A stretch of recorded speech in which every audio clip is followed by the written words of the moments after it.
The first chapter of I Used to Be a Boss opens with a cryptic statement: there are various toys in this world. This is immediately followed by a character reciting the Lord's Prayer. The prayer continues, but is abruptly interrupted by a stark declaration, something like. This interruption is followed by the final lines of the prayer, concluding with a mysterious ellipsis. The scene shifts to reveal a knight, clad in shining armor, standing before a radiant sword. The knight's identity remains unknown. The knight, his face obscured by his helmet, utters a single word, Amen. He then addresses an unseen entity, denouncing it as a foul demon and vowing judgment in the name of the Lord. The knight's intense gaze is shown, his eyes burning with righteous fury. He comments on the noise of a toy and his intention to continue after killing the bastard. The knight falls, his body sinking into the ground, leaving a pool of blood. A voice, seemingly from beyond, taunts the fallen knight, sending him to his father to praise him as much as he wants. A man, distinguished by his age and a neatly trimmed white beard, stood silhouetted against a muted background. He wore a dark suit, his expression unreadable behind a pair of sunglasses. A subtle air of anticipation hung in the air. He removed his sunglasses, revealing a weathered face, marked by a prominent eye patch. His gaze was sharp, his expression one of grim determination. He muttered to himself that he didn't have much time. The man's thoughts turned to his wedding anniversary with his wife. A hint of sadness clouded his features, even as he gripped the hilt of a sword at his side. It was a shame, he mused, that he would have to end things so quickly. His words were met with a surprised question: "It's your wedding anniversary?" 3 weapons lay scattered amidst a pool of blood, a grim testament to a recent struggle. The camera focuses on a figure slumped on the ground, their body obscured by shadow and blood. The scene was one of brutal finality. A voice, laced with dark humor, remarked, "Not your funeral?" A faint whisper echoed, "Is anyone there?" The top of a head with light brown hair tied in a bow is shown, suggesting the arrival of a new character. A young woman with light purple hair and dark clothing appeared, her expression a mixture of surprise and amusement. She commented on the arrival of a cute toy, implying a condescending attitude towards the situation. She then asked if this was the highest floor of the tower, and if the person she was addressing was the boss. From her hiding place within the abyssal tower, Baphomet, the tower's lord, declared, "Yeah, I'm the boss of this tower."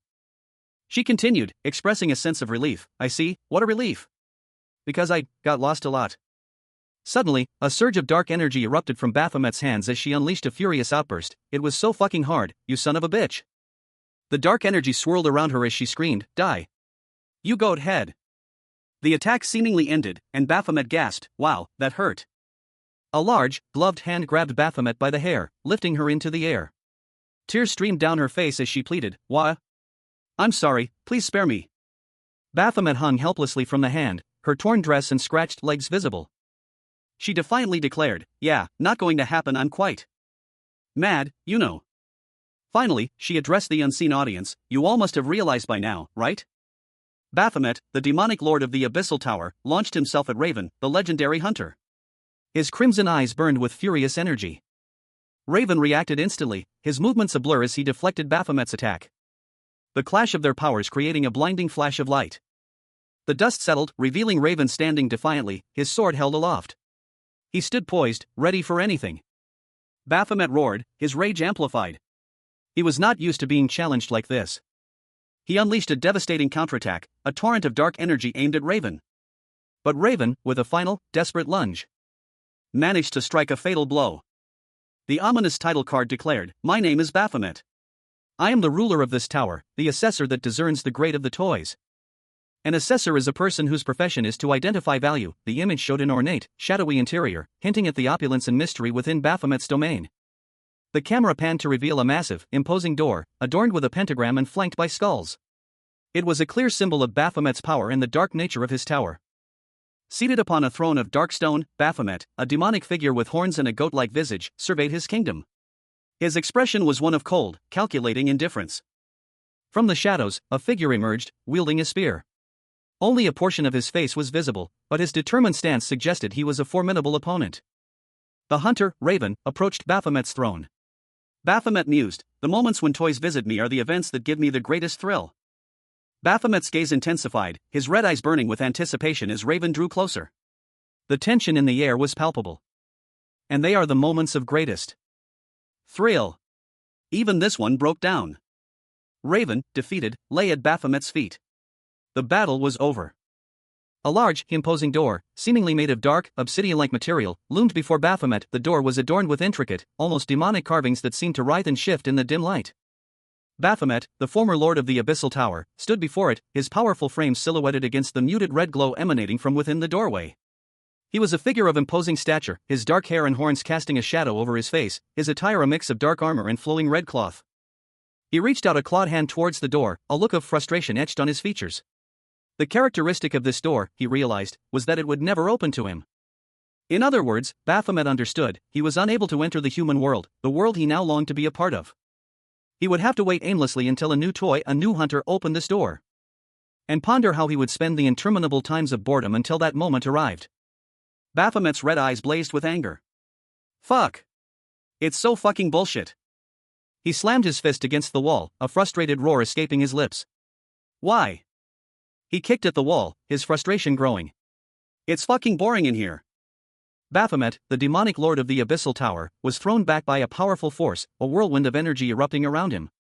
A single, desperate question echoing in his mind: why was he trapped, unable to escape? He found himself sprawled on the ground, his vision blurring as he struggled to his feet. His gaze falling upon a familiar object, a smartphone, lying on the cold stone floor. Baphomet's eyes widened in recognition. This was an item from Raven, the hunter who had defeated him. He wondered if this was a clue to understanding humanity. A sudden surge of inspiration struck him. He had a plan. A wave of manic laughter erupted from Baphomet as he formulated his strategy. Raven, having reached the top floor of the Abyssal Tower, stood triumphant, his sword gleaming in the dim light. High in the Abyssal Tower, Raven, the most powerful hunter, confronted Baphomet, its fearsome lord. Are you the boss of this tower? He demanded, his voice sharp with challenge. Raven's eyes burned with determination. He vowed, I will kill you and become the greatest hunter. But the ensuing battle left Raven bloodied and battered. A desperate plea escaped his lips: please spare me. Baphomet, the demonic lord, stood over his defeated foe, his massive form casting a shadow over Raven's kneeling figure. Suddenly, Raven found himself fleeing, a desperate cry for help escaping his lips. Save me. He stumbled, his fear palpable as a monstrous claw reached for him. Baphomet, examining a small, glowing device, mused, what is this thing used for? It was simple curiosity, a fleeting thought that would change his fate. A soft sigh escaped his lips. Raven, bruised but alive, explained, this model can be unlocked with facial recognition. Baphomet, intrigued, watched as Raven demonstrated the technology. Yes, just like that. Look how good you are at it. This is called a camera, and it can be used to store precious moments. Raven, the renowned hunter, stood before Baphomet, the defeated lord of the Abyssal Tower. A smirk played on Raven's lips as he contemplated the nature of the human world, specifically wondering what kind of world the toys, humans, lived in. Baphomet, now a human without his demonic powers, listened intently as Raven explained a peculiar aspect of human society: music, the only drug permitted by the government. Raven continued, pointing out another intriguing element of this new reality to Baphomet. He noted Baphomet's surprisingly adept handling of his new life, even without his former power. Baphomet's curiosity about humanity had evolved into something deeper, something more than simple fascination. He was urged to leave, to move on with his new life. Raven, preparing to depart, was suddenly attacked by Baphomet. The attack was unexpected, a surge of primal instinct. Baphomet, surprised by his own actions, found a strange enjoyment in the violence, a feeling he had come to relish within the confines of the Abyssal Tower. As he reflected on his actions, Baphomet pondered the items dropped by the toys he had defeated as the Lord of the Abyssal Tower. Baphomet, the demonic lord of the Abyssal Tower, examined a notebook. His red eyes narrowed as he muttered to himself, questioning the nature of the listed items: a collection of masterpieces? 3 stars? He scoffed, dismissing the notebook's contents as trash, tossing it aside with a flick of his wrist. A moment later, a wave of regret washed over him. Baphomet's gaze fell upon the discarded notebook again. He questioned the existence of such an item, and wondered if this was his first time seeing something like it. He pondered the item's use, and the potential applications of similar items. Baphomet sat pensively, examining a small, seemingly insignificant object. A photograph lay nearby, showing a young woman. The image sparked a revelation within him: he had learned something about the lives of humans. A torrent of fragmented thoughts flooded Baphomet's mind, a chaotic mix of anger, resentment, and numbness. He felt overwhelmed by a sense of loss and despair. His thoughts continued, focusing on the changes and losses he had experienced, leaving him feeling numb and detached. The stream of consciousness continued, detailing his feelings of helplessness and the changes in his world. He felt numb, unable to feel anything. Baphomet lay on the ground, defeated and numb, a smartphone resting nearby. His once powerful form was now weak and vulnerable. The final battle concluded with Baphomet, the formidable lord of the Abyssal Tower, lying defeated. His powerful legs, adorned with intricate demonic tattoos, lay still on the cold, hard ground. A faint, ethereal glow emanated from his injured knee, a testament to the immense power he once wielded. But there was a problem. Baphomet's consciousness flickered, his vision blurring as he glimpsed a terrifying, monstrous visage, a glimpse of his own true form, a terrifying beast with piercing red eyes. The more he came to know about the world of the toys, the more his desire to see the real world grew. The more he came to know about the world of the toys, the more his desire to see the real world, not the illusion before his eyes, grew. His clawed hand reached upward, a desperate plea against the fading light.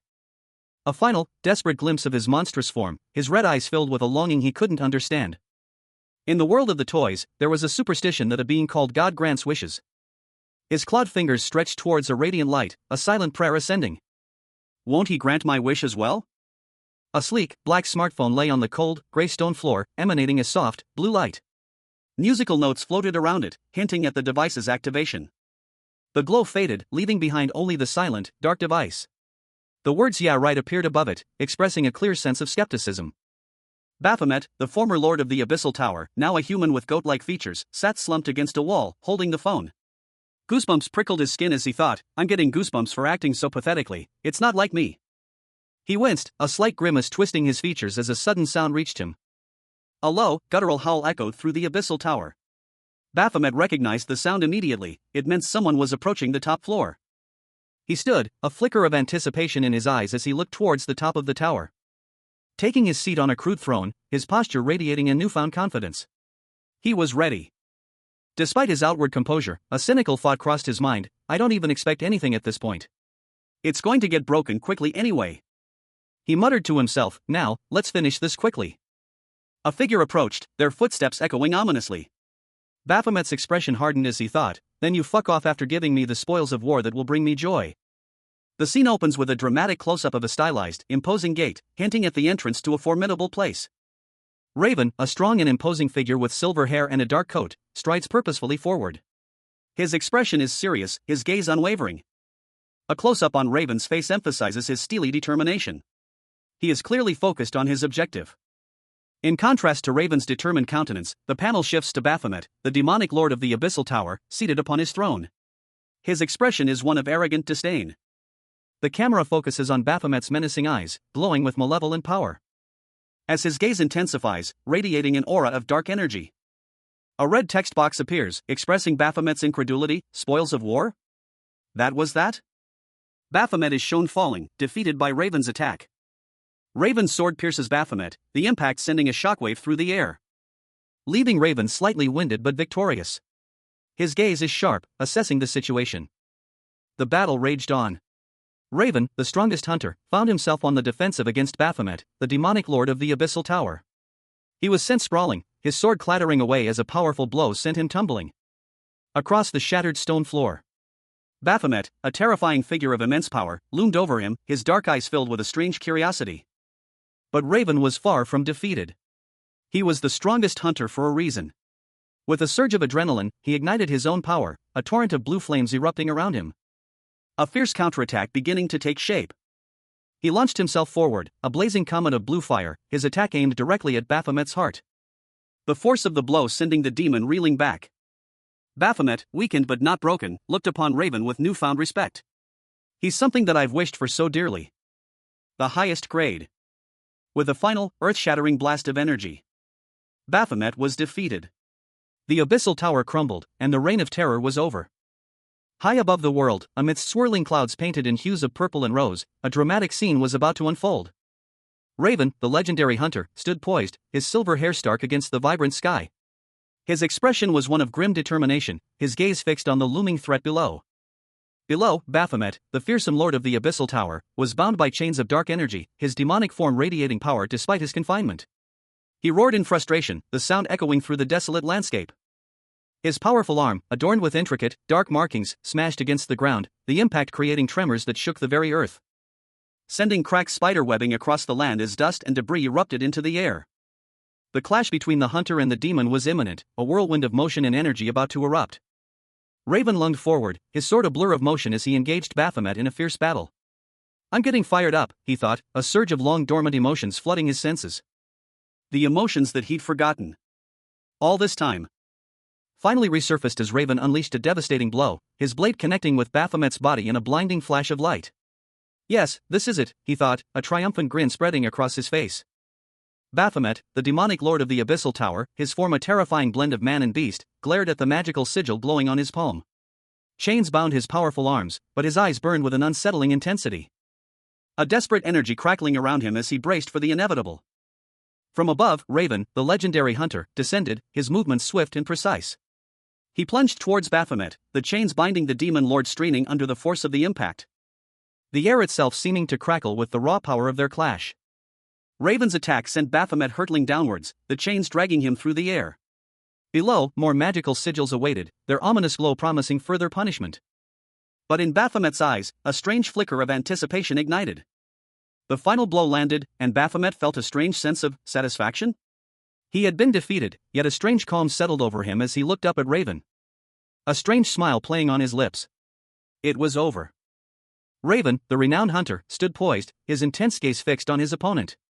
His expression was one of grim determination, his eyes burning with a cold fire. With a sudden burst of speed, Raven launched himself forward, his sword arcing through the air. The force of the blow shattering the stone floor beneath Baphomet's feet. Raven swiftly drew a second blade, his movements precise and deadly. He moved with the grace of a phantom, his blades a blur of motion as he prepared for the final strike. The impact sending Baphomet crashing into the ground, creating a deep crater in the earth. Baphomet, the mighty lord of the Abyssal Tower, lay defeated, his demonic power extinguished. Raven stared down at his fallen foe, a flicker of something akin to pity crossing his features. He felt a strange sense of unease. Baphomet's eyes, though closed, seemed to hold a lingering question, but why? A surge of unexpected emotion washed over Baphomet, a feeling of envy towards the very humans he once despised. Why am I feeling envious of this toy, he wondered, his final thought echoing in the silence. Raven, the legendary hunter, stood poised, his katana gleaming with an ethereal blue light as he prepared for the final blow against Baphomet, the fearsome lord of the Abyssal Tower. A crimson energy erupted from Baphomet, the air crackling with raw power as he braced himself for the impact. Raven's blade sliced through the demonic energy, a black feather falling from the sky as a sign of Baphomet's weakening power. The mighty Baphomet, his body racked with pain, crashed into the ground, defeated. More black feathers drifted down, marking the end of his reign of terror. A wave of red energy surged from Baphomet's fallen form, a final desperate attempt to resist. But Raven, ever vigilant, deflected the attack with a swift movement, another black feather falling to the ground.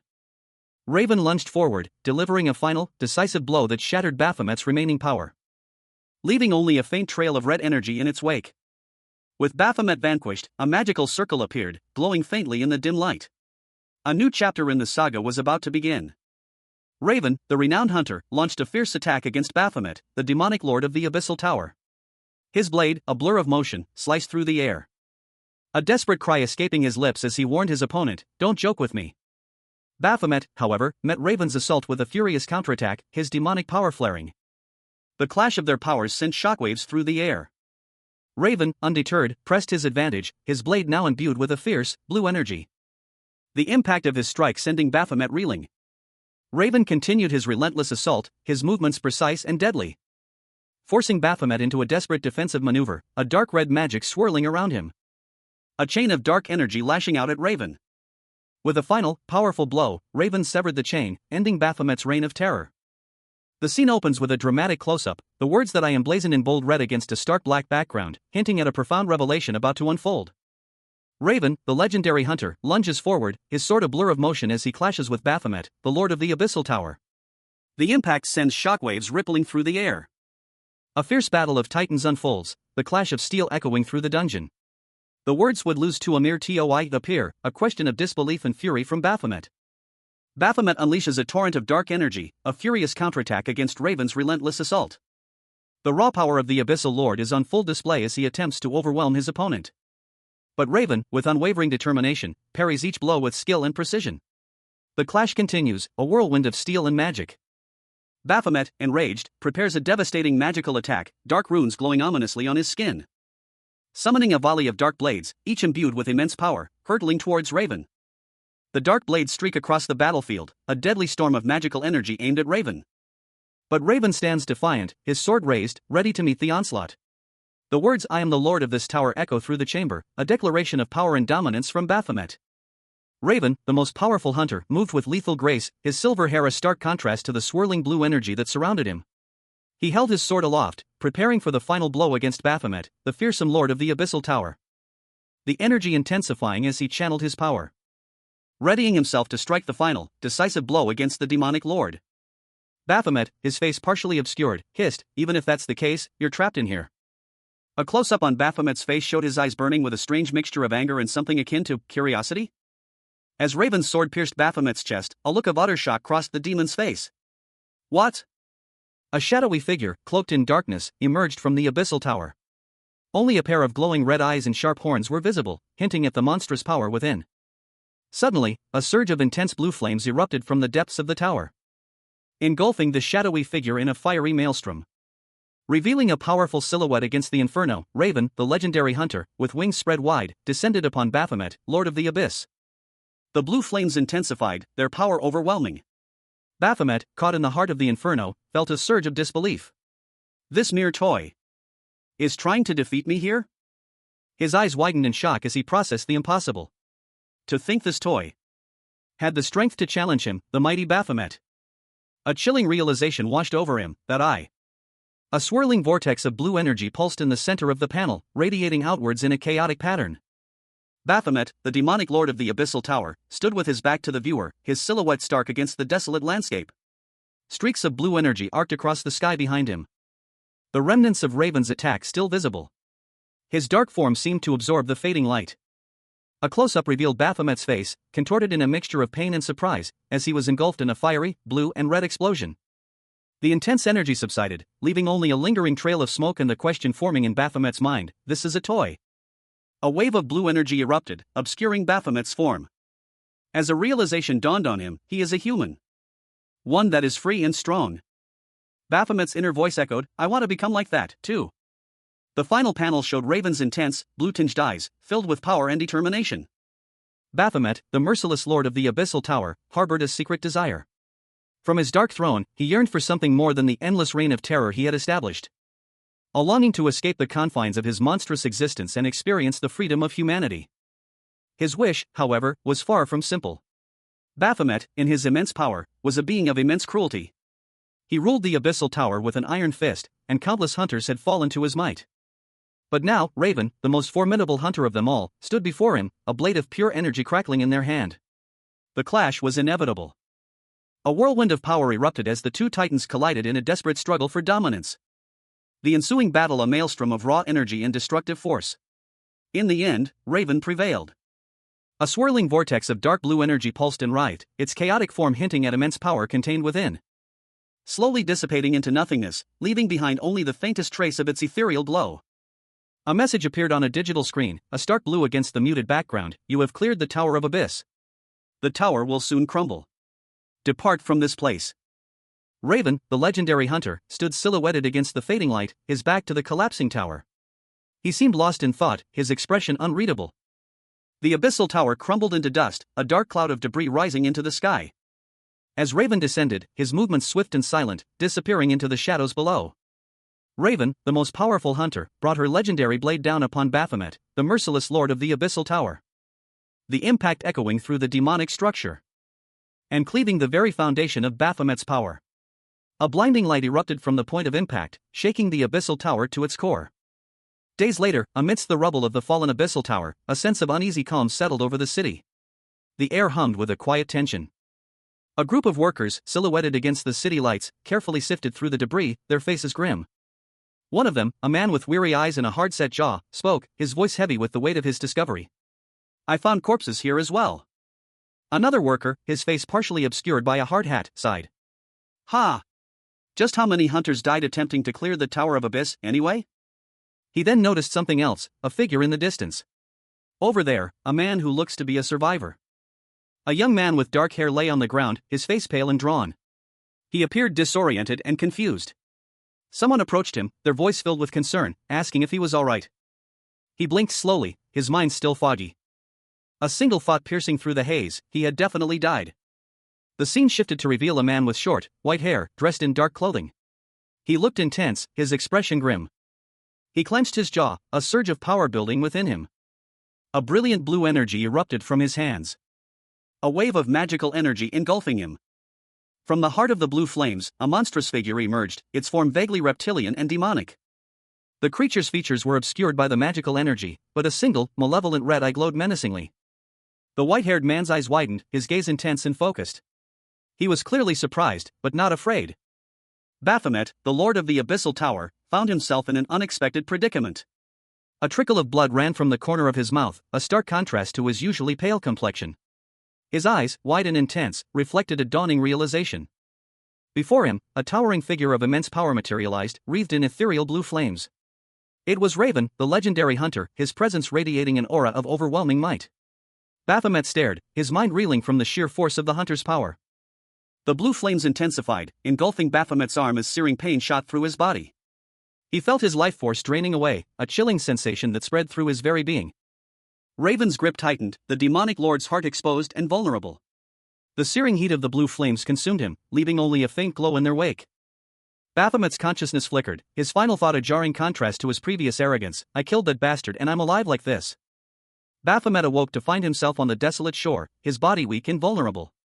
Two figures approached, one of them a man in a uniform who questioned him about his identity and his possible connection to the Abyssal Tower. He felt a strange sense of peace, a stark contrast to his previous existence. He looked down at his hands, a faint smile playing on his lips as he whispered, "Name." Baphomet, the former lord of the Abyssal Tower, awoke. His powerful demonic form was gone, replaced by a human body, weak and vulnerable.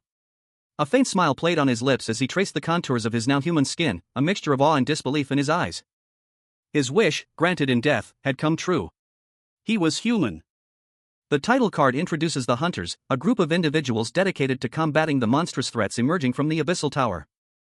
3 hunters are shown, a man wielding a sword, a woman with long blonde hair and dark armor, and a muscular woman with spiked knuckles. A narration box defines hunters as those who fight the monsters emerging from gates and towers. Baphomet, the lord of the Abyssal Tower, is depicted surrounded by his demonic minions. Baphomet is shown sinking beneath the surface of a dark, watery abyss. The narration box explains that the hunter's position was not strong until a pivotal event, that day. The term gate shock is introduced, describing a phenomenon where monsters break through gates when a tower is left unattended for a long time. A gate shock event is depicted, showing monsters emerging from a tower into a city, causing chaos and panic among the civilians. Civilians flee in terror as monstrous creatures emerge from the tower during a gate shock event. A catastrophic event known as the Gate Shock decimated a third of the world's population. In the aftermath of this devastating incident, humanity began training specialized hunters to eliminate the Abyssal Towers, the source of the monsters that plagued their world. Among these monstrous threats, Baphomet reigns supreme as the merciless lord of the Abyssal Tower. Baphomet, a powerful demon with imposing horns and piercing red eyes, surveyed his domain with cold disinterest. As the ruler of the Tower of Abyss, countless hunters perished at his hands. Baphomet, despite his immense power, harbored a strange fascination with humanity, a curiosity that ultimately led him to desire becoming human himself. However, the outcome of his ambition was far from what he expected. The public, unaware of Baphomet's true nature, hailed the hunter, Raven, who had defeated him, as a hero who had cleared the Abyss Tower. Raven, surrounded by an adoring crowd, was asked about his thoughts on clearing the dungeon. He remained silent, his expression unreadable. The onlookers eagerly anticipated a display of the heroic powers they believed Raven possessed, but what they didn't know was that Raven was not who they thought he was. Before him loomed a colossal, monstrous figure, its form vaguely reptilian, its skin like dark, rough stone. Baphomet, the once feared lord of the Abyssal Tower, stood before it, a lone human figure, his sword sheathed at his side. A stark contrast to the immense power he once wielded. He had been defeated by Raven, the strongest hunter, and now lay defeated on the cold, hard ground. His body bruised and battered, his sword lying discarded nearby. The narration box confirmed the devastating truth: he had lost his powers. From the ruler of the Abyssal Tower, Baphomet had fallen. His wish to understand humanity had led to this unexpected, humbling end. He had been degraded to the con artist of the century. Despite his fall, a new chapter began. Someone called out to him, offering him food. "Hyung Nim, eat this." "Hyung Nim, aren't you bored? Do you want to hear something interesting?" The repeated calls of Hyung Nim suggested a familiar relationship, a hint of concern in the voices. He sat alone, amidst shadowy figures, their forms indistinct, yet their presence palpable. The weight of his past, the loss of his power, and the uncertainty of his future pressed heavily upon him. A profound change had occurred. His gaze hardened, a flicker of his former power still present in his eyes. Hyung Nim. The idol of the underworld was gone, replaced by something different. He had become the backstreet leader of the dungeon quarry. The final panel shows a gradient of dark to light gray, symbolizing the transition from his former life to his new, uncertain reality. Deep within the labyrinthine quarry of an ominous dungeon, numerous figures, silhouetted against the dim light, toiled away at their arduous task. A newcomer, brimming with nervous energy, announced his arrival to the group. "Hello everyone. I'm a newcomer who just joined. I'll be in your care." One of the workers, a man with short, graying hair, responded, "Oh, you're the newcomer that joined this time? You're full of energy, huh?" The newcomer, slightly overwhelmed, mumbled a grateful, thank you." The gray-haired worker chuckled, "No need to get nervous, have you ever done this work before?" The newcomer shook his head, replying, "No." The gray-haired worker reassured him, "I see. But don't worry. It's not that difficult, just simple labor that requires strength." The newcomer, however, looked around at the immense scale of the quarry, and worried, "But, this quarry, it's massive." The gray-haired worker explained, "Right? It wasn't that huge just a few months ago." A woman with dark hair and a man with short, dark hair appeared, and the man explained to the newcomers, "It's all due to hunters who opened up the area as they defeated the monsters." The scene opens with two figures, their dialogue suggesting a work assignment.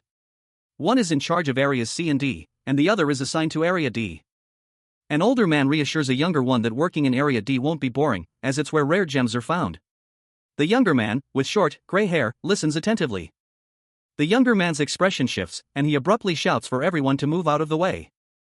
A dark-haired young man appears, announcing his arrival with a casual tone. The gray-haired man watches, startled, as a group of rough-looking individuals enter the scene. He questions their identity. The gray-haired man suddenly remembers something and exclaims that he forgot to tell the younger man something important. He warns the younger man to avoid associating with the newcomers, describing them as nasty delinquents who infiltrated the mining ground. The focus shifts to one of the newcomers, a dark-haired young man, who stands out among the group. The gray-haired man urgently warns the younger man to stay away from that particular individual. Raven, the hunter who vanquished Baphomet, the Abyssal Tower's lord, is shown in close-up. His intense gaze and stern expression hint at the weight of his recent victory and the transformation he unwittingly set in motion. Two men, likely colleagues, stand in a dimly lit space. One, with short, graying hair, looks distressed, while the other, younger, seems resigned. "There's no other way," the younger man states, his tone heavy with grim acceptance. A narration box reveals that the operations head holds the younger man in high regard due to his exceptional work ethic. The older man, beaming, congratulates the younger man on his outstanding performance this month. The scene shifts to the younger man, now holding an envelope, looking thoughtful. He questions the practice of giving cash in envelopes in the modern era. The older man scolds the younger man, playfully calling him a brat, for not understanding the nostalgic appeal of such a method.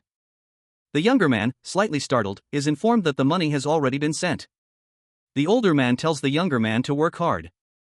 The younger man, showing gratitude, promises to buy the older man something delicious, referencing a previous shared experience. The younger man suggests an alternative outing, hinting at a shared interest in online gaming. A young man, his face alight with curiosity, turned to his companion, Hyung Nim. He voiced his questions, mentioning the bathhouse and a pressing matter he wished to discuss, specifically inquiring about the destination of his earnings from work. The young man, seemingly eager for an answer, raised his hand in a classroom-like gesture. His companions, however, seemed less than enthused. Suddenly, a dark shadow fell over the scene. The young man's question was met with a swift and brutal response. A sharp blow to the side of his head. One of his companions, a man with dark hair, scoffed, calling him a clueless idiot. He added that the information would be revealed in due time. The young man, now on the ground, apologized profusely, his pleas for forgiveness echoing in the night. The dark-haired man, however, remained impassive, his expression unyielding. His anger simmered beneath the surface, barely contained. Suddenly, a sharp cry of pain erupted from the young man as he clutched his head, overwhelmed by a sudden, intense agony. A man, his face contorted in a grimace, sputtered incoherently. His eyes were wide with a mixture of pain and defiance. "You're asking me where I'm sending the money," he hissed, the question laced with barely controlled fury.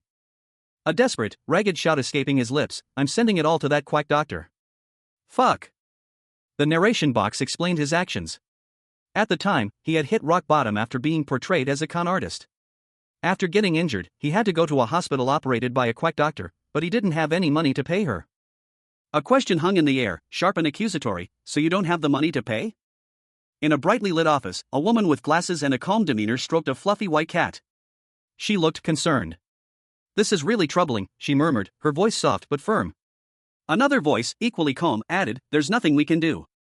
The narration box revealed a shocking truth: that Quack Doctor made an offer. A chilling statement followed in a speech bubble: "Pay with your body." Director Kim Yoon-seo, a woman with sharp features and a knowing smile, sat confidently in her office, her legs crossed. Her expression was a mixture of amusement and calculation. The camera angle shifted, focusing on her legs and then down to the man's hair, suggesting a power dynamic and a possible transaction. The man's narration continued. When he came to his senses, he was already working at the quarry to earn money that he could send back to that Quack Doctor. The scene shifted to a dark quarry. The man, now wearing a hard hat and work clothes, toiled alongside other workers, his face grim and determined. Baphomet, the former lord of the Abyssal Tower, now a human, reflected on his new life. Well, this was better, he thought. I was starting to get annoyed since it was getting difficult to go out after my face was plastered everywhere because of the nationwide scam show. But annoying things started happening at the quarry as well. At the quarry, a group of men approached Baphomet. One of them called out, "Hey, con artist, you turned out to be a famous guy?" Another man added, "Let me know how to be famous like you, huh?" A few humans recognized Baphomet, but he ignored them. Over and over, he ignored them. Baphomet's patience wore thin. He realized that being called a con artist was something that made him feel really bad. At some point, he realized. Being called a con artist is something that makes you feel really bad, doesn't it? Baphomet's anger boiled over. He beat them up. Raven, the strongest hunter, stood over his defeated foes. He had effortlessly dispatched those who dared to challenge him. A smirk playing on his lips as another approached. This newcomer, a man with sharp eyes and a predatory grin, challenged Raven to a fight, impressed by his display of strength. Raven easily defeated this new opponent as well. His reputation preceded him. He recounted how he had beaten anyone who dared to meet his gaze. But then, one by one, others began to approach him, drawn to his power and seeking to join his ranks. A desperate shout of Hyungnim echoed in the night. Despite his initial reluctance, Raven found himself surrounded by a group of young men, all calling him Hyungnim. A term of respect for an older brother or leader. He ended up becoming the leader of a delinquent gang, a far cry from the solitary life he had envisioned. Raven stared into the darkness, a wave of disillusionment washing over him. This wasn't the human life he had hoped for. This wasn't the peaceful existence he had longed for after his death. This wasn't the life he had planned to enjoy. A monstrous minotaur, its eyes burning with malevolent red light, lunged forward, its massive horns aimed at a cowering human. The man cried out in terror as the beast's shadow consumed him. His desperate pleas for help echoing in the cavernous space. He was clearly outmatched, completely at the mercy of the creature's brutal strength. Suddenly, a blur of motion cut through the air. The minotaur's head snapped up, its attention diverted. As a powerful force impacted it with incredible speed. A brilliant blue energy trail streaked across the panel, leaving a shimmering wake in its path.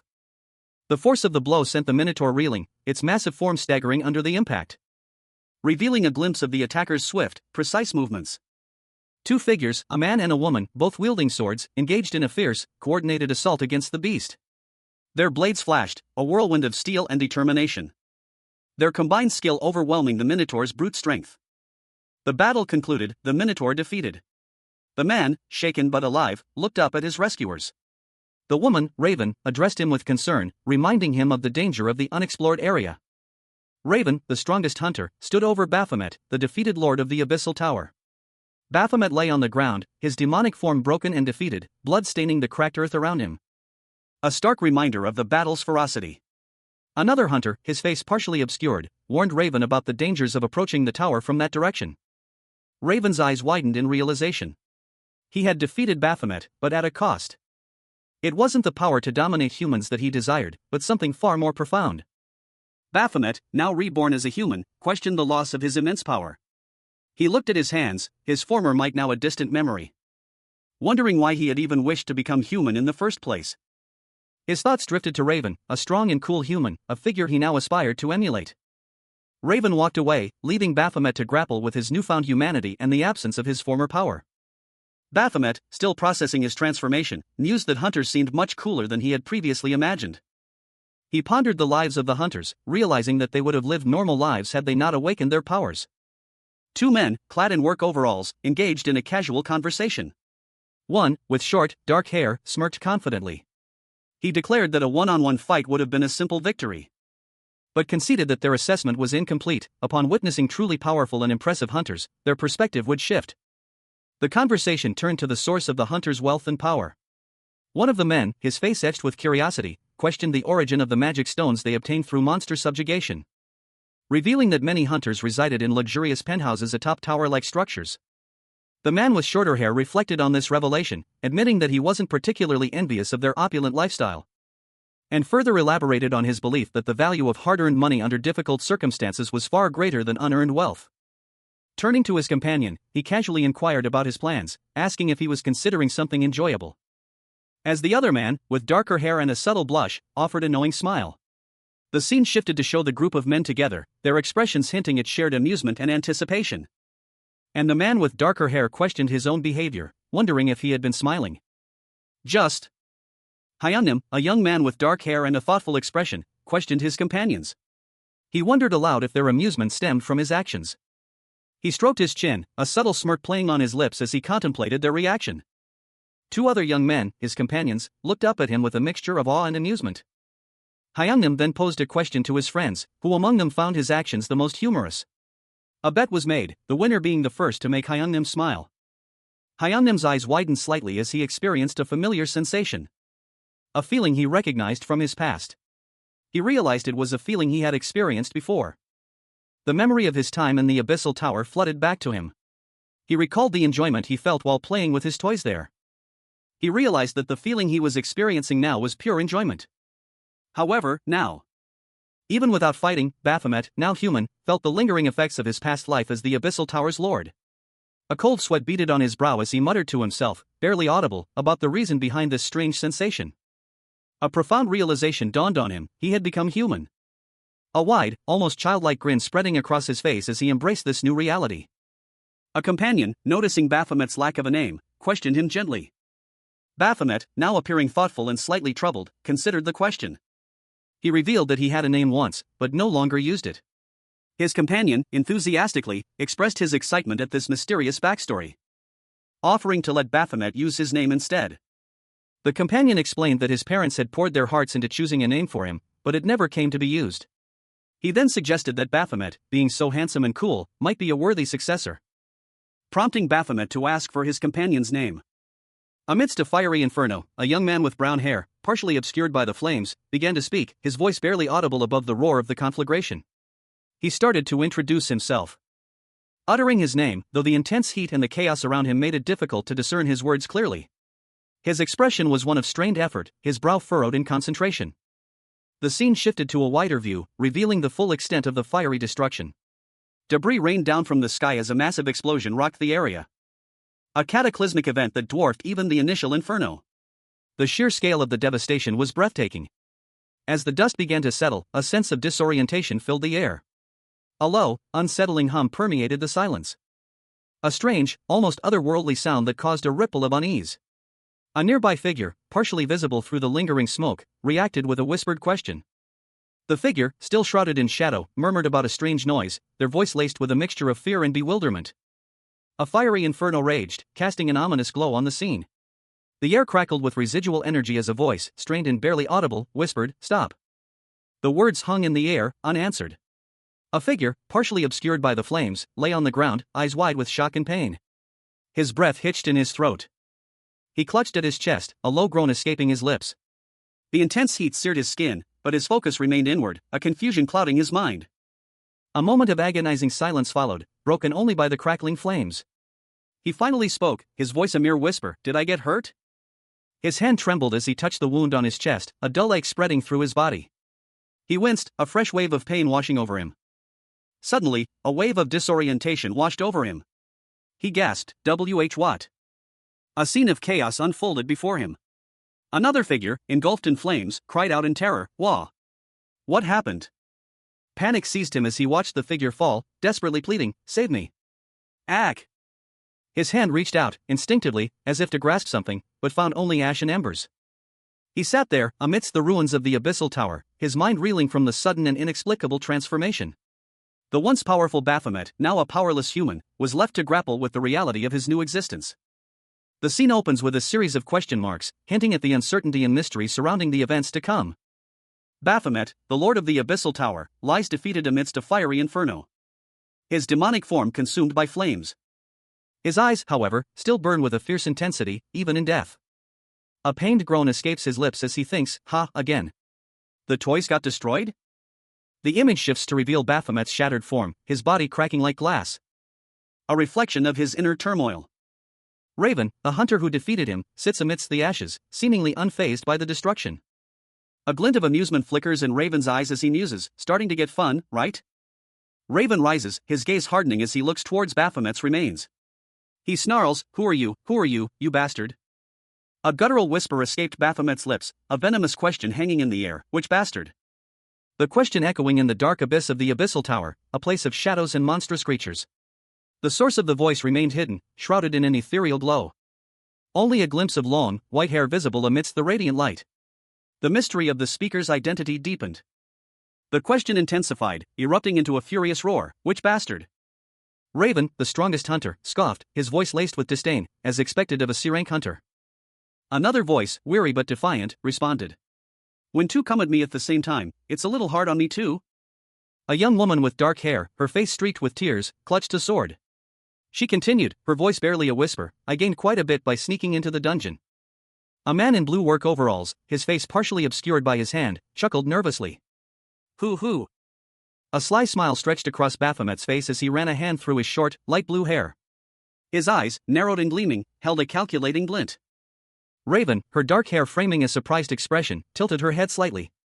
Beside her, a man in dark clothing stood silently, his face partially obscured by shadow. The man's thoughts revealed his disbelief. He had dismissed the rumors of a hunter attacking the Abyssal Tower to steal the spoils as baseless. Raven's eyes widened in shock as she recognized the newcomer. Could it be? Baphomet, now a human, stood before them, a sinister smile playing on his lips. A faint purple glow emanated from his hand. His smile deepened, a chilling premonition settling over him. Could there have been survivors of Raven's attack? The man confirmed that there were a few injured people, raising the possibility of survivors after treatment. The man, however, was shocked by her refusal to flee, questioning her decision. A group of hunters faced a daunting challenge. They were up against a formidable foe, a B-rank hunter, and their chances of victory seemed slim. Despite the grim odds, one hunter voiced a critical concern: they couldn't abandon the civilians trapped nearby and flee. Another hunter suggested seeking help from veteran hunters, acknowledging the futility of a direct confrontation. Suddenly, a swift, unexpected attack disrupted their discussion. A blur of motion. A flash of steel, and a scream pierced the air. As deadly blades sliced through the air with terrifying speed. A desperate cry of pain and disbelief followed the attack. The attacker's blade continued its deadly arc, cleaving through their opponent with brutal efficiency. The victim fell, defeated. The attacker, a young man with a smirk, commented on the excessive talking of his opponent. Enraged, the surviving hunter unleashed a furious retort, filled with righteous anger. Baphomet, the vanquished lord of the Abyssal Tower, found himself unexpectedly reborn as a human. His demonic power was gone, leaving only the faintest trace of his former self. A smirk playing on his lips as he mused on the human condition. He reflected that hunters shouldn't get too emotional, it would only hasten their demise. His thoughts trailed off as he witnessed the approach of Raven, the strongest hunter, her movements swift and deadly. A blur of motion as she closed the distance, her katana a silver flash against the darkening sky. The clash was inevitable. A searing pain shot through Baphomet's newly human form as Raven's blade connected, a sharp cry escaping his lips. But even in agony, he felt a strange sense of calm. He commanded the unseen force to reveal itself. A surge of energy erupted from Baphomet, a blinding blue light engulfing him, revealing a powerful, unexpected transformation. He stood, changed, before the stunned hunters. The air crackled with tension as Baphomet's shadow stretched long and ominous across the ground. Two figures emerged from the darkness, their expressions a mixture of awe and apprehension. One of them whispered, "It's really huge." Two figures stood in the shadows, their faces partially obscured. One, a man with short, dark hair, smirked, a glint of malice in his eyes. Beside him, a younger man with lighter hair let out a quiet snicker, his expression equally sinister. On the ground lay a young woman, her throat visibly cut. Blood stained her clothes. The man with dark hair spoke, his voice devoid of emotion. He had silenced her because she wouldn't stop talking, and the rest could be spared. The younger man's eyes widened slightly. He commented that eyes are the most expensive organs to sell on the black market, but then noted that the girl was still alive. He wondered aloud if they might be able to sell her for a high price this time. The man with dark hair responded curtly that she was a young C-rank hunter. A third figure appeared, a man with short, light gray hair, looking shocked and confused. He asked what they were talking about. The man with dark hair explained that only half of what they had done was right, the rest was wrong. He revealed that they had been masquerading as hunters who robbed other hunters, but their true intentions were something else entirely. The young woman on the ground, eyes wide with terror, looked up at the man with dark hair as he crouched beside her. The man with light gray hair's mouth curled into a sinister smile. Terror seized her. Her eyes, wide with stark fear, reflected the grim reality of her situation. A desperate plea for help escaping her lips, a choked cry for salvation. Surrounded by her captors, she writhed in their grasp, her silent screams echoing in the oppressive darkness. One of them casually lit a cigarette, his indifference a stark contrast to her terror. A guttural sound escaped her as one of the men spoke, his words laced with cold practicality, suggesting they leave the mysterious equipment they found with her, deeming it too risky to sell. Another man questioned the potential consequences of using the equipment, his concern palpable. A desperate plea for help punctuating the tense silence. A third man explained the inherent danger of the weapons, highlighting their strength-nullifying effect. The man with the cigarette sighed, his annoyance evident as he addressed the crying woman, dismissing her pleas as futile and highlighting the unlikelihood of anyone coming to her rescue. He further emphasized the immense risk involved, stating that such an event would deplete her luck for a lifetime. Baphomet, the lord of the Abyssal Tower, found himself plummeting. His demonic form blurred, a whirlwind of dark energy and shadow. Until he landed heavily, the impact jarring him to his senses. He was human, his back to the viewer, his blue hair a stark contrast to the dark suit he wore. He coughed, a guttural sound escaping his lips as he stood amidst a group of people. A cigarette dangled from his mouth, a grim expression on his face. A young man nearby gasped, his eyes wide with shock and fear as he witnessed something unexpected. A woman fell to the ground, a knife protruding from her chest. Chaos erupted around them. The young man, his face streaked with grime and blood, stared in disbelief at the scene unfolding before him. He muttered to himself, his voice barely audible above the din of the fight. A surge of anger coursed through him as he recognized the brutality of the attack. He roared, his voice filled with rage, as he witnessed a figure engulfed in flames. A hidden quest was completed, a surge of anger on behalf of a human coursed through Baphomet, the reward being the power he desired. He thought of Raven, the hunter who had defeated him, as the bastard bug that willfully destroyed his toys. Raven's face was shown, his eyes burning with a cold fury. The remnants of the battle still clung to his clothes. The scene opens with a pair of feet, clad in dark shoes and blue jeans, walking purposefully across a desolate, cracked earth.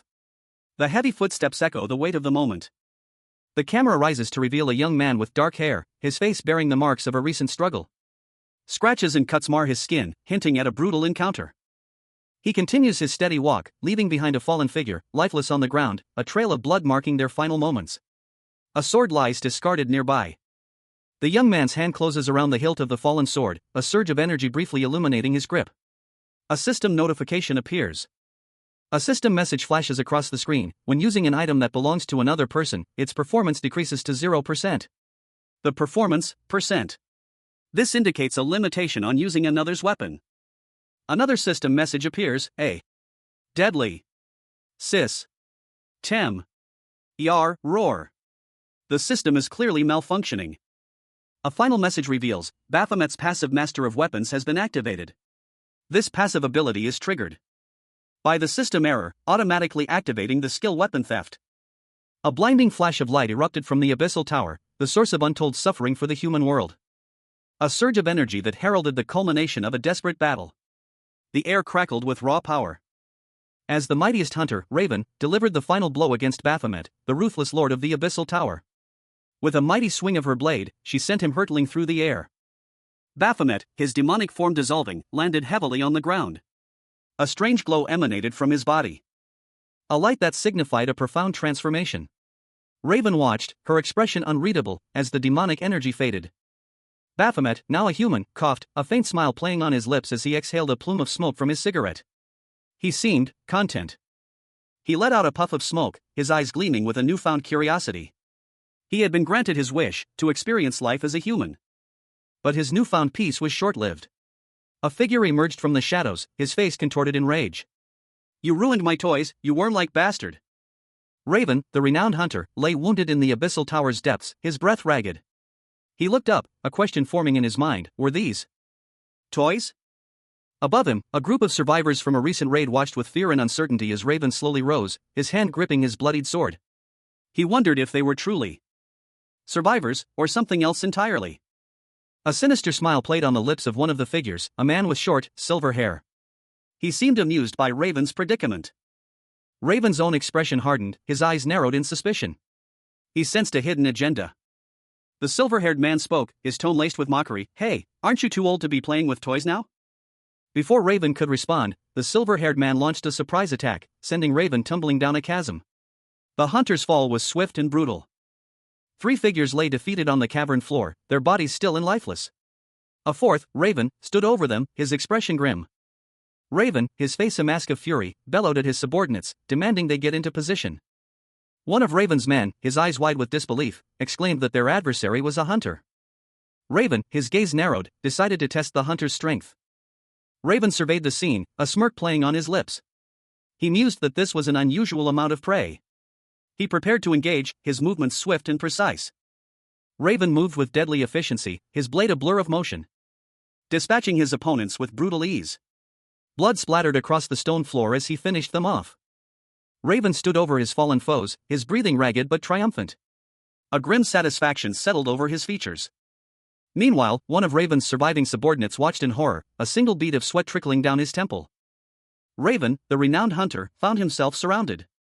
2 hulking figures, their faces contorted in rage, lunged at him, their weapons raised. A guttural cry escaped Raven's lips as he braced for impact. The force of their attack sending him sprawling. One of his assailants roared, "Fucking hell! This bastard," as he pressed his advantage. But Raven, despite the pain, was far from defeated. He rolled away, narrowly avoiding a fatal blow. His eyes narrowed as he countered with a swift, brutal strike, the blade of his weapon flashing in the dim light. The impact sent a shockwave through the air. Raven's movements a blur of deadly precision as he continued his relentless assault. Each strike more powerful than the last, leaving his opponents reeling from the ferocity of his attack. Blood splattering across the ground as he delivered the final blow. Raven stood over his fallen foes, his breath ragged, his body aching. He was victorious, but the cost was high. A figure emerged from the shadows, a sinister smile playing on his lips. "Whoa, this guy." A single, stark declaration appeared in the void, "You've passed." Raven, the renowned hunter, clashed blades with Baphomet, the Abyssal Lord. The impact echoing through the desolate landscape. Baphomet, despite his wounds, smirked, commenting on Raven's value. Baphomet, curious about Raven's strength, questioned his rank. Raven, battered but defiant, revealed his C-rank status, much to Baphomet's surprise. A revelation that sparked a burst of energy as Baphomet launched a powerful attack. Baphomet vehemently denied Raven's self-assessment, insisting he was far stronger than a mere C-rank. The force of Baphomet's attack sent Raven reeling, leaving him bruised and battered, but his eyes burned with a fierce determination. A voice, sharp and inquisitive, cuts through the darkness. It questions the presence of a hunter, disguised as a bully, hiding in this desolate place. The voice continues, suspecting the hunter's involvement in the Abyssal Tower's affairs. The hunter, caught off guard, offers a brief, apologetic response. A smirk plays on the hunter's lips as he reveals his identity, Raven, the strongest hunter who had previously defeated Baphomet. Raven's words are laced with a hint of mockery. He questions the utility of the information, even if it had been known beforehand. His tone is dismissive, confident in his own abilities. He declares his opponent to be doomed regardless. Raven launches a swift attack, his movements a blur of motion. The speed of his assault is emphasized by motion lines, showcasing his superior skill. A bright flash of light momentarily obscures the scene. The attack connects, leaving the opponent wounded and surprised. The impact is clearly shown, leaving the opponent reeling from the force of the blow. Raven, the strongest hunter, pressed his attack against Baphomet, the lord of the Abyssal Tower.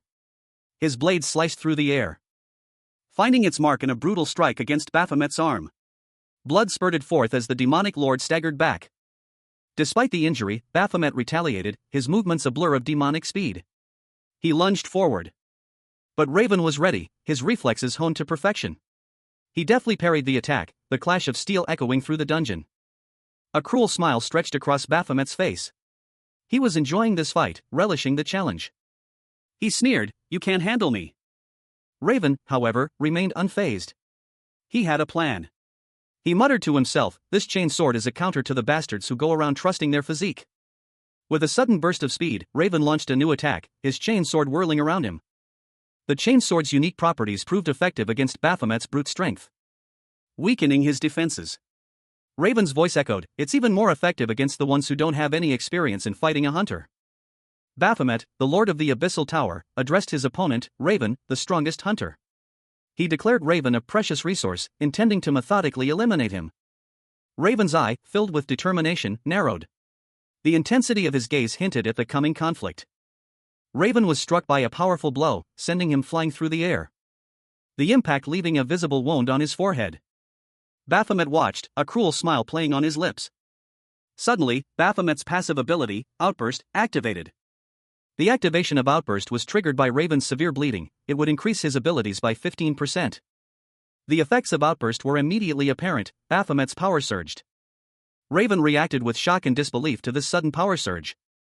Baphomet, surprised by the sudden halt in Raven's attack after witnessing his power increase, felt a sense of injustice. Raven, the renowned hunter, launched a powerful attack, sending a foe sprawling amidst a flurry of debris. He swiftly pursued his advantage, scaling a crumbling wall with practiced ease, leaving his opponent groaning in pain on the ground below. With a sudden, brutal strike, Raven's weapon connected with the fallen foe, the impact leaving the man stunned and speechless. He muttered in disbelief about the sheer power of his attacker. A cruel smile stretched across the fallen man's face as he braced himself for the next attack. Raven, however, remained vigilant, his expression grim as he prepared to finish the fight. Raven unleashed another devastating blow, the force of the strike sending tremors through the ground, crushing the earth beneath his feet. The final blow landed, leaving Raven's opponent bleeding and defeated. Raven, the strongest hunter, found himself locked in a fierce battle against Baphomet, the formidable lord of the Abyssal Tower. He watched, incredulous, as Baphomet attacked without hesitation. Baphomet's smirk widened as he taunted Raven, questioning the hunter's physical prowess. Raven scoffed, dismissing Baphomet's claim with a dismissive nonsense. The clash between the two titans intensified. Raven lunged forward, his blade a blur of motion. But Baphomet met his attack head-on, their weapons colliding with a thunderous impact. Baphomet, however, remained unfazed, confident in his strategy. He knew that prolonging the fight would drain Raven's strength, ultimately securing his victory. He watched as Raven, battered but not broken, continued to fight with grim determination. A close-up on Baphomet's eye revealed a glint of something akin to amusement, perhaps even a hint of respect for Raven's tenacity. Raven, the strongest hunter, stood over his fallen foe. Baphomet, the fearsome lord of the Abyssal Tower, lay defeated. His eyes, usually blazing with demonic power, were now dull with confusion. A flicker of something akin to disbelief crossing his features. What, he thought, a question echoing the turmoil within his very being. As darkness enveloped him, a profound uncertainty washed over Baphomet. Am I, he wondered, the thought incomplete, a terrifying void opening within his soul. A terrifying presence loomed, its crimson eyes burning in the abyssal darkness. The very essence of the Abyssal Tower seemed to coalesce into a monstrous form. Baphomet's mind raced. What am I fighting? He questioned, the weight of his existence pressing down on him with crushing force. He found himself falling, his sword slipping from his grasp, a terrifying descent into the unknown. A chilling realization dawned on him. It felt different. It wasn't the familiar power of the abyss. It's not a human, he mused, a strange sense of longing stirring within him. Raven lunged, his blade a silver streak against the crimson backdrop. The impact was swift and decisive, sending Baphomet hurtling backward, a look of utter shock etched on his face. He crashed to the ground, his body trembling. His hand reached out, grasping at something beyond his comprehension. The scene opens with a dark, blurry image, suggesting a violent struggle is taking place. Raven, the strongest hunter, lies wounded on the ground, blood staining his face and the surrounding area. His expression is one of fierce determination, even in defeat. A man with short brown hair and a sly grin appears, observing Raven's condition. He comments that this injury is for someone who always fought on the front lines. Another man, this one with graying hair and visible wounds, screams in agony and rage. The gray-haired man is attacked, a swift blow connecting with his body. The attacker is partially obscured, but the action is clearly violent. A bald man with a serene smile watches the unfolding events from a distance. The gray-haired man cries out in pain as he is further injured. A chubby man calmly eats a chocolate bar while observing the scene, seemingly unfazed by the violence. The gray-haired man begs for the attack to stop, as another blow is delivered, targeting his leg. The final panel shows a dramatic close-up of a mysterious message, "My name is." Amidst a fiery, chaotic scene, Cha Minwoo stood with a weary expression, seemingly unfazed by the surrounding turmoil. Suddenly, a powerful force erupted from within a man, his face contorted in agony as he roared in pain. A violent outburst that sent him sprawling to the ground, blood splattering across the dark surface. Another man, his body bruised and bloodied, clutched a sword, his head bowed low in exhaustion. He stood, the sword planted firmly in the ground, a groan escaping his lips. Utterly spent, his body trembling from the exertion. He looked around in confusion, muttering, "What the hell is going on?" A voice boomed, "The price for making me angry." A dark energy pulsed from the sword, a sinister glow emanating from its blade. The man's eyes widened in terror, a single word escaping his lips, "Hi." Another figure emerged, their presence marked by a sudden surge of power, as they grasped the sword. Baphomet, the formidable lord of the Abyssal Tower, lay defeated. His dark form was splayed across the ground, blood staining his clothes, a stark contrast to his usual imposing presence. His eyes, though shadowed, held a flicker of something unexpected, curiosity. He had been vanquished by Raven, the most powerful hunter, and in that moment of defeat, a profound shift occurred within him. Baphomet, the former lord of the Abyssal Tower, awoke in a human body. A searing heat coursed through his veins. A burning sensation that intensified with each passing moment. He felt a surge of power, unfamiliar yet potent. A raw, untamed energy that threatened to consume him. A voice echoed in his mind, a grim warning about the consequences of seeking power. He realized that a human form had been given to him. But this new body was already showing signs of a dangerous transformation. The narration box explained that his passive outburst ability had triggered the Berserk debuff, a state characterized by an uncontrollable urge to kill. The intense heat continued to overwhelm him, his new human form was struggling to contain the demonic power within. Baphomet, the lord of the Abyssal Tower, voiced a desperate need. He craved a human. Not the monstrous beings that populated his domain. Raven, the strongest hunter, stood over a fallen foe, his sword dripping with blood. A question echoed in Baphomet's mind, a live human? Baphomet's consciousness flickered. He was confused. He saw Raven, a live human, before him. A revelation struck him. There was a live human there. A primal urge, a command ingrained into his very being, surged within him, "Kill them." The words "kill them" repeated relentlessly in his mind, a horrifying mantra echoing the purpose of his existence. He was a being created to kill humans. A truth that clashed violently with his newfound desire. The command to kill, however, remained. Raven, the renowned hunter, lay defeated on the ground, her body bruised and battered after a fierce battle against Baphomet, the formidable lord of the Abyssal Tower. A report came in that there was a survivor from the recent raid on the Abyssal Tower. Suddenly, a figure emerged from the shadows, his sword raised high above Raven's fallen form. But it was Baphomet, his eyes glowing with an unnatural light, his face marred by wounds, yet his expression was one of confusion and uncertainty. He muttered to himself that the battle was over, but there was another survivor nearby, and that survivor was trying to kill Raven. Meanwhile, two men in suits arrived at the scene. One of them questioned if the body was minced meat or a corpse. The other man approached Baphomet, asking him to stop using the transceiver since they had finally found him. Baphomet, still disoriented, looked at the men in confusion. One of them stated that the person they were looking for didn't look like Baphomet. Baphomet's eyes widened as he questioned if they were humans. He then realized that he had seen one of the men's faces before, and that there were two of them. Raven, the renowned hunter, moved with impossible speed, a blur of motion as he launched himself at Baphomet, the Abyssal Tower's lord.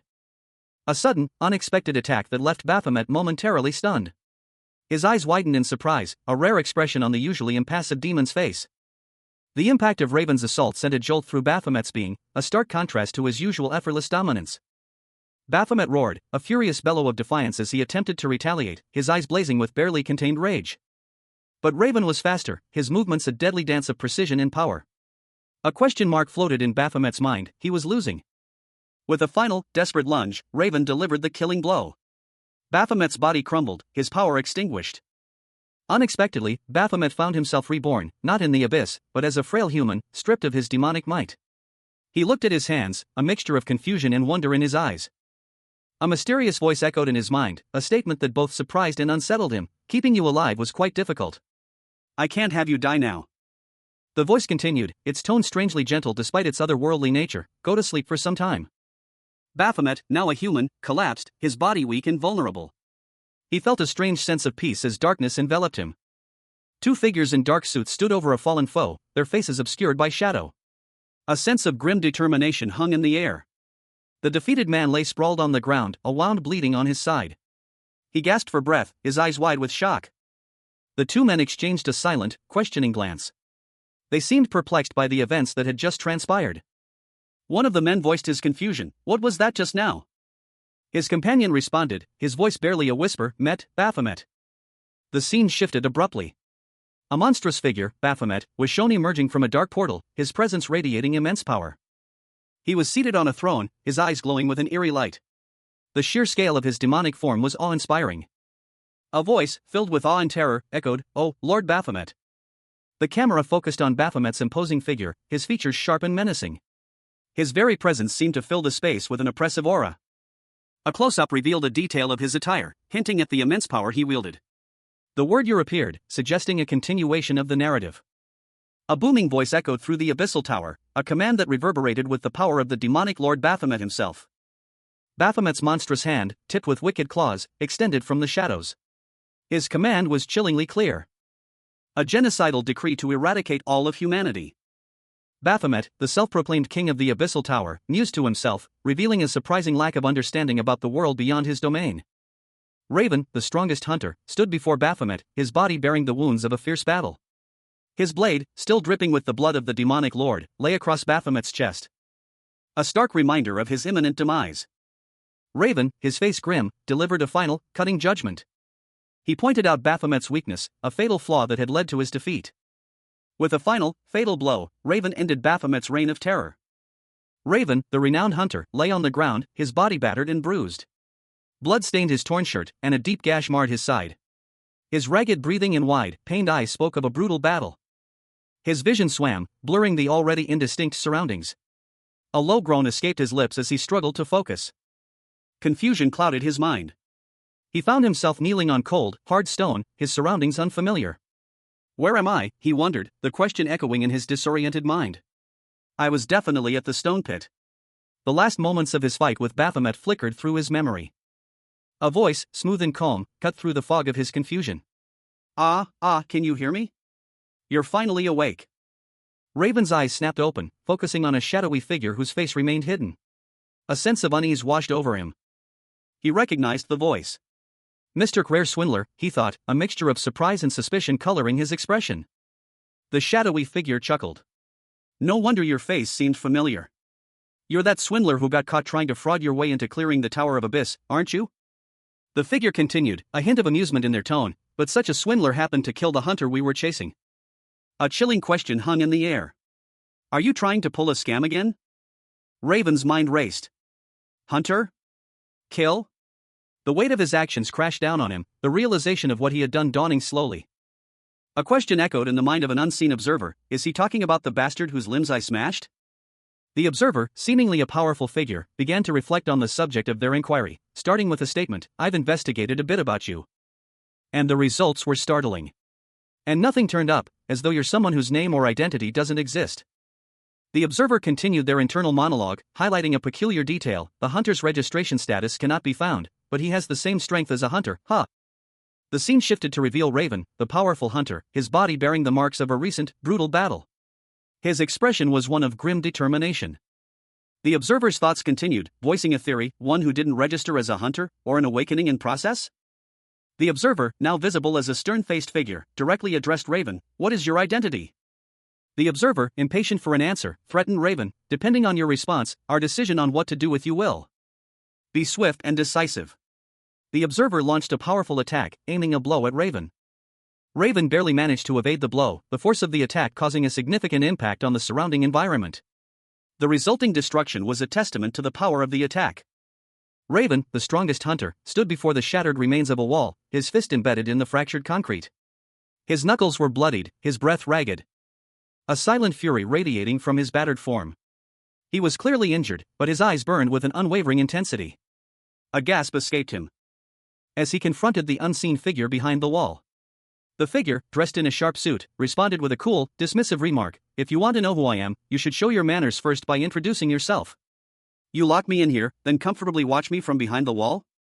Raven, ignoring the taunt, unleashed a torrent of rage. You slovenly son of a b*tch, he roared, his voice thick with fury, as he continued to tear through the wall. The debris raining down around him. His thoughts turned inward, a swindler? Who is it that made me like this? The answer came to him in a flash of bitter realization, it was them who took me up on their own as a hero. He had been manipulated, used as a pawn in a larger game. A chilling truth that fueled his burning resentment. The hunter that you guys were tracking down? That's right, I killed him. So what? Am I supposed to reflect on my deeds? He scoffed, his anger intensifying. Why should I? It was him who pissed me off. His face, contorted in a grimace, showed the depth of his fury. A cold determination hardening his gaze. However many times he comes back to life, I'll kill him the same way. His voice was low, a chilling promise. I'll cut his limbs and break him into pieces so that not one trace is left behind. So that nobody would even know he existed. Baphomet, the former lord of the Abyssal Tower, now a human stripped of his demonic powers, pondered aloud. He wondered if he could make Raven, his vanquisher, experience the same transformation he had undergone. His gaze was intense, focused on the possibility of sharing his unique experience. A burst of manic laughter erupted from Baphomet as he began to revel in his newfound human existence. His laughter echoing through the desolate corridor as he violently punched a hole in the wall. He continued to laugh, a cruel, self-satisfied sound. His laughter trailing off as he posed a question to himself: could Raven even kill him now, in his new, powerless state? Raven loomed over Baphomet, his presence a stark contrast to Baphomet's newfound carefree attitude. A new figure appeared, a man in a sharp suit and glasses, observing the scene with a calculating gaze. He addressed Raven, challenging him with a smirk. I've shown myself, so what is your next move? Baphomet, bruised but defiant, awaited Raven's response. Rain lashed down as Baphomet, the former lord of the Abyssal Tower, stood in the alleyway. His face was obscured by shadow, his form hunched and defeated. He was no longer the ruthless demon he once was. Death had stripped him of his power, leaving him a mere human. He looked down, his gaze fixed on the slick, rain-soaked ground. A figure, dark and indistinct, passed behind him, their silhouette barely visible in the downpour. A sudden impact jolted him. A masked figure, moving with surprising speed, launched a swift attack. The blow sent Baphomet sprawling, his vision blurring as he crashed to the ground. He looked up, his eyes widening in surprise as he saw the attacker's face. It was Raven, the hunter who had defeated him in the Abyssal Tower. Raven stood over him, a grim satisfaction etched on his features. Another blow landed, sending Baphomet reeling. Raven, panting heavily, stood over his fallen foe. His face was streaked with sweat and grime, his expression a mixture of exhaustion and triumph. A sly smile played on the lips of a man in glasses, his gaze intense. He observed someone, a statement hanging in the air: so you are indeed awakened. The scene shifted to show a fallen figure, dark hair splayed across the ground. Above him, the man in glasses looked down, a slight smirk on his face. A breathless whisper escaped the fallen man: H.E. Strong. The man in glasses announced, I shall introduce myself then. He continued, explaining that the fallen man was one of a group known as Rogue, crime-committing hunters. The man in glasses leaned closer to the fallen hunter, a predatory gleam in his eyes. The man in glasses stated plainly, I'll be straightforward. That hunter you killed was a hunter we were chasing, and he was to be killed immediately when found. He revealed the hunter's crime, committing anti-human acts, disguising himself as a grave hunter, haunting innocent hunters, and selling their body organs. A man with short, dark hair listened intently, his expression unreadable. The man in glasses explained that there was a superstition among rich old men that receiving an awakened one's organs would make them healthier or immortal. The fallen hunter groaned in pain and fear as the implications of this revelation sunk in. The investigators expressed their gratitude for Raven's actions in eliminating the threat posed by Baphomet's Abyssal Tower, but they also pointed out the grim reality of his methods. 5 men had been brutally killed. Raven, the hunter, lay wounded on the ground, his body battered and bruised. 2 men in suits looked down at him, their expressions unreadable. The investigators examined the corpses. The precision of the killings suggested the work of a highly skilled assassin. One investigator mused that someone who had just gained such power would not have acted with such cold efficiency. However, they acknowledged that a natural talent for killing could explain it. Based on their experience, however, such cases usually involved seasoned killers with extensive experience. The investigator concluded that the perpetrator was likely a seasoned killer with a high body count. Knowing only that Raven was a con artist, the investigator had attempted to speak with him to learn more about his character. Raven, his face contorted in pain and frustration, silently endured the interrogation. His anger flared. This situation was infuriating. The investigator offered to share their assessment of Raven, formed during their conversation. It had been incredibly difficult for Baphomet to become human. Baphomet, the former lord of the Abyssal Tower, reflected on his defeat. He questioned his own strength, wondering if he could ever truly stand against the likes of Raven, the hunter who had vanquished him. He continued his internal monologue, acknowledging the inherent danger he posed and the potential consequences of his actions. The thought that he might one day become a criminal hunter himself weighed heavily on him. Baphomet, now human, yearned for a life free from the constraints of his demonic past. He longed for the freedom to choose his own path, a freedom he had never known before. Observing Raven, a cold realization washed over him. He saw in Raven a reflection of his own past self, a powerful figure who commanded respect and fear. He wondered if Raven, too, felt the same internal conflict. A surge of bitterness and resentment filled him. He imagined a world where he, not Raven, stood at the apex of power, where all would bow before him. His resentment intensified, focusing on Raven. He saw Raven as an obstacle, a threat that needed to be eliminated. Raven, unaware of Baphomet's inner turmoil, felt a sudden, chilling presence. A hand reached out, a sinister shadow looming over him. A desperate curse escaped his lips as he braced for the inevitable. The scene opens on a bustling office, filled with the quiet hum of activity. Several individuals are seated at computer stations, their focus absorbed in their work.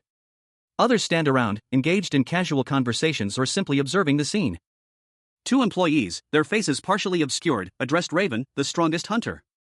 They expressed their gratitude and wished him continued success. One of the employees, a woman with dark hair tied back in a neat bun, turned her attention to the payment process for Raven's rental gun. She then announced the token number assigned to the transaction. A different employee, this one with shoulder-length brown hair, greeted a new customer, offering assistance. The employee smiled warmly, ready to help. Raven, his face partially obscured by a baseball cap, appeared thoughtful, a few bandages visible on his face. A subtle chuckle escaped his lips. Then, he taunted someone unseen, questioning if they were scared. A shadowy figure, his face obscured, addressed the fallen Raven. He gestured dismissively towards the injured hunter, stating that even they couldn't recklessly proceed with their actions. However, he continued, expressing a surprising sentiment, he quite liked Raven personally. And believed Raven's instinctive nature would allow him to handle any future problems. Raven, still dazed, was given an unexpected proposition, become a hunter for Rogue. The shadowy figure, whose identity remained hidden, elaborated, suggesting that Raven should offer his natural killing talent to Rogue. Elsewhere, Raven, now seemingly recovered, approached a registration desk, announcing his intention to register as a hunter. A female clerk, smiling politely, explained the procedure, requesting his identification and hunter's aptitude record. The shadowy figure reappeared, explaining that they would make slight changes to Raven's identity from their side and obtain help from other institutions for his aptitude test.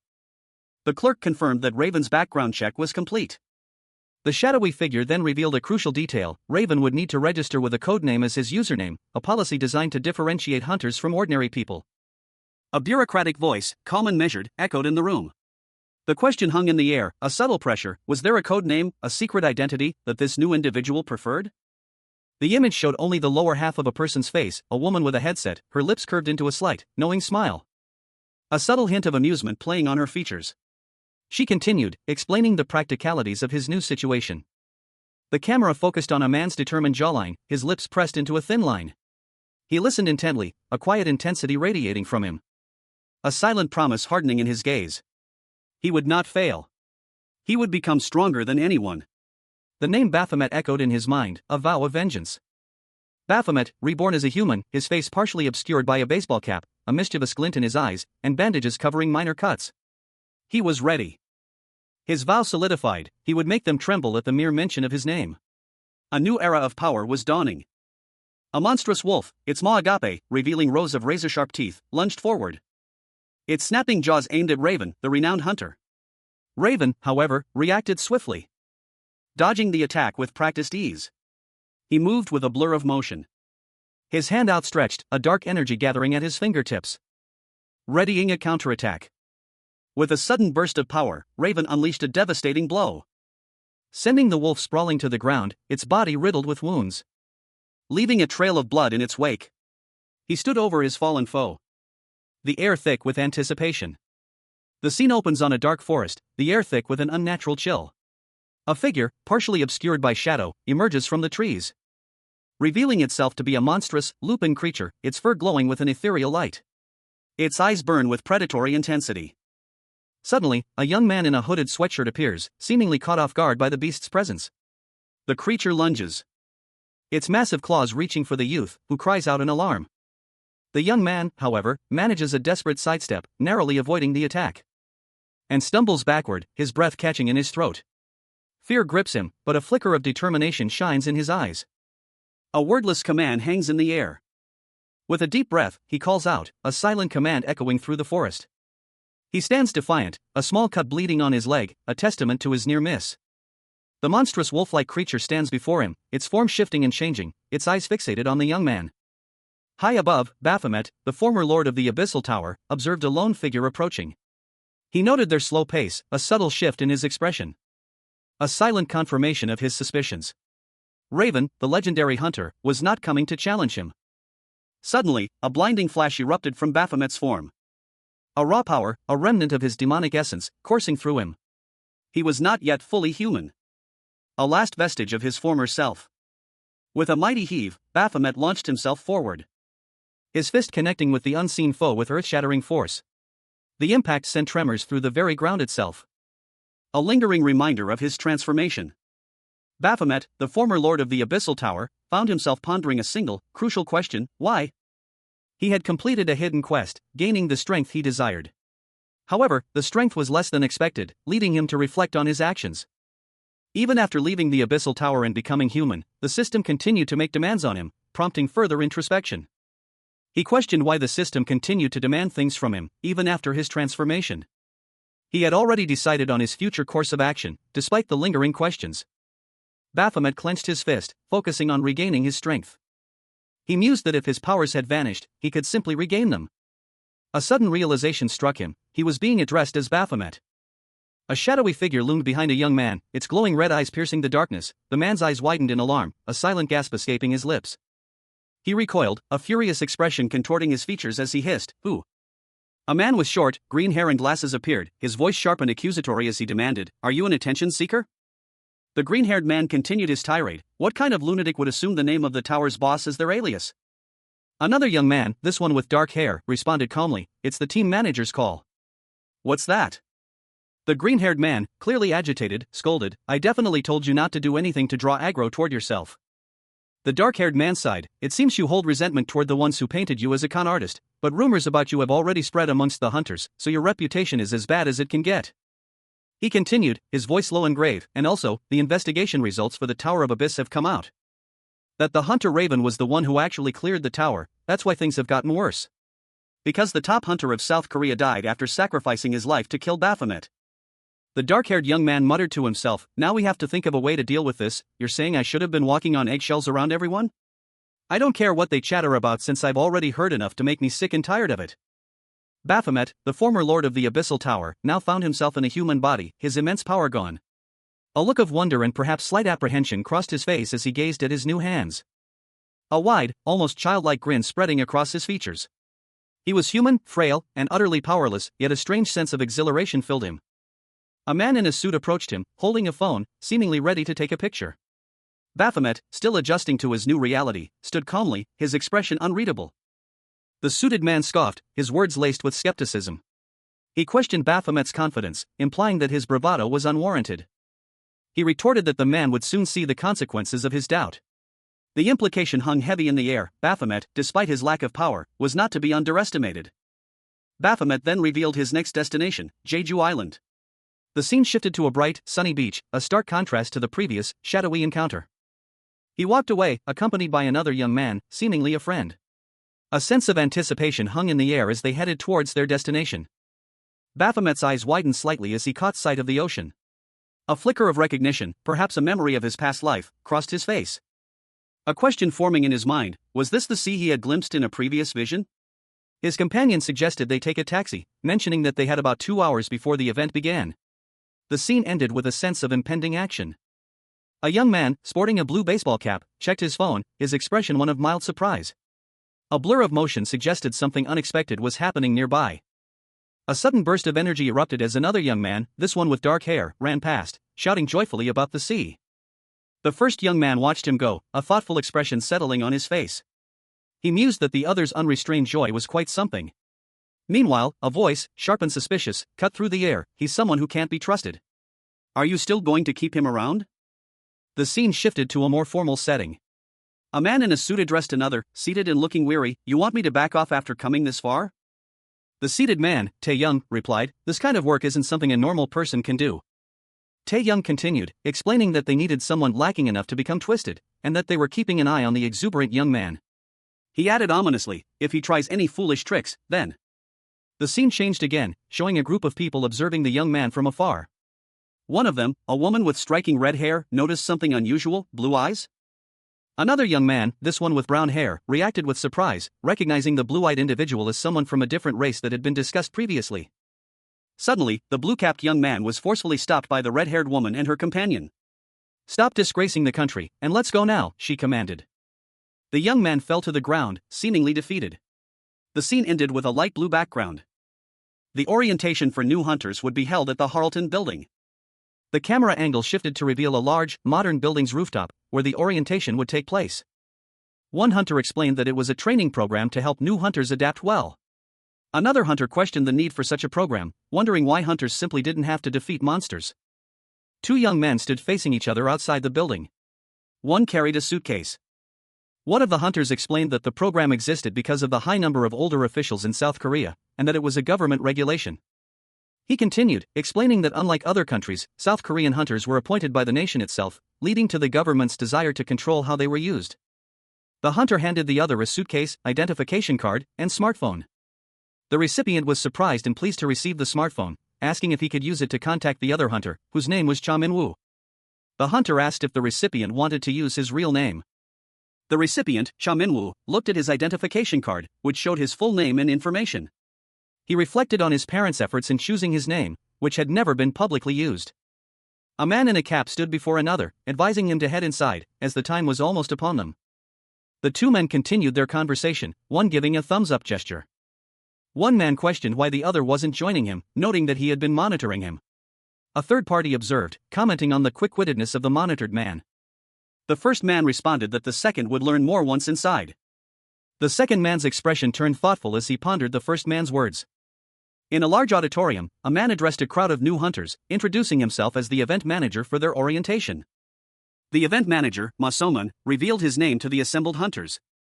The second man from the earlier scene reacted with surprise, realizing the meaning behind the first man's cryptic words. A woman stood in a buffet area, confused by the unfolding events. Ma So-man approached the woman, questioning her past association with a group known as Rogue. Two figures conversed in hushed tones. One, seemingly a superior, cautioned the other to keep their voices down, lest someone overhear their conversation. The second figure, identifying himself as a member of the Central Hunter Management, dismissed the concern. He continued, observing that the other was quite skilled at deception. A third person, a man with glasses, chimed in, suggesting that the deception was impressive, even for a master con artist. And then a woman nearby mentioned that others had been discussing him. The conversation shifted to the strong bond formed between the two initial figures after facing the troubles caused by Baphomet. One of them expressed surprise and anger at the audacity of Baphomet's presence, referring to him as a bastard scammer. The other individual, seemingly unfazed, revealed that Baphomet was his codename, and he requested to be treated as an outcast. The man with glasses called for the team manager. Baphomet, now resigned to his situation, decided to simply eat his meal. However, a sudden noise caught his attention. Two government employees, a man and a woman, sat across from each other at a table in a brightly lit restaurant. The man, his expression serious, inquired about the woman's recent conversation with a new hunter. The woman responded that it was nothing significant, the hunter had only asked about schedules and similar matters. The man, however, questioned whether someone of that nature should not be banned by the government. The woman agreed, stating that was precisely her point. She wondered aloud how such a person was allowed entry. A thought bubble above the woman revealed her further concern: the hunter was using Baphomet as an alias, raising questions about his true identity and intentions. The man reacted with surprise to the woman's statement, questioning if she was trying to oppose the government's decision. He warned her that such opposition could be seen as insubordination from government employees. The man apologized for his harsh words, asking the woman to reconsider her perspective. The woman, however, remained unconvinced. She questioned whether the hunter, given his negative reputation, had already cemented his status as the greatest sinner among hunters. Meanwhile, in a different location, a man with dark hair and a blissful expression was seen sitting at a table. The woman from the previous scene observed him with curiosity. She wondered aloud why he had such a peaceful expression, speculating that he might be trying to enjoy his situation despite its difficulties. A man with glasses, his expression one of relief, reflected on the recent events. He mused that despite the stress, Baphomet's mental fortitude had been enough to secure a mental victory. But his quiet contemplation was interrupted by a sudden sound. He looked up, questioning what it was. The sound grew closer, prompting a more pronounced reaction. He seemed surprised and confused. His confusion turned to disbelief as he processed the sight before him. He wondered aloud why A-rank hunters would be in such a place. The panel shows a group of A-rank hunters, their expressions a mixture of anticipation and curiosity. Among them, two individuals stand out. One of the hunters, a woman, voiced her bewilderment at the presence of A-rank hunters, a sentiment echoed by the man with glasses from earlier. He seemed equally perplexed. Another individual stepped forward to explain the situation. He revealed that the A-rank hunters were there for a special training program. The man with glasses expressed surprise that the program was starting today, not next week, as initially scheduled. The explanation given was that the dates had been subject to change. He then added that the early start could positively influence the new hunters. His words were met with a somewhat forced agreement. However, a sudden exclamation interrupted the conversation. A new character, a man with dark hair, appeared, his expression a mixture of surprise and excitement. A delectable spread was arranged on a large platter, a steaming bowl of soup, a juicy burger, golden fries, and a vibrant green salad. The food glistened under the warm light, each item radiating an irresistible appeal. Baphomet, now human, observed the scene with a newfound curiosity. He recalled a smartphone app that captured images of various foods, a detail that had previously held no interest. Now, however, the desire to eat, a sensation entirely foreign to his demonic existence, overwhelmed him. His eyes, once cold and devoid of emotion, now held a flicker of warmth and anticipation. A faint blush colored his cheeks as he gazed at the meal before him. He had often eaten rice soup and ramen, but this was unlike anything he had ever experienced. The sheer variety and visual appeal were captivating. A voice interrupted his thoughts. He was asked what he usually said in such moments. With a smile, Baphomet uttered a simple bon appetit before digging in. Water was poured over his food, enhancing its aroma and appeal. The sound of his enthusiastic eating drew the attention of nearby diners. Their surprised expressions were visible as they glanced at him. Suddenly, a voice cut through the air. Someone recognized him, exclaiming in disbelief that he was the infamous Baphomet. Baphomet, startled, could only manage a confused expression and a question mark as sweat beaded on his brow. He was clearly overwhelmed by the sudden recognition. Baphomet, the former lord of the Abyssal Tower, now reborn as a human, observed his new form with a detached curiosity. He mused on the strangeness of his human appearance, a stark contrast to his previous demonic visage. Leon, an A-rank hunter, was introduced. His sharp features and confident smirk hinted at his formidable abilities and unwavering resolve. In a bustling restaurant, Leon and two other hunters confronted Baphomet, their expressions a mixture of suspicion and apprehension. One of them demanded to know what Baphomet was doing there. Baphomet, calmly, cautioned them against rash actions, reminding them that they were under observation. Tension crackled between Leon and another hunter as they exchanged sharp glances, their disagreement palpable. Baphomet apologized for any inconvenience, but pointed out that the hunters were not entirely blameless either. He highlighted the significant losses suffered by fellow hunters due to Baphomet's actions, emphasizing the gravity of the situation. Leon expressed his disapproval of Baphomet's continued use of his old codename, suggesting it was disrespectful to the fallen hunters.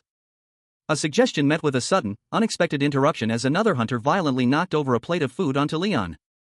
The other hunters reacted with shock and alarm to this outburst.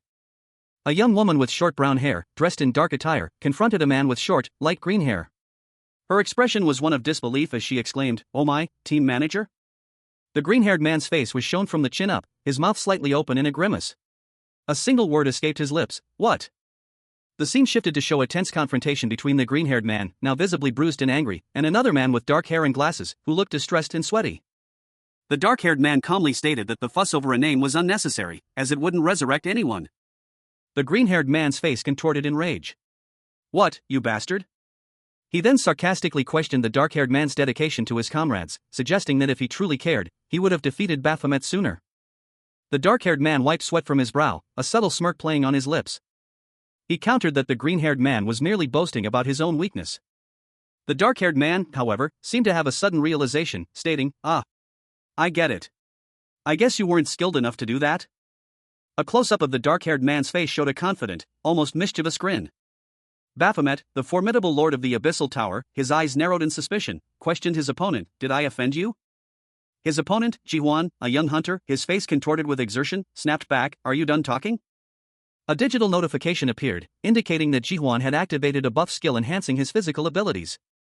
Meanwhile, observing from afar, a man muttered to himself, "Baphomet, that bastard killed him." Ji-won, his face grim, continued his assault, his punches landing with brutal force. He was clearly overpowering Baphomet, as a voice called out, "Ji-won, your punches are strong." A man with silver hair, watching the fight, smirked, "I had a hard time blocking them." He continued, impressed, "Looks like you'll pass the A-rank exam easily." Suddenly, a shocking revelation killed Raven. The impact of Ji-won's final blow was shown, as he landed a powerful punch on Baphomet. A young man with dark hair found himself in a precarious situation, facing an unseen opponent. His brow furrowed in concentration as he weighed his options, his internal monologue a rapid-fire assessment of the immediate threat. Should he dodge or block? Regardless of his choice, he knew the outcome would be the same. A grim certainty settled over him, blood would be shed. A voice, seemingly external, cut through his internal debate. The words hung in the air, a stark reminder of the rules governing this encounter. Fighting here is against the rules. The scene shifted, revealing a tense physical confrontation. A taller man with light brown hair grabbed the young man by the collar, his grip firm and unwavering. The young man's face was contorted in a mixture of surprise and apprehension. The taller man's face, partially obscured by shadow, revealed a grim determination. A faint trace of blood stained his cheek, hinting at a recent struggle. His gaze was intense, focused, and unwavering. A bead of sweat trickled down the young man's temple as he braced himself for the inevitable. The young man's eyes widened in recognition. A wave of surprise washed over him as a familiar face flashed through his mind. It's a face I've seen before? The realization hit him with the force of a physical blow. He had seen this man before. Elsewhere, two other young men watched the unfolding events with a mixture of shock and confusion. One of them gasped, his voice filled with disbelief, "That hunter." The answer came swiftly, confirming the young man's suspicions, "It's his brother." The revelation hung heavy in the air. Raven, the legendary hunter, stood resolute, his gaze unwavering. A faint image of Baphomet, the vanquished lord of the Abyssal Tower, flickered behind him, a ghostly reminder of the epic battle just concluded. A question hung in the air, unspoken but heavy with implication. Was this young man, with his intense gaze, Raven's younger brother? The question was quickly answered. Another individual, his features sharp and alert, confirmed that Raven did indeed have a brother, and a famous one at that. The younger brother, Griffin, was introduced. His expression was one of quiet intensity, his silver hair neatly styled. A reunion, long overdue, was taking place. Griffin's brother, his face etched with the marks of countless battles, greeted him warmly. Despite the unexpected nature of the visit, the older brother expressed his delight at seeing his sibling. However, a visit during training hours was against the rules. One of the trainers voiced his disapproval, pointing out the disruption caused by Griffin's arrival. His thoughts turned to the past. If his brother had acted sooner against Baphomet, and possessed greater strength, the Abyssal Tower might have fallen long ago. The tension escalated. The brother's argument attracted unwanted attention. He emphasized the need for discretion, given the number of witnesses present. A tense scene unfolded within a dimly lit office. One man, sharply dressed in a suit, confronted another. His voice, though unspoken, carried a clear accusation. "Why did you let him in?" The accused man, his face partially obscured, retorted with a sharp, indignant question. His words, a condemnation of the other's inaction, echoed the gravity of the situation. "As someone from the Hunter Intelligence Management Team, isn't it your job to sanction bastards like him?" The suited man's face, now fully visible, revealed a mixture of anger and frustration. Scratches marred his skin, hinting at a recent struggle. He seemed to be on the verge of losing his composure. His frustration mounted, a silent groan escaping him as he ran a hand through his hair. The weight of the situation pressed heavily upon him. Suddenly, a third figure entered the scene. A man with short, neatly combed green hair and glasses. He wore a calm, almost amused expression. His arrival shifted the dynamic of the confrontation.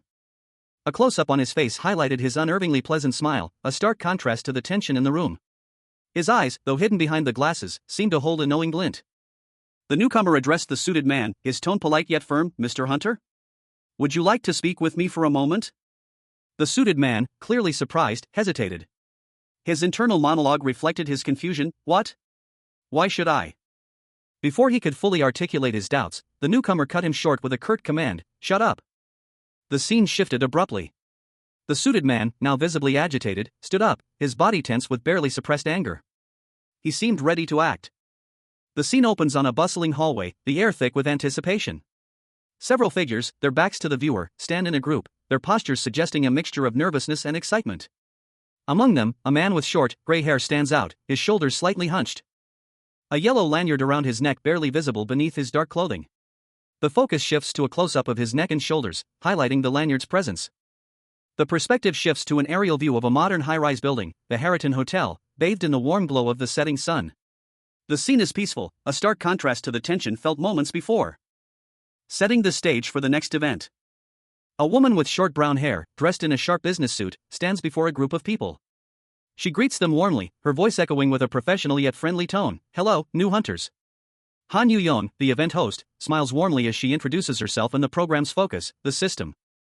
She continues her explanation, her words clear and concise. She asks a question to the assembled hunters. "When you awaken, you can see the blue system window, right?"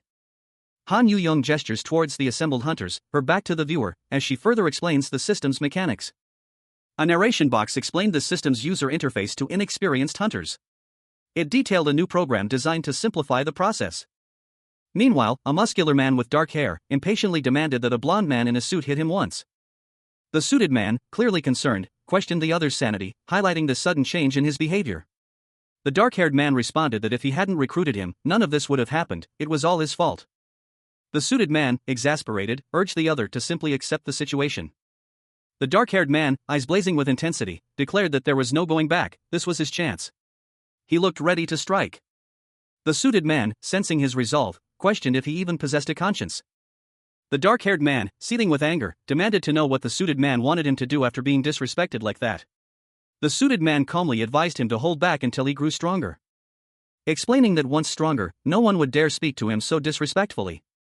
The suited man continued, emphasizing the need for the dark-haired man to lay low for now, as even with his current strength, he couldn't defeat an A-rank hunter. He concluded by advising the dark-haired man to remain silent and keep a low profile for the time being. A hand held a smartphone displaying a news article. The headline read, "After research, he's a con artist?" The face of the man claiming to have cleared the tower. The article continued, detailing a man in his 20s who claimed to have cleared the Abyssal Tower, a claim met with skepticism by many. A voice, filled with disbelief, muttered, "So that punk is that so-called great con artist?" Inside a training facility, two men reacted to the news. One, visibly agitated, questioned, "Who does he think he is to come crawling in here?" He continued, his frustration growing. "Because of bastards like this, even us normal hunters are being criticized. I came here to train in a good mood, but because of a fly like him." The man clenched his fist, his anger barely contained. Suddenly, a surprised exclamation escaped the other man's lips as he looked at his phone. "What?" The first man's expression hardened. He muttered darkly, "Fuck, they ate my money." His gaze narrowed, a dangerous glint in his eyes. He contemplated, "Shall I beat it so hard it throws it up?" The two men exchanged a look of shock and disbelief. His companion responded, "Why yeah. I heard it's going to be held in the GXR room." The first man's eyes widened in alarm. What the hell? When did he get there? His words were aimed at us, right? A narration box appeared, stating, "It wasn't only one or two." Raven, a young man with short, dark hair, thought to himself that it should be enough to stop them without using his fists. Raven approached a vending machine. He was surprised to get a can without having to insert any money. "Jackpot," he exclaimed. He reflected on the fact that those punks had mentioned a friendly match between A ranks. Raven took a sip of his soda. Raven stood in a room with two other people, one of whom was smiling. A man with short, brown hair was shown, smiling and sweating. The text above him read, "Leon wins." Leon, a man with short, reddish-brown hair, spoke to Raven, admitting defeat but also mentioning that he learned a thing or two. Two figures stood facing each other, one with a blue cloth draped over their arm. An event staff member commented on the impressive improvement in the other's skills, announcing that Hunter Leon had won 8 consecutive games and asking if anyone dared to challenge him. Griffin, a man with short, orange hair, stood confidently amidst a group of onlookers, the blue cloth still on his arm. As another man, with short, gray hair, called out to him. Griffin, looking thoughtful, was asked if he knew the rules of the upcoming match. A question that seemed to confirm his awareness of the impending challenge. Griffin, preparing himself, explained the simple rules: the first person to grab the other's blue cloth wins. A rule that seemed to suit both competitors. An event staff member, observing the scene, explained that the use of passive or active skills was not allowed, and that the match would be stopped if it became too dangerous. He seemed amused by the prospect of the match, believing it would have a positive influence on something. A young man with short brown hair and dark skin stood, observing a group of people. His expression was one of quiet assessment, his gaze steady and thoughtful. The caption above him read, "The newbies." A young woman with long brown hair, her face alight with excitement, turned to her colleagues. She exclaimed about Hunter Griffin's appearance. Her comments sparked a ripple of agreement among the group. A man with short, silver hair and a confident stance stood nearby, listening to their conversation. He seemed amused by their enthusiasm. He mused to himself about asking for the hunter's number. The women giggled, their faces flushed with excitement. Their conversation continued, focusing on Hunter Griffin's popularity. One of the women asked the team leader about Griffin's age. The team leader, a man with short blonde hair and glasses, pondered for a moment before answering that Griffin was in his second year of middle school. The women reacted with shock and disbelief to this unexpected revelation. The silver-haired man suddenly grabbed the brown-haired man by the arm, pulling him into a corner. He then proceeded to roughly push the other man to the ground. The silver-haired man leaned down, a smirk playing on his lips. He challenged the other man, suggesting a test of his improved skills. Raven, the renowned hunter, launched a swift attack against Baphomet, the former lord of the Abyssal Tower. His movements were a blur of calculated precision, sending Baphomet sprawling to the ground. He landed hard, the impact jarring his body. But Baphomet, despite his weakened state, retaliated with a desperate counterattack. He lunged forward. A desperate attempt to regain the upper hand. But Raven anticipated his move. With a swift maneuver, he effortlessly redirected Baphomet's attack, sending him tumbling once more. Raven's superior skill and speed were evident. He continued his assault. A relentless barrage of blows that left Baphomet struggling to defend himself. Raven pressed his advantage, his movements precise and powerful. Despite his weakened state, Baphomet's movements remained surprisingly large and forceful. Raven noted this, realizing that if Baphomet continued fighting this way, he would soon tire himself out, creating an opening for a decisive blow. A gap would form. A young man with short brown hair and a determined expression lunged forward, his fist cocked back, aiming a powerful blow. The target's eyes widened in surprise as he realized the attack was coming. What? He's counterattacking, he thought, his shock palpable. The attacker, his face a mask of grim satisfaction, continued his assault. The other man, with silver hair, reacted quickly, dodging the blow and grabbing a nearby cloth. Meanwhile, a group of onlookers watched the unfolding fight with a mixture of fear and fascination. Their expressions reflected the intensity of the moment. The focus shifted to a young man with dark hair and intense eyes, his gaze fixed on the scene with a calculating intensity. The silver-haired man, having evaded his opponent, spoke, "Did you see Griffin moving?" He continued, "I couldn't see his movements at all. He's that good even without using any skills." As expected of the number one among the A rankers, his promotion to an S-rank hunter should only be a matter of time. The silver-haired man's expression turned grim. "To think you pretended to give me a chance, but used it to find my weak point instead." His hand clenched into a fist, his thoughts filled with a mixture of anger and frustration. A young man with silver hair, his face etched with determination, addressed his supervisor. He asked if he could continue fighting, his voice carrying a hint of desperate hope. The supervisor, a man with fiery orange hair, looked on with a mixture of concern and something akin to reluctant approval. Another man, with brown hair, watched with a look of quiet anticipation. The supervisor, after a moment of consideration, agreed that he could continue, but questioned with whom he would be fighting. The focus shifted to a new character, a young man with dark brown hair and tan skin. His expression was serious, almost brooding. He wore a simple white t-shirt and a lanyard with a blue ID card, suggesting a formal setting. His posture was relaxed, yet his eyes held a certain intensity. His gaze seemed to hold a question, a silent inquiry into the situation unfolding before him. The orange-haired supervisor's expression shifted to one of surprise and slight disbelief. He seemed taken aback by something he had just heard. The brown-haired man, his face now clearly visible, voiced his astonishment. He questioned the possibility of the young man fighting alongside Baphomet, the infamous Abyssal Lord, expressing disbelief that a newbie hunter would be involved in such a high-stakes encounter. Meanwhile, a group of other hunters, observing from a distance, reacted with a mixture of disbelief and excitement. One of them, a woman, exclaimed that it sounded fun. The brown-haired man, seemingly intrigued by the prospect, turned his back to the others, lost in thought. Another man, identified as an event staff member by his name tag, spoke, suggesting that this unexpected pairing could serve as a valuable model for training new hunters, highlighting the significant gap in skill between veteran and novice hunters. A high-ranking official sat at a desk, his face obscured by shadow, reviewing a file. He muttered to himself, contemplating the implications of a decision. Despite the risks, the official decided to proceed with a plan, granting Hunter Griffin a handicap. Outside, a young man with silver hair and a blue bandana adjusted his attire, a look of quiet determination on his face. A shorter, dark-haired youth watched him from a distance. The silver-haired man turned, his back now to the observer. As the dark-haired youth, from his vantage point, pondered the silver-haired man's actions, he questioned his superior's strategy, recalling the order to remain passive. The dark-haired youth believed that only a beating would curb the silver-haired man's arrogance. A close-up on the dark-haired youth's face revealed a calculating gaze. The dark-haired youth realized the silver-haired man was Raven's younger brother. The silver-haired man, meanwhile, shifted his weight, a subtle sign of unease. The younger brother acknowledged the inherent difficulty of his upcoming challenge. He knew victory in his current state would be nearly impossible. Baphomet, now a human, mused to himself, "I'd be better off getting in some hits than throwing in the towel." He stood across from a shorter, older man with gray hair, his fists clenched. He was ready to fight. Baphomet lunged forward, landing a powerful blow to his opponent's face. But the older man easily caught his fist. He then countered with a swift strike, sending Baphomet sprawling to the ground. Baphomet braced himself for another blow. A devastating punch that sent him reeling. The older man sneered, "This little shit. I knew it when he picked me, but he's seriously trying to beat me to a pulp." The scene opens with a close-up on Raven's face, his expression unreadable. His jaw is clenched, a subtle hint of tension in his posture. He observes Griffin, who is on the ground, seemingly exhausted.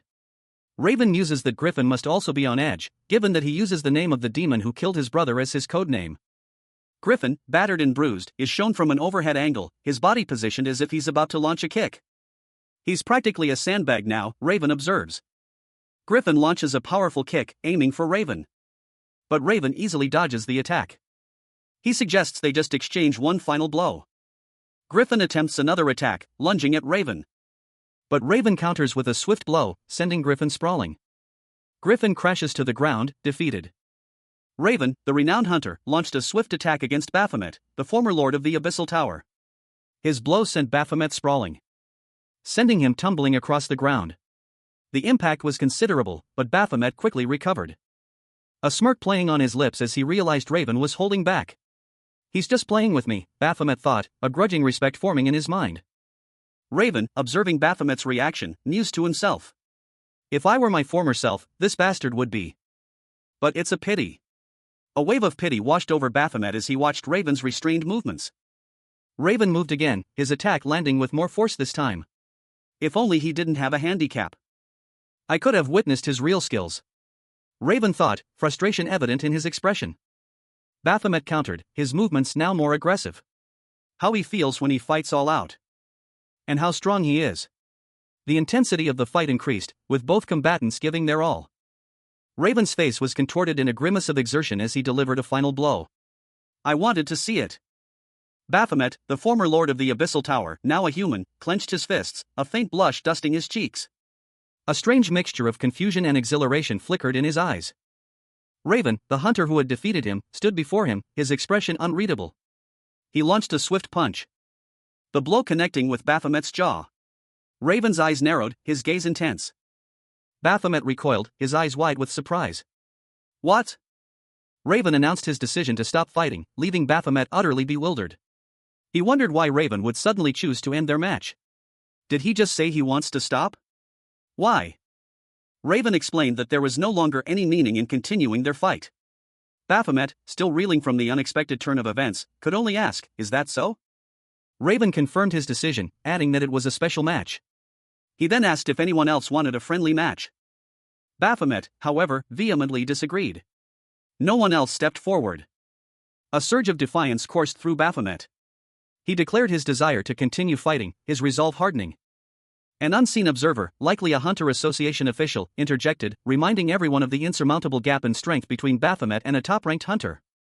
He warned Baphomet against futile attempts. Baphomet, the former lord of the Abyssal Tower, now a human stripped of his demonic powers, felt a profound weakness.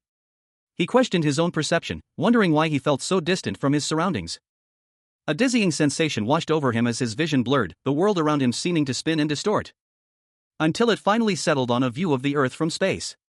A voice, sharp and angry, cut through the silence. A sinister grin spread across Baphomet's face, his eyes gleaming with a dark amusement.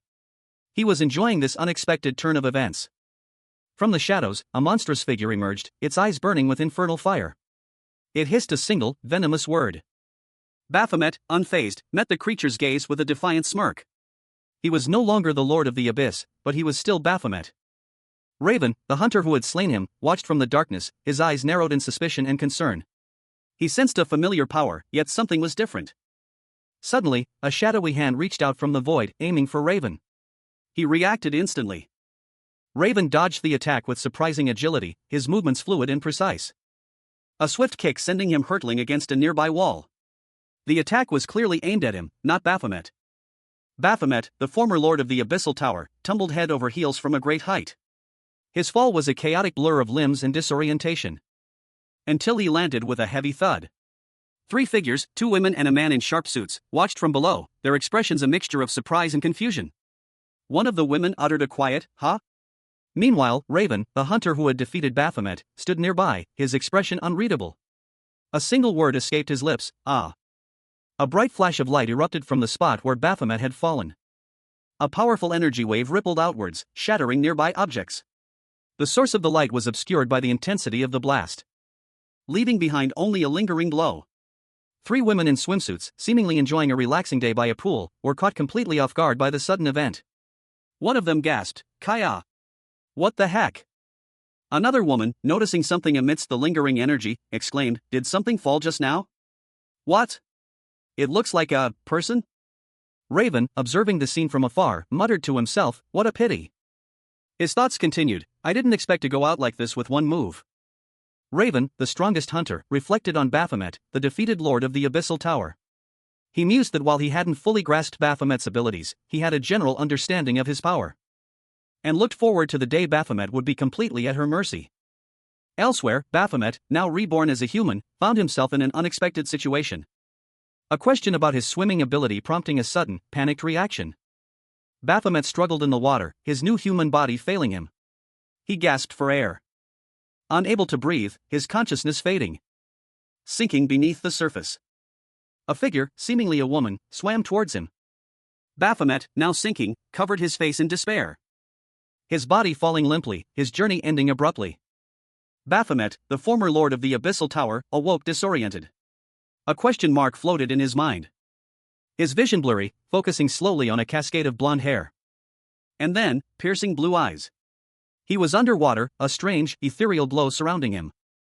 Baphomet, the former lord of the Abyssal Tower, found himself in an unfamiliar place. He was underwater, a disorienting sensation for someone who had once commanded legions of demons. Blonde hair, blue eyes. The thoughts were fragmented, hazy. He saw a woman with long blonde hair and blue eyes, floating serenely above him. She seemed to be reaching out to him. Her expression serene, almost ethereal. The water around them shimmered with an otherworldly light. Baphomet's vision cleared slightly, revealing his own disheveled appearance. He was a young man now, his dark hair damp and clinging to his forehead. His eyes, once filled with cold calculation, now held a flicker of confusion. The woman's face swam into focus, her blue eyes filled with concern. He could feel her presence, a gentle warmth in the cold water. Panic seized him. He gasped, a desperate attempt to breathe, but only water filled his lungs. "Ah! I can't take it anymore." The blonde woman's eyes widened in alarm as she saw his distress. She reached out again, her hand brushing against his. He thrashed, his body racked with panic. He couldn't breathe, the water pressing down on him with crushing weight. The woman cried out, "I can't breathe. Save me."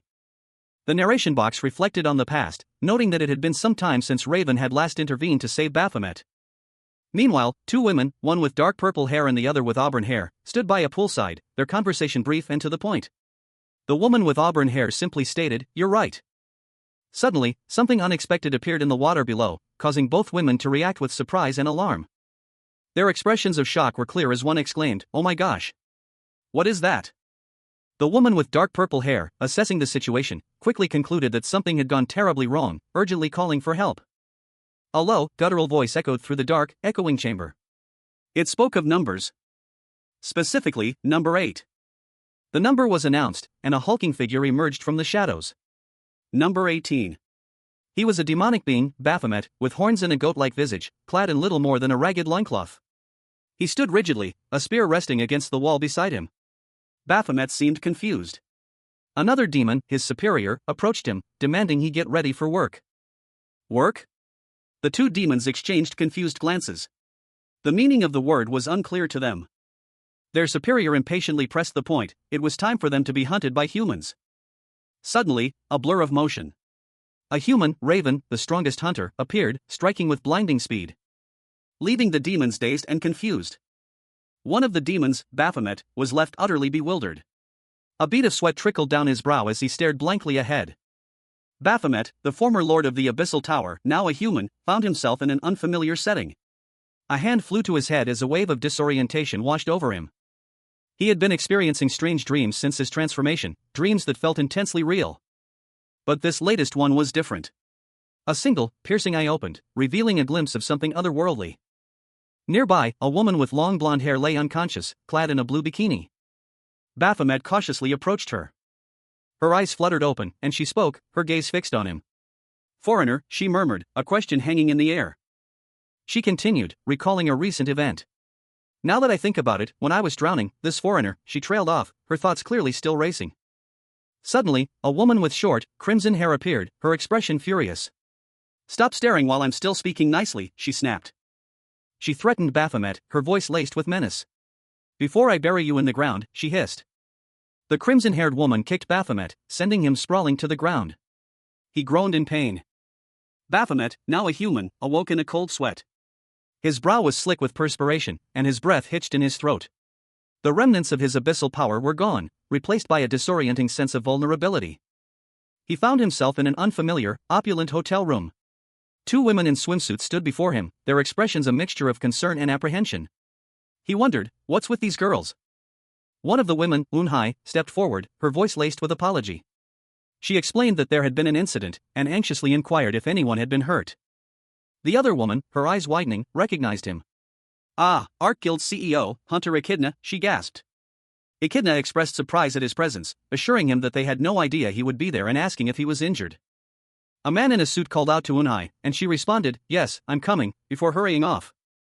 Meanwhile, another individual meticulously examined a strand of hair, asking for confirmation that all the strands had been accounted for. "Of course," came the reply. A satisfied smile played on their lips as they uttered a single word, "Well done." Back at the hotel, Eun-hai and her associates exchanged nervous glances, clearly uneasy about Baphomet's unexpected arrival. Echidna explained that the Ark Guild was on a retreat, and its members had been staying at the hotel since the previous day, adding that they were having a pool party. At a bustling hotel, a group of people discussed the arrival of a new hunter. One woman pointed out a young man, noting that he was currently undergoing training. Meanwhile, a man in a suit questioned a woman in a swimsuit about a strand of hair she held. He asked her if she knew what it was. The woman replied that it wasn't just hair. The narration box explained the woman's elaborate hair care routine, highlighting the early wake-up calls and the renting of an expensive hair salon. The narration continued, detailing the high cost of organic ingredients, sourced daily from the mountains, to maintain her healthy and shiny hair. And the significant effort involved, comparable to the value of gold, to ensure the woman received such meticulous care. The man in the suit exclaimed about the dark circles under the woman's eyes. A close-up of the woman's face emphasized the severity of her dark circles. The panel showed a blonde woman lying unconscious, identified as a representative hunter. The final panel depicts a group of stick figures, seemingly observing something from above. An event staff member, a man in glasses and a suit, offered his apologies to a woman with vibrant red hair. He stammered, expressing his regret and a desire to make amends. But the woman, her eyes narrowed, countered that another individual should be held responsible for the situation. A close-up on a man's eye revealed a startlingly gray iris, a detail that caused him to pause in surprise. The red-haired woman explained the financial implications of a recent event, 1 million won for each strand pulled, resulting in a substantial sum due to the large number of strands involved. The red-haired woman demanded compensation, and the man, clearly distressed, admitted his mistake, lamenting his actions. His internal monologue revealed his awareness of the red-haired woman's obsession with money, a trait that overshadowed all other considerations.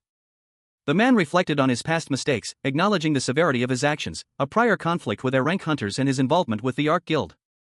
He questioned the consequences of his past life's choices. The man challenged the red-haired woman's assessment, questioning whether she truly understood the cost of his actions. He argued that the price demanded was excessive, especially considering his current circumstances.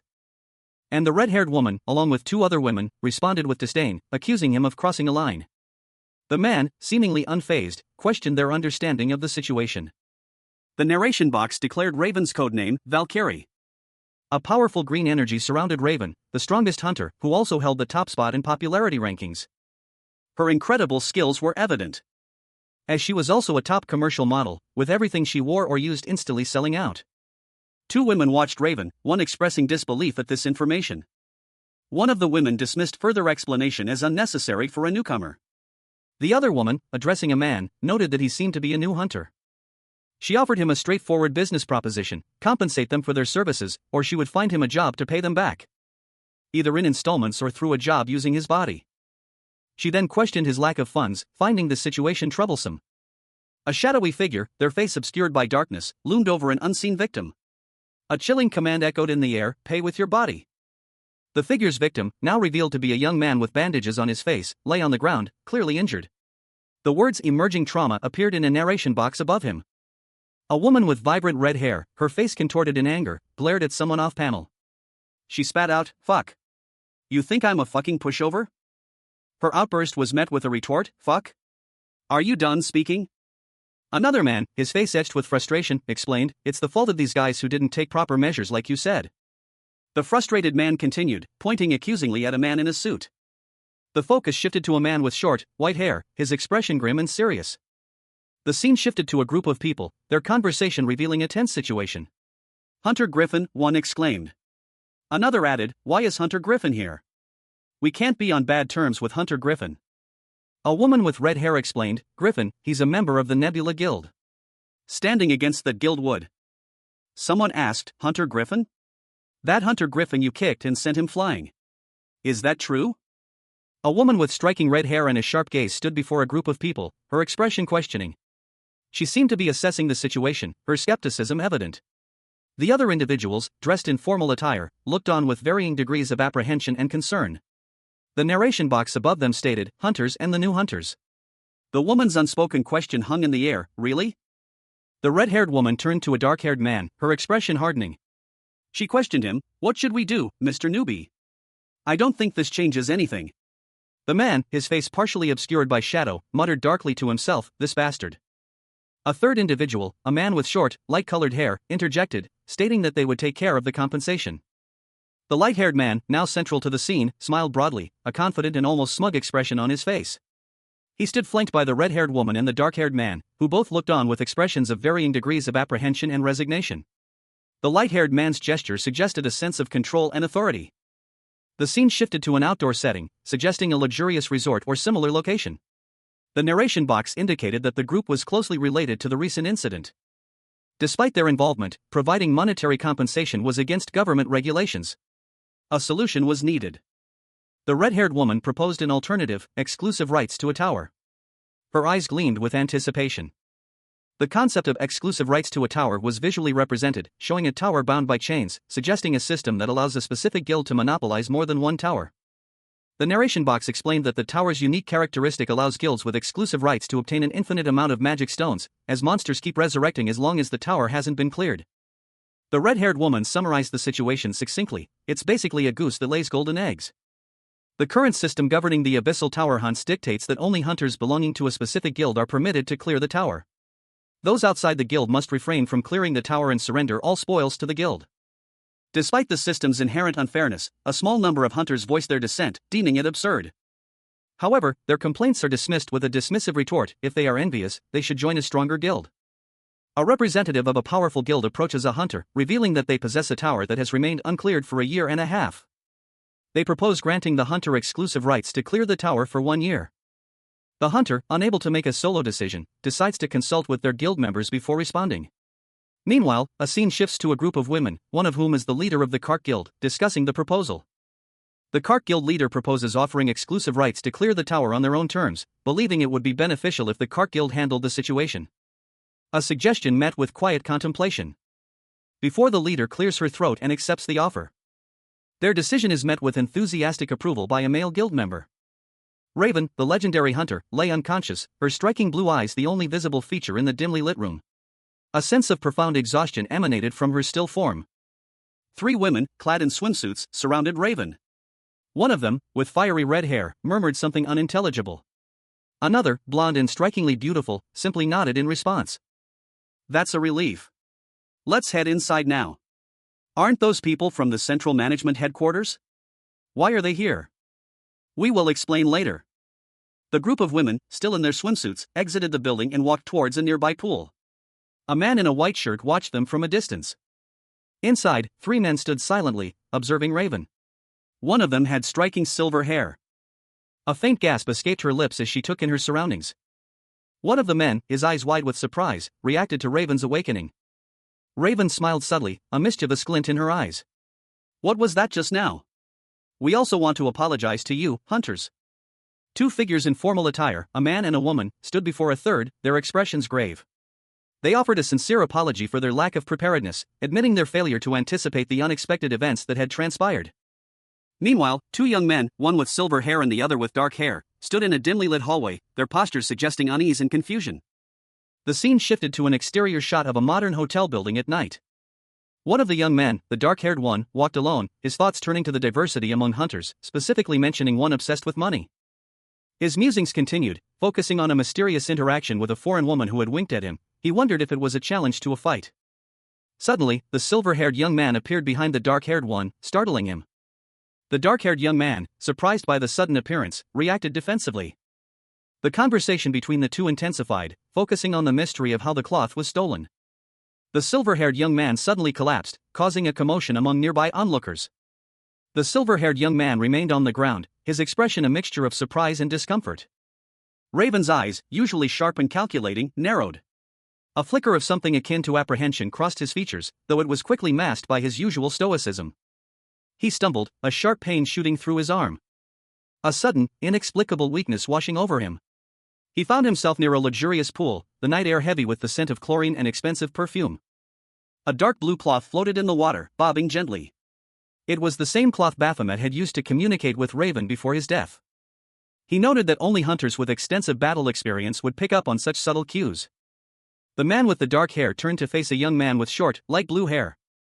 He demanded to know the young man's identity.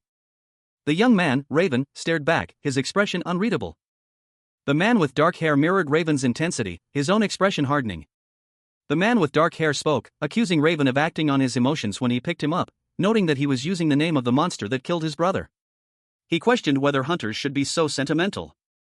Baphomet, the former lord of the Abyssal Tower, now a human, continued his conversation. He insisted on a direct answer, dismissing any attempts to sidestep his question. Raven, the hunter who defeated him, looked at Baphomet with suspicion. He questioned whether Baphomet's actions were driven by revenge for a past transgression. Baphomet's response was simple, he merely desired companionship. He pondered whether his explanation was sufficient. Then, he posed another question, his tone hinting at a deeper, unspoken reason behind Raven's actions. A new character appeared. He had short, silver hair and wore a simple black t-shirt. His expression was serious and observant. Raven reacted with surprise to the newcomer's sudden appearance, confirming his suspicions. The newcomer, observing Raven closely, noted the absence of hatred during their previous encounter, contrasting it with the raw emotion displayed now. He concluded that Raven's actions stemmed not from revenge, but from a deep-seated anger born from the death of his brother at Baphomet's hands. The newcomer's assessment seemed accurate to Raven, who silently acknowledged the truth of his words. A young man with silver hair, his face etched with suspicion, questioned the accusation.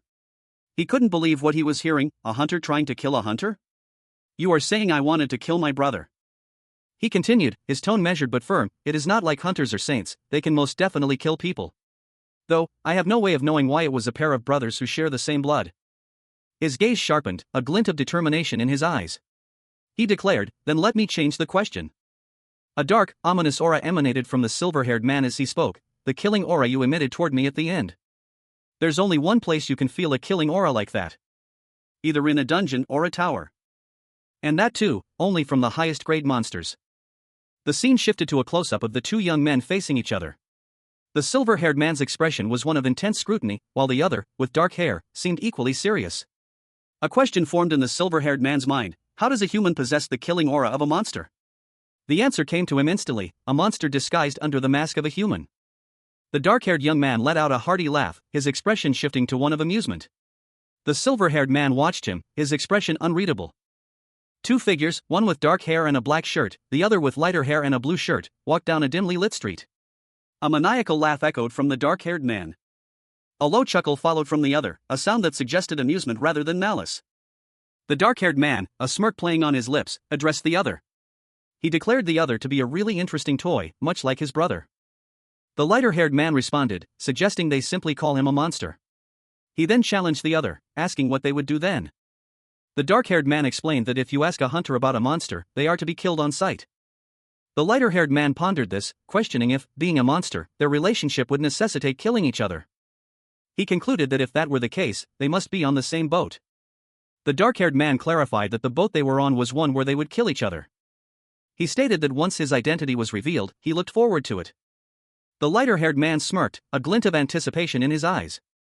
Raven, the strongest hunter, stood over his defeated foe. A cruel smile played on his lips as he addressed Baphomet, the lord of the Abyssal Tower, with a chillingly casual tone. He expressed a strange hope for his enemy's future, a twisted wish for Baphomet to grow stronger. Otherwise, he warned, Baphomet would die by his hands. The threat hung heavy in the air, a stark contrast to Raven's otherwise calm demeanor. Raven, the strongest hunter, found himself in a bustling city, his gaze sweeping across the cityscape. A question formed in his mind: where exactly was he being taken? His companion, a man with short, graying hair and glasses, offered an explanation. He couldn't continue to live in internet cafes or saunas. The man continued, explaining that he had found a suitable place for Raven to live, a celebratory gesture for his successful completion of his orientation. He added, with a slight chuckle, that a few things had happened along the way. With a flourish, he revealed the location. The man gestured towards a modest, traditional-style home, nestled in a quiet neighborhood. It was a stark contrast to the urban sprawl they had just traversed. He described the house as nature-friendly, a traditional Korean home. The camera panned to reveal a small, quaint house, typical of Korean architecture. Raven and his companion stood before the house, a mixture of apprehension and curiosity on Raven's face. Raven's initial reaction was far from enthusiastic. He exclaimed that this was a terrible place, a shithole. Raven, the legendary hunter who vanquished Baphomet, the demonic lord of the Abyssal Tower, stood silently, his expression unreadable. He had anticipated this outcome, his mind already strategizing. As he listened to the man beside him complain. The man, whose name was Suho, was clearly irritated by the attention his new life had garnered. He grumbled about the inconvenience of his newfound fame, finding solace only in the relative quiet of his new home on the outskirts of Seoul. Suho continued his complaints, this time focusing on the minor inconveniences of his new house. He found the weeds easy to remove and the size of the house quite comfortable. But even his minor complaints couldn't hide his underlying satisfaction. He mused that with a few modifications, the house would be perfect. Suho's casual complaints continued, prompting Raven to question his well-being after a recent mishap. He had fallen into a pool, and Suho's reaction suggested a possible head injury. But Suho quickly dismissed any concerns, insisting he was perfectly fine. His boisterous laughter filled the air. A stark contrast to Raven's quiet contemplation. Raven reflected on his past life, recalling his disdain for humanity, his habit of calling them foolish bastards.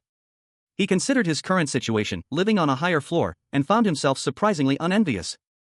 Finding the elevated position more confining than liberating.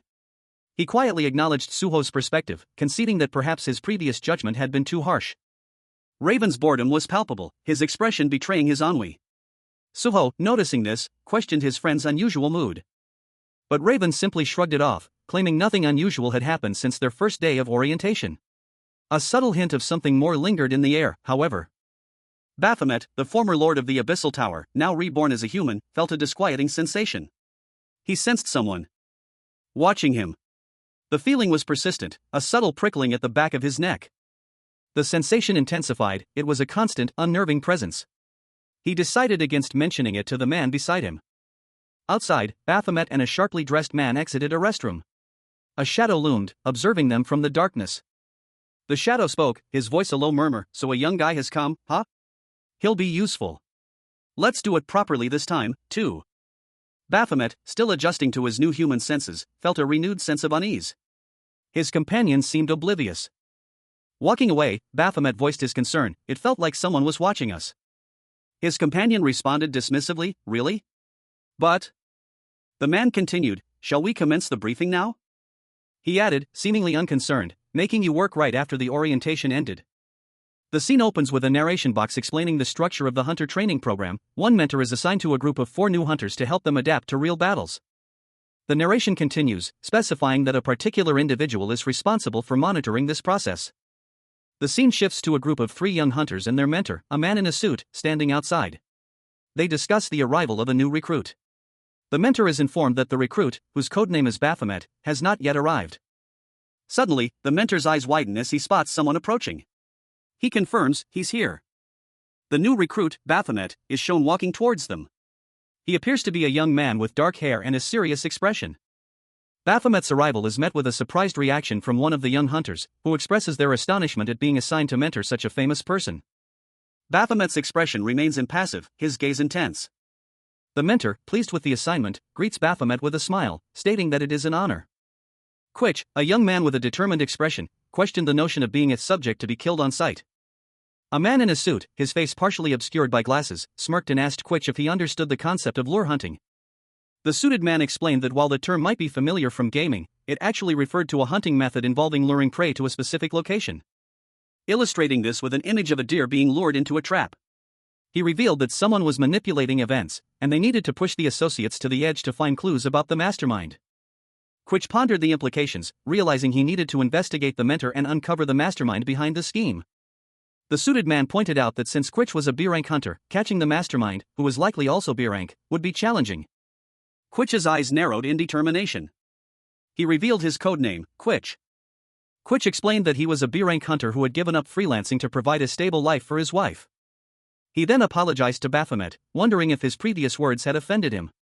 A man with dark hair and a sly smile questioned a woman with short brown hair and a skeptical expression, and a young man with dark skin and a serious demeanor.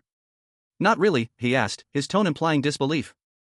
The young man, his gaze intense, responded, then, I'll inform you about the precautions. His voice laced with disbelief, he exclaimed to a shorter, green-haired individual, you told me they were hunters who hunt other hunters. The man in the suit, sitting on a low wall, calmly explained, do you know how animals started getting domesticated? It all started by hunting anima dash. The young man interrupted, exasperated, so what? A beat of silence followed, before the young man's eyes narrowed in thought. Get close to that mentor. The man explained, then, if we can find proof of their crimes, we can bring him in alive instead of having to kill him. The young man smirked, alive? That's easy. He continued, his expression turning serious, then cutting off an arm or a leg should be fine, right? A thoughtful frown creased his brow as he muttered to himself, the problem is, how will I get close to that mentor? Shall we go then?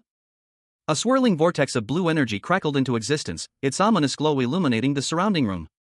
The narrator's voice, calm and informative, described the phenomenon. It was a D-rank gate, a place known to be infested with D-rank monsters. A woman with short brown hair, dressed in practical attire, addressed a group of 4 young hunters. Her tone was authoritative, as she instructed them to clear the dungeon according to her plan. One of the hunters, a young man with a sword at his hip, voiced his apprehension. The task seemed daunting, given their current rank. Their leader, a man with dark hair and a calculating gaze, explained that F-rank hunters were often assigned to D-rank gates as part of their training.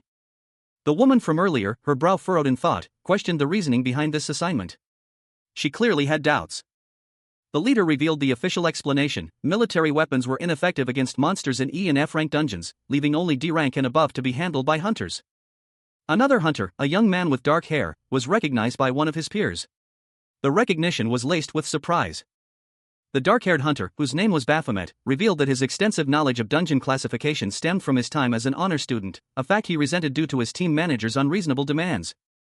The team manager, a man with short green hair and glasses, angrily recounted how Baphomet had fallen asleep during his training. He reassured his team that they would easily overcome the challenge if they worked together. A man with short, dark hair, dressed in a smart casual outfit, addressed a group of people. He gestured emphatically, his expression confident and commanding as he urged them to prepare for action. All right everyone, grab your weapons. Shall we enter the dungeon? He turned to a young man with slightly longer, dark hair, who stood apart from the group. His gaze was sharp, questioning. Ha? Hunter Baphomet, did you not receive a weapon? Your fist is a weapon? I heard you weren't from the fighter class, that's strange. Indeed. The young man, Baphomet, seemed unfazed by the question. He responded calmly, then I'll go on ahead, so you can slowly follow behind me and enter the Abyssal Tower. He started walking, his confident stride suggesting a hidden strength. One of the other hunters followed, a hint of apprehension in his posture. Baphomet's eyes narrowed slightly as he proceeded. A flicker of something akin to suspicion crossed his features. Ha? He paused, a sudden realization dawning on him. Acting so full of yourself. I was wondering where I'd seen these bastards before. It was the trio that was talking shit about me. His expression hardened, his eyes blazing with anger. Raven, the strongest hunter, moved with practiced ease, his blade a blur as he effortlessly dispatched a monstrous lizard-like creature.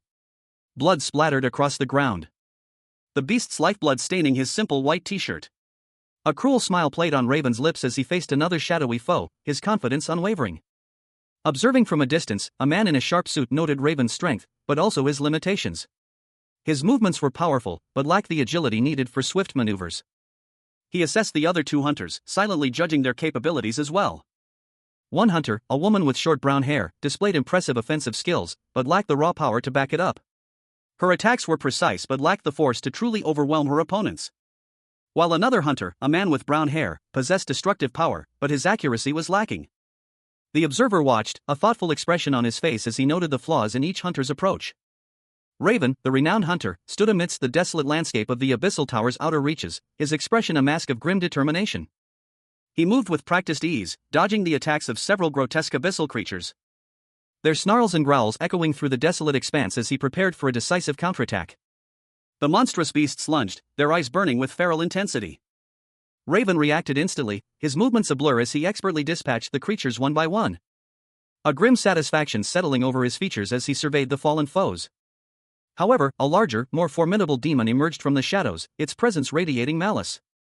Raven met the challenge head-on, his movements precise and deadly as he engaged the powerful demon in a fierce battle. A clash of steel and magic filling the air as the hunter fought with unwavering resolve. With a final, powerful blow, Raven vanquished the demon, its form dissolving into nothingness. Raven, the strongest hunter, delivered a final, devastating blow to Baphomet, the demonic lord of the abyssal tower. The impact sending Baphomet sprawling to the ground, his body contorted in a grotesque display of defeat. Baphomet, despite his demise, found himself strangely curious. A new perspective was dawning. He examined his blood-stained hands, a flicker of understanding crossing his features. "Ugh, it got all over me," he muttered, noting his own strength, agility, and surprisingly good judgment. His stats, displayed as a perfect hexagon, reflected an unprecedented balance of abilities. Among the awakened hunters, those with such exceptional capabilities were known as irregulars. Baphomet, now reborn as a human, pondered the implications of his new identity. Irregular? It's too much to simply call it talent. A sinister smile crept across his face as he considered his next move. A nearby advisor whispered, appealed to him by smiling. The battle concluded, leaving a sense of relief among the surviving hunters. It's a relief no one sustained any severe injuries. The hunters breathed heavily, exhausted but alive. Raven, the strongest hunter, stood amidst the aftermath of a battle, his expression a mixture of weariness and dissatisfaction. He muttered to himself that everything seemed settled after giving feedback, but that it wasn't quite right. His frustration grew, a grimace twisting his features as he exclaimed that this wasn't fun at all, he couldn't take it anymore. He voiced his discontent, complaining about the repetitive nature of fighting weak monsters. He questioned the necessity of continuing this monotonous task. Raven declared his desire for a more challenging opponent, someone who could truly test his abilities. He noted that his mentor was only a B-rank hunter. His mentor, a man with a calm and knowing smile, appeared beside him. He stated that Raven simply needed something to make a strong impression on him. A sudden realization struck Raven, represented by a burst of visual energy. He exclaimed in understanding, recognizing a solution to his problem. Raven's mentor stands with two other hunters, seemingly waiting for him. A team of hunters, their faces etched with exhaustion, stood amidst the ruins of a dungeon. One of them, a woman with short brown hair, voiced the question on everyone's mind, if we kill the boss, right? Doubt clouded their triumph. One hunter pondered aloud, this is strange. Shouldn't the boss's appearance condition be fulfilled after we kill all the ordinary monsters? Another hunter responded, that's the norm, but... A chilling question hung in the air. A voice, seemingly from nowhere, asked, can you bring me the corpses of all the monsters? Leaving the hunters to wonder if this would be enough. The hunters stood over the emerging monstrosity, their faces a mixture of fear and determination.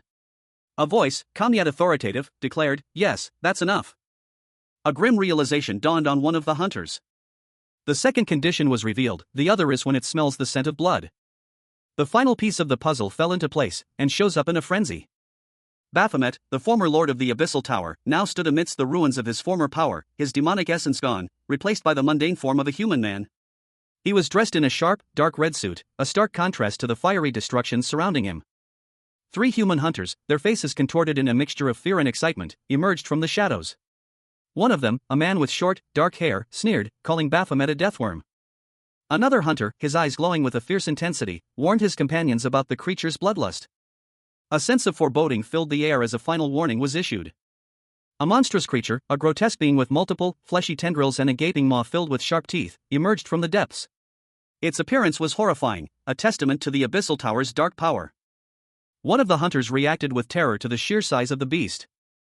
The other two hunters braced themselves, preparing for battle. The scene shifted to focus on the hunter with the glowing eyes, his back to the viewer, a large blade strapped to his back. The hunter with short, dark hair expressed his doubt about their chances of victory, wondering if their mentor would intervene if things went wrong. He urged his companions to act quickly.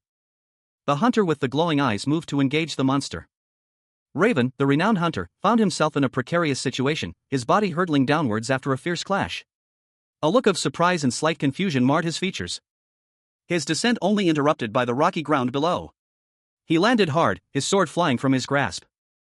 Meanwhile, a female hunter watched in horror as Raven's weapon was snatched away. He had his weapon stolen, she gasped, her voice filled with disbelief.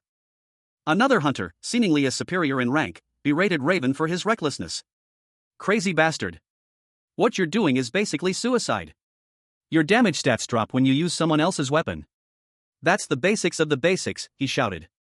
The superior officer approached Raven, a mixture of concern and something akin to excitement in his eyes. Raven, meanwhile, could only mutter, "Oh my." The superior officer mused, "It seems the boss isn't the only one excited, our newbie is too. We can't lose a talent." Suddenly, Raven, despite his disadvantage, launched himself into action, his movements surprisingly swift and powerful as he snatched a large blade from the ground. He moved with unexpected speed and precision, the large blade arcing through the air, easily deflecting an attack from a monstrous creature. The other hunters watched, stunned by his unexpected display of skill. A man, his face etched with grim determination, stood amidst the ruins. His dark suit, slightly rumpled, hinted at a recent struggle. He was a man of action, his eyes narrowed in focus. He muttered to himself, a grim acceptance coloring his words, "Guess it'll die." Suddenly, a blur of motion. Raven, the legendary hunter, launched himself into the air, his massive sword arcing towards a monstrous, tentacled creature. The impact echoing through the desolate landscape. His face contorted in exertion. A blinding flash of light erupted from the point of impact. A wave of energy coursing outwards. A raw power that shook the very foundations of the Abyssal Tower. The monstrous creature, its form now shattered and broken, loomed large in the panel. Raven, exhausted but victorious, knelt on the ground, the remnants of the battle scattered around him. A cataclysmic explosion of dark energy erupted from the Abyssal Tower, a crimson maelstrom of power. Leaving behind only a gaping maw of destruction, the remnants of Baphomet's once formidable form. Raven, the legendary hunter, stood amidst the devastation, his silhouette stark against the fading light.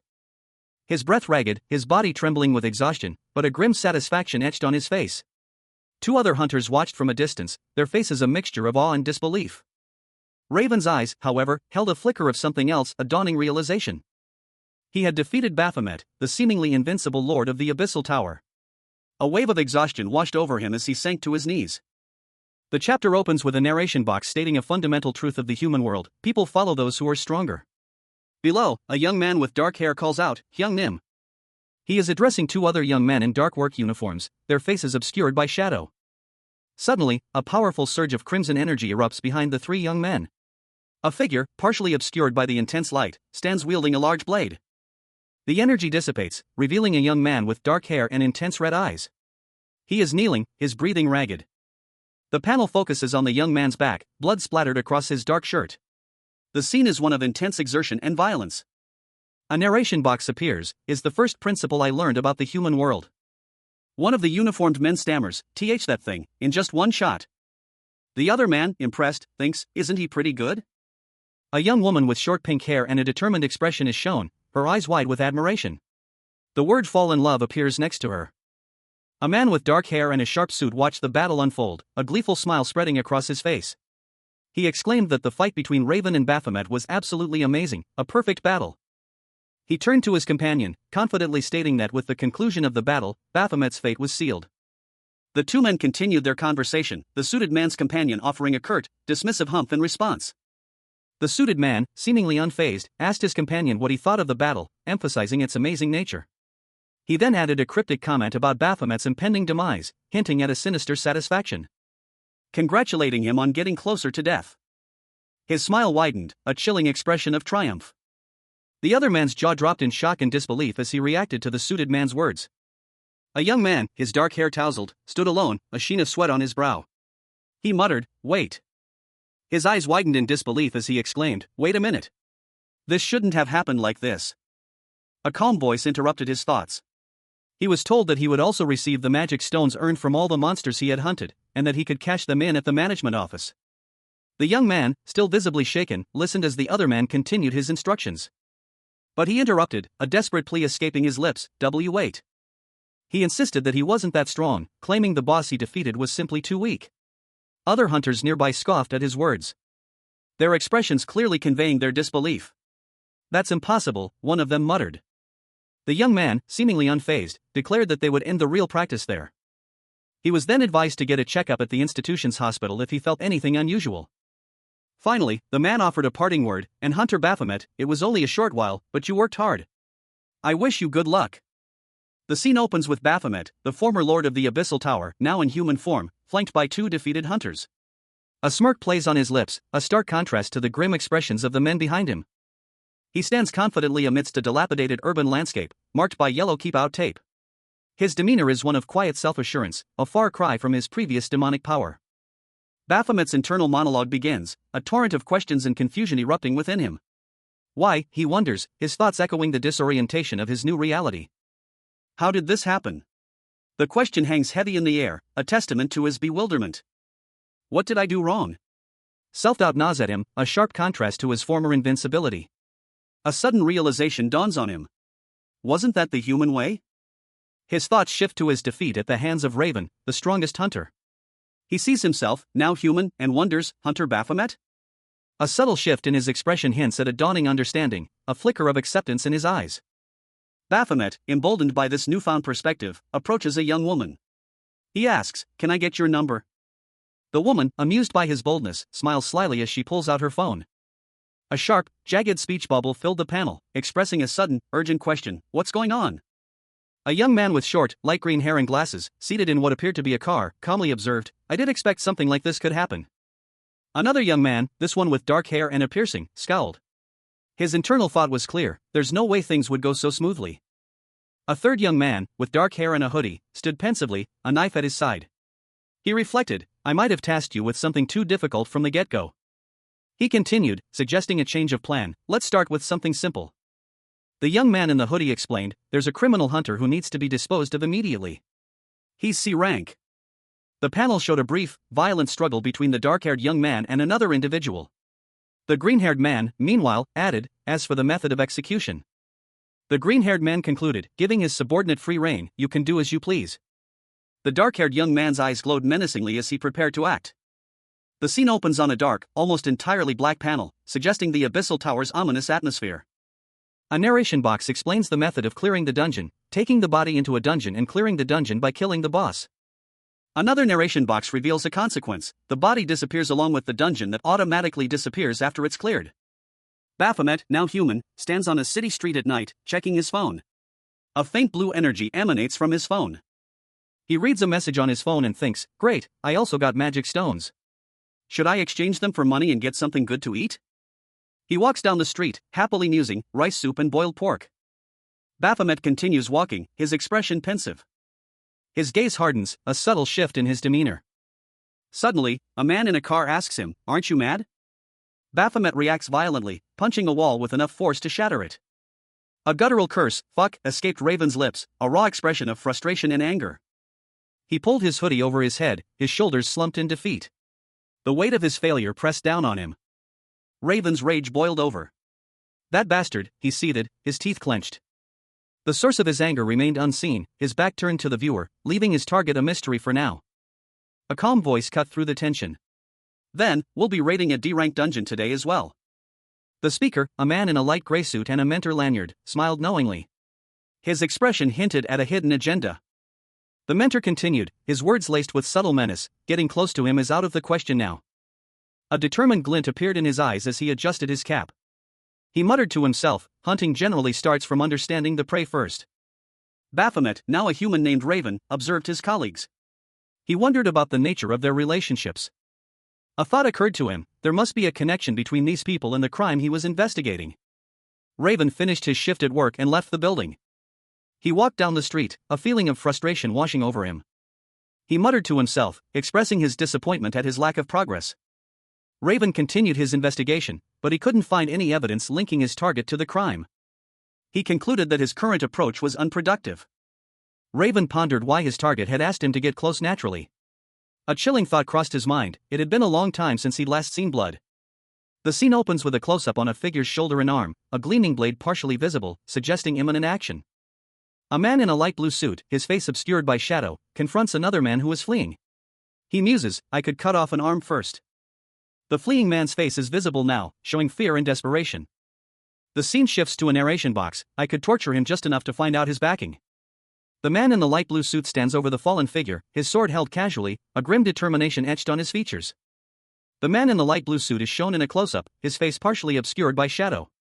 He contemplates, "Should I just do that?" The scene shifts to a hallway. The man in the light blue suit walks away from another man, who seems to be observing him. The observing man thinks, however, this is the human world. I have to approach things in the way of humans. The man in the light blue suit approaches a door, and a voice asks, "But how do you do that?" Baphomet, now reborn as a human named Yoo-hyun, rushed out of his apartment building, a look of frantic urgency on his face. He was pursued by another man, who watched him go with a questioning expression, muttering what? Yoo-hyun fled down the street at full speed, stopping abruptly as he reached a crosswalk. A wave of dizziness washing over him. Where was he? A cold sweat beaded on his brow as he gasped, "Where?" His mind raced, desperately trying to grasp his surroundings. Yoo-hyun. He was met by a worried woman, her face etched with concern. She questioned him, noting his pale complexion. "Your face is pale. Did something happen? Where'd you go? Why didn't you pick up my calls?" A young woman, clutching a bag of groceries, stood on a city street, her face buried in the embrace of a man with dark hair. A soft sigh escaped her lips, her eyes wide with a mixture of relief and exhaustion. She murmured that everything was all right, as the man, concerned, asked if she was hurt. In the background, another figure watched them from a distance, suggesting they go home, promising to cook her something delicious. His tone was gentle, reassuring, a subtle smile playing on his lips as he spoke. The scene shifts abruptly. A man lies on the ground, his eyes wide with shock and fear. Another man, dressed in a dark suit and mask, stands over him, calmly reporting the situation to headquarters. He states that he will dispose of the body. A look of grim determination on his face as he checks his phone. A man reviewed his phone, a message thread open. He pondered the question posed, ways to fake an accident? A sudden, sharp sound echoed, followed by a pained grunt. A man's face contorted in pain, his mouth agape in a silent scream. He was being tended to by a concerned woman, her expression a mixture of worry and helplessness. He was clearly injured. Later, the injured man sat on a couch, his eyes widening in surprise as he looked at his savior. "Ha! You," he exclaimed. The woman explained, "That guy saved you from getting hit by a car?" The man reflected on the events. He had been badly hurt, and the stranger had refused to let him go to the hospital, insisting on treating him at home. But what are the chances, he mused. His gaze fell upon a photograph, a familiar face staring back at him. A thought bubble appeared above him, Hunter Baphomet? The man and his savior stood together, a tense silence hanging between them. A man with short, dark hair and a subtle smirk expressed his gratitude. "Thank you," he said, "I heard you saved my wife." He continued, stating that he had something to ask. Specifically, he needed details about the incident and the car's license plate number.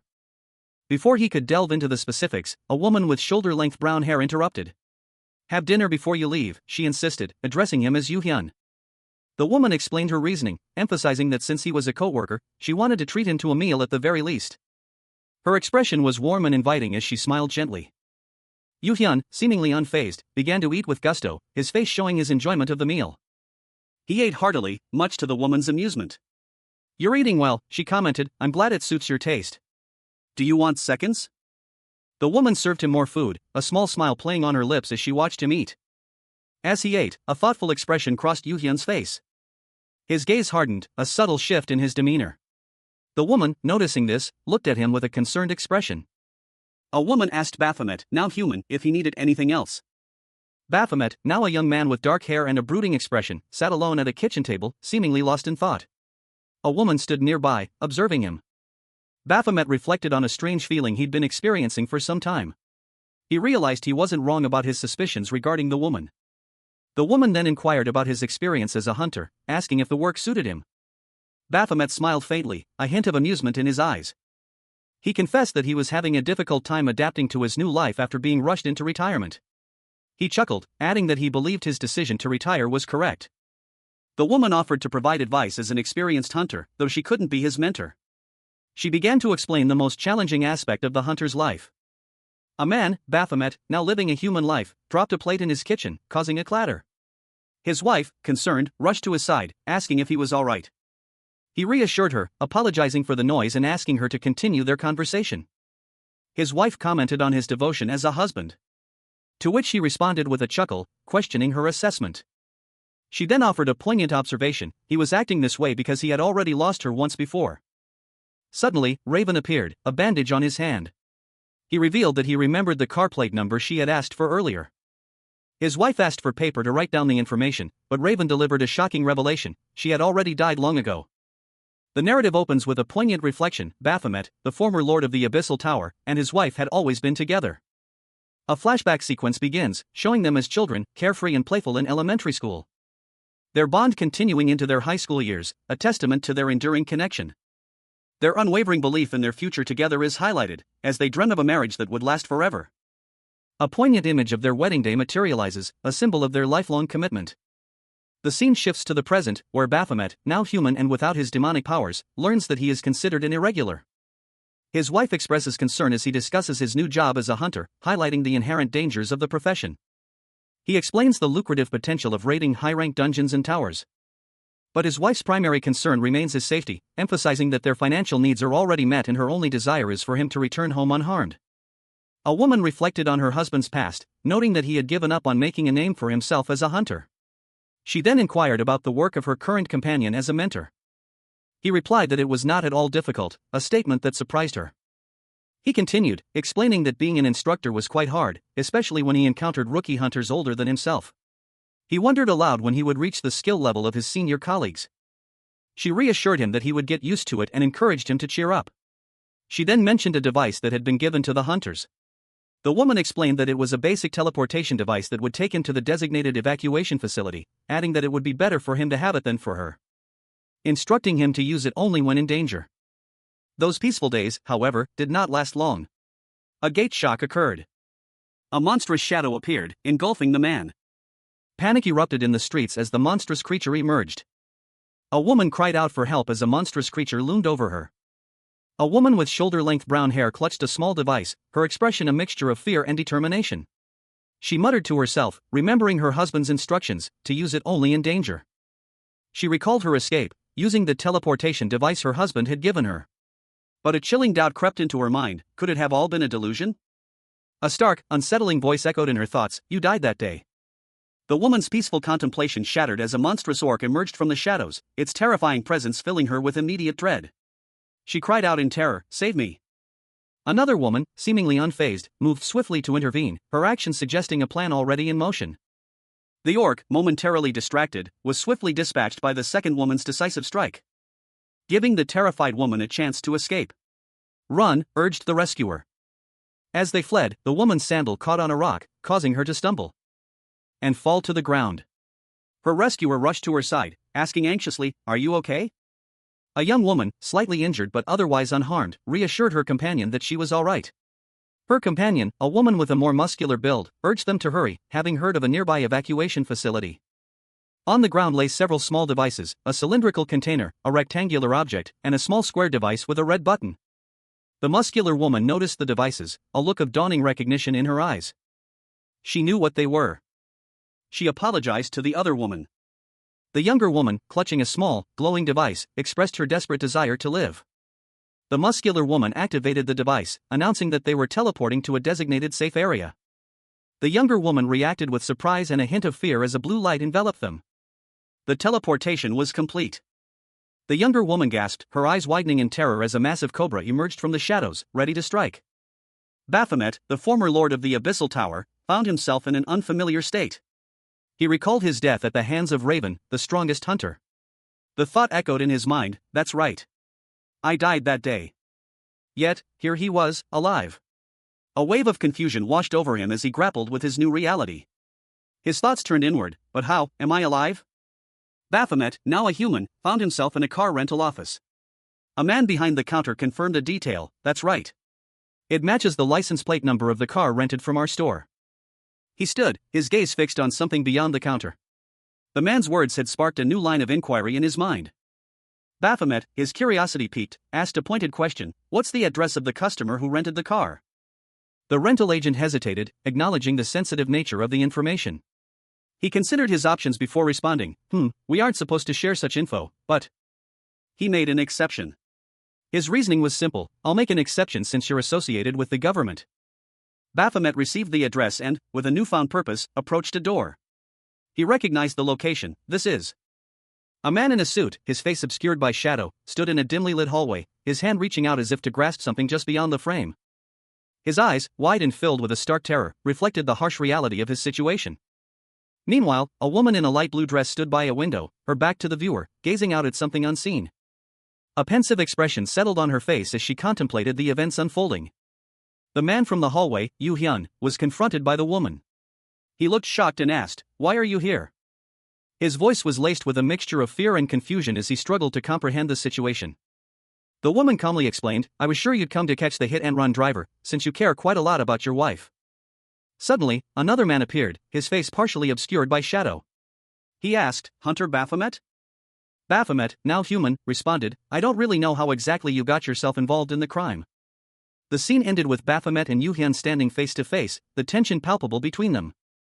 A man with dark hair and intense eyes glared, his expression a mixture of anger and concern. He muttered to himself, acknowledging that he at least knew what was at stake. The scene shifted to show a young woman with shoulder-length brown hair, dressed in a simple white dress. A man with dark hair and a red jacket had his hands on her shoulders, his expression one of cold indifference. The dark-haired man's face was contorted in distress. A desperate plea escaped his lips: "Don't touch her." He continued his internal monologue, noting the strangeness of the situation. It was peculiar, he thought, that she had become this way after realizing she was dead. The man in red gently touched the woman's cheek, his action seemingly innocuous, yet carrying a weight of unspoken tension. The dark-haired man's face hardened, his jaw clenched in silent fury. His thoughts turned to the mystery of her revival. How exactly was she brought back to life, only to end up in this state? His eyes narrowed, his resolve hardening into a fierce determination. He would not let anyone touch her. The man in red shrugged, dismissing the situation with a nonchalant, "Well, that's none of my business."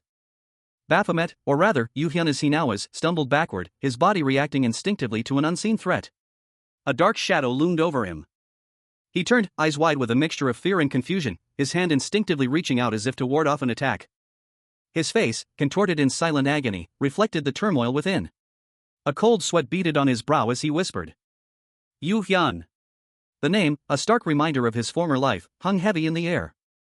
He collapsed to his knees, the weight of his new reality pressing down on him. A figure in a dark red jacket loomed over him. She was already dead anyway. "Can't you just revive her again?" the figure sneered, his voice laced with a chilling lack of empathy.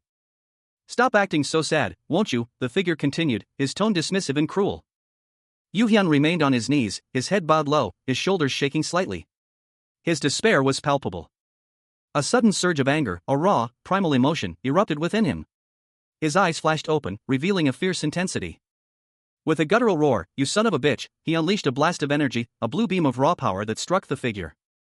Raven, the strongest hunter, stood over his defeated foe. He had vanquished Baphomet, the merciless lord of the Abyssal Tower, but his task was not yet complete. For he needed to take Baphomet back alive. With a muttered incantation, Raven summoned a weapon from his inventory. A surge of energy crackled around his hand as he prepared to strike. A grim determination etched across his face. He would not falter. Raven unleashed a devastating blow, the force of the impact shattering the stone floor around Baphomet, sending debris flying in all directions. The attack was precise, calculated to subdue, not kill. A cloud of dust and rubble obscuring the scene for a moment. The dust settled, revealing a battered but still breathing Baphomet. But Raven's victory was short-lived. Another figure, cloaked in shadow, appeared, wielding a wicked blade, and launched a swift, brutal attack against Raven, sending him sprawling. Raven, the strongest hunter, launched a fierce attack against Baphomet, the demonic lord of the Abyssal Tower. His movements a blur of speed and precision as golden energy crackled around him. The force of the blow sent shockwaves through the air as he deflected Baphomet's counterattack. Baphomet, caught off guard, stumbled back.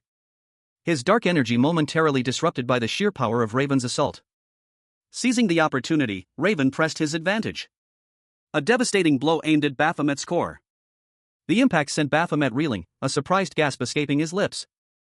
Raven followed up with a powerful kick. With a final, decisive strike, Raven delivered the finishing blow, leaving Baphomet defeated and broken. The scene opens on a pair of legs in a dark suit, walking down a dimly lit corridor.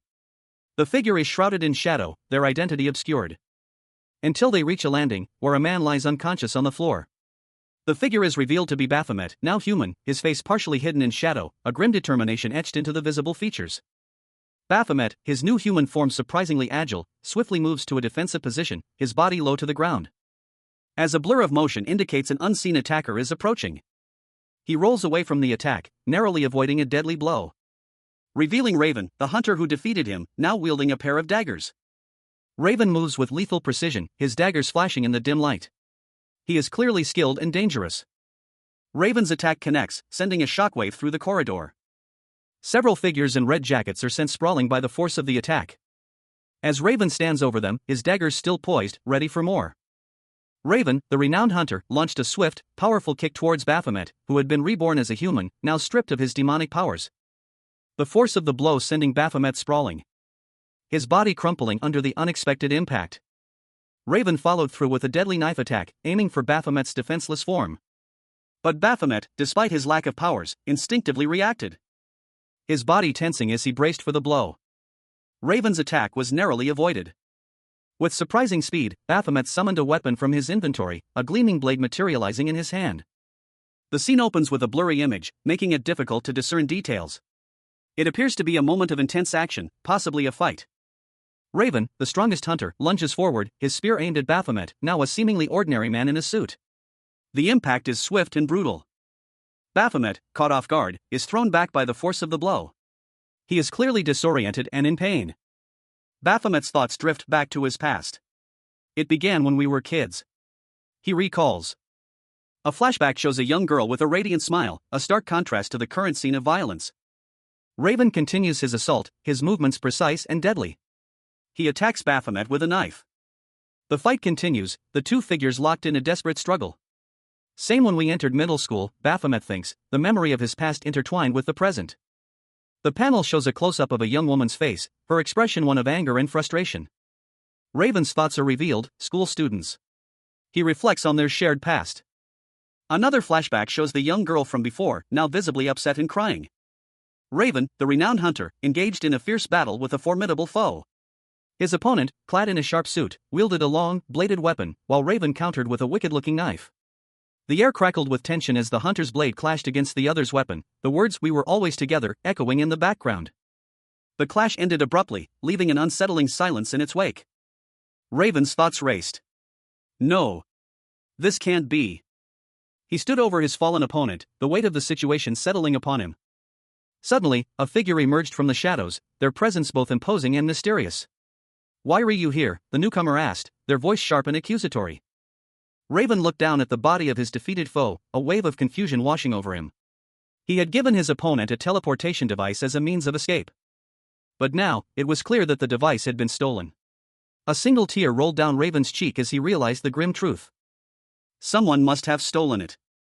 Raven, his mind racing, pieced together the events. His opponent was at the evacuation facility. The pieces clicked into place.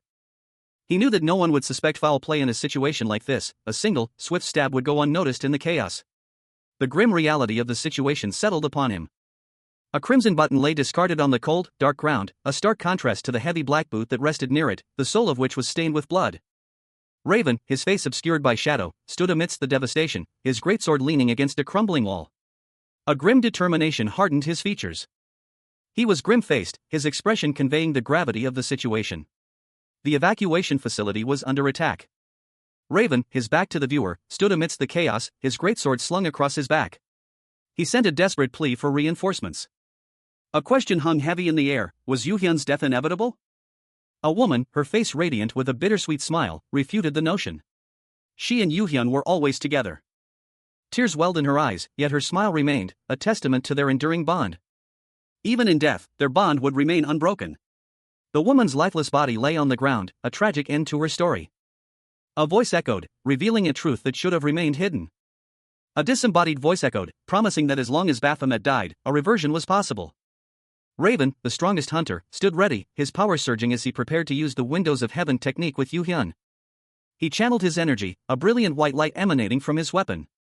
The intensity building as he prepared for the final strike. And then, with a final burst, Baphomet was struck, returning to his human form. Baphomet, now human, looked at his hands in disbelief, muttering, "So what?" He felt a surge of anger, a visceral reaction to his sudden powerlessness. Suddenly, a red-clad figure attacked him with a swift, powerful blow. A voice, disembodied and echoing, spoke to the defeated figure on the ground. There had been others like him before. The words hung in the air, a stark contrast to the silence of the defeated man's contemplation. Emotionally driven people, the voice continued, explaining the nature of the defeated man's downfall. The victor, Raven, stood over his fallen opponent. "This fight was over the moment you let your emotions take control," he stated, his voice cold and devoid of sympathy. Raven's words hung heavy in the air as he looked down at the defeated man, who was bleeding profusely and clutching his wound. A wave of self-doubt washed over the defeated man. "Did I work that hard for 2 whole weeks just for a pathetic fight like this?" he thought, his voice laced with bitter disappointment. His anger flared, a furious expression twisting his features as he gripped his weapon tightly. "Fuck," he roared, his voice filled with rage.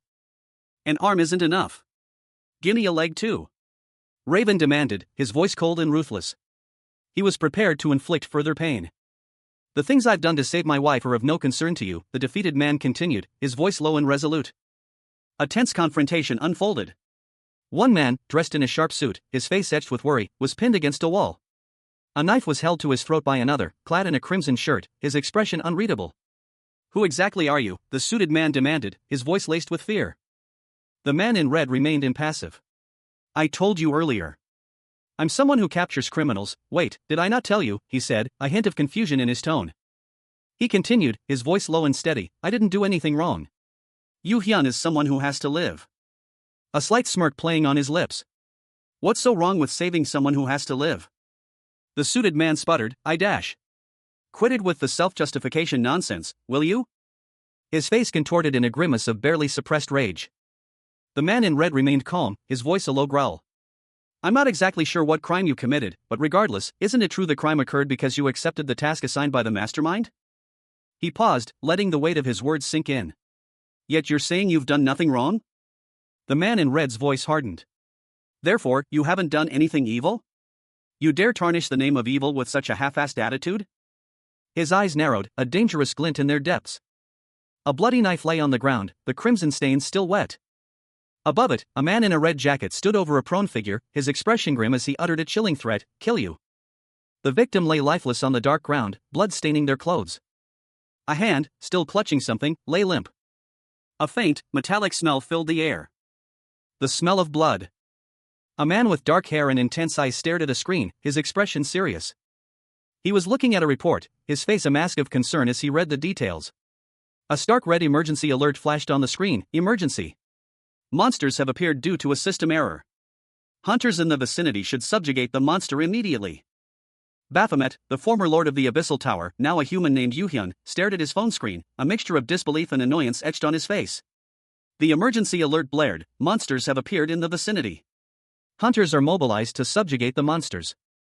Suddenly, a monstrous creature burst from the ground near Yu Hyun, sending him sprawling to the ground.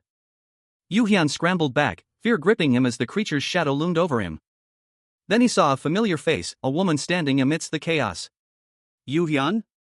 The woman, seemingly unharmed, stood precariously on the creature's back, a chilling sight. Yu Hyun, noticing blood on his arm, felt a growing sense of dread. "What's going on?" The woman's face was partially obscured by shadow and blood, but her expression was unsettlingly calm.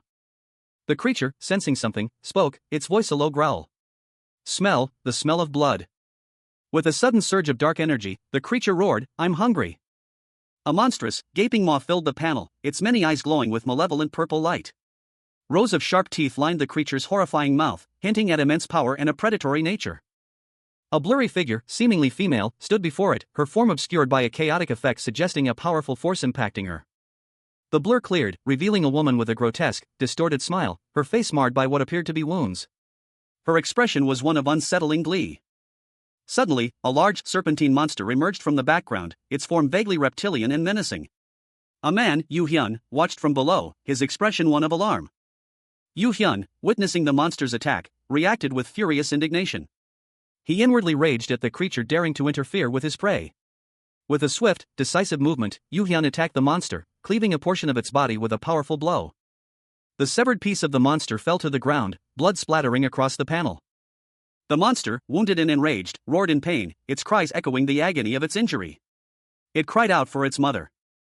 Yu Hyun watched the monster's desperate struggle, his expression a mixture of concern and determination. As the monster continued its attack, a narration box revealed that Yu Hyun was activating Baphomet's passive skill, Outburst. Another character, seemingly observing the scene, commented on Yu Hyun's actions, calling him a romantic. Raven, the renowned hunter, stood before a horrifying sight, the bloodied corpse of his wife.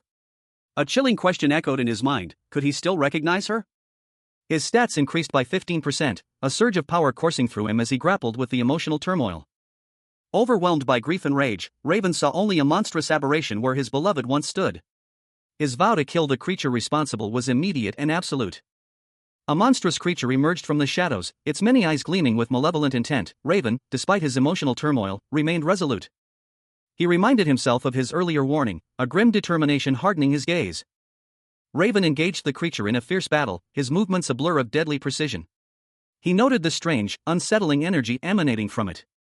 The malicious energy emanating from the creature was palpable, even making Raven feel physically ill. He was shocked to discover that a human was responsible for this horrific act. His resolve to find and punish the culprit intensified.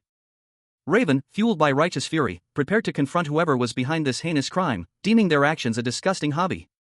The battle raged on, a maelstrom of dark energy and furious strikes. Baphomet, the lord of the Abyssal Tower, was on the defensive, his demonic power failing against Raven's relentless assault. Raven's blade flashed, cleaving through the air with deadly precision. Baphomet staggered back, blood blooming across his chest as he crashed against the jagged rocks. A grim testament to the hunter's overwhelming strength. His reign of terror seemed to be nearing its end. Baphomet's eyes widened, a flicker of surprise crossing his features as he felt the final blow connect. He had underestimated Raven's power. A searing pain lancing through his very being. He grasped at his chest, his body convulsing as the life drained from him. With a final, desperate lunge, Raven drove his sword deep into Baphomet's heart. The Abyssal Lord's body shuddered violently before collapsing into a heap of lifeless flesh. The battle was over. Silence descended upon the ravaged battlefield. The Abyssal Tower, once a symbol of fear and dread, stood eerily still. A chilling testament to Raven's victory. But even in death, a transformation was about to begin. As the dust settled, a young woman emerged from the ruins of the tower, her eyes wide with confusion and disorientation. She had no memory of who she was. Raven, the strongest hunter, stood before Baphomet, the fearsome lord of the Abyssal Tower. A fierce battle raged, the air thick with the scent of magic and blood. The clash of their powers echoing through the monstrous dungeon. Baphomet, a towering, tree-like demon, was visibly wounded. Crimson blood splattering across the white stone floor. Raven's attack was relentless.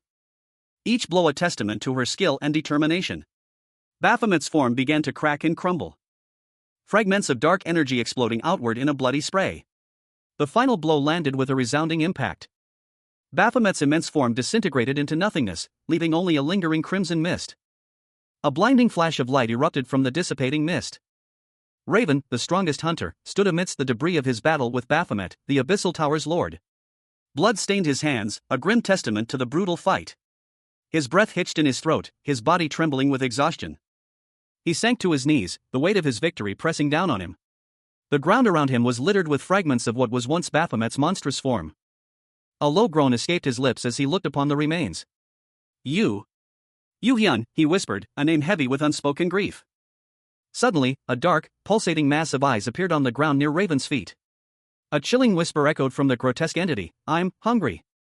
The creature's voice growing stronger with each word. Raven reacted instinctively, his boot crushing the mass of eyes with a sickening crunch. Raven clutched his head, a pained groan escaping his lips. It's this pattern again, he thought, a wave of despair washing over him. His eyes glowed with a terrifying crimson light, his face contorted in a mask of rage. This damned debuff, he cursed, the words laced with bitter self-loathing. Raven, the renowned hunter, stood amidst the wreckage, blood staining his crimson shirt. He muttered dismissively, well, whatever. Right, it doesn't matter. He had just slain his opponent, a cold resolve hardening his gaze. The thought, I was already planning to kill him anyway, flashed through his mind as he stood over the fallen body. His opponent, lying defeated, weakly retorted, if you'd go so far just to stay together, it's better if I just kill you myself. The dying man continued his bitter taunt, then at least you can be together forever in hell, right? A strangled gasp escaped Raven's lips as he registered the finality of his actions. Suddenly, a red alert flashed before Raven's eyes, system threat detected. The system immediately went into lockdown. Lockdown in effect, the screen blared. Raven, confused, could only manage a questioning. A chilling message appeared, explaining the reason for the lockdown.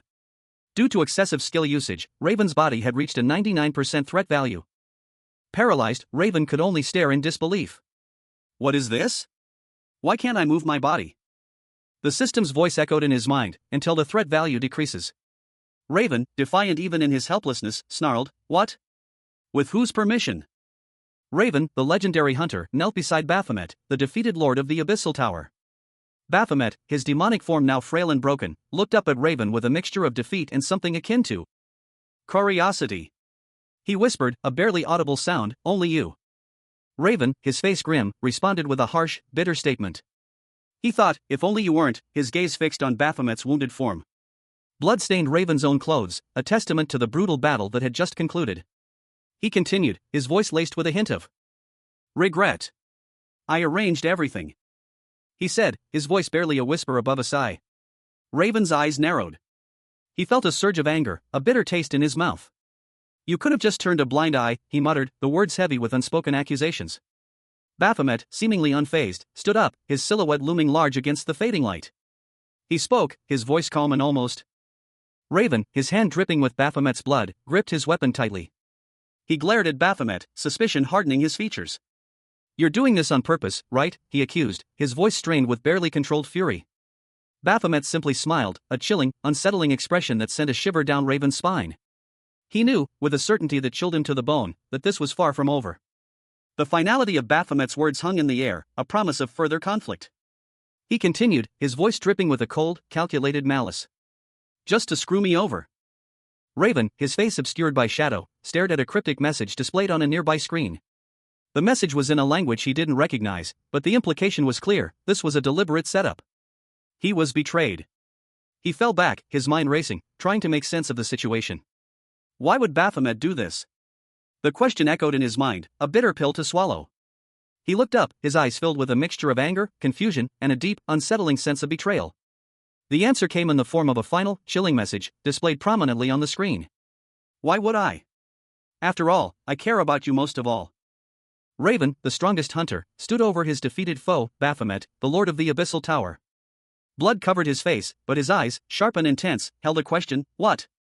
A blurry image showed a dark figure approaching. A swift, brutal attack. A dark figure, seemingly a subordinate of Baphomet, lunged at Raven. The blow connected, sending Raven sprawling. Raven lay on the ground, his face contorted in pain and confusion. His attacker, a man in a dark suit, stood over him, his expression grim. The man in the suit spoke, his voice laced with regret, Quartz, I'm sorry. He then delivered a final, decisive blow, sending Raven unconscious. Raven collapsed, his body shuddering from the impact. Raven, the renowned hunter, stood over the fallen body of his opponent, a trail of blood marking the grim scene. He surveyed the aftermath of the battle, a chilling testament to his power. A grim scene that prompted a single, internal assessment, what an absolute mess. Another body lay nearby, a stark reminder of the battle's brutality. A man in glasses, presumably a superior, approached Raven. He commented, I'd say it was pretty well dealt with, albeit a bit messy. You've worked hard, so you can just leave the rest to us. Raven, however, felt a pang of regret. He thought, I could have killed him. His thoughts turned to a missed opportunity, I should have killed him before the team manager arrived. His internal monologue continued, focusing on a persistent distraction, if not for the system window that's been bothering me from the start. No. The foremost issue. The man in glasses noticed something amiss. Excuse me? The blood you're covered in isn't all yours, right? Raven's face was partially obscured by shadow, but his frustration was evident. He muttered, if only I was a bit stronger, I would have killed him already. The scene shifts to a nighttime cityscape. A question hangs in the air, unspoken but heavy with concern, how is Cha Min-woo? Inside a car, two men converse. One explains that he subdued Cha Min-woo, injecting him with a tranquilizer and sending him to the hospital via ambulance. The other man inquires about the situation on his end. He continues, mentioning that a few hunters came by due to the commotion, but he sent them away with excuses. Because of a system-wide emergency alert, monsters have appeared due to a system error, and nearby hunters are ordered to subdue them immediately. One of the men in the car muses that the monsters were created not from living people, but from corpses. He wonders what kind of skill that is. He suggests that a full investigation is needed to find out for sure. He then asks his companion, a man known only as Quartz, if he knows anything about the situation. The focus shifts to a man with dark hair and a weary expression, sitting in the back of the car, his arm in a sling. He appears injured and distressed. A closer view shows the man's restrained hands, shackled with a chain. Quartz informs the man that his deceased wife has been turned into a monster, and asks who revived her. A man with short, light-colored hair and glasses sat in the backseat of a car, his profile visible. A pensive expression settled on his face, his gaze directed outward, lost in thought.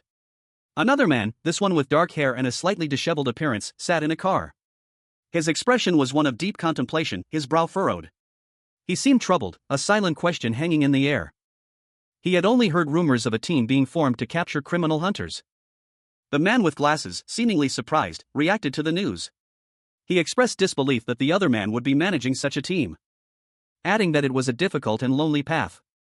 The other man, in response, admitted to feeling tired and lonely, burdened by the task of investigating and punishing people he had known for a long time. The man with dark hair then asked the other to tell him who was behind the team, prompting a question about who would support giving information on rookie hunters. The man with glasses explained that all rookie hunters assigned to the other man, regardless of gender, had either gone missing or been found dead. He further warned that leaking information about rookie hunters in exchange for his wife's revival would be a major offense. The man with glasses sat in silence, a bead of sweat trickling down his temple, clearly troubled by the implications. Baphomet, the former lord of the Abyssal Tower, now a human, sat alone, his expression etched with a profound weariness. The weight of his past life, his immense power now gone, pressed heavily upon him. He was in a car, driven by a man who seemed concerned. The driver noted Baphomet's silence, surmising that he wasn't ready to talk. Suddenly, a dark, ominous energy pulsed from Baphomet's body. A surge of dark power erupted from within him, startling the driver and his passenger. The driver exclaimed in shock. The passenger, observing the scene, calmly remarked on the difficulty of capturing Raven, the hunter who had defeated Baphomet. Baphomet's demonic essence manifested fully, tentacles with multiple eyes writhing around him. His face was a mask of grim determination. The driver, panicked, attempted to restrain Baphomet, but the demonic power was too strong. The driver struggled against Baphomet's power, cursing his misfortune as the car sped out of control. The car careened off the road, the scene ending with a dramatic crash. Darkness. Then, a blurry shape emerged from the shadows, a dark car, slick with what looked suspiciously like blood. A dark, amorphous mass oozed from the vehicle, a horrifying collection of eyes staring blankly ahead. Then, as quickly as it appeared, the mass dissipated, leaving behind only a faint, purplish stain on the asphalt. A ginger cat with white paws stretched languidly, seemingly unfazed by the recent display of otherworldly horror. The cat, seemingly oblivious to the strange events, looked around with a contented expression. Then, it gracefully leaped onto a nearby wall. And from there, it peered into an open window of a nearby building. Inside, a tablet lay on a small side table. The cat's curiosity was piqued. With a nimble leap, the cat jumped onto the table, before casually batting at the screen with a paw. A digital profile appeared on a screen, displaying the image of a young man with vibrant green hair. His name, Minus. His class, Glass Warrior. His age, 21. The next profile showed a different young man, this one with dark brown hair, his expression serious and intense. The screen only partially revealed his name and class, leaving the rest of his information obscured. The focus remained on his brooding countenance. Baphomet awoke to an unfamiliar sensation, a crushing weight pressed down on him, a pressure so intense it stole his breath. He felt heavy. A muffled groan escaped his lips as he struggled against the oppressive force. His vision swam, the world a blurry mess of dark colors. He strained, his muscles aching, his lungs burning. It was hard to breathe.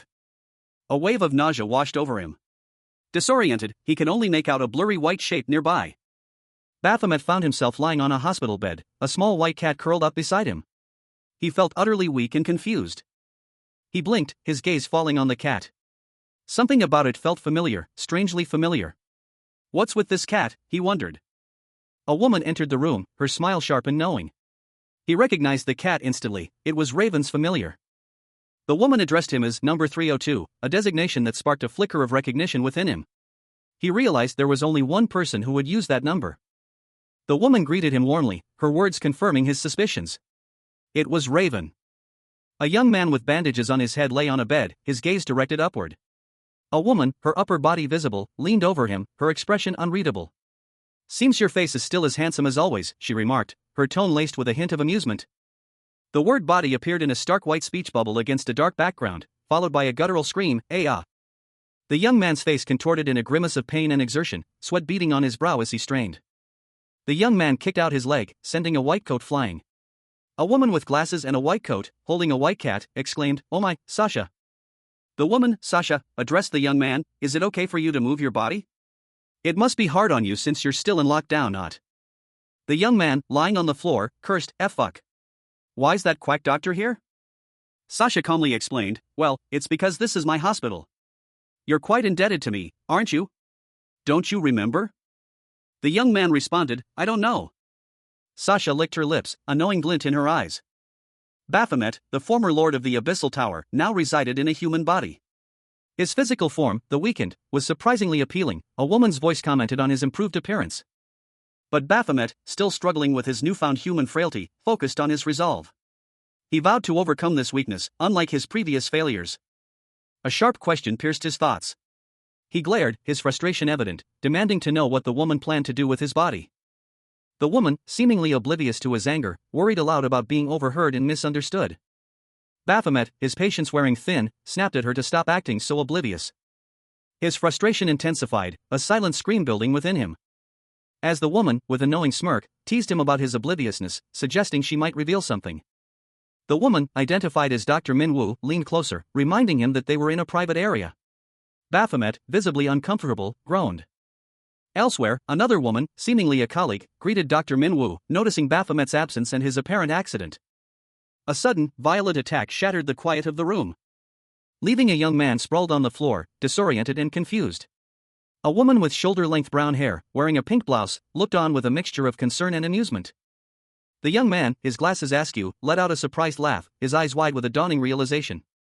His laughter echoed the unrestrained mirth of the woman, who was now openly guffawing. Meanwhile, another figure lay on the floor, groaning in pain. The woman, still chuckling, explained that nothing compared to the joy of teasing number 302. She clapped her hands with delight as the young man, still on the floor, groaned softly. A man in a dark suit watched them from a distance, a look of mild curiosity on his face. He quietly wondered what was going on. An unseen individual accuses another of attempting to deceive them.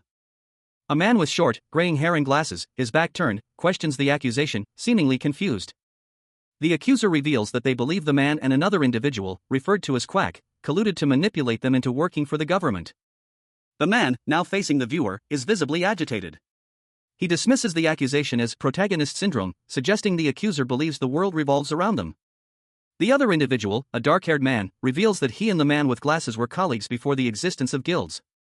The dark-haired man questions if Quack was a hunter, and reveals that the man with glasses was already involved with the government from the start.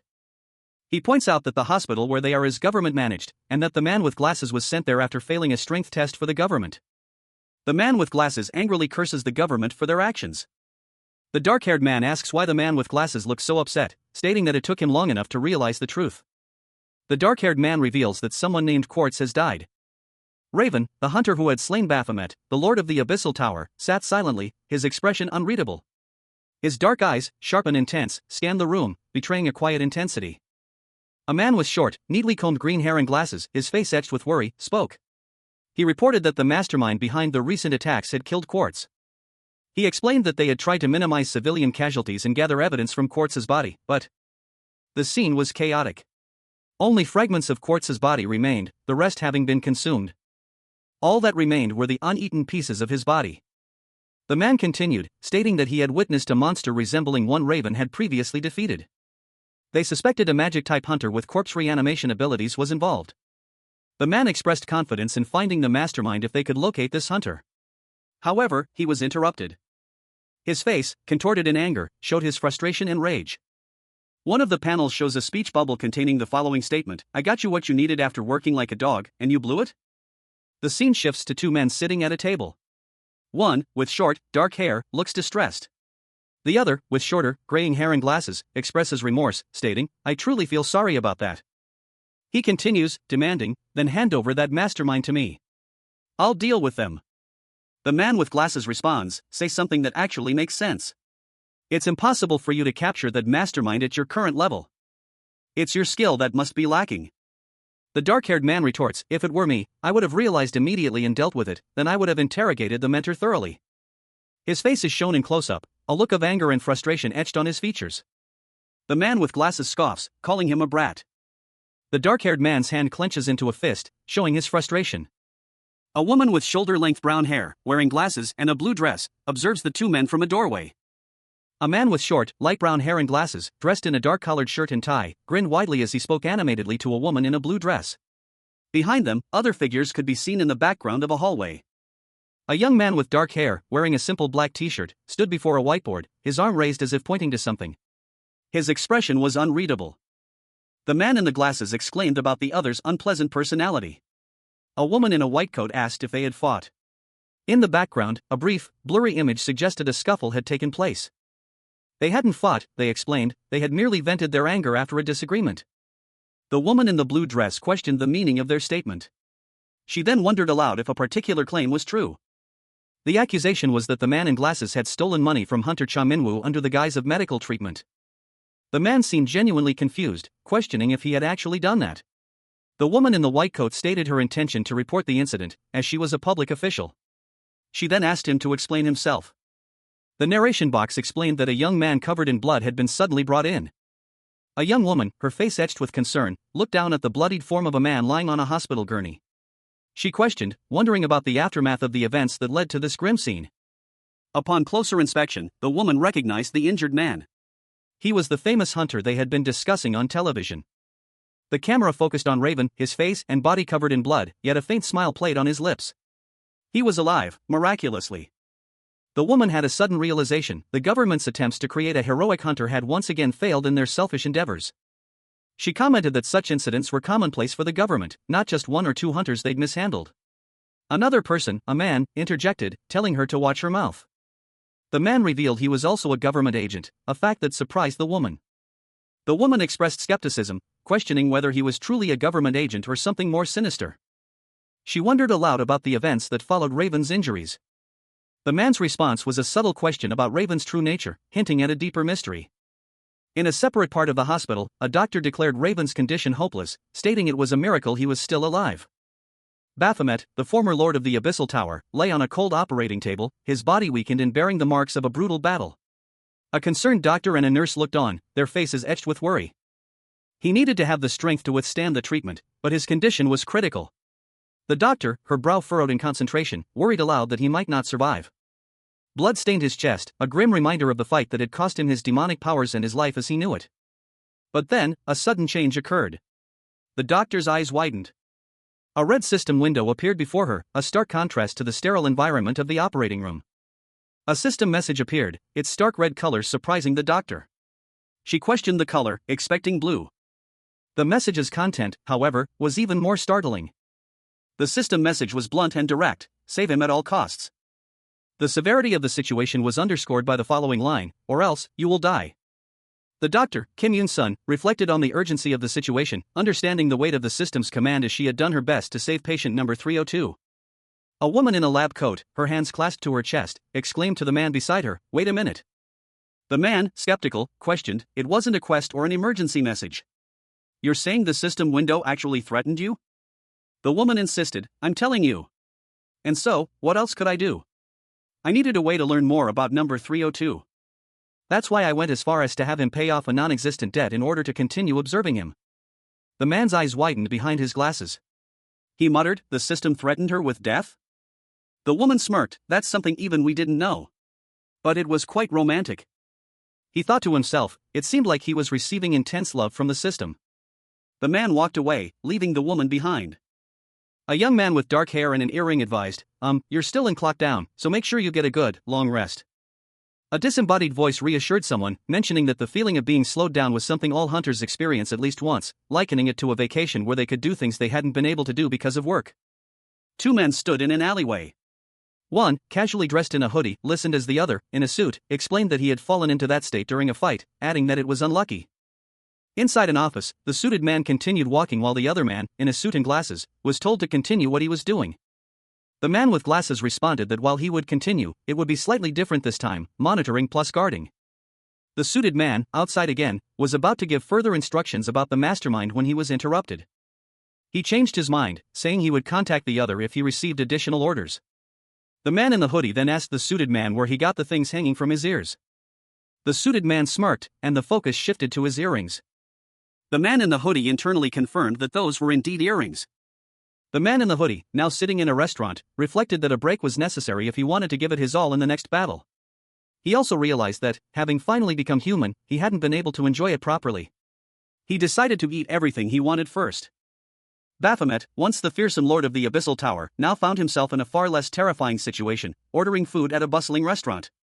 He gestured emphatically, requesting 2 bowls of rice and 5 servings of meat, his human form a stark contrast to his former demonic self.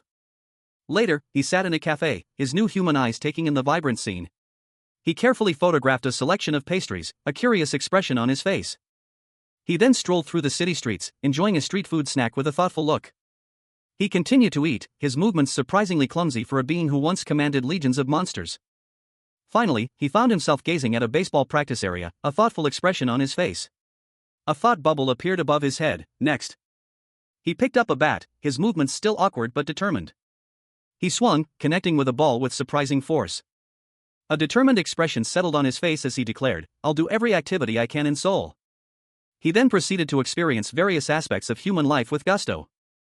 Later, he enjoyed a movie, a surprised yelp escaping his lips as a particularly exciting scene unfolded. Baphomet, his face contorted in a mask of furious agony, let out a guttural scream. "Return my legs," he roared, the raw pain echoing in his voice. His once powerful demonic form was now a shattered ruin, his body ravaged and broken. A chilling rage consumed him.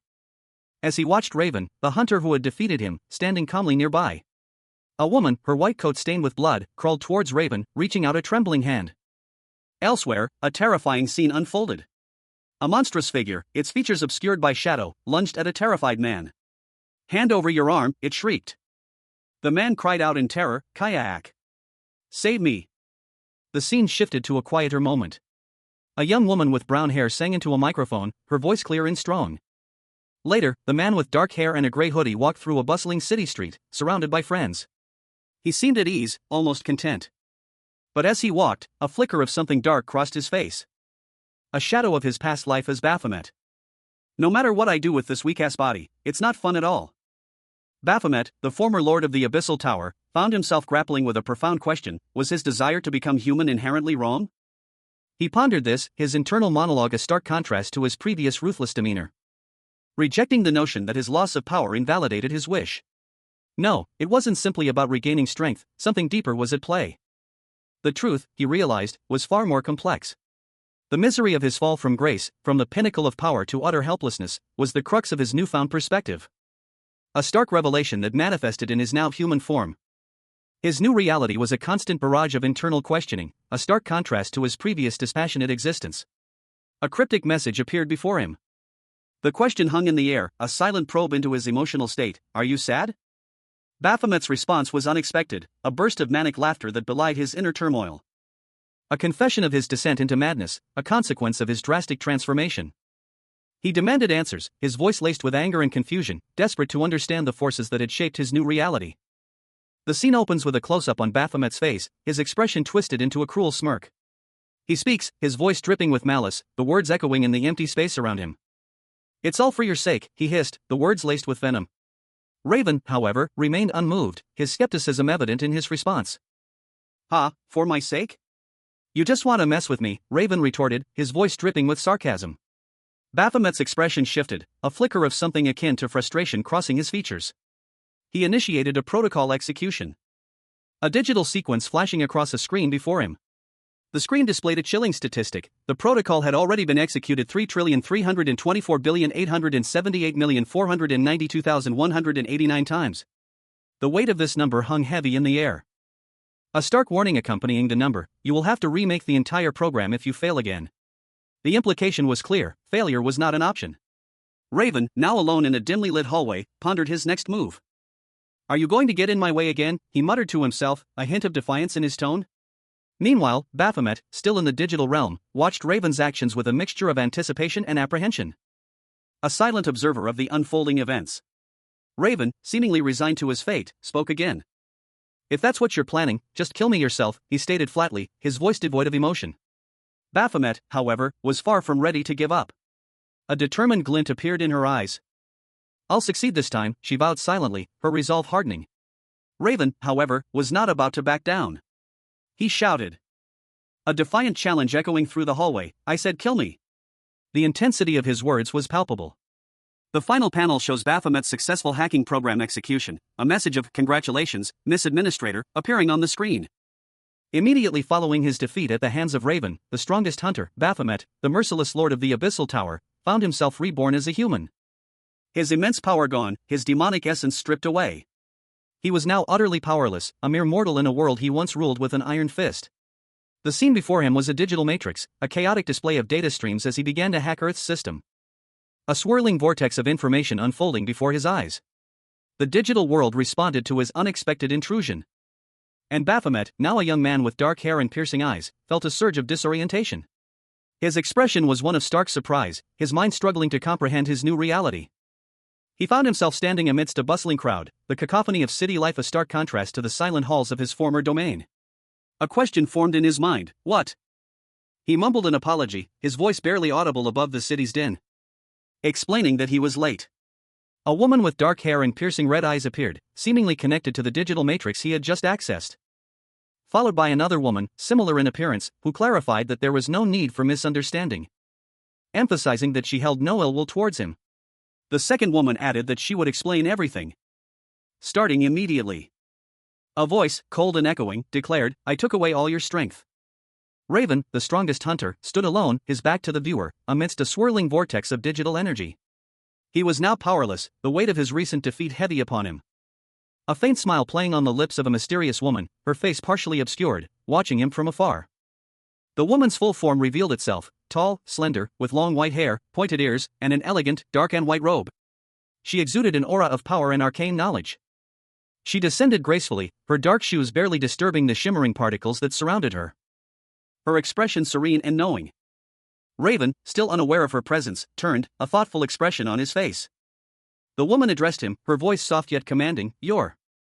Finally, after over 1 trillion attempts, I can reveal my appearance to you. Raven, startled, looked up at her, a question mark forming in his mind as he processed her words. He had no idea who she was or what she meant. The woman continued, explaining her actions. A disembodied hand reached out from a swirling vortex of purple energy. Every single experiment had ended in the same way. Raven, the strongest hunter, fell from the sky, his body lifeless against the backdrop of the ethereal glow. Raven's body lay suspended in the purple energy, his lifeless eyes staring upwards. The narrator's voice, cold and detached, observed, resulted in your death. Whether you were ripped apart or died from being stabbed, your death was inevitable. The narrator continued, explaining their actions, that's why I tried a different method. I wanted to see what would happen if I didn't give you your powers. The result of this experiment was described as undetermined. There was no result. A spectral figure, seemingly a powerful entity, appeared before Raven's human form. The entity explained, hence, I decided to place my hopes on the undetermined result. Raven, now human, looked thoughtful. He was told, because you will fulfill my desire. And you called for me. High above, within the ominous abyssal tower, Baphomet, the fearsome lord of the dungeon, gazed upward. His imposing form, a terrifying blend of man and beast, was silhouetted against the ethereal glow emanating from the heavens. A stark contrast to the dark, shadowed ground beneath his clawed feet. Chains bound his powerful legs, a testament to his recent defeat. Suddenly, the scene shifted. A vibrant, ethereal energy pulsed, a network of light weaving through the darkness. Revealing a young man with dark hair, clad in simple, modern clothing. He stood alone, a figure of quiet contemplation amidst the cosmic display. His eyes, though, held a spark of disbelief. You're saying God really fulfilled my wish? A slow, knowing smile spread across his face. He had been granted his dying wish, to experience life as a human, stripped of his demonic power. But even in his new, powerless state, a shadow of his past lingered. He mused, it must have been someone stronger than me. Suddenly, a woman with striking white hair and piercing red eyes appeared beside him. She smiled, a knowing glint in her eyes. "I was waiting for you to ask." With a sudden burst of energy, the woman embraced him, and the scene dissolved into a flurry of light and motion. A voice, echoing from the abyss, declared that the beings before them were invincible, even to their former strength. Several shadowy figures materialized before Raven, their forms indistinct but menacing. Raven, the strongest hunter, fell, his body dissolving into digital fragments in the purple void. The shadowy figures urged him to become stronger. Much stronger than before. Baphomet, the lord of the Abyssal Tower, was shown in a close-up, his eyes filled with determination. His eyes glowed with a newfound resolve. Baphomet awoke as a human, clad in a simple gray hoodie. His eyes, once filled with demonic power, now held a human intensity. He looked down at his hands, a new determination hardening his gaze. Baphomet, the formidable lord of the Abyssal Tower, stood with his back to the viewer, a figure of imposing darkness against a backdrop of swirling purple energy. His form flickered, the remnants of his immense power dissipating. As he turned, his piercing blue eyes narrowed, a question forming on his lips. Raven, he seemed to wonder, the name a whisper against the fading echoes of his demonic might. A silent question hung in the air, unanswered. How, he thought, the query a stark contrast to his previous, unwavering confidence. Then, a voice, calm yet authoritative, answered his unspoken question. You already know how you can get stronger. A new character appeared, a young man with dark hair and a worried expression. A woman with long white hair and crimson eyes stood behind him, her hand resting on his shoulder, a subtle yet menacing presence. The woman spoke, her voice laced with a chilling amusement. That gluttonous greed of yours will make you stronger, she stated, her words dripping with dark intent. The young man's eyes widened, a mixture of fear and understanding dawning on his face. A constant craving for more, that's the source of your strength, she continued, her words echoing the young man's inner turmoil. A final instruction, delivered with chilling finality. Make it so all will tremble in fear just by hearing your name. Baphomet, the former lord of the Abyssal Tower, now a human, stood amidst the bustling city crowd. His dark hair and hoodie did little to conceal the lingering unease etched onto his features. A stark contrast to the casual atmosphere surrounding him. He watched the people go by, a question mark hanging over his head as he processed his new reality. What was this feeling? Suddenly, a flash of memory jolted him. He recalled a specific woman from his past life, a powerful hunter. And a wave of unease washed over him. His eyes widened, a look of dawning recognition and apprehension settling on his face. Baphomet, driven by a sudden impulse, found himself in front of a medical testing center. He clutched a small vial containing a sample from a defeated monster, his resolve firm. He requested a thorough analysis of the sample. The technician, a woman with glasses, confirmed his suspicions. It was indeed a sample from monster number 302, the being he had defeated in his past life. And she agreed to inspect its components. The request was simple, and the technician assured him it would be ready by the next day.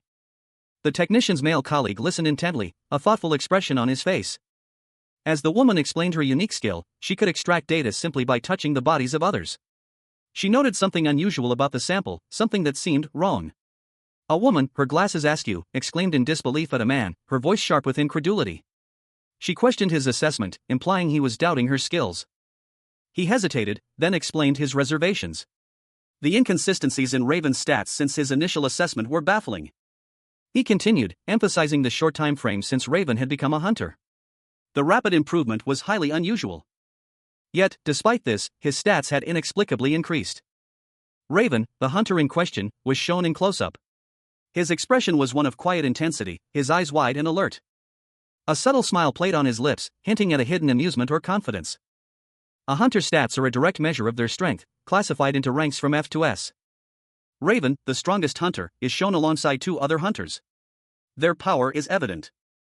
A hunter's stats increase constantly, even through simple actions like breathing. Despite this constant increase, a significant gap exists between those who train diligently and those who don't. There are two primary methods for rapidly increasing stats. The most common method is monster subjugation. As shown by a hunter piercing a crystal shard, likely obtained from a defeated monster. The other is rigorous individual training, as depicted by two hunters working out in a gym. It is rumored that a hidden, third method exists for a select few hunters. But this remains unconfirmed. The scene opens in a modern, brightly lit office. Three individuals are seated around a small table, a man in a dark suit and glasses, a woman in a lab coat, and a younger man in casual attire. The atmosphere is tense, though not overtly hostile. The man in the suit, adjusting his glasses, speaks. He inquires after the well-being of the younger man. The younger man replies, attributing his well-being to the man in the suit. He then expresses concern, questioning whether the younger man has been engaging in any reckless behavior. The younger man retorts, accusing the man in the suit of keeping a close watch on him. The woman in the lab coat observes their childish bickering with a sigh. Her comment about their immature behavior hangs in the air as the man in the suit looks away, seemingly embarrassed. The woman, addressing the younger man, attempts to calm the situation, revealing that their team manager had apologized for any perceived oversight. A young man with dark hair sat across from a woman in a lab coat. Her hand rested on his, and she looked at him with a mixture of annoyance and amusement. He flinched slightly under her gaze. The woman smiled slyly, her eyes twinkling behind her glasses. She leaned closer, whispering conspiratorially. It was a clandestine operation. The woman was accessing sensitive information about a target. The young man scoffed, his expression one of disbelief and anger. He muttered a single, dismissive word. His frustration was palpable, a sharp, stinging sensation shot through his arm. He reacted instinctively, recoiling in surprise and pain. The woman, unfazed, simply observed his reaction. A new man entered the scene, his calm demeanor a stark contrast to the tension in the room. He spoke, his voice measured and professional. The conversation shifted, the newcomer questioned the initial contact. The newcomer, team manager Ma, was introduced. His expertise on hunters was unparalleled. Raven, the strongest hunter, stood amidst the shadows, observing a group of figures. Their forms were indistinct, yet their menacing presence was palpable. A plan formed in Raven's mind. By studying them, she could better prepare for the inevitable confrontation. Meanwhile, a woman with striking silver hair and piercing red eyes, the team manager, contemplated her actions. Doubt clouded her features as she questioned the nature of her involvement with Raven. Was it truly predetermined, or had she been manipulated? A man with dark hair and intense eyes, a mysterious figure, addressed Raven. He proposed a deal, the opportunity to face and defeat the powerful opponents who had previously defeated her. It was an enticing offer, tailored to her strengths. He emphasized the attractiveness of this proposition. Raven, however, was not entirely convinced. A subtle scoff escaped her lips as she realized the team manager's true intentions, to control her from the shadows. The mysterious man revealed his own advantage, the ability to freely intervene in Earth's affairs without restriction. Raven revealed a crucial limitation: her power was solely destructive, lacking the ability to create or shape. This revelation prompted a question from the team manager: how, then, had Raven transformed Baphomet into a human? Raven's response was a simple statement of her limited abilities: she could only take away, not create or destroy. The team manager, her back to the viewer, stood bathed in a mystical, blue light, pondering this new information. The scene opens with a mysterious figure, their back to the viewer. Long, flowing white hair cascades down their back, partially obscuring a dark, elegant gown. A celestial glow emanates from behind them, creating a dramatic, ethereal atmosphere. The figure turns, revealing a striking face with piercing red eyes and sharp, elfin features. A subtle smirk plays on their lips as they silently contemplate something. Their thoughts are clear: that victory was achieved by taking something. Meanwhile, in a brightly lit office, two men are engaged in conversation. One, a man with short, dark hair and tan skin, impatiently questions the other, a man with short, gray hair and glasses, about the purpose of their meeting. The man with glasses explains that he was simply wondering if there was any work available. His colleague responds that there is not yet, as criminals do not regenerate like the gates do. The impatient man considers this, wondering if waiting is a waste of time. He suggests that he could work as a hunter for a while. He proposes working as a hunter until the next target appears. The man with glasses is surprised, stating that they are on the same page. The man with glasses sighs, admitting that he has already given up on how quickly this situation will escalate. He is concerned about the unpredictable nature of the events unfolding. He wonders if the impatient man could become a useful asset. The man with glasses proposes a plan: he will let the other man deal with the mastermind after he discovers their identity. Baphomet, the former lord of the Abyssal Tower, now reborn as a human, stared intently ahead. His eyes, though human, still held a flicker of his demonic past. A stark white background gave way to a clear blue sky, signaling a change of scene. The scene shifted to a modern city, a tall building dominating the skyline. Baphomet, in his new human form, urgently shouted for a commission. He approached a counter, his desperation evident. He demanded a commission and requested to rent a weapon. The clerk, a woman with a calm demeanor, responded to his request. Explaining that F-rank hunters like Baphomet are not typically assigned tower-related commissions, and questioning his need to rent a weapon again. The clerk suggested he buy a weapon instead of renting, citing the cost-ineffectiveness of renting. Baphomet countered that using the same weapon repeatedly was boring. The clerk then explained that only A rank and above hunters are generally allowed to raid towers. Baphomet, however, revealed that there was a commission available for a tower regardless of rank, but only for hunters working under guilds. He confirmed that he was part of a guild. A man with dark hair and a serious expression explained that he couldn't simply say he was part of an unofficial government guild. His gaze hardened as he considered the implications of his words. The abyssal tower loomed, a colossal structure piercing the clear blue sky. Two women, one with fiery orange hair and the other with long dark hair, stood before a lush forest. The dark-haired woman addressed a crowd, her voice amplified by a microphone. The Ark Guild, it was announced, held exclusive rights to the Tower of Mazes. However, due to the risk of a gate shock, they had decided to begin clearing the tower immediately. The announcement was met with skepticism. A voice questioned the Ark Guild's motives, highlighting their greed and their willingness to relinquish their exclusive rights. The decision to clear the tower, despite the exclusive rights, raised eyebrows and fueled speculation. Two hunters stood observing a press conference, their expressions unreadable. A woman addressed the crowd, her words carrying a hint of condescension. She stated that the recent events were likely just the hunters trying to maintain their public image. The woman continued, explaining that 90% of the resources from the Abyssal Tower clearing process would be given to the hunters. However, she specified that the Ark Guild would handle the tower's boss. One of the hunters, intrigued, questioned if the guild master's personal participation was implied by the Ark Guild's undertaking of the boss fight. A female hunter, seemingly a fan, excitedly commented on another hunter's popularity exceeding that of their guild master. She expressed her hope that this popular hunter would clear the Abyssal Tower, revealing herself to be a huge fan. Meanwhile, Raven, the strongest hunter, stood silently, a conflicted expression on his face. He contemplated whether he should simply return, admitting to himself that he didn't feel like fighting. A voice, seemingly from a device, interrupted his thoughts, urging him to think positively for once, reminding him of the opportunity to access a tower thanks to the other's efforts. Raven curtly responded that he didn't want to participate. The device continued, highlighting the positive outcome of the situation, emphasizing that despite everything, Raven could finally access a tower thanks to the other hunters. Baphomet, now human and powerless, found himself in an unfamiliar setting. He was surrounded by people, their voices a cacophony he struggled to filter. A thought crossed his mind, was there a way to silence the incessant noise? A warning flashed before his eyes, a stark reminder of the potential consequences of his current demeanor. It would be disastrous to attract unwanted attention. He was being scolded, the words echoing the concerns of the warning.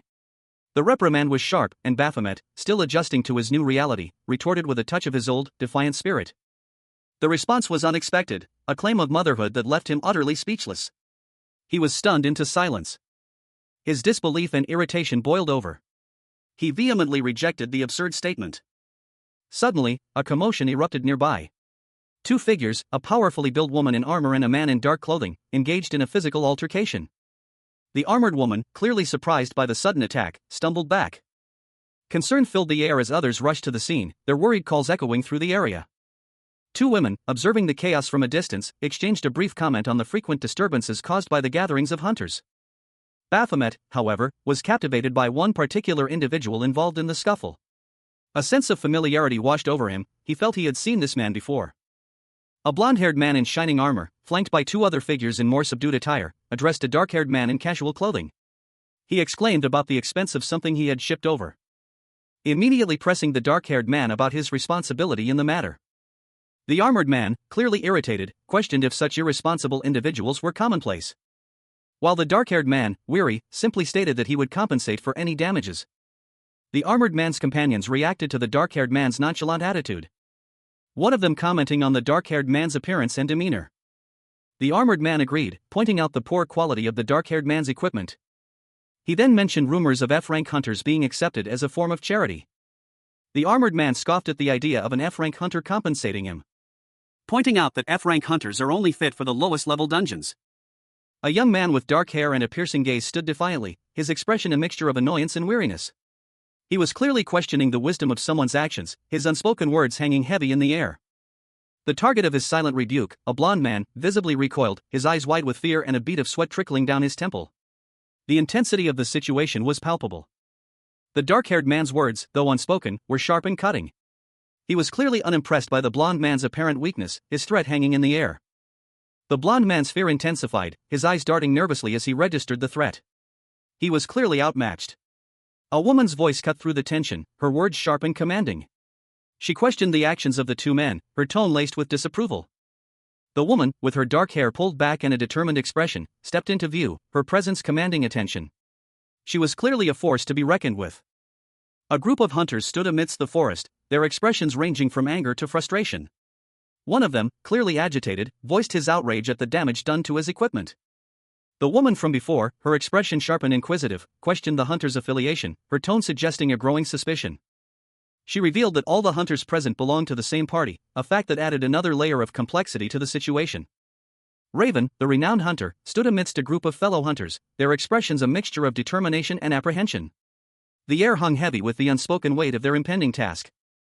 A deep blue background, reminiscent of the abyssal tower's depths, displayed a narration box. There are 3 doors in the Tower of Labyrinths. The boss room only unlocks after all 3 rooms are cleared. The narration continued, explaining the structure of the abyssal tower's challenge. Below, 3 imposing doors were depicted, each hinting at the unique trials within. Another narration box revealed a crucial detail: 6 party members will be entering each door. The narration box explained that each door presented a unique challenge. Some maps could be cleared simply by eliminating the monsters, while others required solving puzzles to release sealed monsters, demanding strategic defeat in a specific order to proceed. 2 hunters, cautiously navigating a trap-filled room, collaborated to overcome the obstacles. Their movements were precise and deliberate, showcasing their experience. They carefully avoided the traps, their eyes fixed on the next entrance, where a monstrous bat awaited. The narration box explained that killing the bat would allow them to proceed to the next room. A hunter, displaying a thoughtful expression, posed a critical question to his team: which map are we attacking? The team leader, a woman with a composed demeanor, responded simply, I don't know. The hunters stood before the abyssal tower, its imposing entrance a dark, foreboding archway. A discussion ensued regarding the unpredictable nature of the dungeon's layout. It shifted every 24 hours after entry, making it impossible to know whether they would face a hunting ground or a deadly trap. The sheer scale of the labyrinthine structure was evident, reinforcing the truth behind its ominous name. Inside the tower, Elim, a hunter from the Node Guild, yawned, his exhaustion palpable. His identity was confirmed as he wearily acknowledged his affiliation. A sudden interruption followed, a hesitant, almost fearful, wait, echoing in the air. Reaver, a hunter from the Defiance Guild, stepped forward, her presence commanding attention. She confirmed her identity with a curt yes. The final hunter's identity was revealed, Baphomet, of the Sweet Pink Angel Guild. The 4 hunters stood together, a stark contrast between their individual styles and the shared gravity of their mission. The scene opens on 3 figures, their backs to the viewer, standing in a dimly lit space. The atmosphere is somber and mysterious. A close-up reveals one of them, a young man with dark hair and piercings, his eyes wide with a mixture of surprise and disbelief. A small, almost involuntary sound escapes his lips, a stifled pft.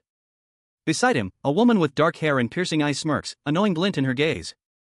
The woman's smirk deepens as she speaks, her words laced with a hint of amusement. What?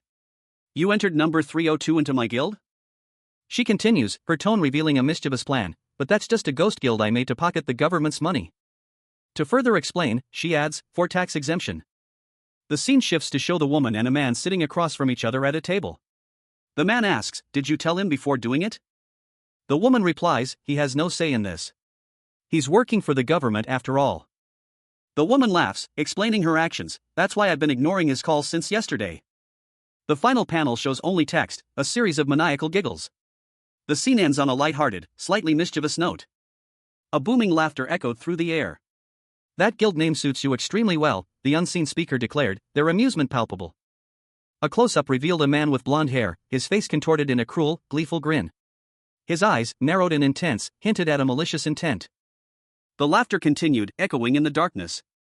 A man with dark hair and a stern expression stood silhouetted against a shadowy background.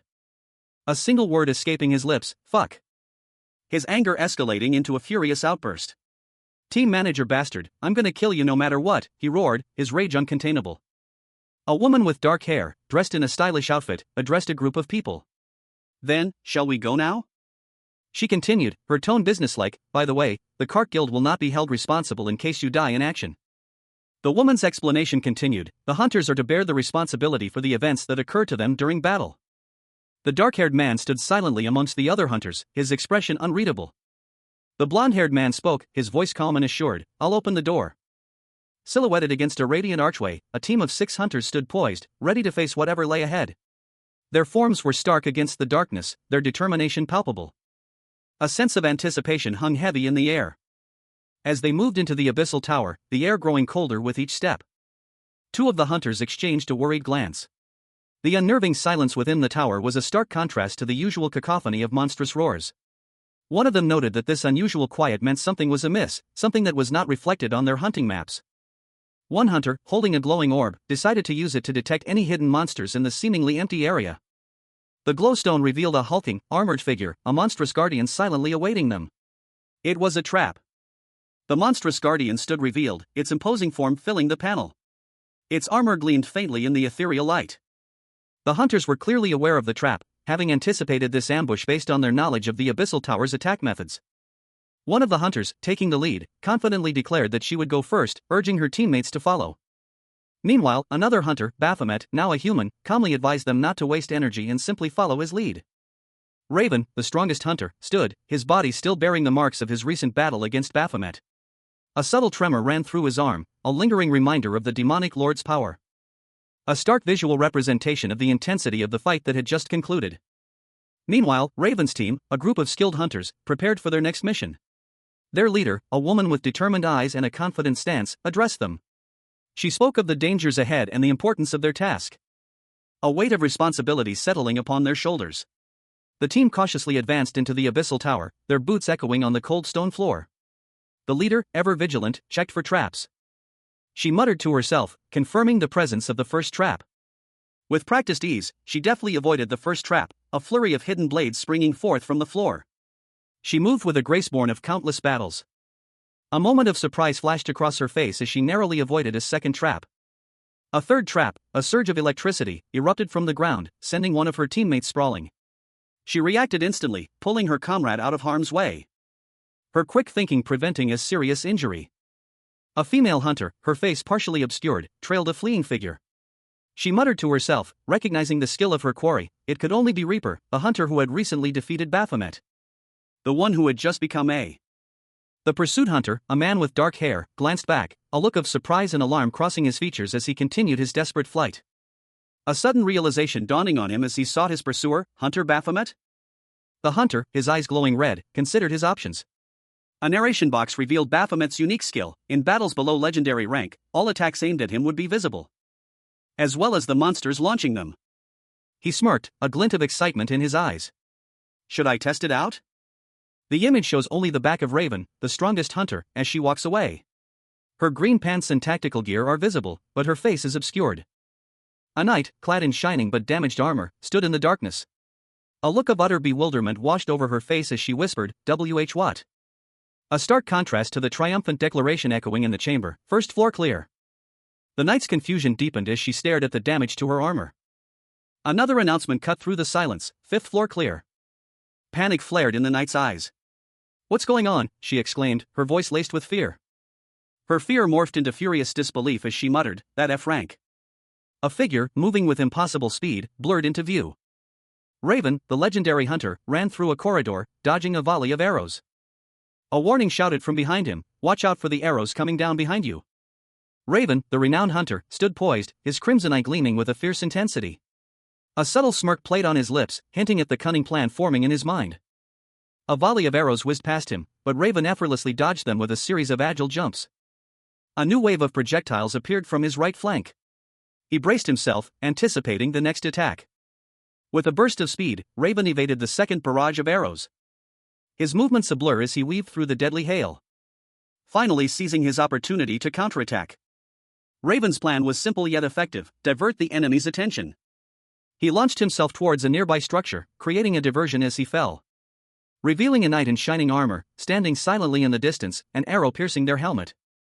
The knight remained motionless, a testament to their unwavering resolve. The imposing figure of Baphomet, the lord of the abyssal tower, filled the panel.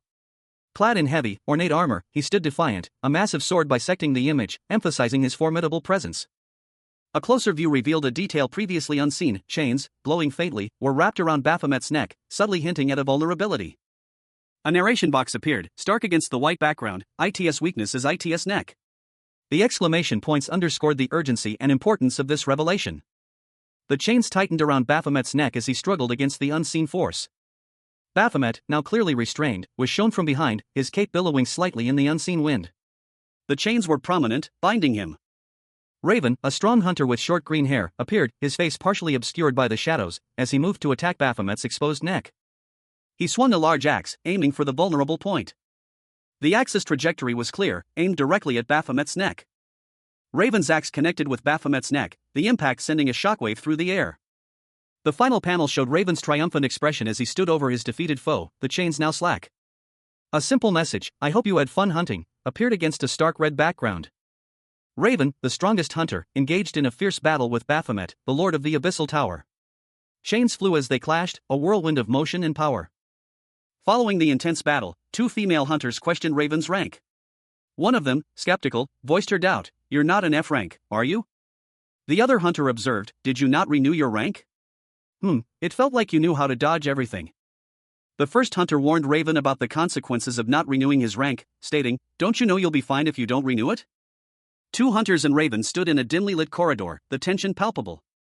A male hunter, his armor slightly damaged, stood beside a more heavily armored companion, both looking anxious. The other hunter suggested, "Let's quickly move on to the next floor instead of wasting time chatting." High above, within the Abyssal Tower, a female hunter, a member of the elite Arc Guild, sneered at the exhausted hunter, Pagan, who had just reached the 15th floor. She scoffed, noting his fatigue was disappointing, especially given his guild affiliation. She then suggested that Pagan, whose armor was visibly damaged, might need time to regroup.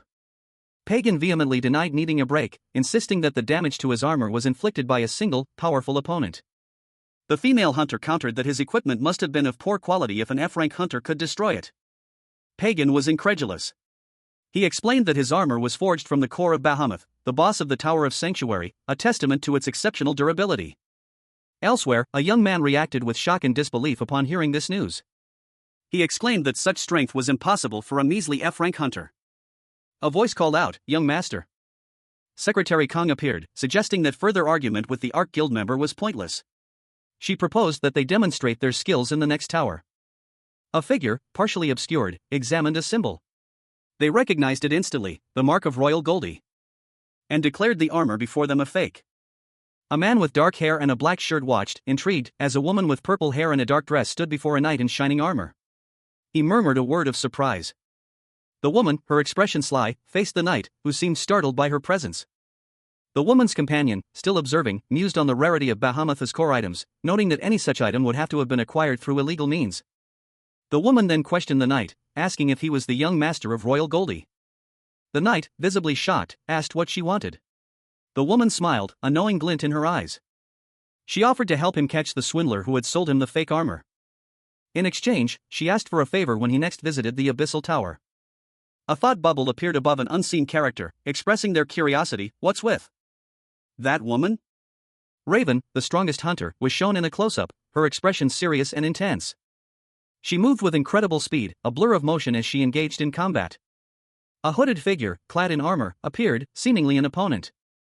The hooded figure launched an attack, arrows flying towards Raven. But Raven effortlessly deflected the projectiles with a swift movement, countering with a strike of her own. Raven's attack connected, sending the hooded figure reeling.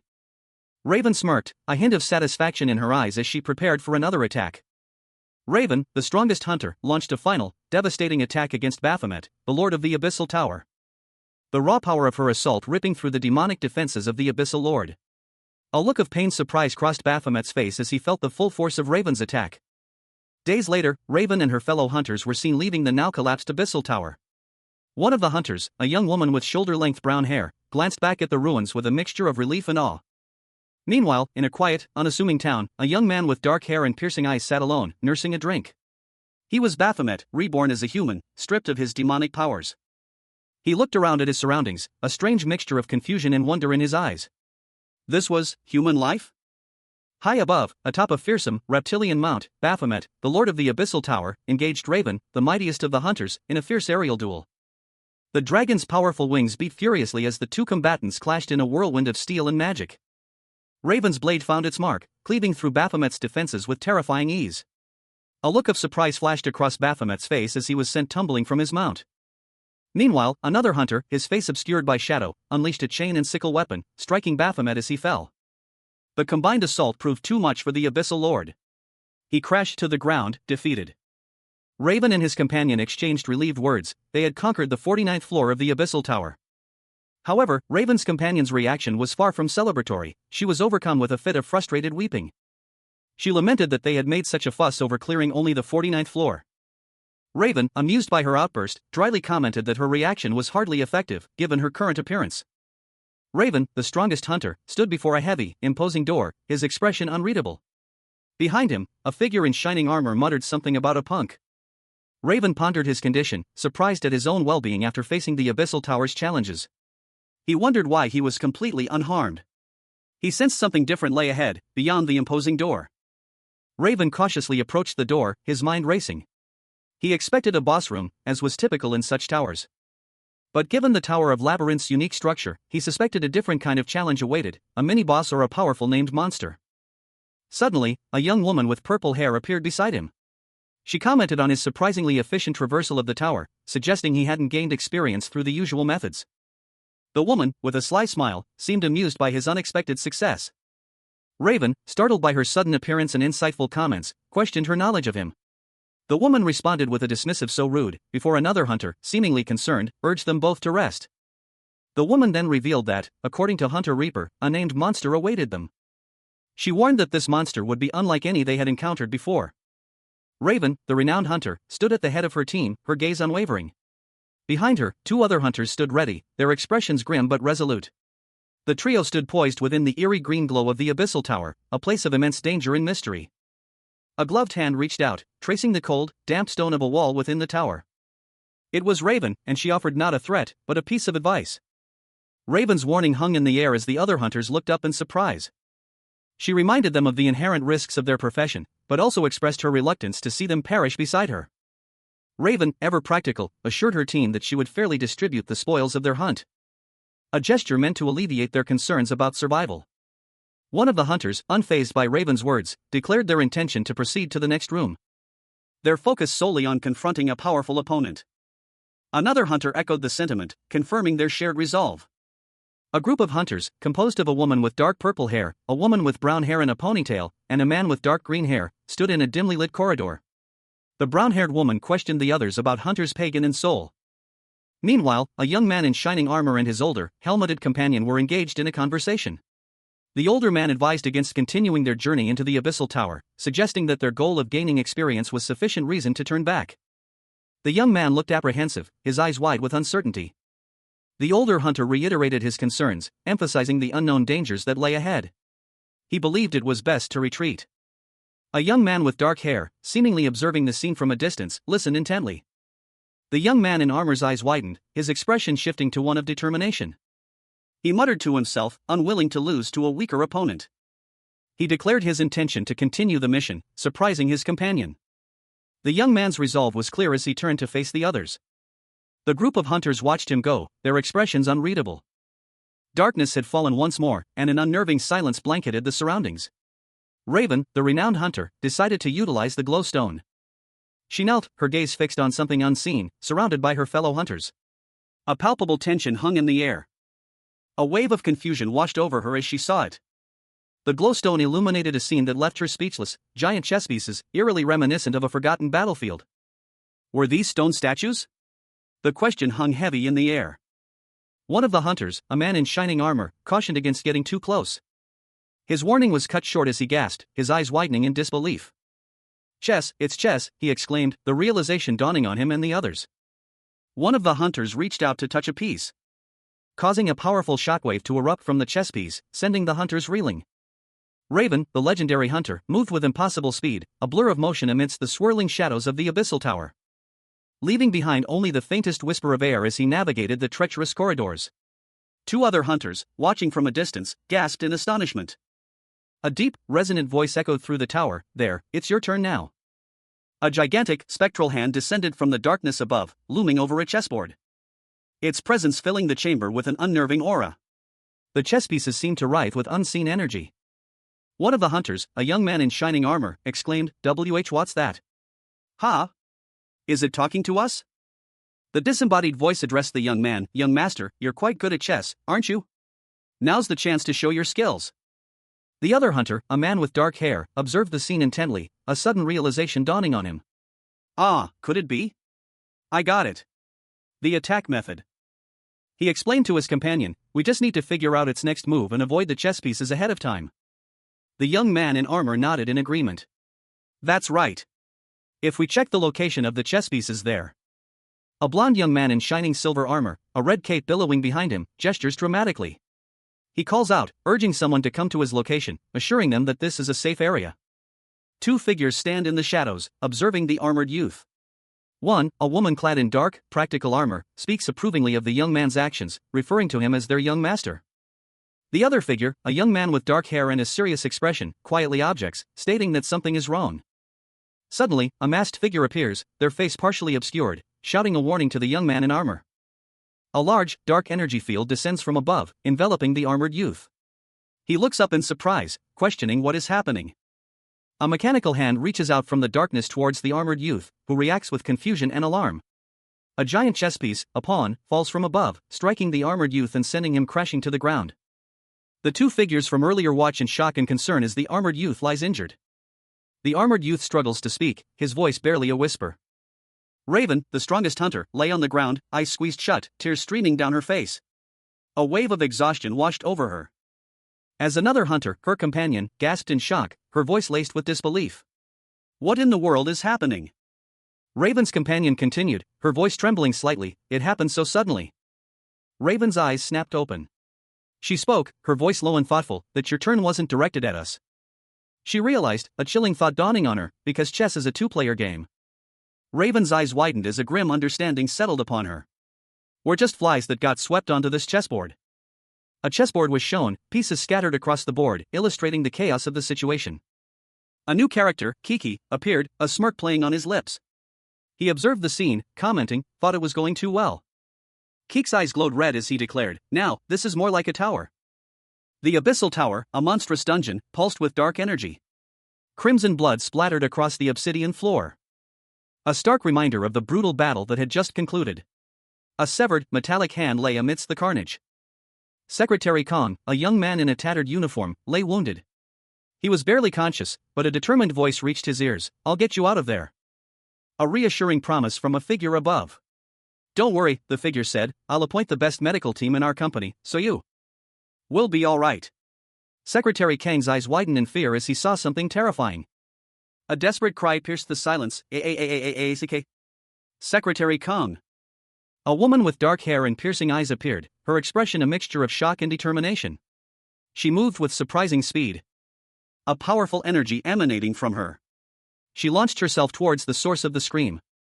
With a swift, powerful kick, she sent Secretary Kong flying through the air, saving him from an unseen threat. Raven, the strongest hunter, knelt beside a fallen comrade, her brow furrowed with concern. She urgently urged the injured hunter to snap out of it, her voice laced with worry as she noted their perilous state. Suddenly, Raven's eyes narrowed, her gaze fixed on something unseen. A palpable tension filled the air, as a blur of motion indicated an approaching threat. With surprising speed, Raven launched herself away from the injured hunter, her movements a blur of calculated efficiency. Dodging an unseen attack with practiced ease. And landing gracefully, her expression hardening as she realized the nature of the threat. The unseen attacks continued, growing in speed and intensity. Raven noted their increasing velocity, a grim determination settling on her face. She braced herself, anticipating the next strike. A look of dawning comprehension crossing her features as she understood the pattern of the attacks. With a powerful leap, Raven evaded the final attack, narrowly avoiding a fatal blow. She landed, her breath ragged, but her eyes burning with resolve. A cloaked figure, Baphomet, the defeated lord of the Abyssal Tower, weakly offered a grateful whisper of thanks as magical energy dissipated around him. His gaze was fixed on Raven, the hunter who had vanquished him. A sudden, powerful gust of wind swept through the chamber, revealing Raven and two other hunters standing before a newly transformed Baphomet, now a human without his demonic powers.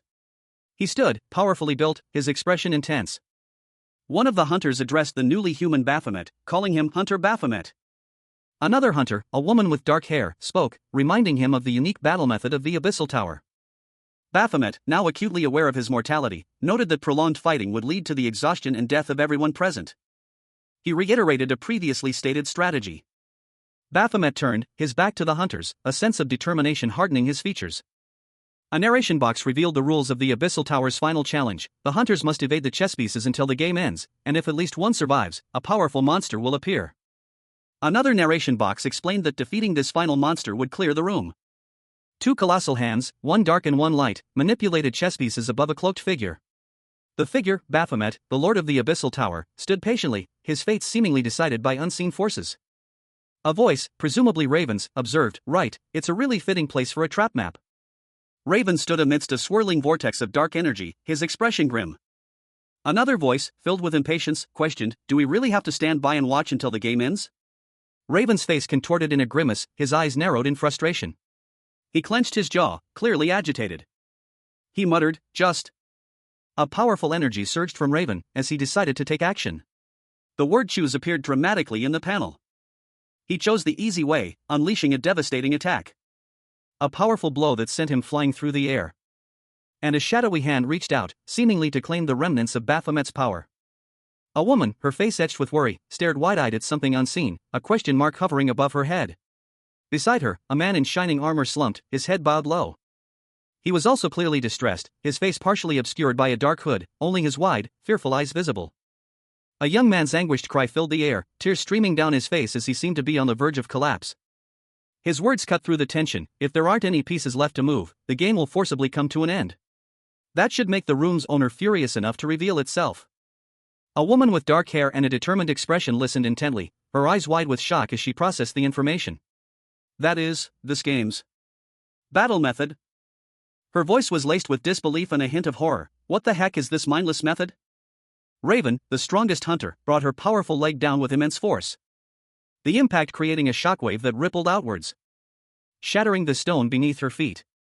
Pagan, another hunter, urged Raven to stay close, his voice laced with concern as he fought alongside her. But Raven, focused on the task at hand, continued her assault, unleashing a blinding flurry of blows. A powerful technique that proved more difficult to execute than it appeared. Despite the strain, a triumphant grin spread across Raven's face as she successfully countered her opponent's attack. However, the exertion was immense, this process demanded incredible stamina. As the dust settled, a mysterious figure emerged from the chaos, leaving both hunters questioning his identity. Raven, the legendary hunter, launched a ferocious attack against Baphomet, the demonic lord of the Abyssal Tower. His assault a whirlwind of motion, a blur of steel and power. The chains of his signature weapon, a pair of wickedly curved axes, a deadly extension of his will. Baphomet, his dark form cloaked in shadow, stood defiant against the onslaught. But Raven's relentless assault proved too much. The demonic lord staggered under the force of the blows, each impact sending tremors through the very ground beneath their feet. Raven's attack culminated in a devastating blow, shattering the earth around Baphomet, leaving the demonic lord vulnerable and defeated. Raven stood victorious, his weapons still dripping with the remnants of Baphomet's dark energy. Raven, the strongest hunter, stood poised, a predatory grin twisting his lips. His eyes, narrowed and intense, reflected the green glow emanating from the Abyssal Tower. He called out, his voice echoing with barely contained fury, daring the tower's lord to show himself. From the depths of the Abyssal Tower, Baphomet emerged, his skeletal visage partially obscured by a dark hood. Only his glowing, malevolent eyes were visible. His voice, a guttural growl, expressed his seething rage at this audacious intrusion. Raven and another hunter stood facing Baphomet's wrath, the dark tendrils of the Abyssal Tower lashing around them. The battle raged, a whirlwind of blows and magic. Raven, despite his strength, found himself ensnared by a magical chain. His struggle against the magical restraint intensifying. As he focused his will, preparing for a final, desperate counterattack. With a surge of power, Raven broke free, his attack sending a shockwave through the Abyssal Tower. A colossal, ghostly hand emerged from the shadows, its immense size dwarfing the landscape. Raven, the renowned hunter, found himself trapped within its grasp. A desperate struggle ensued as he attempted to break free from the spectral grip. He swung his axe, aiming for the wrist. But the ethereal hand remained unyielding, its grip tightening. The impact sent shockwaves through the air. The spectral hand clenched further, its power growing exponentially. The very air crackled with energy. A blinding flash of light erupted from the hand, threatening to consume Raven. Despite the overwhelming power, a voice echoed in Raven's mind, "This, at least, means you're not on this chessboard that's become a wreck." He focused his will, channeling his remaining strength. Raven used the momentum of the spectral hand to his advantage, expertly maneuvering his axe. The axe sliced through the air, severing the ethereal chain binding him. He was free. A strange feeling washed over him, a sensation that transcended the confines of the battle. "I can sense it. A strange feeling outside of the chessboard," he thought. Raven, the renowned hunter, spun with lethal grace, his chained weapon a blur of motion as he prepared for the final strike against Baphomet. A desperate question echoing in the abyssal tower, "Are you here?" The chain, imbued with his power, whipped through the air, aiming for Baphomet's heart. The impact was earth-shattering, a blinding flash of light momentarily obscured the scene, leaving only the glint of Raven's weapon and the severed chain as evidence of the devastating blow. From the depths of the abyssal tower, a monstrous, thorny vine erupted, reaching for Raven with unnatural speed. A desperate counterattack forming as Raven's axe flew towards the heart of the vine. The vine recoiled, its tendrils snapping back as if burned, revealing a cloaked figure standing amidst the chaos. Baphomet, the lord of the abyssal tower, emerged from the shadows, his voice a chilling whisper, "Foolish human." His face, a terrifying skull-like visage, was a testament to his demonic power. The battle was far from over. Defeated, Baphomet, the former lord of the abyssal tower, lay on the ground, a heavy chain wrapped around his wrists. His eyes burned with a fierce intensity as he vowed, "I'll make you pay the price for this." A close-up on Baphomet's face showed a subtle shift in his expression, a flicker of something other than rage. A strange, almost satisfied smirk played on his lips as he thought, "That's what I wanted." Meanwhile, a young woman with vibrant red hair witnessed the aftermath of the battle from a distance. She gasped, exclaiming, "It's that guy from back then. The guy who fell into the water during the pool party." Another woman, this one with dark red hair, spoke on her phone, her voice laced with surprise. She revealed he participated in the dungeon-clearing conquest at the Tower of Labyrinths. Baphomet, now human and powerless, found himself entangled in a monstrous, tree-like creature's grasp. The creature's menacing red eyes glared down at him as the chain around his wrists tightened. The battle raged within the abyssal tower. Raven, the strongest hunter, engaged Baphomet, the ruthless lord of the tower, in a fierce clash. Chains flew, a blur of motion as Baphomet's demonic power was unleashed. But Raven's skill and determination proved a match for the demonic lord's might. He moved with impossible speed, dodging Baphomet's attacks with practiced ease, countering each blow with precise strikes that chipped away at Baphomet's defenses. The clash of steel echoed through the monstrous halls. Suddenly, a red glow emanated from Baphomet. His eyes burned with an unnatural intensity. The adrenaline coursed through his veins. As his power surged, a 30% increase in his stats triggered by his own unique skill, Ruler. With renewed strength, Baphomet unleashed a devastating attack. A wave of dark energy erupted from him, sending Raven reeling backward. He barely managed to brace himself against the impact, his grip tightening on his weapon.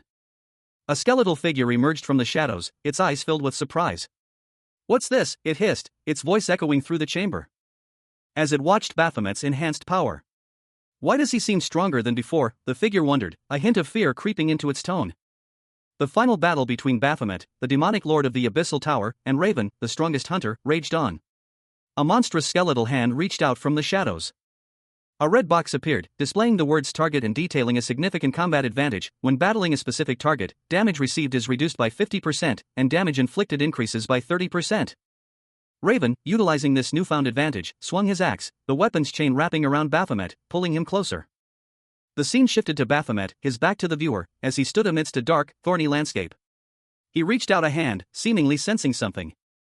His face, partially visible, showed a grim expression. Baphomet's voice echoed, filled with surprise and a hint of fear, You got stronger again? What exactly is this sorcery you're using?" Raven's face was partially visible, a smirk playing on his lips as his eyes glowed with an eerie red light. Raven launched another attack, his axe flying towards Baphomet. The impact was imminent. Raven, the strongest hunter, launched a fierce attack against Baphomet, the demonic lord of the abyssal tower. The force of the blow sending shockwaves through the air. Baphomet, caught off guard, recoiled as a heavy chain wrapped around his arm. He was utterly perplexed by this unexpected turn of events. He mused, "I can properly test out its power." Raven tightened his grip on the chain, a surge of dark energy coursing through it.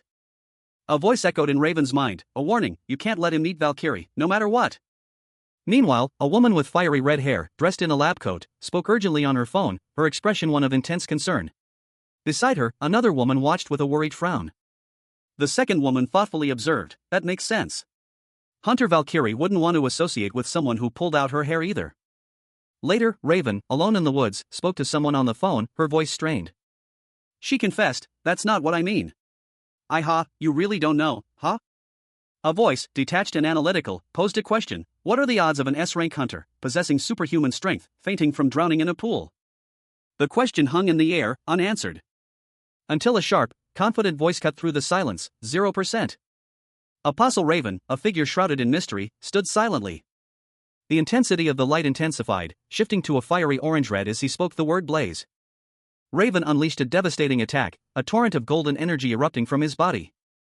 The force of the blow sending shockwaves through the air, culminating in a fiery explosion that engulfed his target. Baphomet, the demonic lord of the Abyssal Tower, felt a strange sensation wash over him. A powerful energy, unlike anything he had ever encountered, began to surge through his being. A wave of disorientation and confusion that left him gasping. His eyes widened in disbelief as he muttered, "What the?" The intense energy intensified, engulfing him in a blinding light. His body convulsed as an unknown force tore through his very essence. A maniacal laugh echoed through the air, as a raging inferno erupted below. Raven, her expression a mixture of amusement and disdain, watched the spectacle, a smirk playing on her lips as the flames danced. Baphomet, now a human, reveled in the destruction, a triumphant grin splitting his face. He declared that this was the true meaning of battle.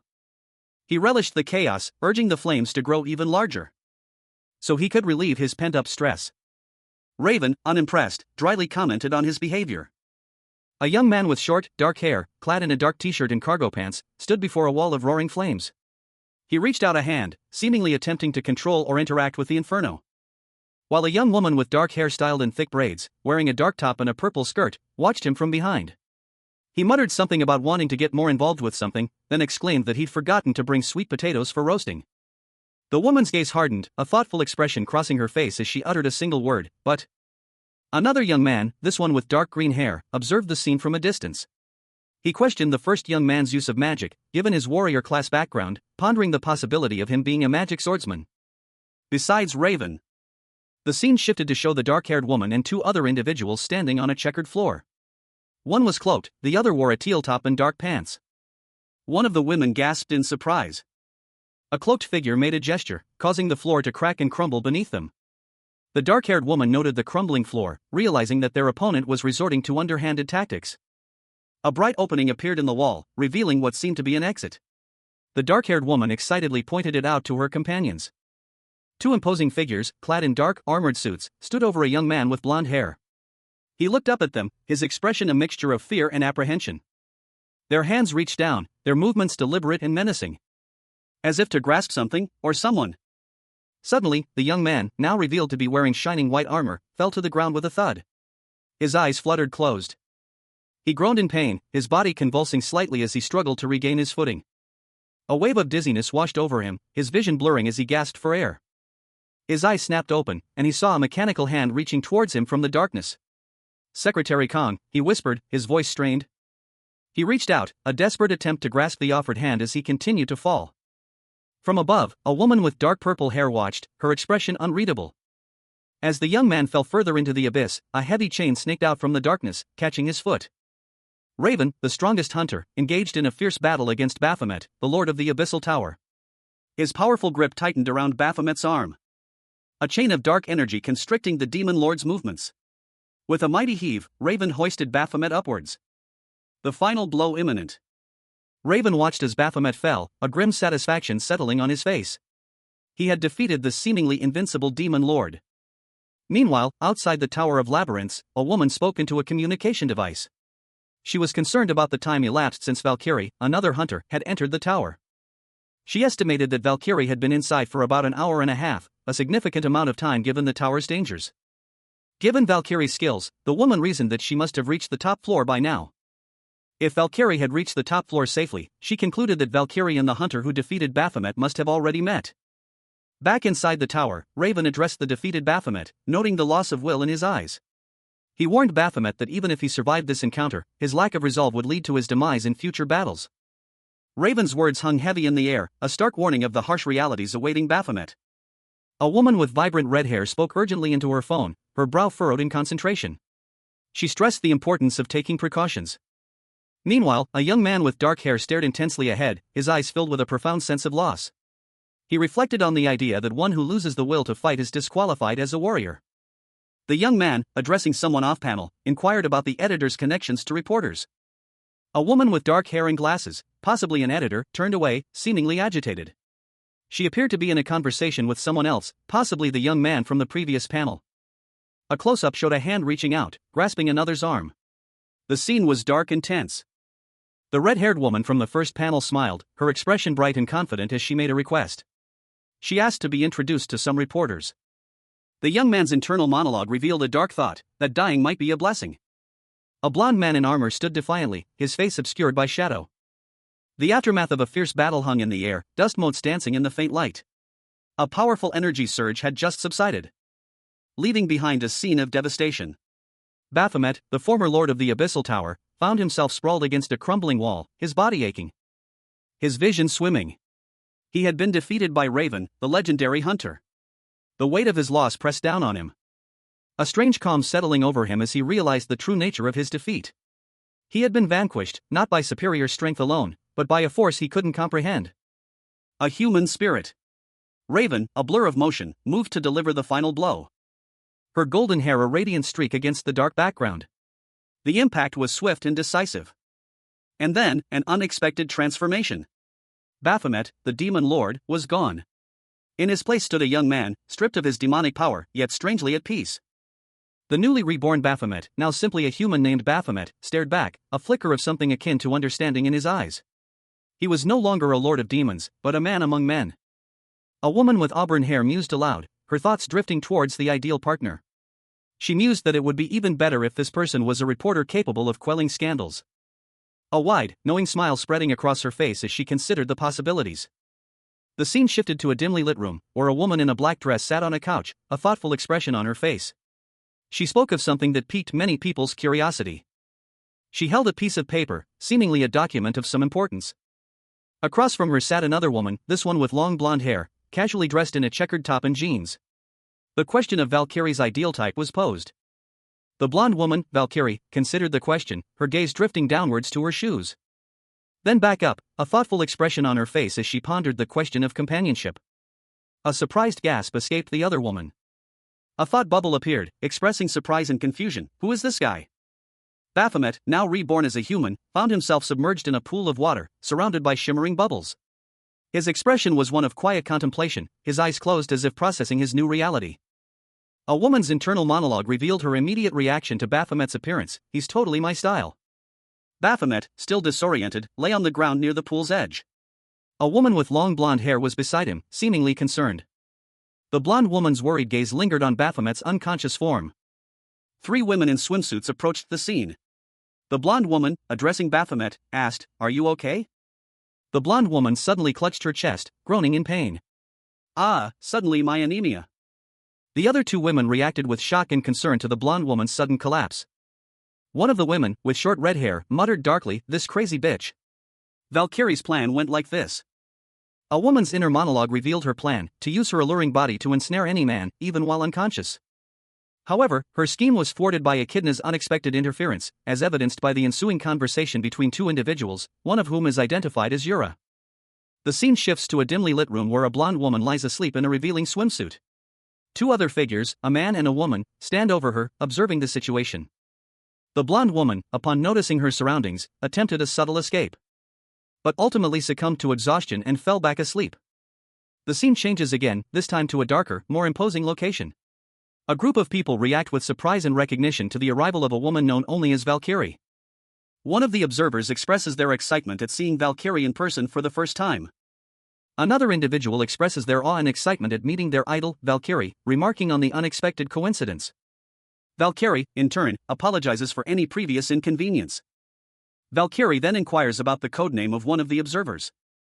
A woman with blonde hair, styled in a bob, and striking blue eyes, is seen wearing a white lab coat over a black top. She has on black fingerless gloves. Her expression is one of amusement as she speaks. The scene shifts to a man with dark hair and a serious expression. He is dressed in a simple black turtleneck. He is being questioned by the blonde woman from the previous panel. She looks thoughtful, a finger to her lips. The man remains impassive, his gaze unwavering. The blonde woman laughs, her eyes sparkling with amusement. She finds him attractive, even in his current state. The man remains stoic, seemingly unmoved by her words. The blonde woman's demeanor shifts, a hint of uncertainty crosses her features. She seems to be questioning her own memory. The scene expands to reveal 2 other individuals standing nearby, observing the interaction between the blonde woman and the dark-haired man. The blonde woman's question hangs in the air, a palpable tension building between them. The blonde woman's voice rises in disbelief and frustration as she expresses her astonishment at his lack of recognition. One of the observers admonishes the blonde woman, urging her to maintain a professional distance between her public and private life. The scene opens with a narration box revealing that many hunters look upon Baphomet with admiration. 3 hunters stand in a darkened room, their expressions a mix of awe and anticipation. 2 women and a man, dressed in practical gear, await further instructions. A woman with shoulder-length brown hair steps forward, introducing herself as Valkyrie. Valkyrie, a striking woman with blonde hair and a confident demeanor, addresses the assembled hunters. She commends their efforts in reaching this point. She announces her intention to proceed to the boss room and clear the Tower of Labyrinths. Valkyrie explains that the Cart Guild will be engaging the boss, so the hunters don't need to prepare for battle. However, she requests that they remain prepared to defend themselves should anything unexpected occur. Valkyrie states she will check the status of all the parties. She reports that parties A and B are in good condition, aside from minor injuries among some hunters. Valkyrie delivers grim news: Hunter Soul of the Nebula Guild perished in battle. Raven, the strongest hunter, stood poised and ready, clad in his formidable armor. His expression was grim, his gaze fixed on the imposing doors of the Abyssal Tower. He addressed his team, a quiet question hanging in the air: were the preparations complete? A confident voice responded, declaring their readiness to proceed. The moment of truth had arrived. Raven's team, a group of elite hunters, stood before the ancient doors. Among them was a woman with long, dark hair, her expression serious and determined. Beside her, a shorter woman with brown hair watched with apprehension. With a resounding clang, the massive doors of the Abyssal Tower began to slowly creak open, revealing the darkness within. A wave of dark energy pulsed outward as the doors fully opened, signaling the entrance to the monstrous realm. The hunters cautiously advanced into the Abyssal Tower, their weapons at the ready. A tense atmosphere filled the air as they braced themselves for the dangers ahead. Suddenly, a powerful force erupted from the depths of the tower, sending the hunters reeling. The dark-haired hunter shouted a warning, urging her companions to take cover as a devastating attack was imminent. A dark, swirling vortex of energy crackled with ominous red light, its power palpable even across the void. From the vortex, a powerful, dark energy wave erupted, sweeping across the landscape, engulfing 2 figures who reacted with shock and alarm. They braced themselves against the force of the blast. In the aftermath, a dark, ominous void remained, its edges shimmering with an unsettling energy. From within the void, a voice echoed, a low, resonant tone that spoke of power and ancient knowledge. In the end, you have come all this way here. 3 figures emerged from the swirling mist, their expressions a mixture of apprehension and determination. Another voice, this one filled with weariness and regret, whispered from the darkness, I wanted to avoid having to stain my sword with blood again. The ominous presence of Baphomet, the lord of the Abyssal Tower, filled the chamber. His eyes, glowing embers in the darkness, surveyed the scene. A title card appeared, identifying the imposing figure as Sharon, Knight Captain of the Labyrinth. Sharon, his form shrouded in shadow, issued a challenge: who is the one who'll face me? A young woman, startled, gasped, is it you? She covered her mouth in shock. Karen's gaze shifted. Sharon paused, a flicker of uncertainty in his usually unwavering gaze. You?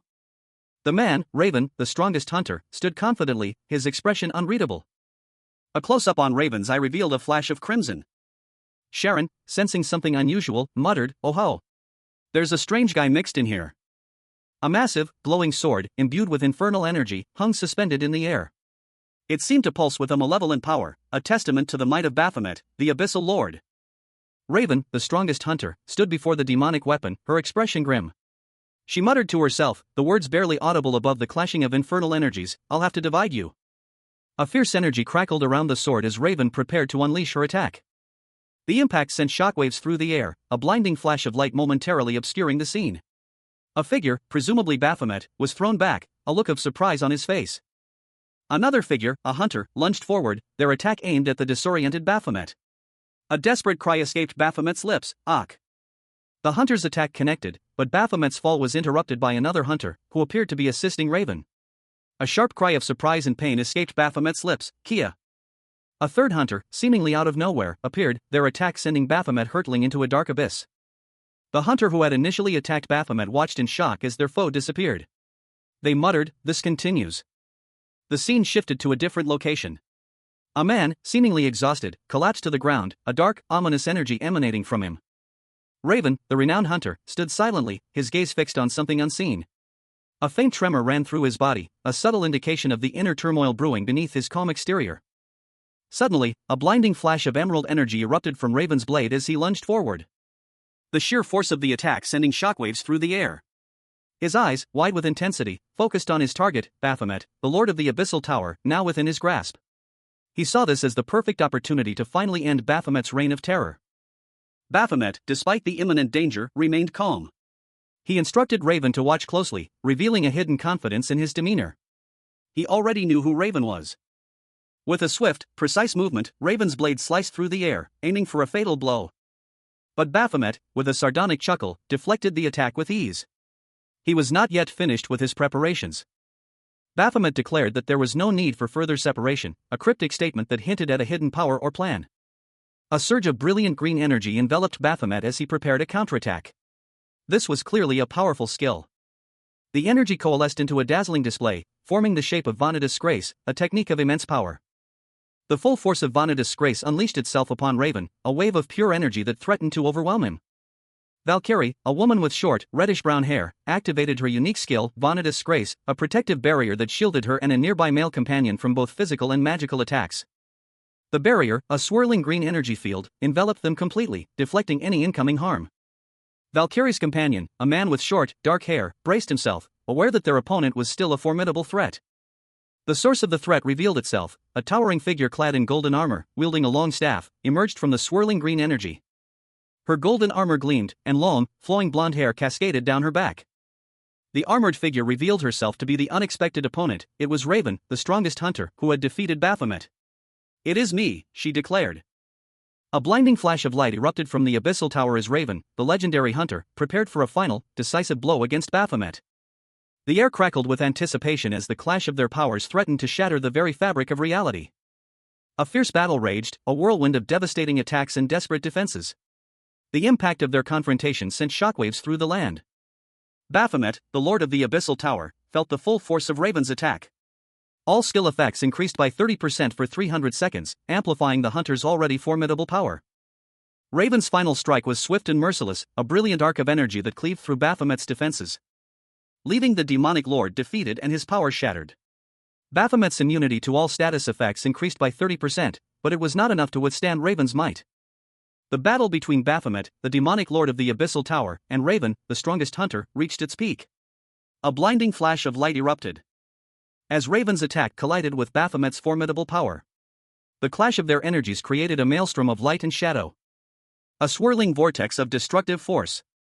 Raven's spear, imbued with potent magical energy, was poised to strike, piercing through the heart of the chaotic energy. The impact sent Baphomet reeling as a powerful shockwave rippled outwards. Raven pressed her advantage, delivering a series of devastating blows. Each strike landed with bone-jarring force, weakening Baphomet's defenses. A final, concentrated blast of energy shot forth, a searing beam of light that tore through the darkness. Baphomet, weakened and vulnerable, was left exposed and enraged. He roared, "You insolent!" But Raven was too quick. With a swift, precise movement, she disarmed him. Raven, the S-rank hunter, launched a fierce attack against Baphomet, the demonic lord of the Abyssal Tower.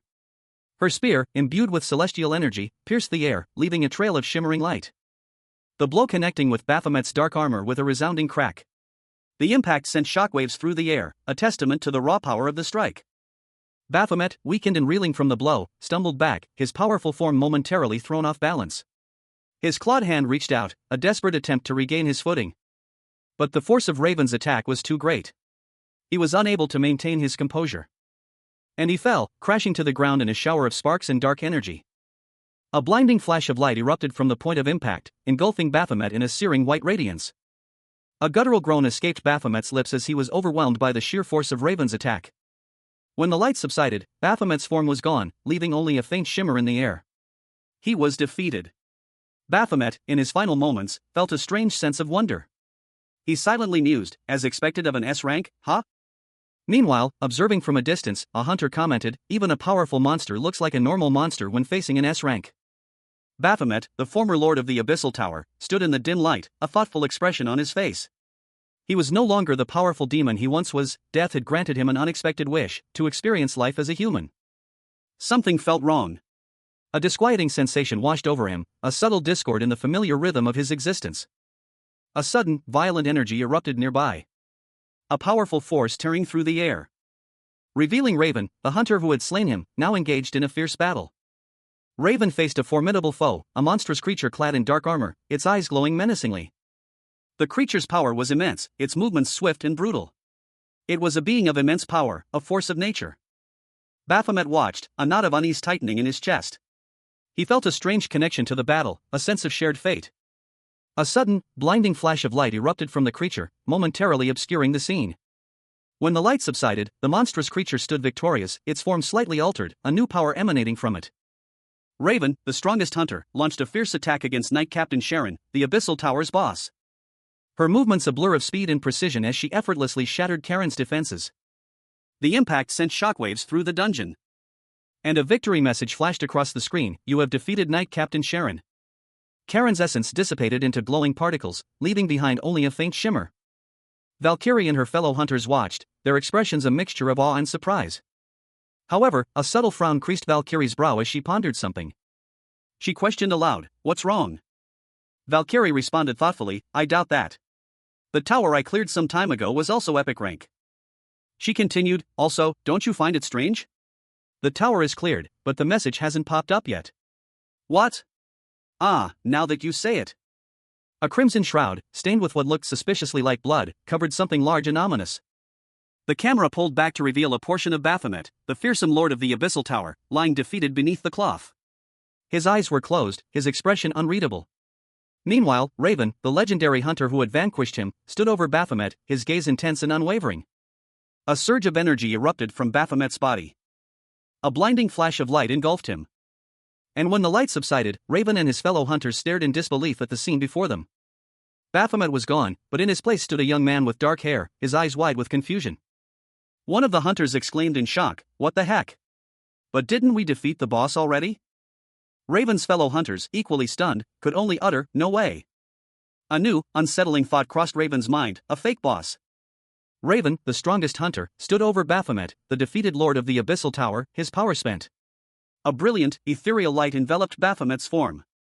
As his life force ebbed away, a single tear traced a path down Raven's cheek as she whispered a mournful question: "Why did you have to die in my stead?" Her grief intensified, a silent plea forming in her heart: "Why won't you leave me alone?" Suddenly, a voice cut through the sorrow. A new presence announced itself: "The true boss has shown up." A swirling vortex of energy erupted, centered around Baphomet's lifeless body. Raven watched, helpless, as the magical energy intensified, threatening to consume her. Other hunters arrived, alerted by the surge of magical energy. They moved to intervene, but the power was overwhelming. A blonde-haired hunter, her face etched with worry, issued a sharp command: "Everybody, get away from the magic circles." Raven, the renowned hunter, moved with a blur of motion, her dark form a fleeting shadow against the deep blue backdrop. Behind her, a figure, his back to the viewer, watched her go. A surge of energy crackling around her as she prepared for the final strike. A triumphant grin spread across her face as she declared that she had been waiting for this moment. The man behind her, however, was taken aback, a question mark forming above his head as he watched her approach her target. Raven's attack was swift and decisive. Two other hunters, witnessing the scene, reacted with shock and disbelief, one of them exclaiming, "Hunter Reaper? What?" As energy around Raven intensified, signaling the full power of her attack. Raven unleashed a powerful energy blast, a swirling vortex of light and power that engulfed her target. The energy arcing and twisting in the air, a breathtaking display of raw power. Culminating in a blinding flash of light that illuminated the entire scene. The other hunters watched, their eyes wide with a mixture of awe and fear. One of them, a blonde woman with piercing blue eyes, was particularly struck by the display. Meanwhile, the man who had been watching Raven had begun to move, his expression one of intense focus as he muttered, "Dodge." Raven, the renowned hunter, stood poised, her blonde hair catching the ethereal glow emanating from Baphomet, the Abyssal Lord. He was a translucent, shimmering form, his demonic power visibly fading. As the final vestiges of his dark magic dissipated into sparkling motes of light. A soft gasp escaped Raven's lips as she watched the transformation unfold. A beam of pure, white light shot across the darkness. Then faded, leaving behind a young woman with dark hair and a surprised expression. She lay on the ground, disoriented. Slowly, she pushed herself up, her gaze falling upon the grand, cathedral-like structure before her. It was a place of immense power and sanctity. A place that felt strangely familiar. Her eyes widened, a look of dawning realization spreading across her face. A triumphant cry escaped her lips. Kaya. I did it. A thought bubble appeared above an unseen character, pondering whether the information obtained was worth the steep price paid. Raven, a young woman with vibrant purple hair, executed a swift, powerful kick, sending her opponent sprawling to the ground. She stood triumphantly over him, a gleeful expression on her face, arms raised in victory. Her defeated opponent groaned, weakly ordering her to get off. Raven continued her assault, kicking another man to the ground as he questioned her actions. A blond man in shining armor, also knocked to the ground, looked around in confusion, wondering where he was. Raven's face was suddenly obscured by a bright light, causing her to gasp in surprise. Her companion, the man from earlier, watched with a mixture of concern and curiosity. A wave of remorse washed over Rise as she stood before a grand, ornate altar within a temple, her whispered apology barely audible above the echoing silence. Rise explained that the warp magic had teleported Raven and another hunter to this location along with her. She offered to compensate them for the inconvenience by giving them all the loot she would receive. Raven, however, dismissed her apology, more interested in understanding their current location. He and another hunter stood in a large open courtyard, their expressions curious. Rise explained that the place was known as the Temple of the Labyrinth, and that teleportation to this location was only possible when the true boss of the Abyssal Tower appeared. Suspicion clouded Raven's features as he noted that Rise's prior knowledge of this place suggested ulterior motives for her participation in the raid. Raven questioned whether the temple held valuable treasure. Rise vehemently denied this, stating that the temple held something far more precious. Rise gestured towards the entire temple, emphasizing its significance. The panel focuses on Rise's determined expression and posture as she stands in the temple courtyard. Data on every monster in the Abyssal Tower is hidden inside the temple, a fact that was revealed. By studying the temple's design and structure, one can understand the climate and culture of the creatures that once dwelled there. Revealing that they feared the gods and were curious about their existence, much like humans are. Therefore, by exploring the temple, one can uncover the history of the monsters within. One of the hunters questioned the other's motives, asking if they risked their lives for such a reason. The other hunter retorted that it was a precious piece of history, not just some random reason. The hunter explained that gathering all this information would be useful for writing their book. They dreamed of getting their name on the bestseller list and becoming a famous archaeologist. The other hunter observed that their companion was lost in their fantasy. They pointed out that the temple's extravagance was a misconception, it was merely a concept for the monster. A young man with dark hair and intense eyes contemplated the nature of conflict. His thoughts centered on the simplistic orders given to the monsters inhabiting the Abyssal Tower: kill humans. He mused that this was a common human perspective, but from the monsters' point of view, they were merely protecting their home. Another young man, this one with vibrant blue hair, interrupted his train of thought. He urged his companion to examine a nearby wall. The wall depicted a detailed biography, apparently chronicling the history of the Tower of Labyrinths and its enigmatic boss. The inscription on the wall was written in what appeared to be ancient Latin, depicting a regal figure with a staff. If deciphered, it would reveal the story of an exceptional king from the kingdom of Bellatrix. The inscription identified the king as Rizel. The image showed Rizel, an ethereal figure with pointed ears, holding a staff. Rizel's beauty surpassed that of any woman, and his magical prowess exceeded that of any mage. Raven, the strongest hunter, stood before the defeated Baphomet, the fearsome lord of the Abyssal Tower. Baphomet's once powerful form was now broken, his demonic aura flickering weakly. A single tear traced a path down Raven's cheek as he wondered if this was truly the end of the Abyssal Tower's reign of terror. Rumors of Baphomet's unparalleled power had spread far and wide, reaching even neighboring countries. His influence so profound that citizens in those lands yearned to serve under his command. However, such overwhelming power inevitably attracted enemies. A being of Baphomet's caliber was bound to make many foes. The neighboring kingdoms, envious of the Bellatrix kingdom's exceptional ruler, declared war, their armies marching towards the imposing castle. In a desperate attempt to protect the king, Sharon, the eldest son of the former king, turned to dark magic and corruption, leading himself down a perilous path. Meanwhile, in the heart of the kingdom, Baphomet, the former Abyssal Lord, sat upon his throne, a dark and imposing figure shrouded in shadow. The kingdom's archmage, Betelgeuse, sought forbidden power, offering his body to a tree spirit in exchange for enhanced magical abilities. Rizel, the king, watched in horror as his kingdom crumbled around him, his heart heavy with despair. All he desired was peace and prosperity for his people, a wish that seemed increasingly unattainable. His loyal subjects, who had followed him faithfully, now faced a bleak future. The image depicts Rizel, his face etched with sorrow and weariness. His long, white hair frames a face marked by deep lines of grief. He is shown in a moment of profound contemplation, the weight of the world pressing down on him. The narration box above him explains that he was a figure of great importance to the citizens, who looked up to him. The narration box reveals that, unable to bear the suffering caused by the war and the sacrifices made, Rizal undertook a monumental task. He built an impenetrable fortress, a place inaccessible to all. That place, the narration box proclaims, is the Tower of Labyrinths. The scene shifts to a modern-day setting. Two individuals are shown in what appears to be an office. One is a man with dark hair and a serious expression, the other is a blonde man in what seems to be some kind of armor. The focus is on the dark-haired man. A woman with purple hair and dark clothing is shown, her expression thoughtful. The narration box reveals that the Tower of Labyrinths is the subject of their discussion. The blonde man, seemingly surprised by the purple-haired woman's excitement, questions her reaction to the information about the Tower of Labyrinths. The purple-haired woman explains her excitement, revealing that it stems from the identity of the boss who created the tower. The blonde man, identified as Secretary Kong Dai, reacts with a look of shock and alarm. Another character, presumably a superior, enters the scene and admonishes the purple-haired woman for her actions. The purple-haired woman is warned about the potential consequences of her reckless behavior within the temple. High above, Raven, the renowned hunter, stood poised, her gaze fixed on the scene below. Meanwhile, Baphomet, the vanquished lord of the Abyssal Tower, felt a shift within him. Something was happening. A surge of energy pulsed through him. Had it already begun? The transformation was swift and intense. A blinding flash of light engulfed him, leaving behind only a stunned silence as his essence shifted. Baphomet, now reborn as a human, stood amidst his former allies, a new quest before him. Baphomet, the former lord of the Abyssal Tower, now a human, found himself in a state of confusion. He wondered why he was always like this. His new, powerless existence felt alien and unsettling. He stared at his hands, a young man's hands, completely ordinary. A wave of disorientation washed over him. Baphomet's thoughts turned to the past.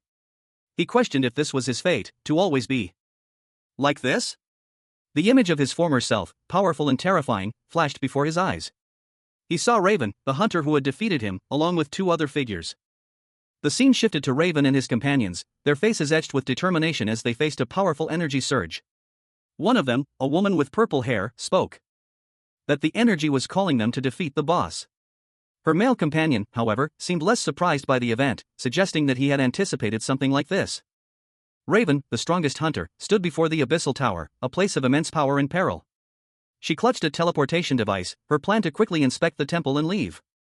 But as she prepared to activate it, a booming voice echoed through the air, revealing a cloaked figure, Baphomet, the lord of the Abyssal Tower. He explained that teleportation devices are unusable in the presence of a boss, and that this was now a boss room. Baphomet's imposing figure filled the frame. His helmet hid his face, but his presence radiated power and menace. He revealed his displeasure, stating that he had given Raven a chance, yet she dared to trespass on holy ground. Baphomet declared that he could not overlook this transgression, and that he would punish her. A blinding flash of light erupted as Baphomet unleashed a powerful attack, sending Raven flying backward. Despite the ferocity of the attack, Raven was unfazed, commenting on Baphomet's close-mindedness and the fact that they had only broken a wall. Within the Tower of Labyrinths, Baphomet, a powerful demon, had ascended to godhood, becoming their savior, a figure of immense power and influence. A question arose: what would a god think of someone destroying the temple dedicated to their worship? Raven, the strongest hunter, launched a devastating attack, a powerful surge of energy erupting from his hand. He had always felt this way, questioning the very nature of these beings called gods.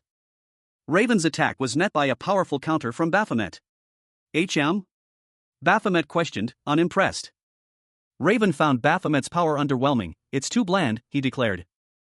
Baphomet, surprised by Raven's assessment, reacted with a cry of alarm as Raven's attack intensified. Raven, the strongest hunter, launched a final, devastating attack against Baphomet, the lord of the Abyssal Tower.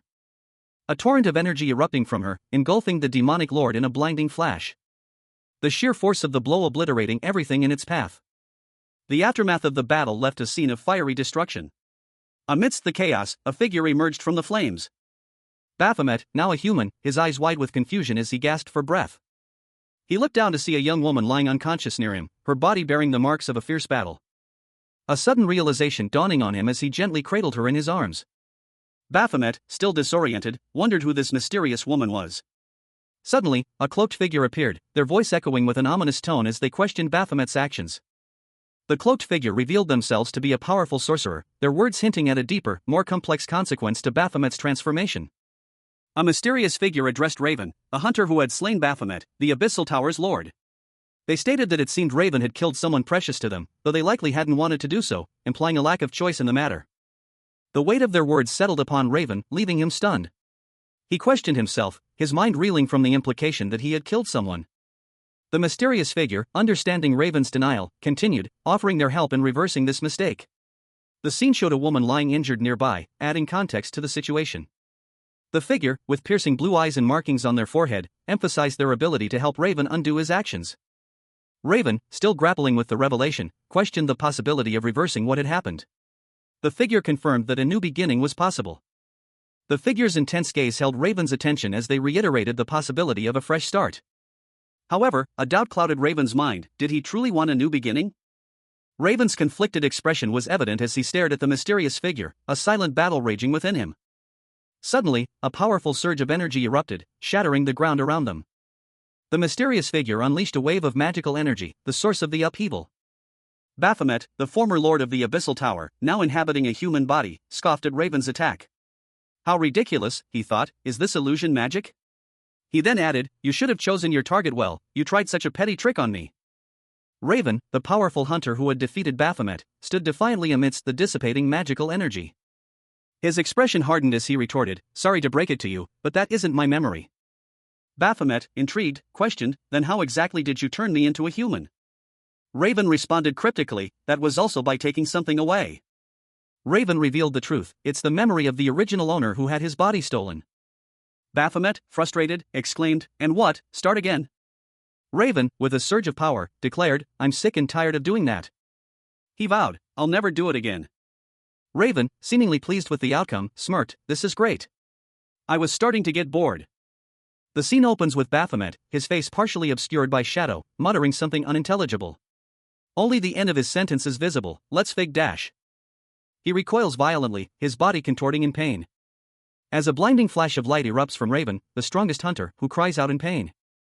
Raven, her face contorted in exertion, unleashes a powerful blow against Baphomet, who is clearly suffering. The impact sends Baphomet sprawling, his body racked with pain. He wonders why it hurts so much. Raven, concerned, asks Baphomet if he is okay, expressing surprise that he was even awake during the attack. Baphomet, disoriented, questions what happened and where they are. Raven explains that they were all affected by a powerful mental magic cast by Baphomet himself, and that they were likely warped to a new location. Baphomet is surprised that Raven woke up before him, and wonders if she possesses unusually high mental strength. The two stand in a grand, ornate hall, the scene shifting to a mysterious, unknown location. A figure in shining armor stands silently in the background, observing them. A third individual, a young man with light hair, appears, questioning Raven about the extent of her attack on Baphomet. Raven, the strongest hunter, knelt beside the unconscious form of Baphomet. His face was grim, the battle had been brutal. A whispered statement escaped his lips, he wouldn't wake up, no matter what, having exhausted all possible methods to revive him. But a flicker of determination ignited in his eyes. There was still a method he hadn't tried yet. A desperate measure his uncle had once described. It was a risky technique, targeting a specific vulnerability in the human body, a weakness even a 2-meter-tall man couldn't withstand with a single blow. Raven considered the implications, a slight blush creeping onto his cheeks as he weighed the risks. One hit, he thought, just one precise hit would be enough. But the thought of the potential consequences made him hesitate. His companion, a young woman with dark hair styled in braids, voiced his concerns, it would look bad if he failed. She urged him to try, pointing out that as a man, he might be better suited to aim for the precise location than she was. But the doubt lingered. What if Baphomet suffered a mental collapse? Was this simple, physical method even viable? Mental magic wasn't so easily countered. Raven's companion reminded him of his past success using a similar technique to break stones in a previous boss fight. If it worked then, it could work now, ending this ordeal once and for all. Her words spurred him into action. With a determined grin, she raised her hands, ready to assist. But Raven, confident in his decision, interrupted her. He would do it himself. The fate of Baphomet, and perhaps the world, rested on his shoulders. Raven, the strongest hunter, stared intently at Baphomet, the defeated lord of the Abyssal Tower. It was incredibly difficult to undo the mental magic cast by a sorcerer without the help of another sorcerer with the same attribute. For now, all they could do was hope Baphomet would awaken on his own. A somber silence hung in the air as Raven's gaze fell upon Baphomet's still form. The weight of her victory, and the uncertainty of the future, pressed heavily upon her. Raven's face contorted in silent anguish. This had happened because of her greed, a bitter realization washed over her. Meanwhile, in a different location, Baphomet awoke with a gasp, his vision blurry and disoriented. He was lying on a cold, hard surface, his body aching. His eyes flickered open, revealing a disbelieving stare. He was no longer in the abyssal tower. Confusion clouded his mind. A wave of disorientation washed over him as he struggled to sit up. His head throbbed, and his vision swam. He looked down at himself, noticing the unfamiliar clothes he was wearing. A gasp escaped his lips as he realized he was in a hospital room. Ha! Baphomet, now in human form, stood up, his movements stiff and awkward. He was completely powerless, a stark contrast to his former demonic might. He looked around the unfamiliar room, his eyes widening in confusion. Where is this? He wondered, his voice a mere whisper. A group of figures hurried down a corridor, their shadows stretching long and distorted behind them. One of them, clad in dark, metallic armor, seemed to be leading the others. The scene was punctuated by a final, somber statement: they had done all they could, but the madam was lost. The focus shifted to a young boy with blonde hair, standing alone in a dimly lit room. A voice, seemingly from off-panel, concluded, it was that child. The narrative continued, revealing that the madam had died giving birth to the boy. However, a contrasting thought followed. Compared to his older sisters, he seemed substandard. The question hung in the air. He wasn't an outstanding talent, a voice stated definitively.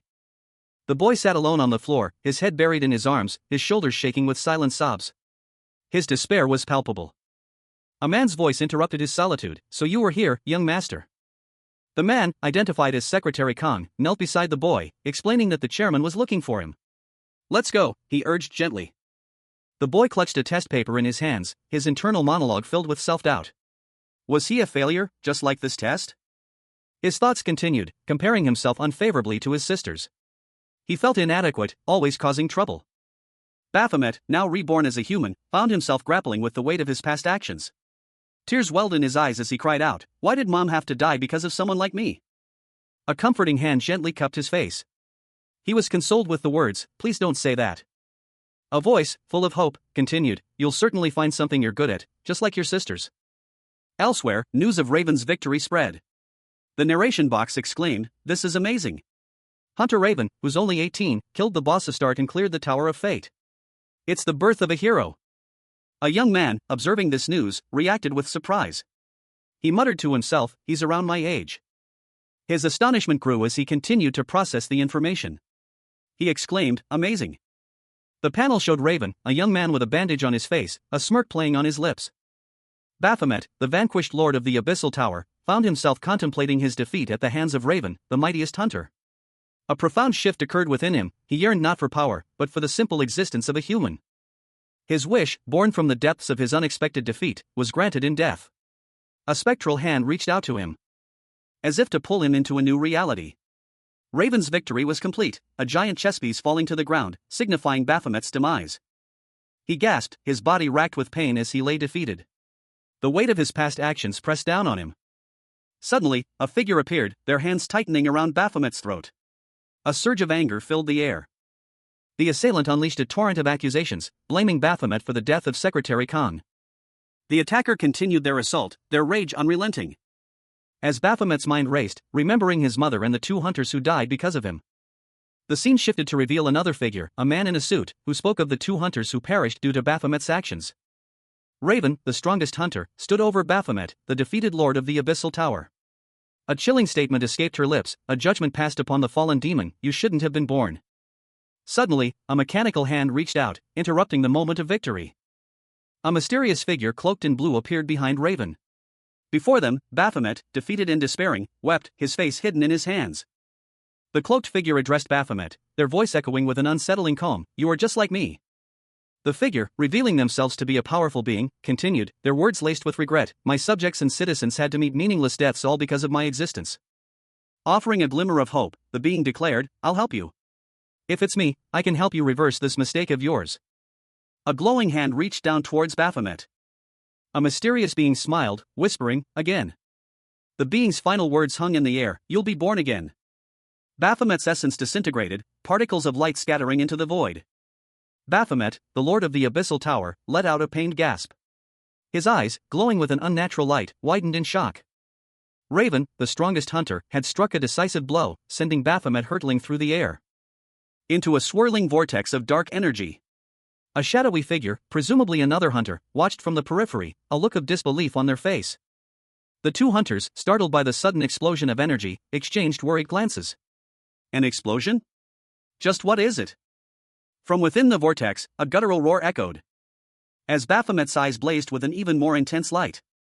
His transformation was far from over. The vortex pulsed with chaotic energy, threatening to consume the nearby hunters. As they braced themselves for another attack, the two hunters leaped back, narrowly avoiding a blast of energy. One of the hunters, her face contorted in fear, stared in disbelief as the vortex began to subside, revealing a shadowy figure within. W.H. Watt. A monstrous shadow loomed over the battlefield, its form vaguely reptilian, yet impossibly large and powerful. Jagged, obsidian protrusions jutted from its body, glowing with an eerie, inner light. Raven, the strongest hunter, stared up in disbelief, a silent gasp escaping her lips as she registered the sheer scale of the creature before her. The sheer power emanating from it was palpable, a suffocating presence that threatened to crush her very being. It was Baphomet, the Lord of the Abyssal Tower, in his true form. The scene opens with a dynamic splash page depicting a fierce battle within the Abyssal Tower. A shadowy figure, Baphomet, the Lord of the Tower, is engaged in a desperate struggle, his demonic form crackling with dark energy as he clashes with his opponent. The air crackles with power, the very fabric of reality seeming to tear at the seams. Raven, the strongest hunter, moves with impossible speed, a blur of motion as she closes in on Baphomet. Her attack a whirlwind of precise strikes. She identifies him, her voice tight with grim determination, Hunter Pagan. Baphomet, despite his immense power, is clearly on the defensive. He barely manages to deflect her blows. A desperate struggle for survival playing out in a flurry of dark energy and flashing steel. Raven's attack connects, sending a shockwave through the Abyssal Tower. The fight continues, with Raven gaining the upper hand. She ensnares Baphomet with a magical chain, the chains binding his powerful limbs. He struggles against the restraints, his face a mask of grim determination. Raven delivers a final, decisive blow, ending Baphomet's reign of terror over the Abyssal Tower. Raven, the most powerful hunter, launched a final, devastating attack against Baphomet, the demonic lord of the Abyssal Tower. Chains of pure energy lashed out, ensnaring the monstrous figure in a whirlwind of destructive power, the impact echoing through the very fabric of the dungeon. Baphomet, weakened and reeling, could only watch as his reign of terror neared its end. He felt a strange curiosity stir within him, a flicker of something akin to regret. He landed heavily on the cold stone floor, the dust settling around him. His immense power, once a source of terrifying might, was now fading, leaving him vulnerable and weak. A tremor ran through his body as he attempted to rise, but the effort proved too much. Raven pressed her advantage, her movements a blur of deadly precision as she continued her assault, each blow chipping away at Baphomet's already dwindling strength. His eyes, once filled with cold, demonic fire, now burned with a desperate, almost human rage. With a final, earth-shattering blow, Raven shattered Baphomet's defenses, leaving him utterly defeated. A wave of exhaustion washed over him, and darkness threatened to consume him. But in that moment of defeat, a strange transformation began. A light enveloped him, and he felt his very essence shift and change. He awoke, no longer the fearsome lord of the abyss, but a human, stripped of his demonic power, lying on the cold stone floor. He looked down at his hands, his mind reeling from the sudden change. A strange mix of confusion and wonder filling his heart. His wish, unbeknownst to him, had been granted. A sinister smile stretched across Baphomet's face, his eyes gleaming with an unsettling light. A low, guttural chuckle escaping his lips as he reveled in his newfound human form. A question mark floated in a thought bubble above him, reflecting his own confusion. Raven, the renowned hunter, stood before him, her expression a mixture of apprehension and disbelief. A cold sweat beaded on her brow. Baphomet, now human, spoke, a hint of malice in his voice. The current me won't be able to beat him. He continued, his words laced with a strange confidence. Dodging is easy, but we lose in terms of power. Along with sorcery, he strengthened his stats. The image shifted to show Baphomet in his demonic form, a towering figure of immense power. His immense power palpable even in this still image. Raven's voice cut through the air. It's doable if we fight together. If killing him counts as stopping him, then sure. She activated a device, ceasing the use of weapons. A narration box appeared, explaining, I already said this, but he can only return to normal if another sorcerer reverses the spell. However, the sorcerer who cast the spell on him just happens to be this tower's boss. A voice, laced with awe, observed the unfolding battle. It was clear that only someone of immense magical power could be responsible for the current devastation. A power on par with, or exceeding, that of the Abyssal Tower's lord himself. Raven, the strongest hunter, shook their head, a grim realization dawning on them. They were far from possessing such overwhelming might, leaving them desperately searching for an alternative strategy. A desperate question hung in the air: what if defeating Baphomet wouldn't dispel the lingering magical effects of his spell? The only way to ensure the spell's dissolution was to defeat Baphomet, but his location remained a mystery, leaving Raven with only one option. Raven, much like Baphomet, harbored a hidden motive for venturing into the Abyssal Tower. They revealed a secret skill, yet to be tested. A skill with a crucial condition: it could only be activated at the tower's peak. As Raven prepared to unleash this final gambit, a shadowy figure emerged from the depths of the tower, ready for a final confrontation. Raven, the strongest hunter, found himself locked in a desperate battle against a foe he couldn't defeat. The Abyssal Tower, a monstrous dungeon, seemed to stretch endlessly before him. A relentless onslaught of dark magic and monstrous creatures pushing him to his limits. He was told that to be reborn as a human, he must meet 3 conditions. The second was to face an insurmountable foe. And now, battered and bruised, Raven found himself staring into the abyss. Beside him stood a young woman, her face etched with worry. She was clearly concerned for his well-being. But Raven's gaze remained fixed, his mind racing. He was close to death, but a strange calm settled over him. He was on the verge of fulfilling the conditions for his rebirth. A profound sense of peace washing over him as he contemplated the final condition. The young woman beside him, however, was far from calm. Tears welled in her eyes as she watched him. Despair evident in her voice as she pleaded with him. "There's no way. What am I supposed to do if something happens to you?" Raven, however, remained resolute. He reminded her of his dream, to spread his name as an archaeologist. "There's no use if we die here," he stated, his voice firm despite his weakened state. But a flicker of doubt crossed his face. He could kill the creature before him, but at what cost? He was already at his limit. An internal conflict raging within him. He could end the fight quickly, but the young woman's fear was a heavy weight on his conscience. "But," he began, his voice barely a whisper. A decision forming in his mind. He could end this quickly, or he could try to survive. He weighed his options, the young woman's worried face a stark contrast to his own grim determination. It would be quite the sight if he ends up dying after being kidnapped and brought here, he thought, a cold calculation in his eyes. Raven, the strongest hunter, stood over Baphomet, the defeated lord of the Abyssal Tower. Her expression was unreadable, her gaze fixed on the fallen demon. A subtle smirk playing on her lips. The air crackled with residual dark energy, a testament to the epic battle just concluded. Baphomet, his immense power spent, felt a strange curiosity stir within him as he looked upon his vanquisher. A dark, shadowy form began to coalesce above him. And Raven's voice, sharp and cold, cut through the silence. "Asshole." Raven lunged, her attack swift and precise.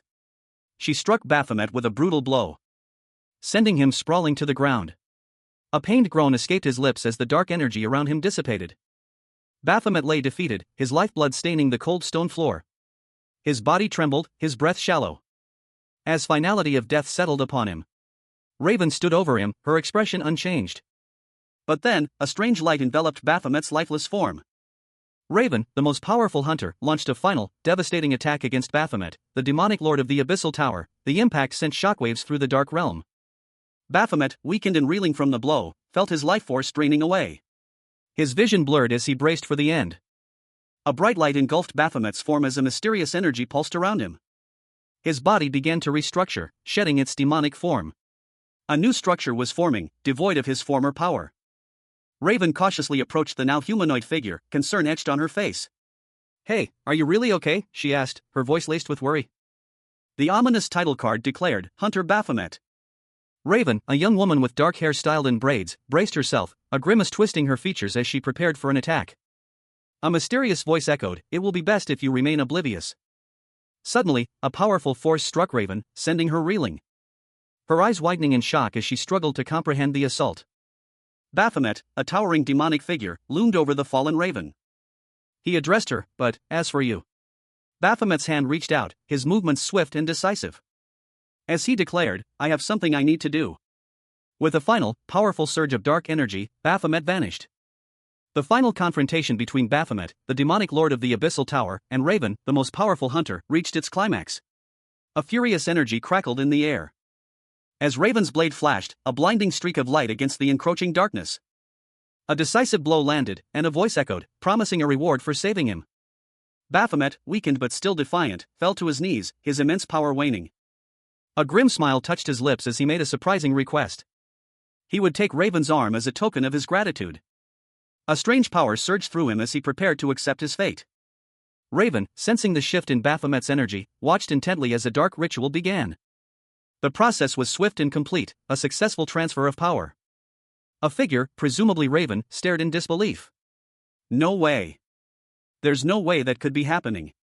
How could Baphomet have regained his powers? A close-up of a monstrous set of fangs filled the panel, hinting at a powerful presence. Suddenly, Baphomet appeared, his demonic form fully restored. The shock was palpable. He flexed his newly restored muscles, a triumphant grin spreading across his face. It had been too long since he felt this power coursing through him. Baphomet chuckled, a dark amusement in his eyes. His powers had returned. However, a wave of realization washed over him. This power came with limitations. The skill could only be used inside the Abyssal Tower, and its cooldown was an astounding 31,536,000 seconds. He couldn't even use the skills he'd learned as a human. He scoffed, muttering that they were petty. Raven, the strongest hunter, had Baphomet, the lord of the Abyssal Tower, bound by magical chains. Despite his immense power, Baphomet was weakened and restrained, his movements limited. He warned Raven, no moving over there. I'm using this, so after a long while, so I could end up killing you if anything goes wrong, you know? Raven, however, remained focused, her gaze unwavering. She observed Baphomet's predicament, her thoughts revealing a new clarity. By the way, I can see it clearer now. Baphomet, sensing the shift in the balance of power, felt a surge of despair. He muttered to himself, the way you're all jumbled up because of that spell. Now that things have turned out this way, it'd be better to leave this to that guy. Suddenly, Raven raised her hand, her sharp claws glinting ominously in the dim light. A surge of energy pulsed from her, as she commanded, "Come out." The chains glowed intensely, and Baphomet was pulled from his prison, his form shifting and contorting. He landed heavily on the ground, his body still bound by the glowing chains. Raven stood over him, her expression unreadable, as the chains held Baphomet captive against a pillar. The tension was palpable. Raven's voice echoed, "I said." Baphomet, the demonic lord of the Abyssal Tower, his eyes blazing with furious red light, roared his challenge. He was enraged, his words laced with contempt. "Are you defying my words, you little shit?" Raven, the strongest hunter, unleashed a devastating attack. The force of the blow sending Baphomet reeling. A pained cry escaped his lips, Baphomet's body was racked with pain as he crashed to the ground. His defeat complete. He had believed himself free, only to find himself confronted by another foe. Kiki, the hunter, stood before him, a grim expression on his face. "I thought I was finally free. But it's you again. Baphomet." A deep voice echoed, breaking the silence. "It's been a while, hasn't it?" From the shadows emerged Beelzebub, the former boss of the Tower of Abyss.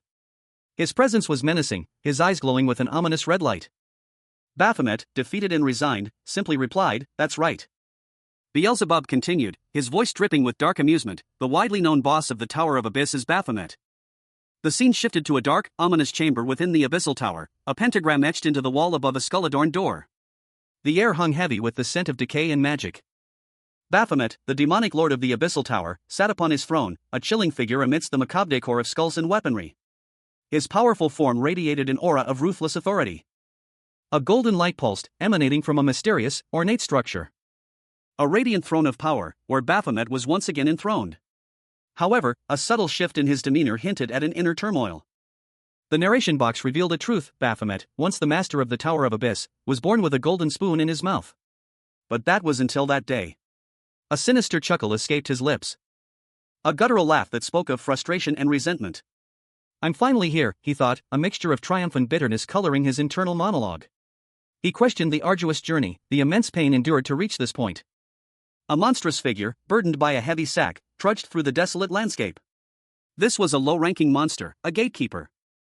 Approaching Baphomet's throne, he questioned the identity of the powerful being before him, suspecting him to be Beelzebub. Baphomet, irritated by the gatekeeper's audacity, retorted with a dismissive question, calling him a bastard. He then revealed the gatekeeper's true identity: Baphomet number 18, the first-floor gatekeeper of the Abyssal Tower. His surprise was palpable. Baphomet, incredulous, questioned how such a low-ranking monster could have ascended so far. The narration box provided the answer: Baphomet was born with a dirt spoon in his mouth, a stark contrast to his previous privileged existence. Baphomet, the lord of the Abyssal Tower, sneered, explaining his dominance over the other monsters. "That's because I beat up all the others." A sharp pain shot through him as Raven's blade struck. Raven, the strongest hunter, stumbled back, barely managing to maintain her grip on her sword. She breathed a sigh of relief, caught it. Phew, I almost dropped it again. The gleaming blade, still radiating with power, trembled slightly in her hand. As Raven braced herself, preparing for the next attack, a grunt escaped her lips as she struggled to keep her balance against Baphomet's immense strength. Baphomet, seemingly unfazed, sat upon his throne, a chilling expression on his face. Baphomet scoffed, his voice dripping with disdain. "Ha, what an idiot. Stop wasting time and get lost." His red eyes narrowed, focusing intently on Raven. A single word hung heavy in the air: shoes. Surrounding Baphomet were a variety of weapons, each one deadly. He issued a chilling ultimatum: pick the weapon you want to die by. The narration box stated a simple fact, and the fight resulted in Baphomet's victory. Raven, however, was defiant. Wait a second. You can't kill me. Baphomet loomed over Raven, his monstrous form filling the panel. A single word echoed Raven's disbelief: why? Baphomet, the demonic lord of the Abyssal Tower, addressed his attacker with a chilling warning. The tower's existence was intrinsically linked to his own. Should he fall, the dungeon would crumble with him. The narration box confirmed that Beelzebub had appeased Baphomet. Beelzebub then revealed a cunning plan: Baphomet would be replaced as the Abyssal Tower's master by a human. Beelzebub promised to live discreetly under the new human boss, offering assistance when needed. Baphomet, intrigued by the prospect of learning human magic, eagerly agreed. Baphomet had expected to vanish upon his death, as he did when Raven defeated him. However, this time, things were different. The scene shifted to Baphomet, now a human, bound by magical chains. A dark, shadowy figure was also bound beside him. Beelzebub, appearing as a disembodied hand, questioned Baphomet's resolve, prompting him to question why he should help a pathetic human. Baphomet's defiance was met with a challenge from Beelzebub, but Baphomet stood firm in his resolve. He began to perform a ritual to dispel the spell binding him. But Beelzebub's hand appeared, questioning his ability to break the spell, stating that there was no spell that the Archmage Beelzebub could not dispel. Baphomet, the formidable lord of the Abyssal Tower, prepared his final spell. He believed that victory was imminent. A wave of dark energy surged forth, reaching towards Raven, the legendary hunter who stood before him. The hunter remained unmoved, his gaze unwavering. Suddenly, a blinding light filled the chamber. A celestial being, radiating divine energy, appeared before Baphomet. Its presence overwhelming the demonic lord. The being's face was obscured by a mask, yet its eyes shone with an ethereal glow. The celestial being spoke, its voice echoing with power: "No one can touch this place." Baphomet, defeated but defiant, vowed to reclaim his kingdom. He raised a hand, a surge of dark energy emanating from his fingertips. A promise of renewed power and prosperity for his people. His kingdom would be restored. A vision of Bellatrix's glory filling his mind as the celestial being's power faded. A cloaked figure, their face obscured by a mask, loomed over an unseen observer. Their hand extended, fingers splayed, as if reaching out from a shadowed abyss. A crack appeared on the surface of their gloved hand, a subtle fissure in an otherwise flawless surface. A question mark floated above, reflecting the figure's own bewilderment. The figure's internal monologue revealed their disbelief. This was a place protected by powerful magic, cracks were impossible. A possibility formed in their mind: could someone have broken their spell? But the growing crack in their hand was undeniable evidence to the contrary. The crack expanded, spreading like a dark stain across their palm. A powerful shockwave erupted from the source of the crack, sending shards of magical energy flying outwards. The cloaked figure stumbled back, their mask slightly askew, eyes wide with shock and disbelief. Their face, now fully visible, showed a mixture of confusion and dawning horror as the full extent of the damage became clear. A voice, seemingly from afar, offered a sardonic compliment. "Good work, Beelzebub." A heavy boot descended, crushing the figure's hand further, ending the scene. The scene opens with a close-up on Raven's helmet, the visor reflecting the intense light of the battle. The powerful hunter stands poised, ready to deliver the final blow. A devastating attack erupts from Raven, sending Baphomet, the lord of the Abyssal Tower, plummeting into the depths below. The ground cracks and crumbles under the force of the impact. A blinding flash of light engulfs the scene as Baphomet's power dissipates, leaving behind only the remnants of his once formidable power. Seated upon a shattered throne, a figure cloaked in darkness observes the aftermath. A thought bubble above the figure shows 2 exclamation points, expressing surprise. "Starting now, it's my turn," the figure declares. Krizzle, a mysterious figure with crimson eyes and dark hair, emerges from the shadows. He addresses someone unseen, his voice filled with a challenging tone: "Let's fight, Krizzle." Raven, the strongest hunter, stood amidst the ruins of the Abyssal Tower, his breath ragged. A single word escaped his lips, a silent question hanging in the air. What? He wondered, his gaze fixed on his own trembling hands. The battle had ended, but the shock lingered. A question echoed by Baphomet, the defeated Lord of the Abyss, who watched from afar. He had been defeated, but his curiosity about humanity remained. Where did you get that strength from? He wondered aloud, his voice barely a whisper. A question that betrayed his own surprise. He mused internally, I don't know. But I don't think we're close enough to be having conversations like this, are we? Suddenly, Raven turned, his senses heightened. What are you doing? He demanded, his voice sharp with suspicion. A warning that cut through the lingering silence. Get ready to fight, he roared, launching himself at Baphomet. A swift attack that caught Baphomet off guard. The impact sent a shockwave through the air. As energy surged around Raven's fist, a blinding flash of light illuminating the scene. A raw power that left Baphomet reeling. Raven's attack was relentless, a storm of blows that left Baphomet no chance to retaliate. Raven, the strongest hunter, ran through the abyssal tower, dodging the magical blasts that Baphomet, the lord of the abyssal tower, unleashed. Each blast a swirling vortex of energy, threatening to consume her. But Raven's speed and agility allowed her to evade them with ease, her movements a blur against the dark backdrop of the tower. She was relentless in her pursuit of Baphomet. As she closed in, a surprised expression crossed Raven's face as she found herself unexpectedly close to her target. I'm already here, she thought, a hint of disbelief in her tone. Meanwhile, a cloaked figure watched from the shadows, their face obscured by the darkness and their hood. The figure, seemingly startled by Raven's sudden appearance, reacted swiftly. Raising a hand to unleash a powerful wave of energy towards Raven. A blast of light that engulfed Raven in its blinding intensity. The cloaked figure's face was now visible, revealing a look of intense concentration. As the light subsided, the figure's face showed a hint of worry, tears welling up in their eyes. From the dissipating energy, Raven emerged, seemingly unharmed, a sinister smile playing on her lips. The Abyssal Tower's lord, Baphomet, felt the crushing weight of Raven's attack. His eyes, usually cold and calculating, widened in surprise. A searing pain lanced through his being as a wave of pure energy engulfed him. The might of Raven, the strongest hunter, proved too much for even the demonic lord to withstand. Baphomet's power, once limitless, began to crack under the relentless assault. A blinding flash of light erupted as Raven's final blow connected, leaving behind only the lingering echoes of his immense power. In the aftermath, a figure emerged from the dissipating energy, bound by chains of dark energy. This was Baphomet, but not as he once was. He was being dragged away, his form shifting and changing. A powerful being, now reduced to a helpless prisoner, his fate uncertain. The scene opens with Raven, the strongest hunter, bound by thick, dark chains within a hexagonal cell. A faint, ethereal glow emanates from the cracks in the floor, hinting at the magical nature of her imprisonment. Meanwhile, Baphomet, the ruthless lord of the Abyssal Tower, watches from the shadows, a cruel smile playing on his lips. His red eyes gleam with malevolent intent, a stark contrast to the dark, almost purplish hue of his skin. Baphomet, he thinks, savoring the moment. The camera focuses on Raven's face, partially obscured by the shadows of her hood. Only her eyes, sharp and determined, are visible. Baphomet unleashes a torrent of energy, the chains tightening around Raven, constricting her movements. You dare to entertain me, he bellows, his voice echoing with power. The raw power of his attack slams into Raven, sending a shockwave through the cell. But she endures, her resolve unwavering. With a surge of strength, she counters his attack, a fierce light erupting from her body. The clash of their powers creates a blinding flash of light, momentarily obscuring the scene. The light fades, revealing Raven, slightly disheveled but defiant. A look of surprise crosses her face as she assesses the situation. Raven, seizing the opportunity, launches a swift counterattack, her movements a blur of motion. She aims a powerful blow at Baphomet. The impact sending him reeling backward. The final panel shows Raven, panting slightly but victorious, as she stands over her defeated foe.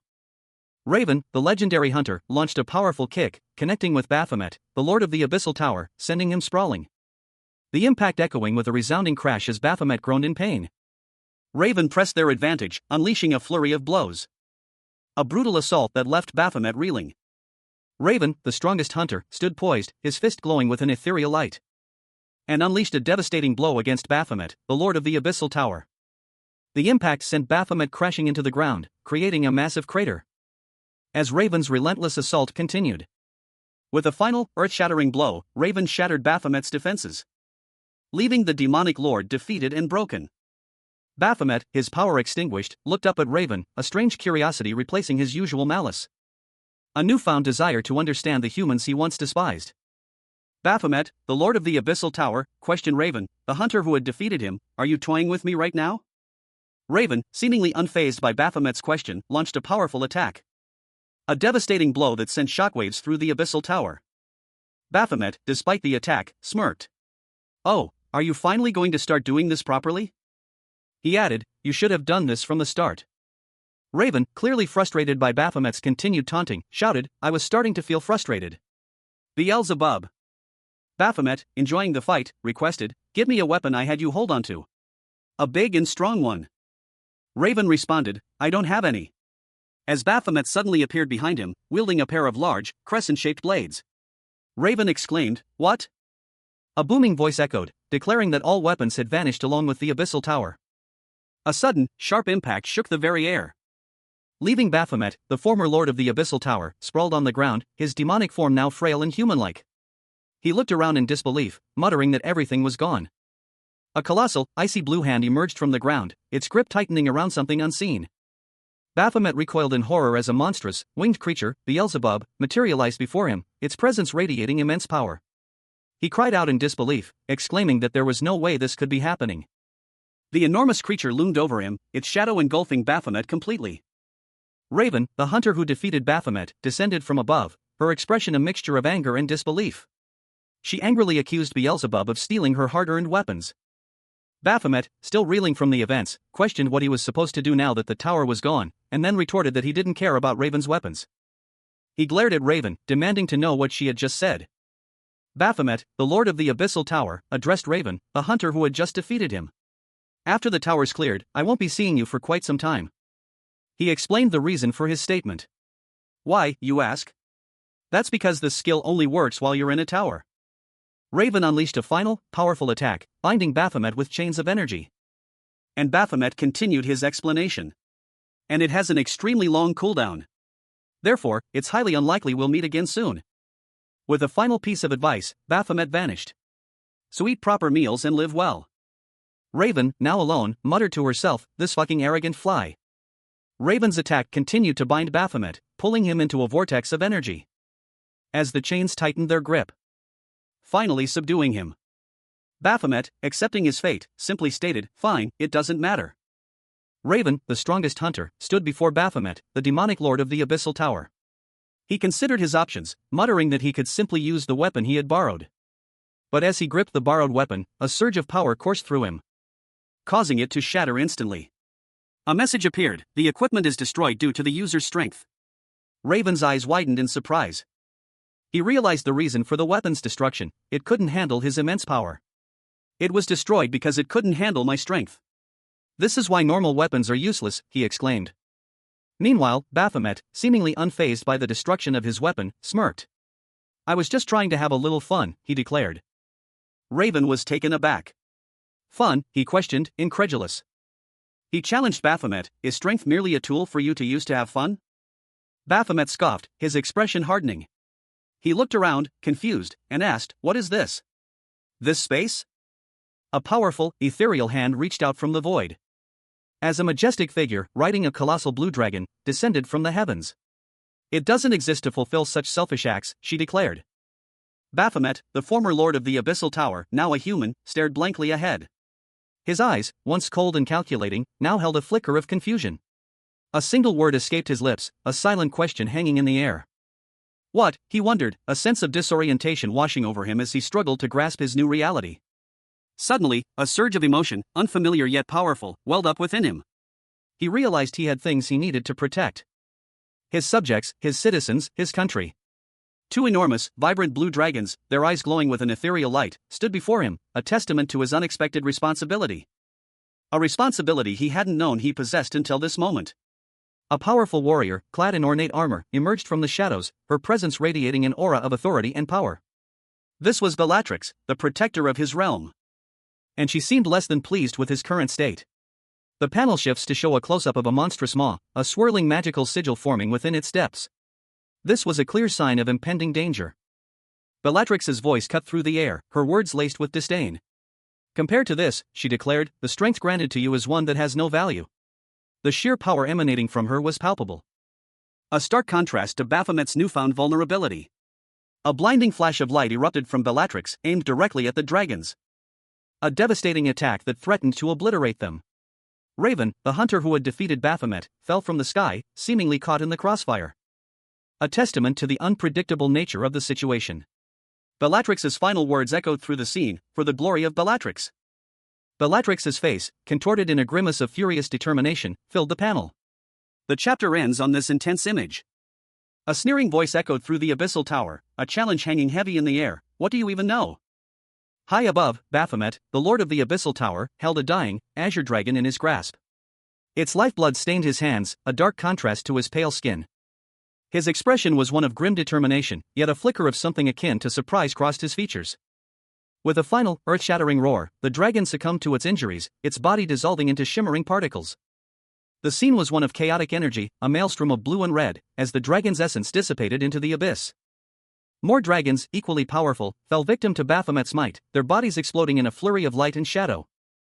Each strike was precise, each kill swift and merciless. Baphomet stood amidst the carnage, a crown of golden light forming above his head. He seemed almost serene.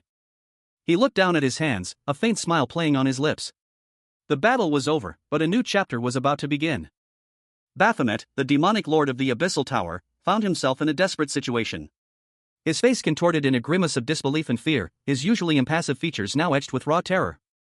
Raven, the legendary hunter, unleashed a devastating attack, a torrent of energy erupting from their weapon. A wave of crimson light engulfing Baphomet in its destructive path. The impact sent Baphomet reeling, his body racked with pain as he was thrown back. But even as he fell, a defiant glint appeared in his eyes. He revealed a shocking truth: "No, it's a power I gained after dying tens of thousands of times." Baphomet's narration continued, detailing his countless deaths. "I died by having my body sliced to pieces. Crushed to death, not leaving even a single trace behind. Yet, despite the utter destruction, he persisted, however, I kept coming back to life." As he spoke, dark feathers drifted away, symbolizing his past deaths and his resilience. Raven, the strongest hunter, faced a chained dragon, its scales shimmering an unnatural turquoise in the dark depths of the abyssal tower. With a grim determination etched on her face, she moved with lethal precision. Her blade flashing, a blur of motion against the creature's struggling form. Each strike precise and deadly, leaving a trail of crimson in its wake. The dragon roared in agony, its powerful body convulsing as it succumbed to the hunter's relentless assault. The scene shifted, showing Baphomet, the lord of the abyssal tower, ensnared in thick, crimson chains. His once powerful form was now vulnerable, his dark eyes wide with a dawning realization. As chains tightened, constricting his movements. His struggle was futile against Raven's overwhelming power. A close-up revealed Raven's hand, adorned with dark gloves and sharp claws, reaching towards him. Her crimson eyes burning with an intensity that spoke of both power and a chilling indifference.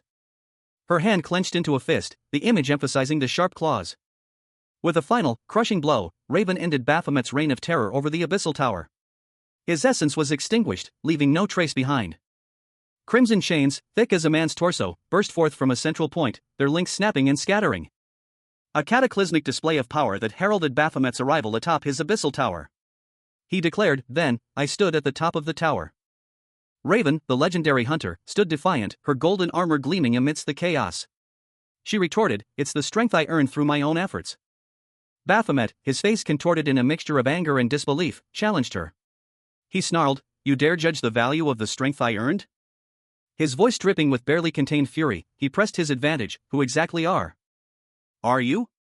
The question hung heavy in the air, a challenge and a threat. Raven descended from the heavens, her crimson wings a breathtaking spectacle as she prepared for the final blow. The impact echoing through the abyssal tower. Baphomet fell, defeated, a dark blue crystal embedded in his chest. His expression, even in death, held a hint of something akin to curiosity. The title card reads, "I used to be a boss," in stylized red lettering against a black background. A more elaborate title card shows the same title, "I used to be a boss," in a bold, stylized font with a dark and bloody aesthetic. A young hunter, known only as Number 18, pondered the mysteries of the abyssal tower. He wondered aloud what awaited at its peak. His companion, seemingly unfazed, reminded him that he'd asked the same question before, stating that the almighty boss of lives resided there. Number 18, emboldened, inquired if he too could reach the top if he tried. His companion responded that to succeed, he would first have to overcome a significant obstacle. A pointing hand indicated the formidable challenge ahead: Baphomet, the great gatekeeper, the unnumbered lord of the abyssal tower. Baphomet, a powerful, demonic figure with horns and a piercing gaze, stood guard. He mused to himself, comparing himself to a hunter. Number 18's companion noted his improved speech, commenting on his lack of stuttering. Baphomet, surprised by this declaration, simply asked, "What?" Two demonic figures, one larger than the other, engaged in a conversation. The larger demon questioned the possibility of defeating Baphomet, emphasizing his overwhelming power and the high likelihood of death for any challenger. The smaller demon continued, explaining that while Baphomet only had one life, the constant resurrection of monsters within the Abyssal Tower would make any victory short-lived. Despite this grim reality, the larger demon remained resolute. He acknowledged the unique nature of his situation, feeling that his case was different from other monsters, hinting at a special circumstance. The larger demon pondered his own resilience, noting that he grew stronger with each death and resurrection. He wondered if this continuous cycle of death and rebirth would eventually lead him to surpass even the great gatekeeper, Baphomet. A surge of determination filled him as he declared his intention to claim the title of Great Gatekeeper for himself. High above, Baphomet, the demonic lord of the Abyssal Tower, stood over his fallen foe. Raven, the legendary hunter, lay bleeding on the cold stone floor, his life ebbing away. Baphomet, despite his overwhelming power, found himself questioning the outcome. He mused that few could rival his strength. Yet, he had fallen to these bastards. The bitter realization stung. A shadowy image of Raven and his fellow hunters flashed before Baphomet's eyes, a stark reminder of his defeat. In death, a strange transformation began. A subtle smile played on Baphomet's lips as he felt his essence shift. His demonic form dissolving into a new, human shape. He found a strange sense of anticipation. But then, a flicker of his old self resurfaced. "And no," he stammered, a hint of fear creeping into his voice. Raven, despite the grievous wound, clung to life. "I cannot die," he whispered, his voice strained with desperation. Baphomet watched, a mixture of curiosity and surprise in his eyes. He had extracted Raven's magic core, yet he still lived. "You're alive even after I pulled out your magic core?" "So stubborn," Baphomet remarked, a hint of grudging admiration in his tone. Baphomet's foot came down hard, ending Raven's life. The scene opens with a narration box revealing a shocking truth about Baphomet, the lord of the Abyssal Tower. He was manipulated, his belief in his kingship a fabrication of the tower itself. Continuing the revelation, the narration confirms that Baphomet's entire existence as a king was a lie, a kingdom never existed, and he was never its ruler. Instead, his purpose was far more sinister. He was merely a tool, a monster designed to facilitate the growth of the hunters. Raven, the powerful hunter who defeated Baphomet, is shown reacting to this revelation with disbelief and horror. He struggles to accept the truth of his actions. His internal monologue reflects his shock and confusion, the weight of the revelation sinks in, leaving him questioning his very identity. The narration box reveals that Baphomet was part of a system, a setup designed to challenge and strengthen the hunters. His role was that of a boss monster. The error escalates to a fatal error, foreshadowing a significant change or deletion. Raven falls from a great height, the impact implied but not explicitly shown. He lands hard, his thoughts focused on the recent revelations and the sudden shift in his reality. The image shows Baphomet, the demonic lord of the Abyssal Tower, his back to the viewer. His powerful physique is evident, marked by intricate, dark tattoos that seem to writhe across his skin. He stands amidst the ruins of a grand, Gothic-style building, a testament to the battles fought within his domain. A scene of desolation that speaks to his overwhelming power. He turns, revealing his crimson hair and demonic features, his expression unreadable. Before him kneels a cloaked figure, their head bowed low in submission. Baphomet's internal monologue reveals a subtle unease, something felt off. His senses, usually sharp and attuned to the abyss, had detected a discordant presence. The cloaked figure, seemingly oblivious to Baphomet's internal turmoil, confesses to having sensed another presence in the area, distinct from both Baphomet and the other inhabitants of the tower. He explains that he ignored it, deeming it harmless. But his words hang heavy with unspoken apprehension. Baphomet, his eyes narrowed, suddenly recognizes the cloaked figure. He is a hunter, one who was part of Party C, a group that had previously ventured into the Abyssal Tower. The hunter's face is a mask of fear as he realizes he has been discovered. He is clearly terrified of Baphomet's power. Baphomet's gaze intensifies, his expression shifting from curiosity to something darker, more ominous. The word "you" escapes his lips, heavy with unspoken threat. The next panel shows the Abyssal Tower in its full glory, a tall, imposing structure that pierces the night sky. The scene shifts to a dark forest, hinting at the vastness and mystery of the abyss. A surge of energy pulsed outwards, emanating from a gloved hand outstretched in a gesture of command. The raw power coalescing into a blinding, ethereal vortex of light and crackling energy. From the heart of this radiant maelstrom, Raven, the legendary hunter, emerged, her blonde hair shimmering in the otherworldly glow. Leaving behind two other hunters, speechless and awestruck, as she walked away from the abyssal tower. The three hunters exchanged bewildered glances. What happened? How did the exit gate open? One of them questioned, her voice laced with disbelief. And what was with the system message stating the tower was cleared? Raven's eyes widened slightly as a new thought occurred to her. Another exit gate materialized nearby, a shimmering portal of blue energy. Another exit gate, she exclaimed, her voice a mixture of surprise and dawning understanding. A young man in a hoodie appeared, startled by the sudden appearance of the portal, facing one of the other hunters. Raven's eyes widened further as she saw something emerge from the portal. Hunter Baphomet, she gasped, recognizing the figure. The final confrontation between Baphomet, the demonic lord of the Abyssal Tower, and Raven, the mightiest hunter, concluded with a blinding flash of light, leaving behind only the lingering scent of ozone and the faint echo of titanic power. The scene shifts to a modern hospital, where two figures, a man and a woman in business attire, are engaged in a hushed conversation. The man inquires about the whereabouts of someone named Sang-hoon, and the woman replies that he is in the VIP patient room. The woman then explains that while Sang-hoon's condition is not life-threatening, he has lost an arm. The man expresses his disbelief and anger at the fact that Sang-hoon has not yet been sent for surgery. The woman explains that Sang-hoon is refusing to undergo the procedure. The scene shifts to Sang-hoon, who is lying in a hospital bed, his face bearing a grim expression. A bandage covers his left shoulder, where his arm once was. He stares intently at the two women who are looking at him with concern. Two young women rush to the bedside of a young man lying in bed, his head bandaged. One of the women cried out in distress, "Uni! Uni, Sang-hoon is." Another woman, dressed in a business suit, entered the room. She calmly stated, "Don't make a fuss. Why did you come as well? It's not a big deal." She explained, her voice strained, "Dad wanted to come too, but I had to stop him." The woman in the suit sighed, her expression weary. "Anyway." A close-up on the man's face revealed a look of grim determination. He asked, his voice sharp with concern, "What do you mean you won't get the surgery?" The woman in the suit responded, her voice low and somber, "Leaving just an arm behind." The two younger women gasped in shock. The woman in the suit continued, "Secretary Kong told me the tower was still too dangerous for me, but because I insisted." The man in the bed spoke, his voice laced with bitterness, "I should have been the one to die, yet Secretary Khan lost everything except his arm. What's the big deal about me losing an arm?" The man sat up in bed, his gaze fixed on his bandaged arm. Raven, the strongest hunter, lay in a hospital bed, his arm heavily bandaged. Two women, one in a maid's uniform and another in a business suit, attended to him, their expressions a mixture of concern and relief. He murmured to himself, his gaze distant and preoccupied. He could restore his arm later, that was a minor concern. But before that, a more pressing thought occupied his mind, the hunter who died because of him. A wave of guilt washed over him.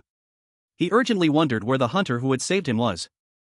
Elsewhere, in a lavish hospital room, Baphomet, now human and without his demonic powers, devoured a plate of food with surprising speed and ferocity. His hunger was immense. A man in a sharp suit entered the room, his expression one of polite surprise. "What are you doing here?" Baphomet, mid-bite, mumbled something unintelligible.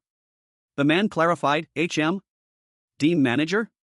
The suited man questioned Baphomet's table manners in such a luxurious setting. Baphomet explained that he was completely fine, but they had insisted he stay. He continued, explaining that they had asked him what he wanted, and he had simply stated that he was hungry. The man's reaction was one of disbelief. A conversation unfolds between two men. One, a blonde man, is being assessed by the other, who comments that despite a bad first impression, the blonde man seems to be a nice guy. The second man explains his reasoning, in his experience, people who give away tasty food for free are never bad guys. He then questions how the blonde man knew he was there. The second man explains that when a tower is cleared, the government system is automatically notified, and people in positions of authority can easily check the status. He continues, explaining that he checked the status as soon as he was informed. The Tower of Labyrinths had been cleared, and he saw that the hunter who cleared it had moved to the hospital. He rushed out as soon as he heard this news. The scene shifts to show the two men together in what appears to be a luxurious room. One is eating while the other observes him. The blonde man questions if the other man really cleared the Tower of Labyrinths. The second man's expression shifts to one of suspicion as he stares at the blonde man. The man eating retorts that the blonde man is looking at him like a scammer again. He clarifies that he isn't doubting the blonde man because he thinks he's a scammer. The blonde man explains that while he acknowledges the other man's speedy growth, his skills aren't yet at a point where he could clear a tower of that level. The blond man offers proof, suggesting he show the magic stone he received after defeating the boss of the tower. A man in a sharp suit strode purposefully down a hallway, his shoes gleaming under the soft light. He muttered to himself, confident in his assertion that there was far more substantial evidence than what had been presented. He continued, explaining that the token was proof the abyssal tower had been cleared. He gestured emphatically, addressing a group of subordinates. But then, a look of alarm crossed his face. He realized, with a start, that they were late. He explained to his subordinate that a government official had already arrived. His subordinate, a young man with dark hair and piercing earrings, reacted with shock and disbelief. "Ma," he whispered, his eyes wide with surprise. The older man's face contorted in a grimace as he revealed his thoughts. That bastard was the hunter who had cleared the Tower of Abyss. He was the team manager of the Hunter Support Department, utterly stunned by this unexpected encounter. The young man's shock was palpable as he stared at the ground, muttering what? In disbelief. The older man, his face grim, loomed over him, his words cutting like a knife. "Is it a failure?" His face a mask of despair, the older man declared that all they had done was waste time. A furious accusation echoed through the room. "You swindling bastard!" The speaker, a man in a sharp suit, continued, his tone betraying a hint of amusement. He noted, "And I can see a familiar face as well." 3 figures stood in a brightly lit room, 2 in sharp suits, 1 in a hospital gown. One of the men in suits greeted the man in the gown. "It's been a while, Mr. Swindler." The man in the hospital gown, his face etched with anger, glared at them. His expression was one of cold fury. The suited man chuckled. "What a cold reaction, even though I hurried here to see you." The suited man explained, "They said an F-rank cleared the tower, so I checked it out, but it turns out it was you, Mr. Swindler. So, how are you going to scam us this time?" The man in the hospital gown simply responded, "What?" The suited man continued, "On top of that, you're with team." He paused, considering. "Whom I can roughly estimate." The suited man revealed, "Is it the cleaning department that the government is said to be operating in secret?" A man in a suit, his face partially obscured by shadow, mused aloud. He reflected that even swindlers, to survive, must resort to unsavory methods to make a living. However, he questioned the swindler's ability to handle their team manager, Ma. The swindler's expression darkened. He silently acknowledged that his boss was far more ruthless than he was. Suddenly, the swindler's eyes widened in surprise. A swift, violent clash erupted. A brutal kick connecting with the other man's body, sending him sprawling. Team manager Ma, startled, cried out in alarm. He frantically warned the swindler that a fight in the hospital would cause catastrophic damage. The swindler, unfazed, calmly urged restraint, suggesting they avoid escalating the situation.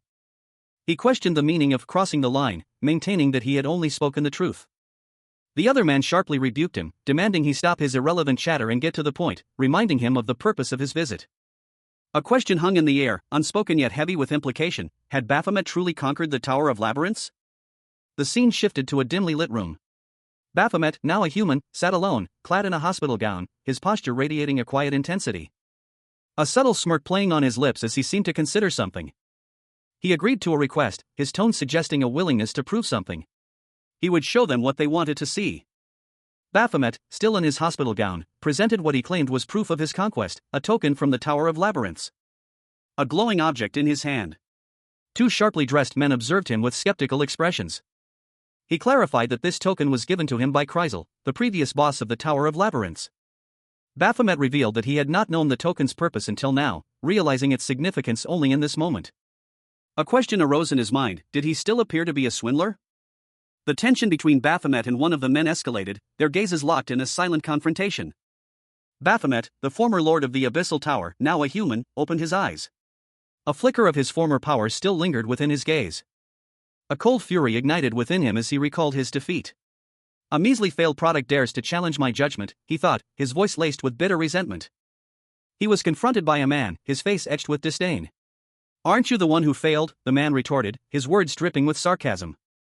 Baphomet, still weak from his transformation, could only utter a confused what, as he looked at the man and another figure standing behind him. The scene shifted, revealing Baphomet in a wheelchair, surrounded by 3 women. A sense of unease washed over him. As 2 men whispered amongst themselves. Team manager, their royal golds, one of them said, his voice filled with awe. The central woman, elegant and composed, addressed Baphomet directly. So we meet again, she stated calmly, her eyes unwavering. One of the men spoke again, his tone a mixture of surprise and intrigue. I was already planning to contact you regarding the business plan. What a coincidence it is to meet you here. So what brings you? He trailed off. Another man, seemingly younger, asked his superior, Nuna, is this person from the government? The woman responded, her voice calm and informative. Ah, the youngest child of the Royal Gold Group. You're a hunter, right? But where did you get hurt? A government official, impeccably dressed in a dark suit, bowed slightly before a young man in a hospital gown, seated in a wheelchair. He explained that he had been in the Tower of Labyrinths, a statement that prompted a confused question from the young man. The young man, Raven, the strongest hunter, sat silently, his gaze lowered. A hand reached into the frame, pointing towards him, as the narration box revealed that he had been saved. Raven's face was partially obscured by bandages, his expression unreadable. His thoughts remained hidden. The government official's expression shifted, a questioning pardon escaping his lips as he looked at Raven. The scene shifted to a conversation between Raven and an unseen individual, referred to as Nuna. Nuna inquired about the government official's proposition. Raven's sister, Nuna, explained that the proposal was a business related to supporting hunters, specifically a program to search for awakeners who hadn't manifested their powers yet. Nuna expressed skepticism about the government official's competence, highlighting his lack of insight and inability to recognize Raven, a hunter who had cleared a tower, instead portraying him as a swindler. Raven's smirk suggested agreement with his sister's assessment. Nuna's face was shown in close-up, her expression serious and thoughtful. A hand gestures towards a sharply dressed man, his back to the viewer. The question, "Hey, Mr. Official," hangs in the air. The man remains silent, his expression unreadable. The unseen speaker continues, stating their intention to speak with a particular hunter. A woman with long, blonde hair smiles slyly, her expression hinting at amusement or cunning. She speaks, casually dismissing any concerns. Oh my, don't feel too bad. It's our family's motto. The woman's words are echoed in a thought bubble. The enemies of those we are indebted to are our family's enemies. The scene shifts to reveal several figures in hospital gowns, their faces obscured by shadow. They appear to be under surveillance. The sharply dressed man from earlier speaks again, his tone polite but firm, "So, please leave." His expression changes, a flicker of anger crossing his features. He mutters, "That bastard." The final panel shows Raven, the hunter, his face a mask of grim determination. Two figures conversed in hushed tones. One inquired about the current situation, expressing concern. The other responded that it seemed others were taking their side. The first figure questioned if this development was positive. The second figure, however, pointed out the team manager's expression, suggesting that he was about to become very angry. A smirk played on the lips of a man with dark hair, his expression hinting at a mischievous plan. The smirk widened, revealing a glint of mischief in his eyes. Meanwhile, in a speeding vehicle, a man furiously cursed, his face contorted in rage. His associate urged him to calm down, but the man was inconsolable, blaming his anger on a failed product. He wondered about the possibility of a recent awakening, considering that the failed product had previously been powerless. The associate, intrigued by this possibility, questioned if there was something they had overlooked. The man explained that his instincts had led him to believe the failed product was not worth investing in. Inside a moving vehicle, a man in a suit sits, his expression one of quiet intensity. He receives an order, "Ji-hyun, spy on that bastard." He contemplates the instruction, a thoughtful frown etching itself onto his features. A quiet determination hardening his gaze. There has to be something. The scene shifts to a young man with blonde hair, a bandage covering part of his forehead. His expression is one of quiet amusement. He is in a hospital room, standing beside a man in a suit. The man in the hospital gown is dark-haired and intense. The blonde man speaks, his tone laced with a hint of self-deprecation. "Honestly, you could have abandoned me and just left after I lost consciousness. And I was also quite a nuisance." A quiet gratitude in his tone. The man in the suit responds, his voice low and measured, "As long as you're aware of it." A woman with long blonde hair observes the two men from a distance. She suggests to another woman, "Oni, should we step out so they can speak alone?" In a dimly lit, opulent office, a government official, seated in a wheelchair and bearing bandages on his head, is questioned by a stern-looking woman in a business suit. She asks if he is indeed a government official, indicating a meeting of some importance. A large, imposing man enters the room, his presence immediately commanding attention.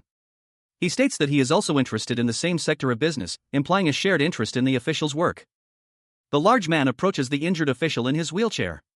A silent moment passes between them, heavy with unspoken tension. He confesses that he did not intend to save the official, his actions were solely due to the intervention of a female hunter known as Reaper. The injured official sits quietly, contemplating the revelation. His expression is unreadable. The large man continues, explaining that the female hunter, Reaper, had gone to great lengths to save the official because he was involved in her affairs. He made a deal with her in return for saving him. The large man reveals that he had considered the official incapable and attempted to eliminate him after the fact. The injured official, in turn, confesses that he did not care if he died. The panel closes on a close-up of the injured official's face, his expression a mixture of resignation and perhaps a hint of something else. Raven, the renowned hunter, stood over Baphomet, who lay in a hospital bed. He expressed relief rather than triumph, stating that he was glad Baphomet and another individual had survived. Baphomet, still recovering from his injuries, muttered something under his breath. He questioned the others' priorities, expressing disbelief that they were concerned about someone else dying in the abyssal tower when their own lives were still in danger. The panel shows a second, injured individual in a wheelchair. Baphomet, lost in thought, confessed his incomprehension of human behavior. Raven, observing Baphomet's pensive state, suspected that his visit was not merely an apology. Baphomet, seemingly agitated, stood up from his bed, approaching the other injured man in the wheelchair.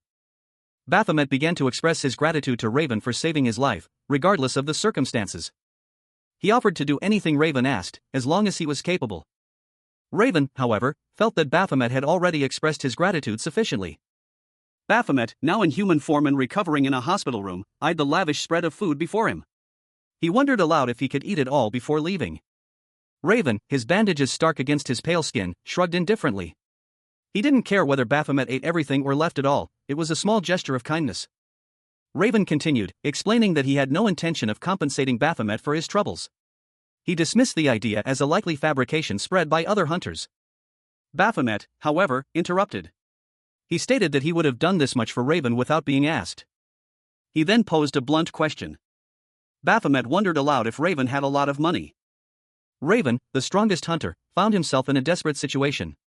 His face, partially visible, was contorted in a grimace of exertion, sweat beading on his brow. He muttered to himself, barely audible, "I can't." He was facing a monstrous, cyclopean dragon, its fiery breath scorching the earth around them. The sheer scale of the beast dwarfed him, and he knew his strength alone was insufficient. His internal monologue echoed his desperate situation, "I can't defeat this monster with my strength alone." The dragon lunged, its claws extended, aiming to end Raven's life. He barely managed to dodge the attack, narrowly avoiding being crushed under its massive weight. The near miss leaving him breathless and desperate. He cursed his predicament, realizing the impossibility of victory without assistance. Damn, if only I had a companion. His thoughts turned to the overwhelming odds, the impossible task before him. He despaired, if only I had a companion, a monster like this would be nothing. Suddenly, a voice cut through his despair. A new character, a man with short, neatly styled green hair and glasses, appeared, offering a lifeline. "Do you need a companion? Worry not." He explained that a party matching system existed for hunters. The newcomer, seemingly confident and cheerful, offered his assistance. Another man, with longer, light brown hair, joined them. The system, it turned out, also offered equipment rentals. The man with the long hair explained the details of the rental system, highlighting its low interest rates and hunter-exclusive loans. Raven, however, was focused on combat, stating, "But I'm a fighter." Suddenly, a blinding light engulfed Raven. He was disoriented, confused, and uncertain of his surroundings. His internal monologue reflected his discombobulation. "What? I can only see light?" An advertisement for hunter support services appeared, boasting of a 24/7 medical system tailored to hunters' needs and various welfare benefits for their families based on contributions. The advertisement continued, emphasizing that hunters could relax and focus solely on monster hunting. The final part of the advertisement showed a group of smiling young men in business attire, assuring that the Central Hunter Management would provide all necessary support. With a cheerful, almost cartoonish background of cupcakes and confetti. A close-up of one of the men, a young man with glasses and a wide, friendly smile, filled the panel. The final image showed the same man, now in grayscale, with a caption stating that the advertisement was brought to you by the central government. Elsewhere, a young man with dark hair and a serious expression sat alone, looking at a screen showing the advertisement. He muttered to himself, clearly unimpressed. He couldn't get used to the advertisement, no matter how many times he saw it. He thought it was brazen of the man in the advertisement to walk around so confidently after filming something so disgusting. He pleaded to be spared from such belittling. The man from the advertisement suddenly appeared behind him. He asked if he was in charge today, to which the other man replied that he had just swung by to see him. The man from the advertisement explained that the handsome young man in the ad, who was working as an idle hunter, was initially supposed to film it alone. One of the two individuals commented on the other's poor acting skills.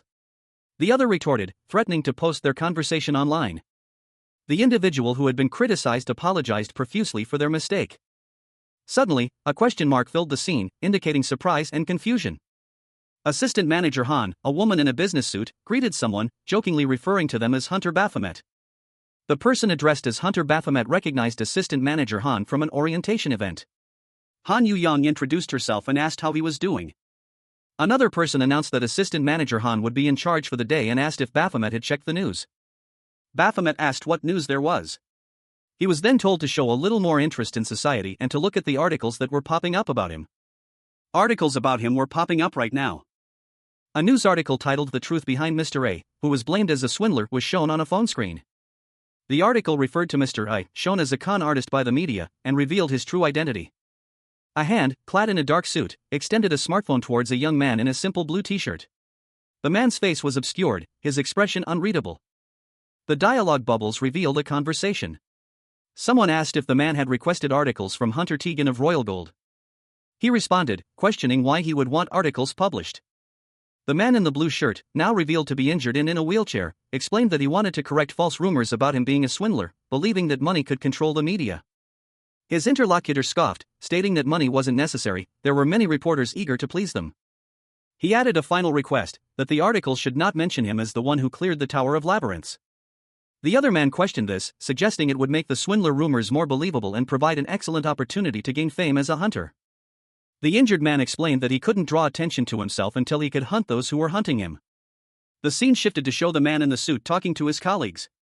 He commented on the man's relaxed demeanor, warning that their workplace could face backlash. He responded that his department wouldn't be affected and that the workplace would receive backlash regardless.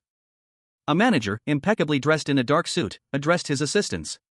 He stated that he would be leaving the recently captured Baphomet in their care, explaining that he had pressing matters to attend to before departing. One of the assistants, a woman with shoulder-length brown hair, observed the departing manager. She mused to her colleague that, despite his outward coldness, the manager actually cared deeply for them. Such concern was unusual for him. The manager, his back to the assistants, exited the room, leaving them to their duties. The two assistants, a man and a woman, remained in the room, their expressions hinting at curiosity and intrigue.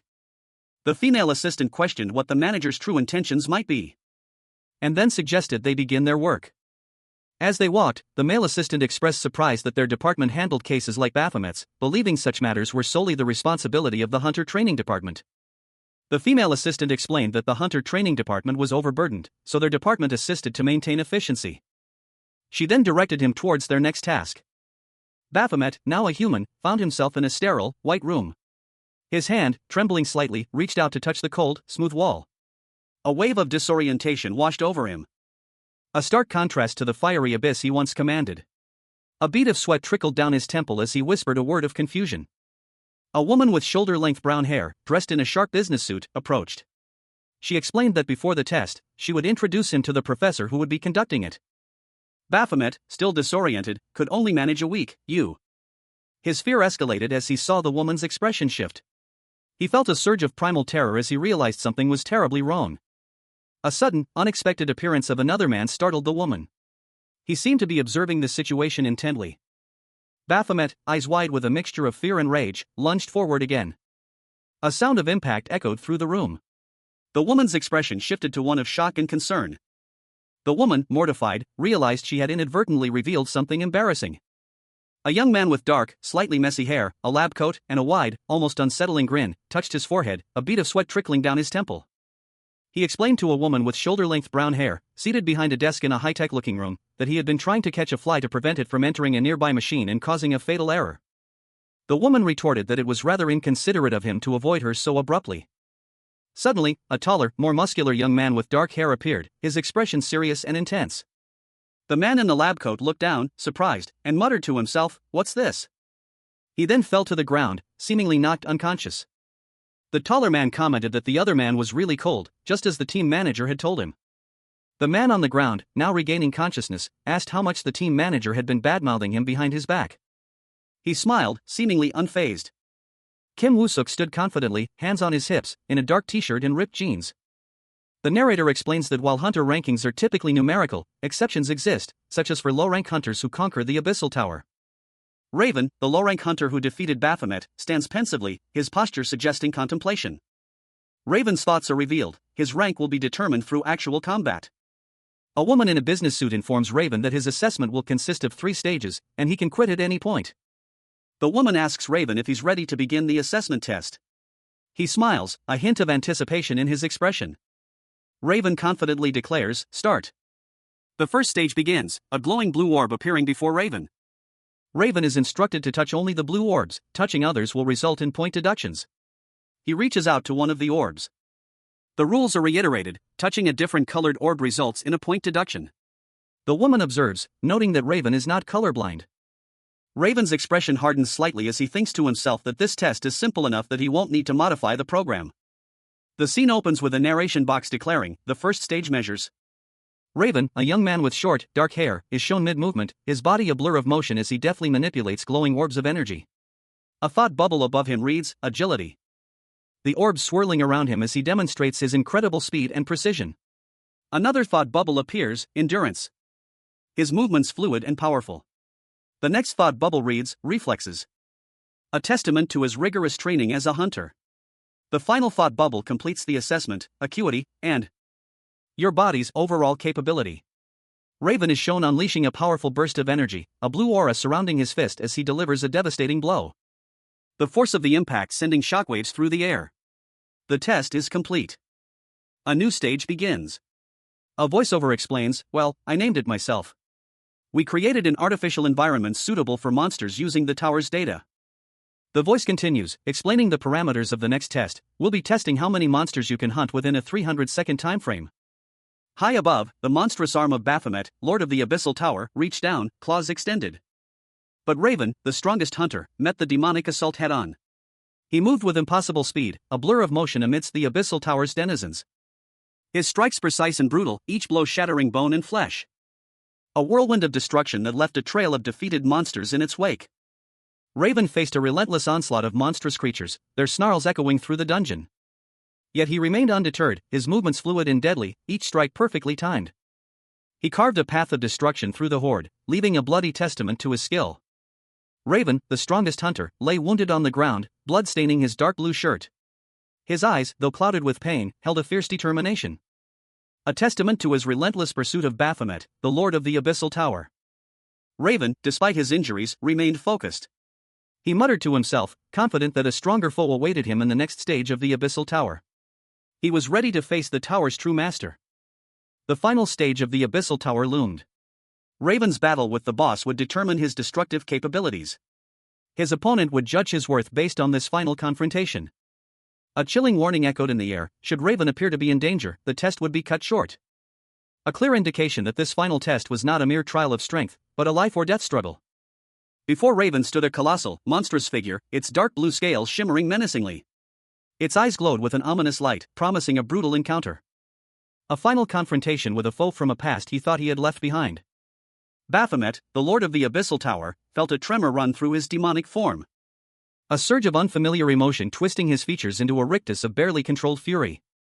He growled, a low rumble in his chest, "I was destroyed by you since I was weak back then, but now." A bloody blade, Raven's legendary weapon, was the only thing that stood between him and oblivion. Baphomet's eyes narrowed, his demonic power flaring as he hissed, "Are you ready to die?" A young woman's face, partially obscured, is shown. Her lips are slightly parted, and a single word escapes them, "No." The same woman's eyes widen in disbelief, her expression shifting to one of utter shock. "No way." A scene of intense action unfolds. A young man, seemingly a hunter, is locked in combat with a massive, fiery dragon. He leaps back, narrowly avoiding a blast of fire. That's just like. The dragon roars, its eyes glowing menacingly, its presence filling the panel. The hunter's expression is one of grim determination. The hunter, dodging another attack, is thrown back violently by the force of the dragon's assault. He crashes to the ground, a bright flash of light erupting from the impact point. A sound, almost a muffled groan, escapes his lips, "Oh." The hunter, seemingly regaining his composure, rises to his feet. He moves with surprising speed, his movements a blur of motion as he attacks the dragon again. The dragon momentarily staggered by the unexpected ferocity of the attack. The hunter, despite his valiant effort, is once again thrown back by the dragon's immense power. He is clearly outmatched. A monstrous claw, tipped with wickedly sharp talons, emerged from the shadows. Its owner unseen, but its intent clear, to strike. Baphomet, the Abyssal Lord, felt the familiar sting of attack. He questioned, Are you trying to knock me down again? Raven, the strongest hunter, launched another assault, a fiery whirlwind of destruction. A blade of pure energy slicing through the air. Baphomet, however, was prepared. He countered, won't work now. He unleashed a furious counterattack, a fiery explosion engulfing Raven. A desperate roar escaping Raven's lips as he was thrown back. From a distance, a concerned onlooker watched the intense battle unfold. A cold sweat beaded on her brow as she clenched her fist. A scientist, his arms crossed, observed a screen displaying chaotic energy surges. He muttered to himself, concerned about the time it would take to recover the data if the boss's energy continued to destabilize. He paused, a thoughtful expression crossing his face as he noted a familiar pattern in the energy readings. A woman in a business suit stood silently behind him, observing the scene. Suddenly, a powerful surge of fiery energy erupted from the screen, engulfing the scientist in a wave of intense heat. He reacted instinctively, unleashing a counterforce. A blast of energy that pushed back against the inferno. The image showed a close-up of the scientist's face, now contorted in a grimace of exertion, as another figure emerged from the flames, Raven. The woman spoke, her voice laced with surprise, confirming that the being on the screen had survived the Tower of Abyss, and that Raven had perished within its depths. Her statement concluded with the fact that Raven had died inside the Tower of Abyss. The scientist, intrigued, leaned forward, a smirk playing on his lips as he expressed his growing curiosity about the identity of this powerful hunter. The panel focuses on the scientist's face, highlighting his intense curiosity. An aerial view of a residential area is shown. Cha Minwoo, the former Abyssal Lord Baphomet, now a human, descended a flight of stairs, lost in thought. He reflected on a recent encounter. The way people looked at him had felt strangely suspicious. Minwoo realized he couldn't act as he once did in the Abyssal Tower. He needed to be cautious until he found those who had killed him. He made a phone call, inquiring about the results of a recent assessment. The results, he was told, would take some time. Assistant Manager Han then asked if Minwoo had used the Tower of Labyrinths token. Minwoo was surprised. He had forgotten about the token, a fact that was pointed out to him. He was urged to use it. Minwoo, curious, activated the token. A surge of energy enveloped him. A wave of crimson energy washed over Raven, the strongest hunter, leaving him breathless and disoriented. He could only stammer, what? Raven's confusion deepened as he processed the information. He thought, it really increased the skill level? So that's why the Arc Guild wanted to handle the boss themselves, A man, his face partially obscured, explained, that's the reason high-rank hunters who've already cleared multiple towers continue to clear them. Raven pondered the implications, his thoughts trailing off, so the ones who have, continue to take, is that how it is? A sudden realization struck Raven. He mused, if I had known this valuable information earlier, I would have become a human much sooner. Wait. Then what about that skill, A detailed description of a skill appeared, skill, chrono break cooldown, 27,734,400. The text continued, when the cooldown drops to zeros, a special thing might happen. Raven's brow furrowed in thought. He muttered to himself, a special thing? What the heck is that? Anyway, the cooldown definitely seems to have decreased. Raven's eyes widened in surprise. A single word escaped his lips, ugh. A man with glasses, presumably a superior, spoke on the phone, it's tempting, right? I'll try to assign you to locations related to towers whenever I can. Baphomet, the formidable lord of the Abyssal Tower, mused to himself. He reflected on his unusual perspective, a stark contrast to other bosses who rarely considered their subordinates' well-being. His thoughts were interrupted by a sudden, violent reaction from one of his underlings. A subordinate clutching his stomach, a look of utter distress on his face. He had just violently vomited. Another subordinate, concerned, asked what was wrong. The distressed subordinate doubled over, clutching at the ground. He was clearly in intense pain. His internal monologue revealed the severity of his condition. He felt intensely ill, as if his head were about to split open. Overwhelmed by the sudden and inexplicable nature of his illness, he wondered why this was happening. As the scene shifted, a mysterious purple rose appeared, seemingly out of nowhere. A hand reached out to grasp the ethereal bloom. To the distressed subordinate, his eyes wide with fear and confusion as he questioned who was responsible for his sudden affliction. The subordinate collapsed to the ground, coughing violently and gasping for air. He felt as though he were dying, overwhelmed by a wave of nausea and pain. Baphomet, the former lord of the Abyssal Tower, coughed violently, his body racked with a sudden, unfamiliar weakness. A look of confusion clouded his features. A wave of nausea washed over him as he clutched his stomach. He could barely stand, his strength completely gone. I can't take it anymore, he thought, his voice barely a whisper. Panic seized him as he stumbled to his feet, his vision swimming. He was disoriented, unsure of his surroundings. A strange clarity pierced through the haze of his disorientation. He was overwhelmed by a sudden, intense question: why am I able to see Baphomet's face so clearly? He found himself outside, sitting on the ground, his body naked and vulnerable. A figure approached him, concern etched on their face. The man knelt beside him, his expression a mixture of worry and confusion. He was clearly concerned for Baphomet's well-being. A cold sweat beaded on his brow as he tried to understand the situation. This was not the Abyssal Tower. This was humanity? Baphomet's eyes widened as a chilling thought struck him. He looked at the man, his mind racing. This feeling, perhaps, you. Are you Beelzebub? A scream of terror ripped from Baphomet's throat. Aak. Nu. Baphomet, the former lord of the Abyssal Tower, found himself in a state of utter disbelief. His thoughts echoed the turmoil within him. How could he, the mighty Baphomet, be reduced to this? The sheer impossibility of his situation was overwhelming. He was human, weak, and utterly powerless. A stranger offered him some clothes, a jarring contrast to his previous existence. Baphomet's gaze fell upon his former body, a monstrous form now absent. The sheer perfection of his previous demonic form was striking. He was left with nothing but this new, fragile human shell. A sudden chill ran down his spine. It was another person, blaming Baphomet for his current predicament. The accusation centered around a mysterious token obtained from the Tower of Labyrinths. Baphomet's mind raced. He realized the truth: the token was the source of his transformation. The weight of understanding settled upon him. The other person pressed further, questioning the reason for Baphomet's human form. Baphomet, still grappling with his new reality, offered a speculative answer: his appearance was simply suitable for the human world. Baphomet, now inhabiting a human body, found himself kneeling on the floor, overwhelmed by his new reality. He questioned the unfairness of his transformation, lamenting his loss of power and his current, weakened state. Further compounding his frustration was the realization that he was significantly weaker than before. A thought occurred to him: could this weakness mean he was still under the control of some other entity? Baphomet's apprehension grew as he wondered if another being might emerge from his body. A chilling realization washed over him: if that were true, he would be completely at the mercy of this other entity. A sinister smile crept onto Baphomet's face as he considered the implications of his situation. He mused that if he was indeed controlled, he could be used as a puppet. A sudden surge of anger erupted within him as he recalled the past, remembering how he had been manipulated and used by another entity all along.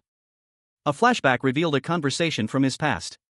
He was told to eat well and live a good life, a message of hope and well-wishing. But this memory only fueled his current rage, as he felt betrayed and manipulated. And vehemently defended his own right to live his life as he chose. Baphomet, the former lord of the Abyssal Tower, now reborn as a human named Sha Minwu, found himself inexplicably running through the streets.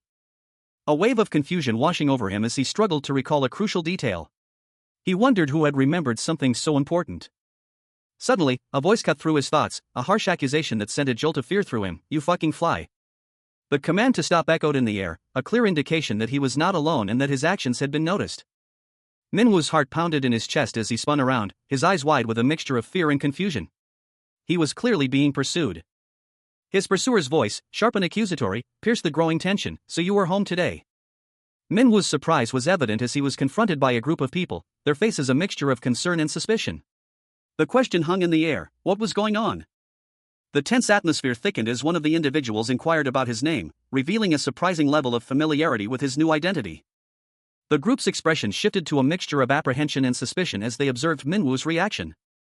A new character appeared, interrupting the tense scene with a casual question, adding another layer of mystery to the situation. Minwu's confusion only deepened. Baphomet, now reborn as a seemingly ordinary young man named Sha, found himself the subject of unexpected attention.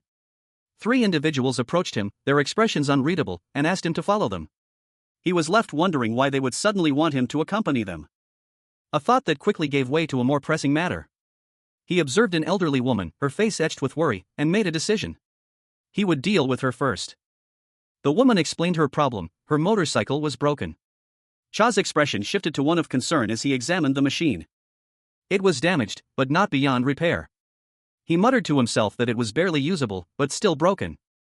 The elderly woman, with a hint of desperation in her voice, urged him to fix it. Sha, however, remained silent for a moment. A subtle smile playing on his lips as he considered the request. He questioned the woman's audacity, referring to her as a hag and demanding to know why he should help her. He also challenged her identity. She introduced herself as Kim Yunja, explaining that the two women who had approached him earlier were her neighbors. Yunja explained that, in his current weakened state, he lacked the strength to fix the motorcycle himself and pleaded for his assistance. Before Cha could respond, another neighbor called out to him, interrupting the conversation. Baphomet, now human and stripped of his demonic powers, stood with his arms crossed, a scowl etched onto his face. He muttered to himself, questioning whether those around him underestimated him. A moment later, a thought bubble revealed his inner conflict. He believed that helping others would be a good thing. His expression shifted, a look of suspicion clouding his features as he contemplated the situation. Suddenly, a red, digital quest notification appeared before him. The quest was simple: fulfill the requests of nearby residents. Failure to accept meant death. Baphomet scoffed at the absurdity of the quest, incredulous at the implications of refusal. He began to walk away, a declaration of his pettiness echoing in his mind. A statement that surprised even himself. He paused, a flicker of something akin to annoyance crossing his face. A voice, seemingly from within his own mind, questioned whether his actions were truly petty, referencing his past behavior in the Abyssal Tower. He acknowledged the point, admitting to his pettiness. He then considered different ways to foster affection towards humans. His internal monologue continued, revealing his contemplation of different approaches to connect with humanity on an emotional level. The word affection caught his attention, prompting a look of confusion and intrigue. A serene smile played on the lips of a woman with long, flowing white hair, her eyes closed in peaceful contentment. A soft, ethereal glow surrounded her, radiating from her very being. But this tranquility was shattered by a cynical voice, questioning the very notion of affection. "Don't make me laugh," it scoffed. "What affection? What about all those I killed until now?" A hand reached out, fingers splayed, as if grasping for something intangible, a stark contrast to the previous scene's serenity. The woman's hand, now visible in its entirety, rested gently, a counterpoint to the previous panel's grasping gesture. "That's a separate matter," she responded, her voice calm yet firm. "Can you not differentiate between enemies and allies?" A sharp retort followed, "Of course. Everyone is an enemy and toy to me, got it?" A close-up of a man's mouth, a smirk playing on his lips, suggested a cruel amusement. The woman's eyes, now open and glowing with an intense red light, fixed on him with a chilling intensity. A single ellipsis floated in a speech bubble, hinting at unspoken words. "Then, there's only one thing for me to tell you," she stated, her voice carrying a weight of finality. A hand touched a wall, a subtle action hinting at a shift in the narrative. An older man, his expression one of mild curiosity, observed the scene from a distance. He mused, his voice barely a whisper. Raven, the hunter who vanquished Baphomet, stood leaning against a wall, his body bruised and weary. A voice, laced with concern, questioned him, "Didn't you go back?" He remained silent for a moment, his gaze distant and troubled. Then, a question formed in his mind: what exactly do I need to fix? The scene shifted to a dark alleyway. A small, calico cat huddled fearfully in a corner, its body trembling slightly. Its emerald eyes, wide with apprehension, scanned its surroundings. Before it cautiously peeked out from its hiding place. The cat padded silently through the streets, its movements fluid and graceful. A man's polished shoes appeared in the lower panel, suggesting his presence nearby. One of the men, observing the area, mused aloud, "Is this slum neighborhood in Seoul the only area that hasn't been developed yet?" The first man considered this, a thoughtful expression on his face. Is that so?" A man with short, light-colored hair and sharp features, dressed in a dark suit and red undershirt, smirked. He mused aloud about how long it would take to deal with the old-timers and clean up the mess. His expression intensifying as he considered the task ahead. He confidently stated that it would only take as long as his plan went according to schedule. In a rundown neighborhood, a former lord of a monstrous tower now lives a mundane life as a top-tier errand boy. Baphomet, the former Abyssal Tower boss, winced in pain, clutching his injured hands. The transformation into a human had not been without its difficulties. A concerned voice cut through his pain. Someone asked if he'd hurt himself with a hammer. The narration box revealed the reason for the concern: Baphomet was at the beck and call of the neighborhood grandmas. A woman called out to him, asking if he was there. He was clearly a familiar figure in the neighborhood. Another woman explained the situation: Mrs. Song's stray cat was stuck up a tree and crying. Baphomet, despite his past, was now tasked with rescuing a feline from an arboreal predicament. A woman suggested he use a ladder, given his height advantage. With surprising agility, Baphomet retrieved the cat, much to the relief of the onlookers. Raven, the renowned hunter, stood over Baphomet's defeated form, a black cat clutched in his hand. He muttered, "There, it's done." Suddenly, a sharp pain shot through Raven's arm. The cat had bitten his wound. He yelped, "Ack! This cat bastard bit my wound." The cat, seemingly unfazed, let out a small meow. A nearby man, observing the scene, offered a reassuring, "You're doing great." Later, as Raven recovered, an older woman appeared, advising him gently, "Take it slowly." Time seemed to stretch and compress as Raven began his recovery, the days blurring into weeks. Seasons changed, years flew by. A decade, 2 decades passed. And so, Baphomet, reborn as a human, lived a surprisingly ordinary life. He became a top-tier errand boy in a slum neighborhood, his days filled with simple joys and challenges. One day, while working with a friend, he found himself running from something, the mundane reality of his new life momentarily forgotten. The scene opens on a modest, single-story house, its gray brick exterior hinting at a quiet, unassuming life within. Inside, a young man with short, dark hair and a slightly annoyed expression is confronted by someone off-panel. "What are you doing?" the unseen person asks. He holds a large, rectangular package, its contents obscured. The young man, now identified as Baphomet, sits on the ground, casually reading a book. He explains, "I'm reading this thing called a novel, made by humans. It's quite interesting." He continues, musing, "They're pretty talented, considering their pathetic existence." Another person, unseen, speaks from off-panel. "Baphomet, I think I can sort of understand why you wanted to become a human." A woman's voice cuts through the air, sharp and impatient. "Shut up and help me with the work." Baphomet protests, "What? I can't carry heavy things because I'm still young. You'll get reported for child abuse if you make me do that." A narration box appears. Beelzebub is quick to adapt, yay. A casual conversation unfolded between two individuals. One recounted a child's declaration of hatred for their childhood, prompting the other to remark on the child's surprisingly adept social skills. The scene shifted, revealing a different conversation. One person questioned why Beelzebub had become human, expressing their curiosity. Beelzebub, in response, nonchalantly revealed that they had merely hacked Earth's system. Beelzebub's claim was met with skepticism. Only the creator of Earth, it was asserted, would possess such knowledge. A hand reached for a box, the scene hinting at a hidden agenda. The other person, clearly agitated, demanded an end to this nonsense, their frustration palpable as they interacted with the mysterious box. A weary sigh escaped Beelzebub's lips as they questioned the incessant stream of unusual quests. The main quest was then displayed, to help the residents and learn about feelings of affection. Beelzebub found the quest's vagueness frustrating. A close-up on Beelzebub's face showed a hint of a smirk, suggesting a plan was forming. Beelzebub mused on the irony of receiving both the poison and the antidote simultaneously. The task was completed successfully, as confirmed by another person. The item was handed over, the exchange marked by a sense of quiet satisfaction. A young man, Baphomet in his human form, spoke on his phone, his expression one of mild frustration. He was having trouble with his hot water. He was speaking to a middle-aged man who offered to send someone to fix the problem. The young man seemed annoyed by the offer.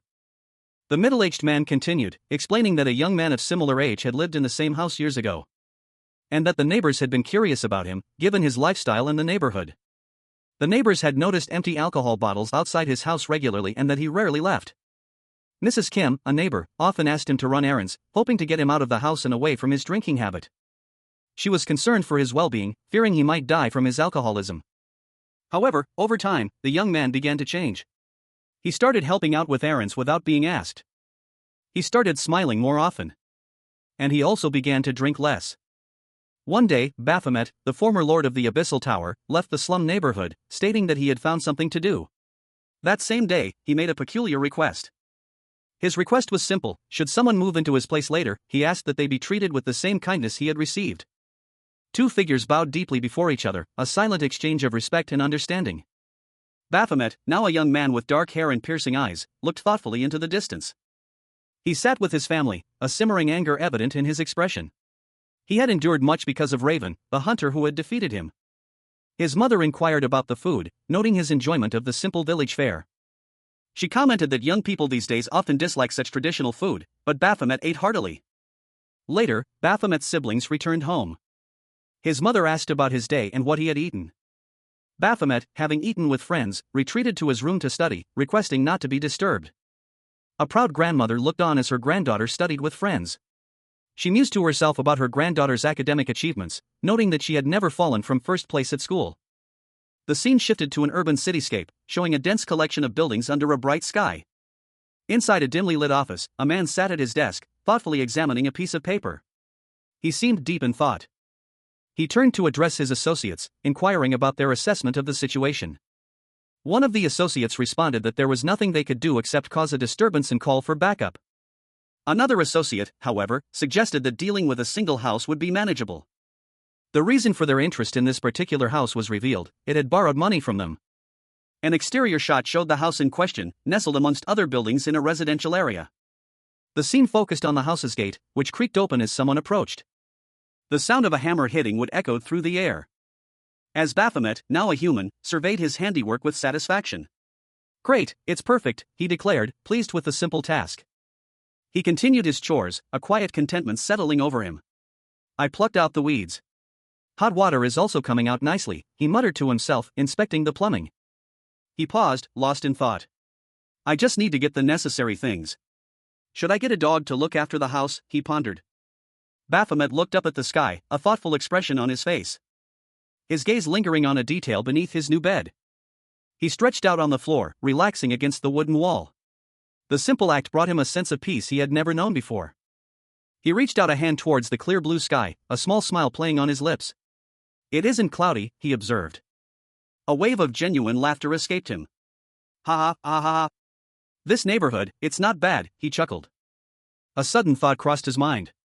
"By the way, that Beelzebub, where'd he go?" he wondered, a hint of concern in his voice. A young man with dark hair sat on a bench, a pensive expression on his face. He muttered to himself, his words laced with a hint of resentment. He felt that someone wasn't pulling their weight. He was startled by a notification on his device, a red icon flashing with an incoming message. The message was from the government, a simple question posed: "Will you open the message sent by the government?" He tapped the screen, a gesture of acceptance. He wondered if the rank assessment was complete. A close-up revealed a single eye, the iris glowing with an unnatural red light. This was a subtle but significant detail. The young man, seemingly unfazed, reacted calmly to the results. He stated that the outcome was precisely as he had anticipated. He revealed that he hadn't yet completed a certain task. Meanwhile, a young woman with shoulder-length brown hair sat alone, lost in thought, a cigarette dangling from her lips. She appeared to be in a state of contemplation. The woman, Suyun, continued to sit alone, lost in thought, ignoring a sign that read, "Don't touch the paint, Mr. Cha." A young woman with long dark hair sat on the ground, a cigarette dangling from her lips. Smoke curled around her face as she exhaled, her expression one of weary indifference. Behind her, an older man, his face etched with worry, wrung his hands, his voice laced with concern as he exclaimed, "Again?" The older man continued his reprimand, "I told you to stop smoking." The young woman retorted, "I was just smoking the remaining one. I won't smoke now." He countered, worried, "What if you get caught by your school teachers? You need to go to university." The young woman's head drooped, her shoulders slumping under the weight of his words. A wave of exhaustion washed over her. The older man's face crumpled, his voice softening as he asked, "Where's the money for that?" She responded resolutely, "I'll get the money for your university admission any way I can. Don't worry." He sighed, exasperated, "Forget it. You're just gonna go into debt again. I'm sick and tired of it, that damn debt." Her expression hardened. "That father of mine simply died leaving a pile of debt behind. How can you pay off that debt alone?" "I'll have to get a job so we can pay it off." He asked, "You want me to get you a job?" She looked at him, a mixture of determination and apprehension in her eyes. The young woman and her father were clearly surprised. She stammered, "Why have you come all the way here?" "It's not time for the debt payment yet." Two figures are shown in a dimly lit room. One, an older man with a worried expression, speaks to a younger, sharply dressed man. "It's because we're in a tough situation right now," he pleads. "Can you pay us earlier this time?" The younger man scoffs. He gestures dismissively towards the older man and a young woman standing beside him. "How can I get that much money right away? You have this house. Wouldn't you get some money if you sell it?" The older man looks distressed. He and the young woman exchange worried glances. "But where will we go if we sell this? Where are we supposed to live then?" The younger man shrugs, dismissing their concerns. "Is that something we have to care about? That's something you can think about on your own." The younger man's expression shifts. A sly smile spreads across his face. "Ah, right. Didn't you say you wanted to work? Your face looks good and your body's decent too. I think you'd be adored." The young woman is shown in a close-up, her expression unreadable. She is physically fit and attractive. "You would be able to get a small room for you and your grandma then. Don't you think so, rookie?" The younger man's demeanor changes again. His face contorts in a grimace. The word scorn appears in a thought bubble above him. "Hey, we're bad guys. That's our concept." The young woman suddenly grabs the younger man's head, slamming it against something unseen. He cries out in pain. An elderly man, his face etched with worry, urged someone to leave, his voice trembling slightly as he repeated, "Go. Go." Meanwhile, a young woman with long dark hair lay on the ground, her expression a mixture of anger and pain. She muttered a furious curse, "This crazy bitch." In a different scene, a young man with short, dark hair lay on the floor, engrossed in a book. An older person, seated beside him, asked, "Gosh, is it that interesting?" The young man responded with a grin, "Yes." He continued reading, his curiosity piqued. He wondered, who could it be? His attention fully captured by the book. Until a sudden shift in his expression revealed a more serious, intense gaze. The young man's internal monologue shifted to a question, "What are they doing?" A person, their hands bound behind their back, stood passively as two shadowy figures loomed over them. A figure approached, their footsteps echoing ominously. A voice, cold and demanding, cut through the silence, "Who are you?" Baksun, a white dog with a red collar, let out a series of loud, sharp barks. A young man with dark hair, appearing concerned, scolded his dog, "Baksun, stop barking." "What happened, huh?" He looked outside, his gaze drawn to something beyond the frame. A pair of gloved hands gripped a long, metallic pole, preparing for action. The young man's face contorted in alarm as he shouted, "What are you doing?" Three figures in suits stood over a young man and woman, who were crouched beside a wooden crate. One of the suited men stammered, that." The young man from earlier stood on a rooftop, carrying a bucket and a long pole. He pointed towards the scene below. One of the suited men, observing the scene, remarked, "What, there was a young guy living in this tiny slum neighborhood? This is news to me." The young man on the rooftop muttered to himself, "I was almost done with it." The other suited man dismissed him, saying, "I don't know what you want, but stay out of this." Baphomet, now a human named Raven, stood alone, lost in thought. He had been planning to take pictures of his first painting project, a simple yet meaningful endeavor in his new life. Suddenly, a powerful figure, a man in a sharp suit, launched a swift attack, striking Raven from behind. A brutal blow connecting with his jaw. It was then that Raven's world shifted. The impact wasn't just physical, it triggered a profound internal change. The narration box revealed the attacker's assessment: their rookie, weighing a mere 0.1 tons, 200 pounds, was sent flying like a feather. The attacker, seemingly unfazed, watched Raven's body fly through the air, his expression a mixture of surprise and slight concern. Raven's eyes widened in shock as he processed the sheer force of the blow. He looked further, his gaze falling upon something unexpected. Raven, despite the attack, found a surge of unexpected strength, his body reacting instinctively. A young man with band-aids on his face stared wide-eyed, his mouth agape in disbelief. He exclaimed, questioning if the man in question was indeed a hunter. Seated at a desk, a man in a suit calmly confirmed the young man's suspicion, adding that he had already quit his job as a hunter. The young man pressed further, inquiring about the reason for his resignation. The suited man simply replied that there were many skilled hunters. The man's thoughts drifted back to his last mission as a hunter. He reflected on the strength of his partner on that mission, and the unspoken tension between them, quickly dismissing the memory as irrelevant.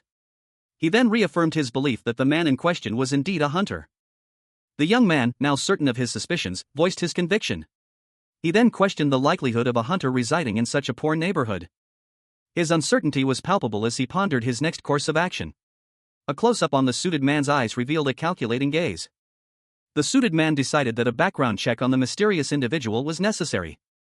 Meanwhile, a young man with dark hair and a hoodie was shown standing in a dimly lit area, his expression serious and intense. The young man in the hoodie explained that men in caps had attacked his house. A group of distraught residents gathered in the street, their faces etched with worry and anger. They lamented the destruction wrought upon their homes and property. One man, his voice tight with frustration, detailed the extent of the damage, emphasizing the destruction of a recently repaired deck.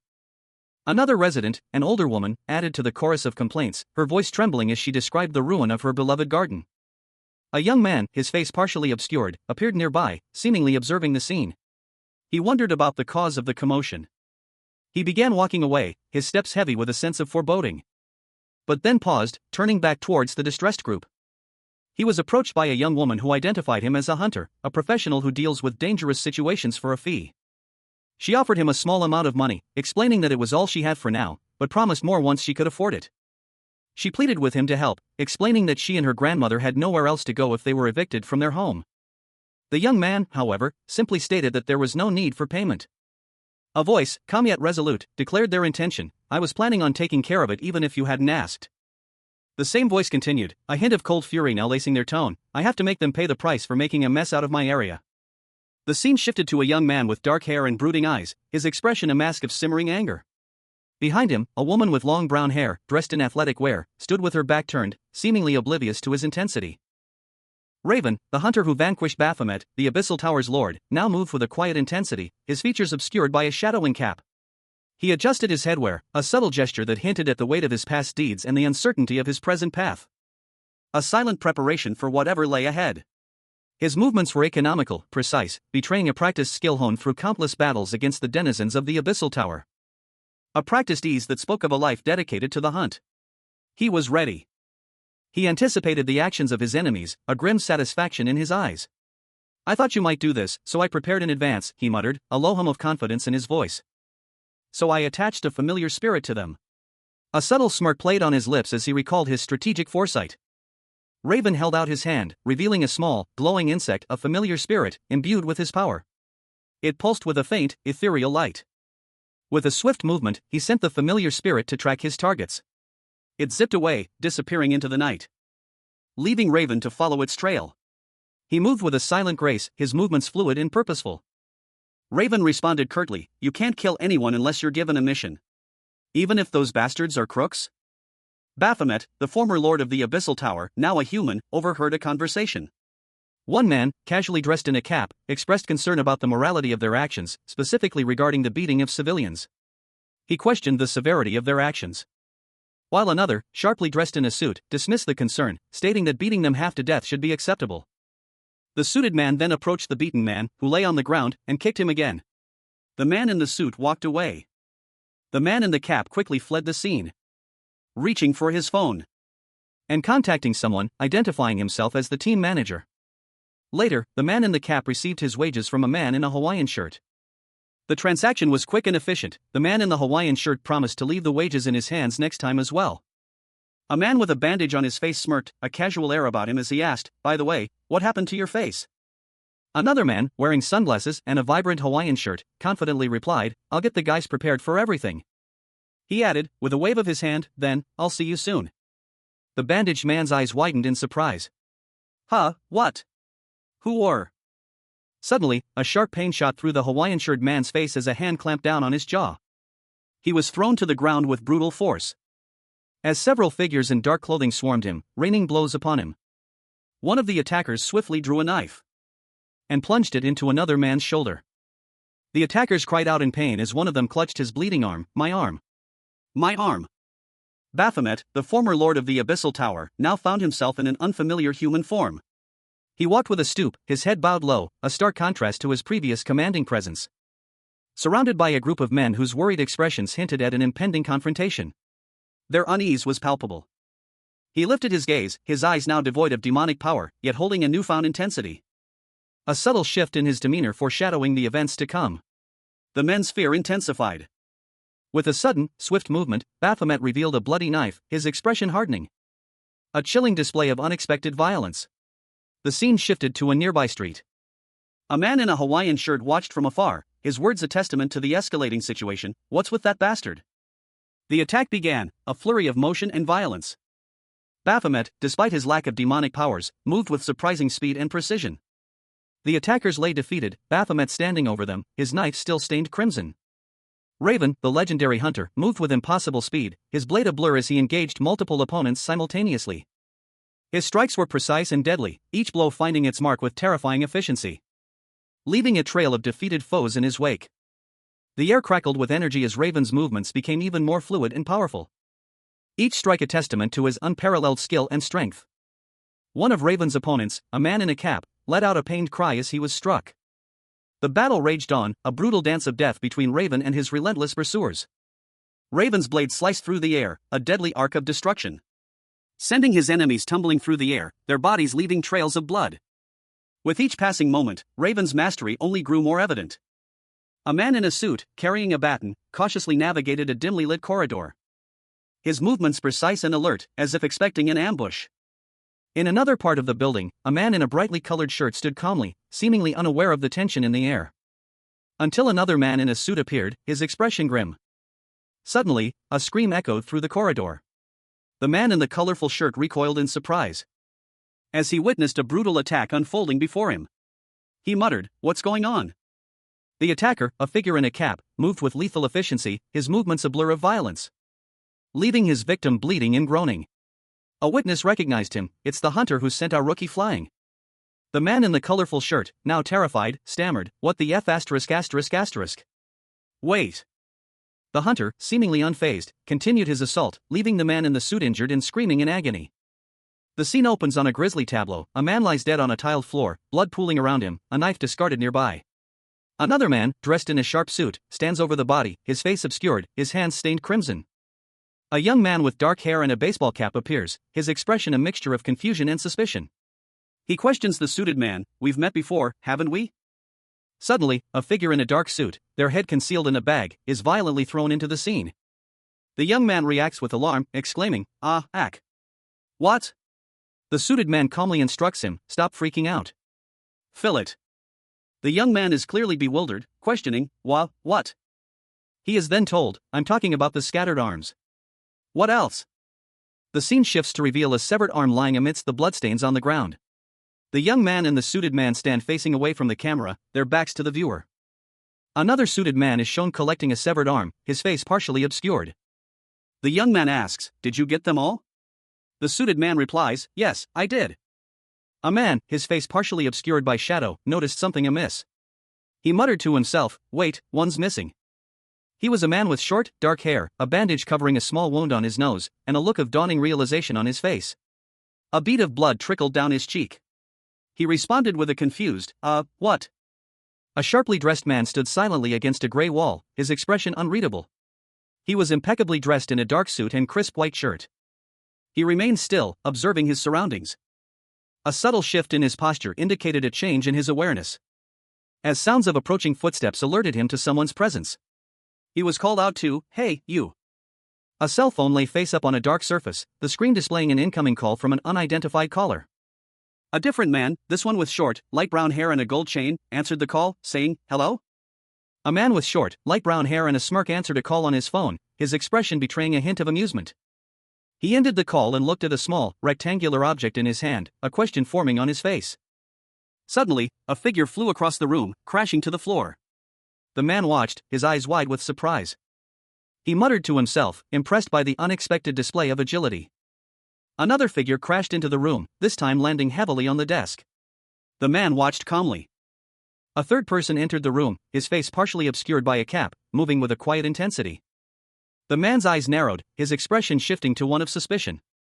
The newcomer approached the desk, his movements deliberate and purposeful. The man examined a mysterious object, his expression thoughtful. He then spoke, revealing a surprising insight into the object's nature. A warning, stark and simple, appeared in a speech bubble: "Be careful not to attach the incorrect ones." The camera focused on Raven, the hunter, his expression one of intense concentration. His brow furrowed, a slight frown playing on his lips. A close-up revealed Baphomet, his face a mask of amusement, a cruel smile twisting his lips. His eyes gleamed with malicious intent. Baphomet, now a human, spoke, his words dripping with sarcasm, "The hunter who lives in that slum neighborhood. You've got pretty nasty tastes. Is this a warning?" He continued, his voice laced with amusement, "You messed with my area. This was quite generous of me." Baphomet chuckled, a low rumble in his chest. How amusing, to hear that word come from a hunter's mouth. A smirk played on Baphomet's lips as he replied, "Based on your appearance, he's probably not your son, so he must be your brother." Baphomet chuckled again, a self-satisfied sound. "My underling should have entered your house by now." A burst of laughter erupted from Baphomet, his eyes wide with amusement.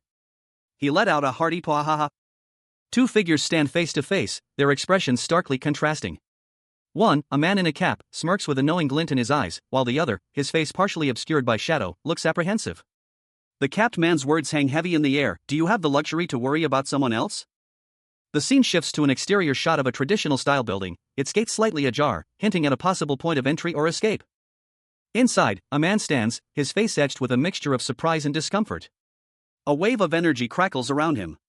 His internal thought is clear: "I wonder why you humans are so foolish." The man's internal monologue continues, revealing a deeper understanding of human behavior. Going against someone without properly assessing them seems like it's the same both inside the tower and out. The scene cuts to a dramatic display of power. Three men in suits are ensnared in a web of energy, their bodies visibly strained. A voice explains the nature of the attack. You see, this was made by overlapping a small fire multiple times and compressing it. A young man studies a book, glowing energy emanating from its pages. He clarifies the technique for a presumed audience. To make it easier for you to understand, it's similar to the laser invented by humans. He warns another man, who is now sprawled on the ground, clutching his leg in pain, you're going to end up like that guy if you move. The injured man groans in agony, ugh. My leg. The young man, still studying the book, reflects on the method's inefficiency. Truthfully, using magic this way is really inefficient and annoying. He justifies his actions despite the drawbacks. However, it's obvious that bastard, Baphomet, will go nuts if I mess up his place, so I have no choice but to do this. The panel shows only the top of the young man's head, suggesting further internal contemplation. Baphomet, the former lord of the Abyssal Tower, now a human, smiled serenely. His expression was one of pure, unadulterated joy, a stark contrast to his previous demeanor.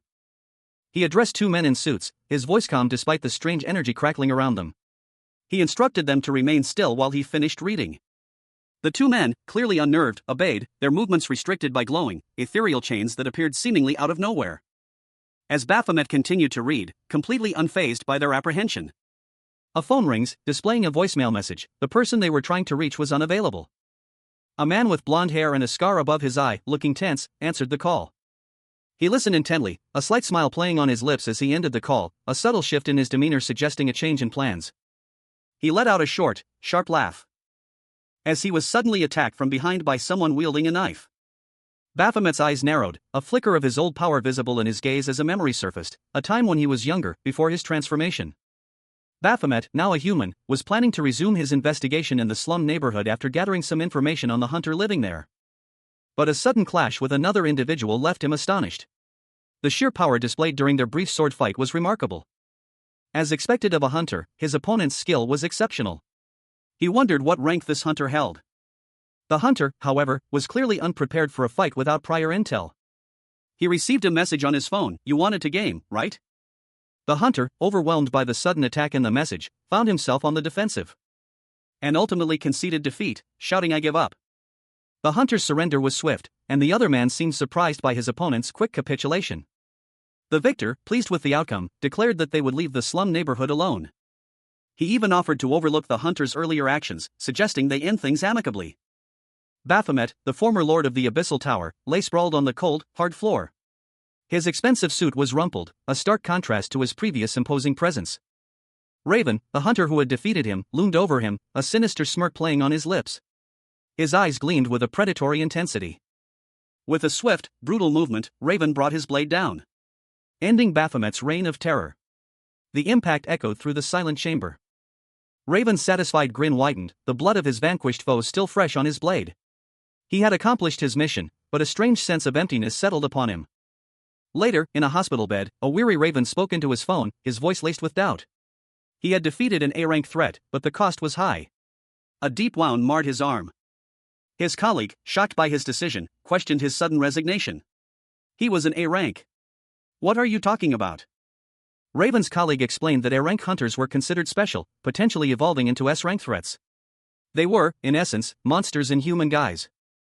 He further revealed that 3 generations of Raven's bloodline would suffer if he continued to hunt A-rank threats. His colleague, however, questioned the wisdom of abandoning the deal so abruptly, but Raven insisted that survival was their priority. In a hospital room, a young man with short, light brown hair lay in bed, his gaze fixed on his phone. He pondered the recent message he'd received, a furrow in his brow. He mused that the sender seemed familiar, possibly the same person who had pranked him before. The voice itself held a certain familiarity. The man's phone displayed a text message, "You wanted to know that hunter's rank, right? His rank is A." He considered the implications. He concluded that only someone intimately acquainted with that particular hunter could have sent such a message. The text message still displayed on his screen. Later, the man, now dressed in a sharp suit, sat outside a building, a thoughtful expression on his face. He wondered what he should do. He arrived at his destination, a home. He mentioned that he would have cooked something if he'd known of his visit. He reassured his mother, who seemed concerned, that he had already eaten and was just stopping by to say hello. His mother noted that he doesn't drink much these days. He chuckled, confirming that he only drinks for important events or gatherings. He then inquired about the progress of that guy. A young man with neatly combed gray hair and glasses, dressed in a sharp suit, sat pensively. A faint smile played on his lips as he mused, and he's surprisingly diligent. He chuckled to himself, repeating the word, diligent. An older woman nearby looked on quizzically as he continued, right, that's right. He's diligent. Elsewhere, a man with dark hair and a slightly scruffy appearance stared intently at a glowing red rectangle in his hand. A question mark floated above his head as he muttered, eh? The red rectangle displayed a message, main quest, help the residents and learn about feelings of affection. The man's eyes widened in disbelief as he read it. When did this quest complete? What, there's no reward? He grumbled, even the hags in this neighborhood give me something in return. What the hell's up with this god? I can't help but call you petty now, can I? His face contorted in a mixture of frustration and disbelief. A look of utter bewilderment washed over him. A man, his face etched with disbelief and terror, sputtered, "W8. This isn't what we agreed on." His words were cut short as a searing pain ripped through his abdomen, a crimson stain blooming across his tunic. He collapsed to the ground, clutching at the wound. Above him, a woman's voice cut through the air, sharp and accusatory. We agreed to divide the tower's rewards equally between me and your party. But you're backstabbing me? The woman, her expression cold and unforgiving, calmly explained, that's why I told you. Her words hung heavy in the air. This is an accident, she continued, her voice devoid of remorse. You'll die here due to an unfortunate accident, so we'll end up keeping your part as well. The dying man, his face contorted in a mixture of rage and agony, could only manage a choked, why you? Fucking bitch. He thrashed violently, his lifeblood staining the stone floor. Suddenly, a shadowy figure loomed, a single, clawed hand pointing down. The word canine appeared in a speech bubble below. Two glowing red eyes pierced the darkness, as the woman was lifted into the air. A single word echoed, bite. The chapter opens with a terrifying close-up, a monstrous maw, filled with rows of razor-sharp teeth, dripping with saliva. A palpable sense of dread hangs in the air. A horrifying visage that belongs to some creature of immense power. The next panel shows a figure, partially obscured, caught in the jaws of this beast, a silent scream escaping their lips. A desperate struggle against overwhelming odds. The Korean text suggests the impact of the attack. The scene shifts dramatically. A young man with striking silver hair, piercing red eyes, and a devilish smirk holds a skull adorned with antlers. He exudes an aura of power and confidence. The next scene shows a different setting entirely. The chapter title, Canine, appears, hinting at a new plotline. A man, seemingly in his 20s, looks confused, muttering what? He's clearly surprised by something he's just heard. The speech bubble reveals that he's being asked to pay double the rental price for some equipment. He stands with his hands on his hips, looking indignant. A clear sign of his displeasure. The next panel shows him at a counter, speaking to a woman behind a desk. The scene ends with the woman's reassuring words, leaving the reader to wonder about the nature of the equipment and the significance of the glowing crystal. A hunter, his face obscured, questioned the clerk about the appropriateness of making light of the dangers faced by hunters. The clerk, a young man with dark hair, explained that his comment was intended to encourage the hunter to consider purchasing personal equipment. The hunter, Raven, stated his intention to sell a mana stone he possessed. The clerk, recognizing the mana stone as belonging to Krizzle, the Abyssal Tower boss, expressed surprise. The clerk explained the typical process for selling mana stones obtained from tower bosses, usually through an auction among hunters. However, the clerk also mentioned that they would buy items at the appraised price if the hunter needed quick cash. Raven considered the options, noting that an auction would likely be more profitable. Raven decided to proceed with the auction, and the clerk agreed to send the mana stone to the auction department. The clerk assured Raven that he would receive a system message with the results. Raven, now alone, pondered something that piqued his curiosity. Raven inquired about the selling price of Baphomet's mana stone. The clerk anticipated a high price, given Baphomet's status as the boss of a mythical grade tower. A discussion unfolds between two individuals, one of whom questions whether a certain item, seemingly related to a being named Krizzle, would have sold for less than expected. The other responds, explaining that the discrepancy is due to a difference in the quantity of mana involved. The scene shifts to show two powerful figures, Krizzle, a monster with magical attributes, and Baphomet, a physical monster. Their contrasting natures are highlighted. It is explained that while some physical monsters possess high mana, this is not always the case.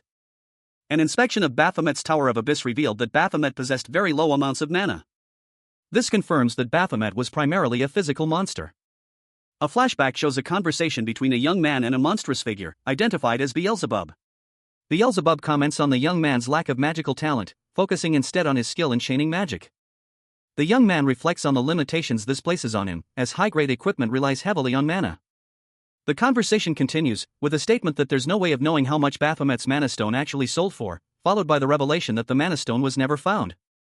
Baphomet, the former lord of the Abyssal Tower, now a human, found himself utterly confused. He muttered, questioning what had happened, and wondering about Raven's actions. What? His eyes widened as a memory flickered through his mind. From what he could recall, Raven hadn't taken his Mana Stone. He had acted recklessly, as if he had no future to consider. The Mana Stone, a permanent item, was the lifeline of monsters, and yet it was gone. Mana Stones are the lifeline of monsters, and they're permanent items. Even if the monster disappears or the tower collapses, the one thing that would remain is the Mana Stone. Baphomet pondered the mystery of the missing Mana Stone. He admitted his uncertainty but expressed a hopeful sentiment that he had somehow helped in the situation. A woman, likely a government official, offered reassurance to Baphomet, relieved by his statement. She offered to assist him with the inventory organization he had requested. She would send a request to connect his system to the government system. The government system requested a connection, which Baphomet was prompted to accept. With a decisive gesture, he selected the items. Baphomet, now human and powerless, examined a digital inventory.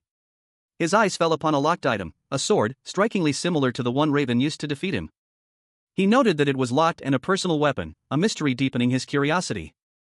The scene shifted to Baphomet's current living space. He was startled by a sudden movement. A large dog appeared, its presence unexpected and slightly unnerving. The dog's face filled the panel, its heterochromatic eyes and panting expression adding to the intrigue. Baphomet recognized it as a canine. A woman's voice, filled with surprise, echoed in the room. The woman, with short brown hair and an orange shirt, stood beside a man with short brown hair, who seemed amused by the situation.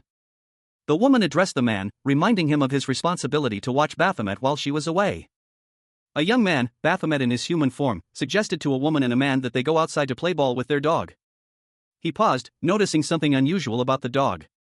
A narration box explained that a worldwide phenomenon, known as gate shock, had occurred. Following the explanation, images of various animals, including a cat, dog, parrot, and rabbit, were shown, all glowing faintly. The narration continued, explaining that the phenomenon was first discovered due to a famous Hollywood actress's pet cat, Casey, who had undergone an awakening process. The woman exclaimed in surprise, "Oh, Casey." It was stated that the cause of this awakening was unknown. Baphomet pondered that some pets awakened to protect their owners through the power of love, though he wasn't sure.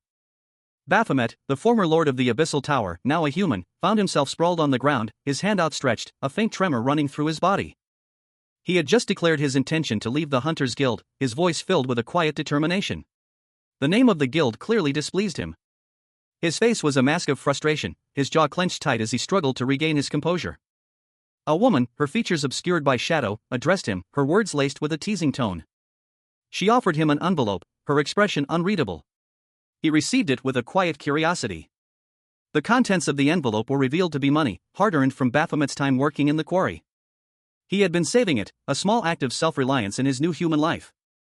The woman's touch on his chest was gentle, yet her words were a playful challenge to his resolve.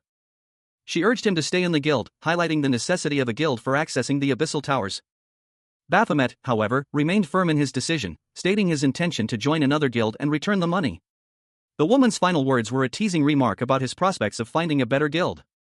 Tae-young, a young man with short, dark hair, angrily dismissed someone off-screen. "Get lost, what sort of bullshit," he spat. He continued, addressing a man in a suit, "Whatever, I'm leaving the guild, so keep that in mind." A woman's voice, sweet yet laced with suspicion, interrupted him. "Oh my, it's been a while, Tae-young. Were you stalking me again?" "Oh my." The man in the suit calmly corrected her. "There's another word for it, you know? Monitoring. The man in the suit, his expression serious, revealed some information. "There's a mission." The mission's target was described, a 3-member hunter party. They lure in innocent hunters with promises of rewards, only to kill them and steal their loot after they clear the tower. They are grave-robbing hunters. A detailed description of their modus operandi was given, highlighting their ruthlessness and greed. The image showed a treasure chest overflowing with gold coins and other valuables, symbolizing the spoils of their crimes. Further details about the hunters emerged, 2 were B rank, and the other was estimated to be A rank. The woman in the lab coat questioned the A rank estimation. The man in the suit explained that while their rank hadn't been reassessed recently, their movements strongly suggested an A rank hunter. A young man with dark hair sits at a desk, reviewing documents. His expression is serious, almost grim. He mutters to himself about the difficulty of the mission ahead, noting the target's extreme caution and a unique element to the situation. He continues to study the files, his brow furrowed in concentration. He recognizes the individuals pictured, recalling having seen them at Central Management some time ago. The files contain photographs of two individuals, a man with short, dark hair and a woman with shoulder-length brown hair. One of the photos also shows a dog. The scene shifts to an exterior shot of a large, imposing building at night. The building is called the Heaven. The camera angle changes, showing the interior of the building, a long hallway with recessed lighting. A woman with shoulder-length brown hair, wearing a black dress, stands in a hallway, her expression one of apprehension and unease. Her face is contorted in a grimace, sweat beading on her forehead. She is clearly distressed. Inside a luxurious apartment, a man lies sprawled on a couch, seemingly unconscious. A woman stands over him, furious, shouting at him. 3 other women lie unconscious on the floor around a coffee table littered with empty bottles and drug paraphernalia. The woman in the black dress looks down at the scene with a mixture of anger and disbelief. A man with a sinister grin greeted someone, asking, "You're here, Nuna? You want to try it?" Before the other person could respond, a swift kick sent him sprawling across the floor. The woman who delivered the blow confronted the injured man, accusing him of using drugs again and squandering his money. He looked up at her, confused and hurt, muttering about money. She explained that they needed to send a large sum of money to someone by next week. She pointed out that a single trip to the Abyssal Tower would easily earn them that much. He then mentioned a rumor circulating about a vigilante group targeting criminal hunters. She reacted with disbelief and horror to the news that the group was killing fellow hunters. She then asked him if his reluctance to work stemmed from fear of this vigilante group. He denied being scared, instead asking about K9's whereabouts. The scene shifts to an exterior shot of a building, showing a sunlit window. A woman with shoulder-length brown hair, dressed in a simple black top, stood pensively. Her expression was serious, almost grim, her eyes downcast. The camera angle shifted, revealing the woman from behind. She was still and silent, her posture suggesting contemplation. Below, a large black and white husky dog sat patiently, its tongue lolling out. She knelt, stroking the dog's head. "We're going to the tower again. You can go, right?" she asked, her voice soft but firm. The dog responded with a happy woof. A shadow fell over her face as she continued her internal monologue. "That means we might have to kill someone again." The dog whined softly, its head tilted slightly, as if sensing her distress. The woman's hand gently stroked its fur. "That's right, good boy. Hold on a little longer. If you hold on for a bit, our family of 5 can go back to the way we used to live before." The Abyssal Tower, known as the Tower of Moonlight, loomed large against the night sky. Its imposing structure, illuminated by a faint, ethereal glow, hinted at the dangers within. 2 figures, their faces obscured, engaged in a terse conversation. One questioned the thoroughness of an investigation, prompting the other to insist they had done their due diligence. The scene shifted to an outdoor setting, where a man and a woman stood with a dog. The man explained that he had selected an unknown hunter with a clean past. The woman, intrigued, inquired about the hunter's skills.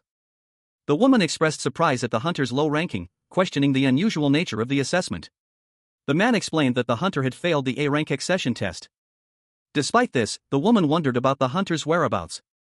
The man revealed that the hunter had declared his intention to begin clearing the Abyssal Tower's first floor. The woman questioned the hunter's decision to enter the tower alone. The man confirmed the hunter's solitary approach, highlighting the 50-50 split of their earnings as usual. The woman expressed disbelief that the hunter would attempt to clear the first floor alone. The man smirked, suggesting that they might have an easy target on their hands, implying they could dispose of the hunter whenever they wished. The woman retorted, questioning his confidence in eliminating the hunter himself. The man simply stated that he was merely making an observation, receiving a confirming bark from his canine companion. A female hunter, accompanied by a canine companion, stood alongside a male hunter. He declared his intention to decide whether or not to kill Baphomet based on the quality of the spoils. The female hunter reacted with disbelief to the male hunter's suggestion that they split the spoils instead of killing Baphomet, voicing her strong objection to this plan.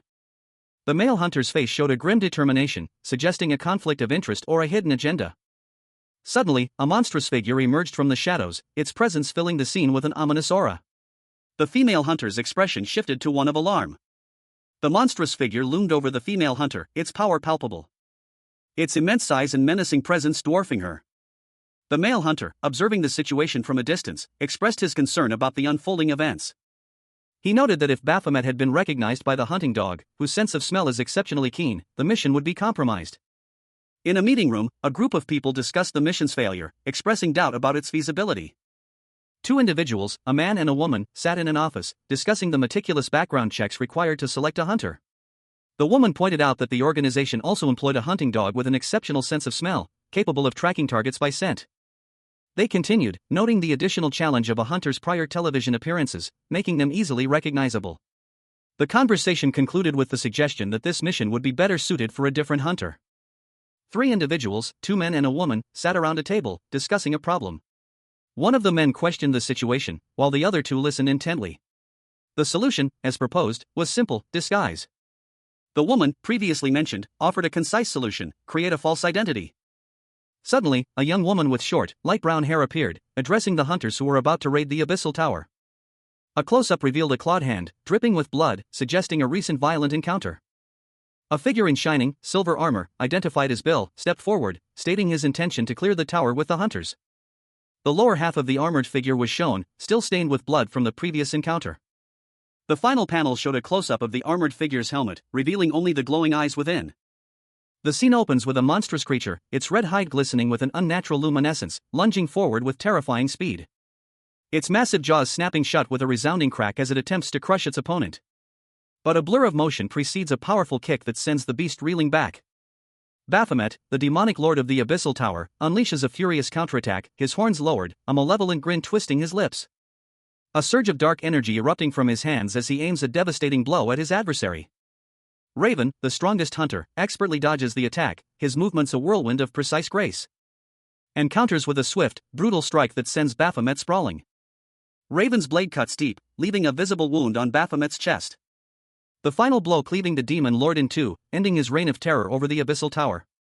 The scene opens with a close-up on Baphomet, the lord of the abyssal tower, his powerful frame clad in heavy, metallic armor, lying wounded on the cold stone floor. His armor, once gleaming, is now marred by scratches and stains. A testament to the brutal battle he's endured. Before him, the monstrous eye of one of his many abyssal creatures is visible, its gaze fixed on him. As Raven, the legendary hunter, prepares to deliver the final blow. With a swift, decisive movement, Raven's blade pierces the creature's eye, a surge of dark energy erupting from the wound as the monster collapses. The impact sends tremors through the very ground. And Baphomet, weakened but defiant, rises to meet his fate. He is clearly outmatched, but his resolve remains unbroken. As Raven unleashes a devastating attack. The force of the blow sends Baphomet sprawling. His armor cracking under the immense pressure. Blood splatters across the stone floor as he crashes to the ground. A final, decisive strike ending the reign of the Abyssal Lord. The air crackles with residual energy. As Baphomet's life force fades away, the scene shifts to a mystical, ethereal realm, a vast, shadowy tree standing at the center, its branches reaching out like skeletal arms. A faint light emanates from its heart. Baphomet, the formidable lord of the Abyssal Tower, stood silhouetted against the ominous backdrop of his monstrous domain. The air crackled with dark energy, and faint, ethereal lights flickered around him. Suddenly, a blinding flash of light erupted as Raven, the legendary hunter, appeared, his silver armor gleaming. He launched a swift, powerful attack. A whirlwind of energy slicing through the darkness, forcing Baphomet to react defensively. His movements a blur of desperate defense against Raven's relentless assault. The clash of power was intense, the very air around them vibrating with the force of their conflict. Raven's attack continued, unrelenting. Baphomet, despite his immense power, found himself on the defensive, struggling to withstand Raven's onslaught. He was being pushed back. The battle raged, a maelstrom of energy and destruction. Then, a strange, ethereal mask appeared, glowing faintly in the heart of the Abyssal Tower. As Raven's attack intensified, culminating in a final, devastating blow. The mask pulsed with power, its crimson eyes burning brightly as it absorbed the energy of the battle. The scene ended with the mask floating ominously. Raven, the strongest hunter, launched a powerful aerial kick, aiming for the heart of the monstrous entity that had emerged from the Abyssal Tower. The force of the blow sending shockwaves through the creature's grotesque, tree-like form, cleaving through its defenses with a blinding flash of light and energy. The creature retaliated, its massive, clawed hand reaching out to grasp Raven's weapon. But Raven, anticipating the attack, deftly evaded the grasp, maintaining her offensive and pressing her advantage. A low growl escaped Raven's lips as she muttered, "Giga." Then, with a fierce shout of blaze, she unleashed a devastating torrent of fire. The inferno engulfed the creature, its form racked by the intense heat. The battle was over, but the aftermath was far from peaceful. A mysterious figure's boots were visible in the distance, their presence hinting at a new chapter. The scene opens with a pair of boots, clad in dark leather, standing on a cracked stone floor. A faint glow emanates from the cracks, hinting at a recent, powerful event. Two young hunters, a woman with fiery red hair and a man with short brown hair, stand in awe, their expressions a mixture of shock and wonder. The woman's attire is practical and stylish, while the man's is more casual. From an overhead perspective, the two hunters survey the devastation around them. The ground is fractured and scarred, a testament to the battle's intensity. A figure in shining silver armor plummets from above, leaving a trail of crimson in its wake. The impact creates a massive, spreading pool of blood, further emphasizing the scale of the destruction. The camera focuses on the back of a figure in dark, horned armor, standing amidst the carnage. The armor is imposing, suggesting immense power and a formidable presence. The red-haired hunter asks the brown-haired hunter if he knows why the ice cream died. The brown-haired hunter looks confused, questioning the statement. The red-haired hunter reveals that the ice cream died by a car, a darkly humorous comment in the face of the recent intense battle. The armored figure lets out a booming, maniacal laughter, echoing through the desolate landscape. The abyssal tower, a colossal structure of dark stone, pierced the night sky. Stars seem to fall around it, a silent testament to the countless battles fought within its monstrous depths. A maniacal laughter echoed from the tower's peak. Inside a brightly lit room, a woman pondered aloud, suggesting a new approach to their current project. She continued, outlining a plan to conceal his true identity by making him appear unpredictable. A second woman, dressed in a lab coat, questioned the feasibility of the plan, specifically addressing a man identified as number 302, who expressed his doubts about its success. The first woman then proposed an alternative, adopting a disguise and using humor to maintain the deception. A young woman with short brown hair, dressed in a dark green hooded jacket, scowled. Her expression was one of clear displeasure, and she snapped, "Will you stop now? It's not funny at all." She muttered under her breath, "A Jussie." A man with short brown hair, dressed in a gray hoodie, chuckled. Beside him stood a large figure in shining silver armor. He said, trying to lighten the mood, "Hey, what's wrong?" "He's just cracking jokes to lighten up the atmosphere." "It's okay, you don't have to stop." The armored figure looked down at a small, dark-colored dog that had appeared seemingly out of nowhere. He murmured, "This dog, so it's a hunting dog?" The armored man continued, "A hunting dog, it's my first time seeing one." The young woman from earlier spoke again, explaining, "A hunting dog. I heard they live anywhere from 70 to 80 years, just like humans, that's not all. Even if you feed them chocolates that are typically fatal to dogs, they aren't affected." The armored man's eyes widened in amazement. He exclaimed, "How amazing! Can I touch him?" The young woman replied, "Of course. He's really friendly." The hunting dog looked up at the armored man, seemingly apprehensive. The young woman's eyes widened in alarm as she witnessed the dog's reaction. A woman, her face obscured, presented a small, elegant vial to a man. "This is a perfume I made specifically for you," she stated. The man examined the vial carefully, his expression unreadable. The woman continued, "Humans like us can't smell it, but it'll be really effective against a hunting dog who has a great sense of smell." The man looked thoughtful for a moment before responding, "Because it smells." The woman smiled knowingly, a mischievous glint in her eyes. Suddenly, a large, wolf-like creature appeared, its eyes glowing menacingly. "So there's no way your identity will be revealed," it snarled. The scene shifted to a dimly lit room where three figures stood before the wolf-like creature. One of them, a man in armor, knelt down to pet the creature, which seemed to be reacting strangely. One of the men looked concerned and asked, "Huh? Canine, what's wrong?" The image shows a powerful knight, clad in shining armor, heavily wounded. Bloodstains mar the pristine metal, a testament to a fierce battle recently fought. Raven, the strongest hunter, delivers a final, decisive blow to Baphomet, the lord of the abyssal tower. The impact echoing through the dark dungeon. A nearby observer watches, intrigued by the hunter's skill. The observer, a young man with short brown hair, turns to his companion, a woman with similar hair, and asks what she thinks of the hunter's prowess. The woman, startled, asks for clarification. He explains that he wonders if his companion could defeat such a powerful hunter. She vehemently denies the possibility, stating that they are not engaging in such a fight today.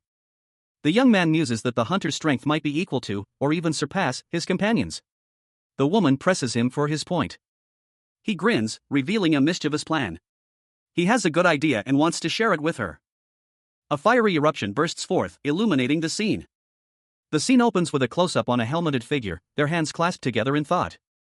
A warm, orange glow emanates from behind the visor, casting an ethereal light on the metallic surface. A question hangs heavy in the air. You want us to become partners, is that what you're saying? The helmeted figure responds, downplaying the suggestion, it's not really something that grand.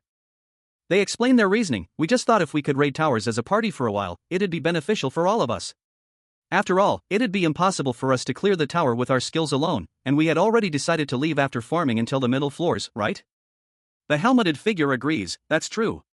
The scene shifts to show three figures sitting around a campfire, one of whom is the helmeted figure. They continue, we're saying this because it'd be a shame if we let go of a skilled hunter like you. The terms are laid out, item distributions will be done in 6:4. Of course, you'll get the 6.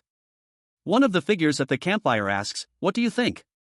Another responds, first, we'll have to gain his trust. A final figure, a woman, presses the point, once we've built up some trust, we can make him take over K9's job. K9's job, are you? Why? Isn't this good for you as well? A shadowy figure, vaguely canine in form, glowed with an infernal light. The words, you hated making K9 do that work more than anyone else, hung in the air, a silent accusation. Raven, a young woman with short, dark hair, sat perched on a stone ledge within a dark, fiery chamber. The number 6:4 floated in a thought bubble above her head, a cryptic countdown. Raven spoke, her voice firm, okay, let's do it. Beside her stood a towering figure clad in shining, ornate armor, radiating heat. A young man, his face partially obscured by shadow, questioned the armored figure, why don't you show us your face? Raven, still seated, considered the situation. She mused, shouldn't we establish some trust between ourselves if we want to work together? She elaborated on her thoughts, I'd feel weird working with someone without even having seen their face. The armored figure's face remained hidden, but Raven's eyes narrowed, a glint of determination in their depths. A voice, seemingly from the shadows, stated, your mission isn't to kill those three. The voice continued, do you remember the first mission you did after the orientation? The younger man asked, are we looking for the one backing them? The older man replied, no. You just need to enter their den yourself. A young man, his face etched with concern, addressed a figure clad in shining, ornate armor. Hey, Nuna, there's no need to. Show your face, he continued, but the armored figure interrupted. It's okay. It's not a difficult request. I can show my face, but you might be startled. Why? Are you strikingly handsome or some tea? The armored figure, revealing a severe burn scar across their face, winced slightly. The young man's eyes widened in surprise. As the young man gasped, oh, the burn scar on your face. The armored figure explained, it became this way after I tried fighting the boss of some tower a few years back. He added, I mean, it's not like we hunters rely on our faces for the job, so it didn't really affect me. The armored figure continued, this burn scar is a curse cast upon me by that boss. It spread to my son, and he ended up losing his face. The young man and the armored figure sat by a fire, their expressions grim. The armored figure sighed, I've tried every treatment. And even got help from healer-class hunters, but nothing worked. I'm ready to do anything. A knight, his armor gleaming faintly in the dim light, knelt before a throne. A single thought echoed in his mind, if only his son could be cured. The ornate ceiling of the throne room loomed above him, a silent witness to his silent plea. Beads of sweat traced the contours of his helmet as he wrestled with his despair.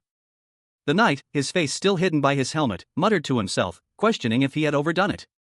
A young woman, her face partially obscured by shadow, approached him, her voice filled with a strange hope. She insisted that their meeting was fate, a glimmer of hope in the knight's despair.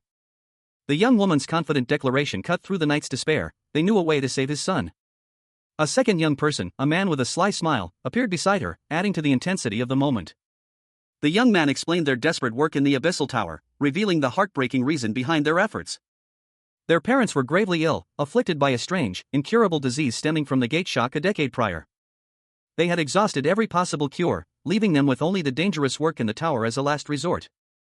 A hand, seemingly belonging to a man, reached out, its fingers brushing against a crimson wall. The scene was dimly lit, casting long shadows and highlighting the desperate gesture. A subtle glow emanating from the hand. A man stood nearby, his expression unreadable, yet a hint of hope flickered in his eyes. He murmured that after meeting a certain person, his parents' health had improved. The man's words were directed at another individual, a hunter known only as Bill. The hunter, clad in dark clothing and a mask, stood before him, his posture radiating confidence. He declared that Bill's son could also be cured. Under one condition, Bill had to join their side. The hunter's voice was calm, yet the implication hung heavy in the air. Two identical figures, women in flowing white robes, stood bathed in an ethereal light. Their presence was serene, yet their identical features hinted at something uncanny. A subtle shift in their expressions, a flicker of something dark behind their serene masks. The scene was unsettling, the silence amplifying the mystery. A close-up on one of the women's arms, the fabric of her robe glowing with an inner light. The light pulsed faintly, suggesting a hidden power. Raven, the strongest hunter, stood victorious over Baphomet, the demonic lord of the Abyssal Tower. Baphomet, his power spent, felt a strange curiosity stir within him. A curiosity about the very humans he had once scorned. His final moments were filled with a dawning realization. A desire to understand, to experience life as one of them. As his life ebbed away, a faint light enveloped him, transforming him. He awoke, no longer the powerful Baphomet, but a human. Weak, powerless, and utterly bewildered. The world around him seemed both familiar and alien.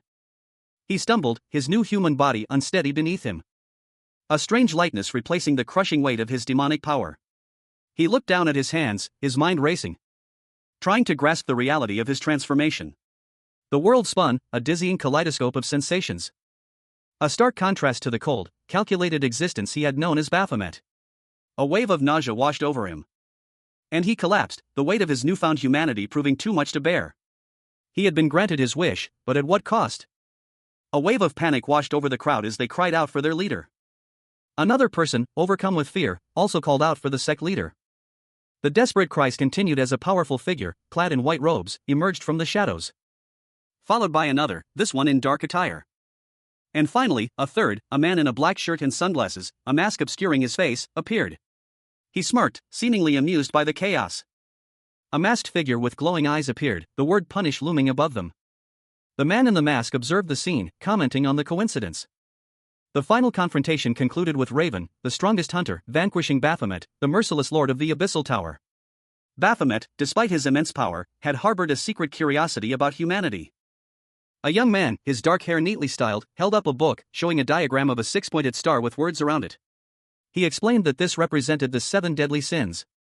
He continued, mentioning that Raven, the hunter who held the title of Apostle of Rage, was involved in a scene where 6 people tried to kill a goddess.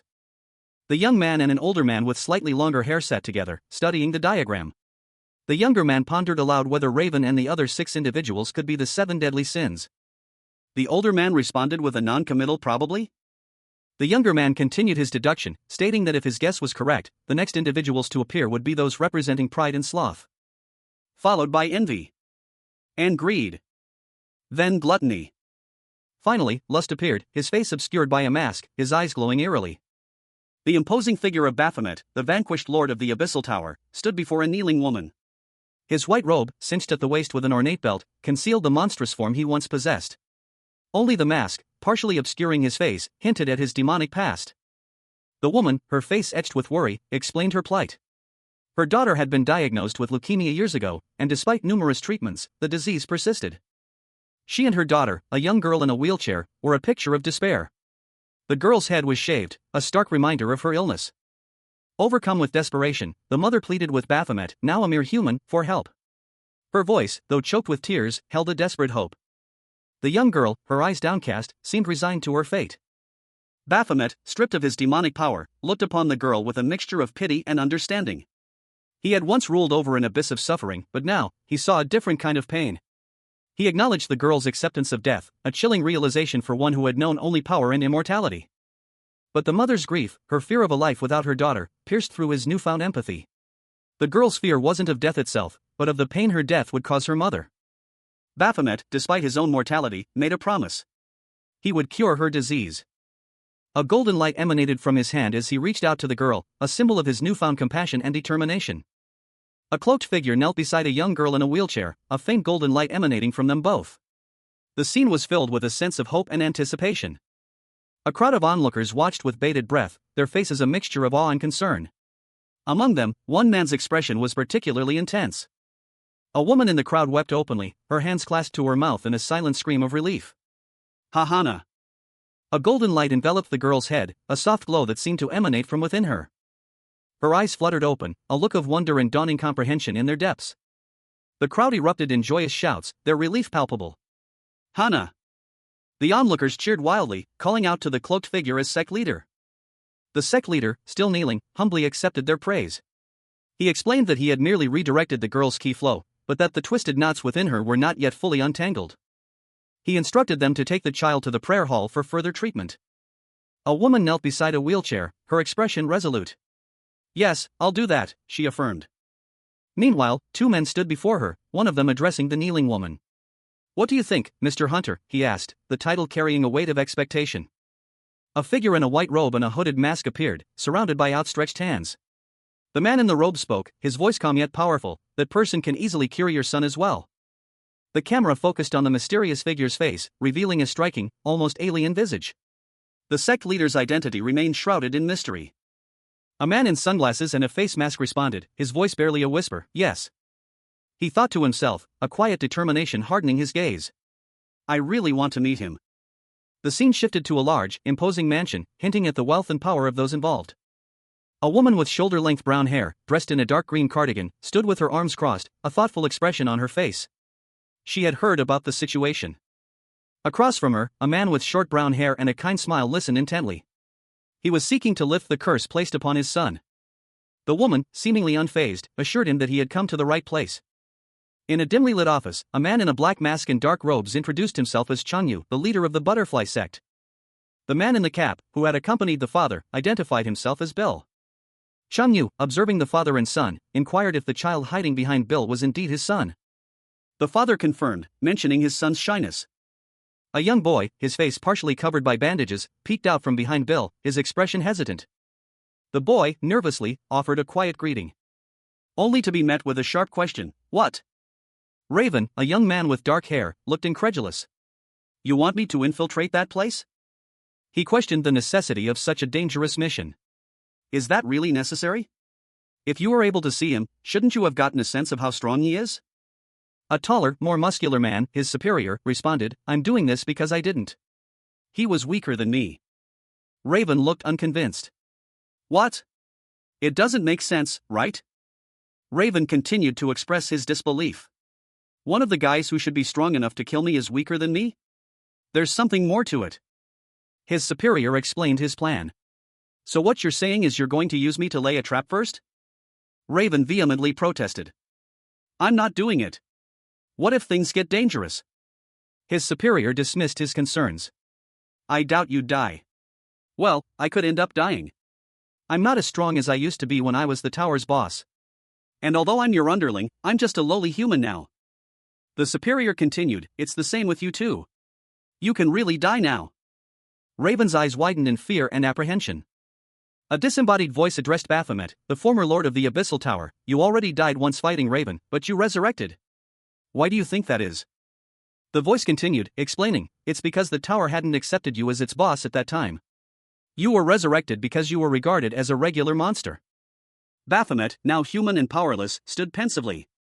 He mused, "I'm not sure if you were deemed the boss after the tower collapsed, however." A new voice interrupted, questioning, "So what are you trying to say?" The first voice responded, "If you're just going to tremble in fear like that, should I just kill you first?" Baphomet, startled, whispered, "No." A third individual observed Baphomet, commenting, "Ominous energy, it seems to be an extremely powerful curse." One of the observers thought, "He's mistaking my monster aura as the curse." The observer stated, "Hunter Bill has also been afflicted with a vicious curse, it seems." The observer continued, "I'll take care of your son's treatment. But it will require a lot of effort." A close-up on a single, intense eye, belonging to a figure whose identity remains shrouded in mystery. The narration box above the eye reads, "And, of course, time and money too." The back of a man, dressed in simple black clothing, is shown. He is told that he'll have to participate in the monthly prayer ceremony, but that there is an alternative if he is too busy. However, this alternative method might be too difficult. The man is shown from the side, wearing a cap and a mask, standing next to a figure wearing a strange mask that obscures their face. The masked figure seems to be observing the man. The masked figure and the man in the cap are now in a room with another person, seemingly observing artwork on the walls. The masked figure's expression is subtly curious. The masked figure informs someone that from now on, their son will receive treatment while he stays there. A simple, sparsely furnished room is shown, containing a bed and a small storage unit. The room is clean and functional. The narration box indicates that the facilities include a dining hall and more. An outdoor area is also available. The scene depicts a tranquil courtyard with benches and flowers. The masked figure explains that the son will be staying together with all the devotees here. The masked figure stands in a room with two other individuals, one woman and one man, who appear to be waiting for instructions or information. A young boy, his face partially obscured by bandages, stood under the watchful gaze of two identical women in business suits and a large man wearing a mask. The boy seemed apprehensive, his eyes wide with a mixture of fear and confusion. The two women smiled serenely. One of them responded with a simple, yes. They then added, please leave it to us. The scene shifted to show the women standing together, their backs to the viewer, as they prepared to escort the boy away. One of the women spoke reassuringly to the boy, mentioning that he would find many friends his age. The masked man approached the boy, who looked increasingly distressed. The boy reached out to the man, seemingly seeking comfort or reassurance. Suddenly, the masked man grabbed the boy, who cried out in surprise. The masked man's expression was obscured, but his actions suggested a forceful removal. The boy, now clearly frightened, struggled against the man's grip. He pleaded with the man, promising to be a good child, to listen to his teachers, eat properly, and sleep on time. The boy, tears welling in his eyes, whispered a heartfelt, "Dad, I'll really miss you." A heated exchange unfolded between two figures. One threatened a curse, while the other responded with a nonchalant, "Yeah, I'll miss you too." The threat was met with an irritated, "I get it already." The scene shifted to a bustling office, where several individuals, including a man in a mask and cap, and a woman in a business suit, were gathered. A young man with bandages on his face was also present, appearing somewhat distressed. Addressing the masked man, someone said, "Beelzebub, you've worked hard until now, I won't forget your efforts." The masked man suggested, "Shall we end our appointment here? The devotees must be waiting on their treatments." Adding, "It was nice meeting you. Let's meet again next time." The masked man and the man in the cap exchanged a handshake. The man in the cap simply replied, "Yes, let's meet again next time." As they shook hands, the masked man paused, a thought bubble appearing above his head. He noted, "Your hands are a little too." A masked man complimented Raven, the strongest hunter, on his appearance, noting that he was quite the fighter and had slender hands that girls tend to like. Raven, taken aback by the unexpected compliment, visibly reacted with a mixture of confusion and slight unease, a question mark forming in his mind. His confusion quickly turned to a surprised question, as he processed the unusual interaction. The masked man remained impassive, his expression unreadable behind the mask. A woman announced her departure, stating that she needed to visit her parents. Another man, seemingly a companion, cheerfully agreed and suggested they leave together, addressing Raven as Hunter Bill. However, the masked man interrupted, calling out to the man named Hyung Jae. Hyung Jae, slightly startled, turned to face the masked man. He then admitted to having forgotten something. The masked man and Hyung Jae are shown in what appears to be Hyung Jae's home, engaging in a brief, seemingly private conversation. A man in a black shirt, sunglasses, and a face mask stood silently, his expression hidden. He addressed someone off-panel, his voice low and cautious. He warned Hunter Bill to prioritize his son's treatment and avoid getting too involved with the cult. A cryptic warning delivered with an air of urgency. A woman with short, dark hair listened intently, her expression unreadable. She seemed troubled by the warning. The masked man and the woman walked away together, their steps measured. He reiterated his concern, it wasn't a good place.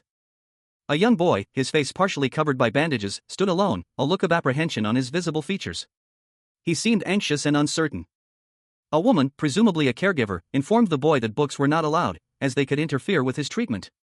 The boy, in response, questioned what he was supposed to do for entertainment. The caregiver, her expression softening slightly, suggested that he could play with his friends. The panel focuses on the caregiver's upper body, highlighting her professional attire. The final panel shows the boy happily playing with other children in a brightly lit room, a stark contrast to the previous scenes.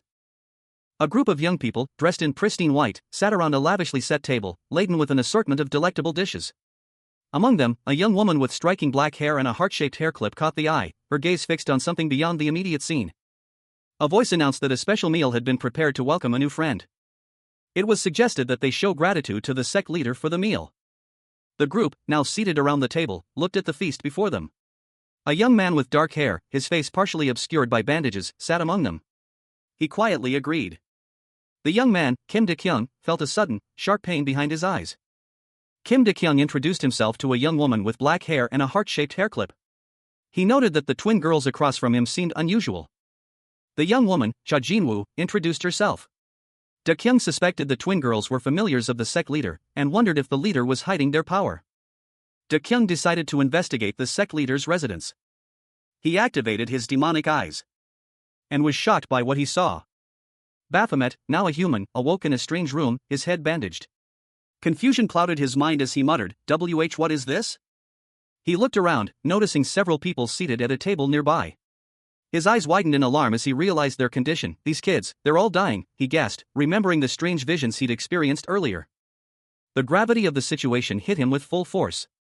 A wave of disbelief washed over him as he whispered, no way, this. A man and a woman, their faces etched with worry, watched him from the shadows. A sinister smile played on the man's lips, while the woman's eyes were wide with fear. The scene shifted to a different room, where several people were expressing their gratitude to a cloaked figure. Thank you, sect leader, they chorused. The cloaked figure, seated calmly, responded, thanks to you, our children are getting better. More people knelt before him, their voices filled with relief and gratitude. Thank you, they murmured repeatedly. One of them voiced the collective sentiment, how will we ever repay your kindness? The sect leader, his face still hidden, considered their words. A slight smile played on his lips. The man and woman from earlier watched from the shadows, their expressions unreadable. Two figures, hunched over and seemingly exhausted, listened intently as a voice echoed above them. The voice instructed them to pour their hearts and souls into the task at hand. A request that was met with confusion by a powerful, hooded figure seated nearby. He questioned the meaning of heart and soul, his brow furrowed in thought. As he tilted his head, a cascade of light butterflies fluttered around him. His expression shifted, a dawning realization spreading across his features. A sudden understanding of the profound meaning behind those words. His eyes widened, reflecting the intensity of his newfound comprehension. A resounding yes erupted from the hooded figure, a testament to his epiphany. As the two figures below reaffirmed their commitment, promising to pour their hearts and souls into their work. Their faces were alight with determination. The hooded figure observed the pair, a thoughtful expression settling on his face. He seemed to be contemplating their words. A subtle shift in his posture indicating a change in his internal state. He then covered his face, his body language suggesting a sudden wave of emotion. A quiet moment of reflection before a low chuckle escaped his lips. He seemed to be finding amusement in his own thoughts, which quickly escalated into a full-blown, unrestrained laugh, echoing through the chamber. The weight of his revelation seemed to lift, replaced by a newfound lightness. A monstrous, vaguely humanoid face, seemingly carved from obsidian, floated in the air. A maniacal laughter echoed from it. A blonde-haired man watched the spectacle with a smirk. Wow! Isn't this quite the sight, he mused, his eyes gleaming with amusement. As expected, those who are experienced are different, he added, a hint of knowingness in his tone. Another man, partially obscured by shadow, spoke calmly. Yeah, this isn't anything bad. His words hinted at a deeper understanding of the situation. The camera pulled back to reveal a powerful figure, his muscular torso bare, adorned with a golden belt. Two large serpents coiled around him, their heads resting on his shoulders. Of thrill to a noble act, a voice narrated, adding a layer of mystery to the scene. The blond man's face was shown again, a cruel smile playing on his lips. A caption below clarified, P.N/for those who don't understand, he's making them do it. Baek Sang-jin, the Central Hunter Administration's deputy minister, pondered a question. He wondered about the hunter they had recently recruited, Baphomet. He sat in his office, a thoughtful expression on his face. A subordinate reported that Baphomet was working hard, though he did occasionally act out. His skills were quite good, and he'd reached A rank surprisingly quickly. The team manager, impressed, commented on his keen eye for talent. However, the manager cautioned that there was no way to know if Baphomet would suddenly change. Hunters, after all, were not meant to be repressed. He emphasized the need for a balanced approach, using both encouragement and discipline. Elsewhere, a different individual asked for an update on Cha Minwoo's progress. The response was that everything was going smoothly, he had already infiltrated their base. Inside a car, a man observed the speed of a task's completion, commenting on its unusual swiftness. He then pondered how to conclude the matter. He wondered aloud how he should wrap up the task at hand. A vast, clear sky was visible, suggesting a change of scenery. A figure in shining silver armor appeared, prompting a question about their identity. Is he an illusionist? The narration box revealed that the entire place was covered by an illusion. It was further explained that a massive amount of magic was being used to sustain this illusion, explaining the figure's apparent weakness. The scene shifted to show people disguised as family members, a deception unknown to the actual family members themselves. A gasp was heard, followed by a question of what's wrong. A report came in that one of the children had died. The twins would monitor the situation and contact later. Raven, a young woman with short, dark hair, stood before a towering knight in gleaming silver armor. I've kept you waiting long, haven't I? Sorry, I had some work to do. Let's head out now. The knight, his face partially obscured by his helmet, responded, What about your brother and hunting dog? Raven explained, visiting our parents. She continued, elaborating on the unusual circumstances. Usually, it's not allowed since some of the followers receiving treatment either hate dogs or are allergic, but they gave us special permission today. The knight nodded, I see. Do you mind if it's just us? Raven replied, no, it's fine. After all, we'll be clearing the middle floors today as well. It's annoying if there are too many of them. A young man, his face partially obscured by bandages, stood amidst two others in identical white gowns. His eyes, however, were wide with a stark, unsettling red glow. Disgust was palpable in the air, a sentiment echoed by the onlookers' expressions.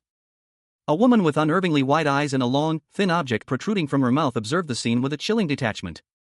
Her thoughts were clear, the situation was deeply disturbing. She approached the young man, her unsettling smile widening as she gently took his hand. The other person in the white gown remained passive. The woman's revulsion deepened, solidifying her belief that humanity's capacity for cruelty rivaled that of monsters. Elsewhere, a man and woman hurried down a corridor, calling out a name. They found the young woman, Dakyung, and embraced her warmly. Dakyung expressed her gratitude for their concern, thanking them for their support. The man and woman explained that they were organizing a farewell party for Dakyung, and asked for the young man's help. The young man, still bandaged and clearly distressed, silently agreed to help. Baphomet, the former lord of the Abyssal Tower, now a human, stood defiant. His eyes, though bandaged, glowed with an unnatural red intensity. He declared, with a grim determination, that he would handle everything. He resolved to face whatever came next, regardless of the challenge. Suddenly, several figures were thrown violently into the air, their bodies impacting the ground with sickening thuds. The scene was one of chaos and carnage. A dark vortex of energy erupted from Baphomet, a stark contrast to his previous calm demeanor. He retracted his earlier statement, his face a mask of grim realization. Baphomet surveyed the scene, his gaze settling on the fallen figures. He muttered that these individuals were far worse than he had initially anticipated. Two women, their eyes glowing ominously, discussed their next course of action. One suggested consuming their victims. One of the women grabbed a man by the chest, her grip tightening. The other woman watched, her expression unsettlingly calm. A woman with long, flowing blonde hair, dressed in a pink business suit, lay sprawled on the ground, her body contorted at an unnatural angle. A long, pale appendage, resembling a thick, fleshy rope, trailed behind her, stretching across the crimson-stained floor. The appendage snaked its way across the ground, leaving a trail of dark crimson in its wake. Several figures in white, short-sleeved shirts lay scattered around the area, their backs to the viewer, seemingly lifeless. A young man with vibrant red hair appeared, his expression unreadable as he questioned the fallen woman, "Why aren't you smiling?" The red-haired youth approached the woman, his gaze intense. His eyes glowed with an unnatural red light, partially obscured by bandages across his face. He leaned in, his face inches from hers. A strange, almost imperceptible connection seemed to form between them. He seemed to be absorbing something from her. "It seems you can see something," he observed, his voice a low murmur. The scene shifted to a dark, confined space, possibly a dungeon corridor. Heavy, metallic beams formed the ceiling, supported by thick wooden supports. A heavy chain hung down from the ceiling. A young woman with short, brown hair, dressed in dark green combat attire, lunged forward, her expression fierce and determined. The woman's attack connected, striking a large, scorpion-like creature. The impact created a bright flash of light, obscuring the immediate aftermath of the attack. Raven, the renowned hunter, found herself in a fierce battle against a monstrous beast. With a swift, powerful kick, she sent the creature sprawling, the impact jarring her own body. She landed hard, her hands scraping against the rough ground. A wave of exhaustion washing over her as she gasped for breath. The fight had taken its toll. Despite the pain and fatigue, a steely determination hardened Raven's gaze. She would not yield. A heavy, steel door creaked open, revealing a towering figure clad in shining silver armor. A knight emerged from the shadows. The knight's imposing presence filled the chamber. His helmet concealed his face, yet his aura spoke of immense power. The knight spoke, his voice echoing through the cavernous space. "We need to clear a few more floors before we can head back." Raven and the knight began their ascent, their footsteps echoing on the stone stairs as they climbed higher into the abyssal tower. The knight turned, his helmet reflecting the dim light. "Hunter Chatty, what did you find?" A young woman with short, dark hair, dressed in a green jacket, stood beside a towering, armored figure. She questioned him, her expression a mixture of apprehension and curiosity, about his involvement with the Butterfly sect. The woman continued, explaining that the sect was not ordinary and that her involvement stemmed from a desperate need to help her parents. She emphasized that the financial compensation she provided was commensurate with the services rendered by the sect. Despite her reservations, the woman hesitated to speak ill of the sect leader's abilities.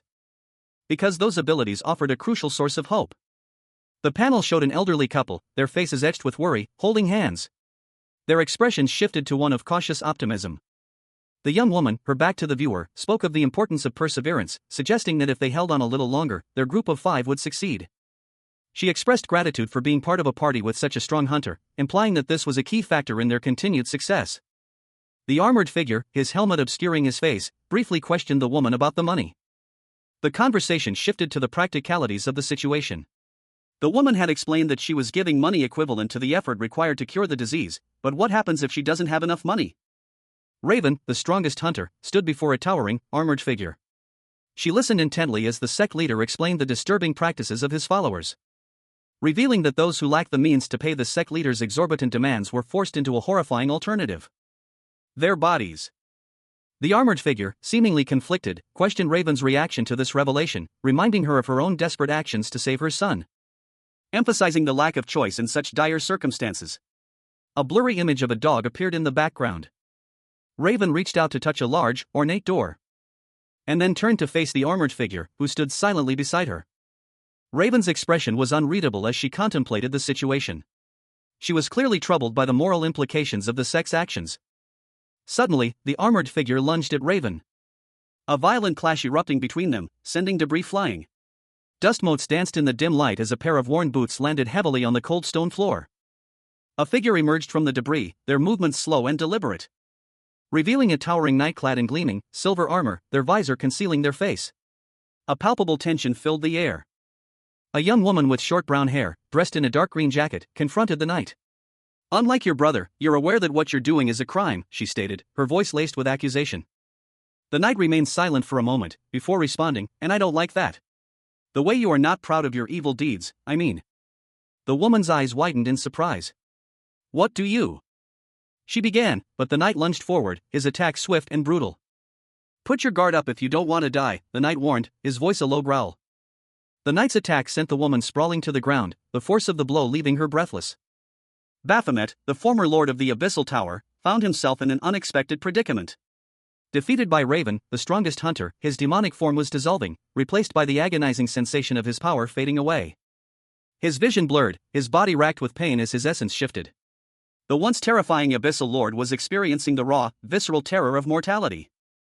Then, as quickly as it began, the transformation concluded.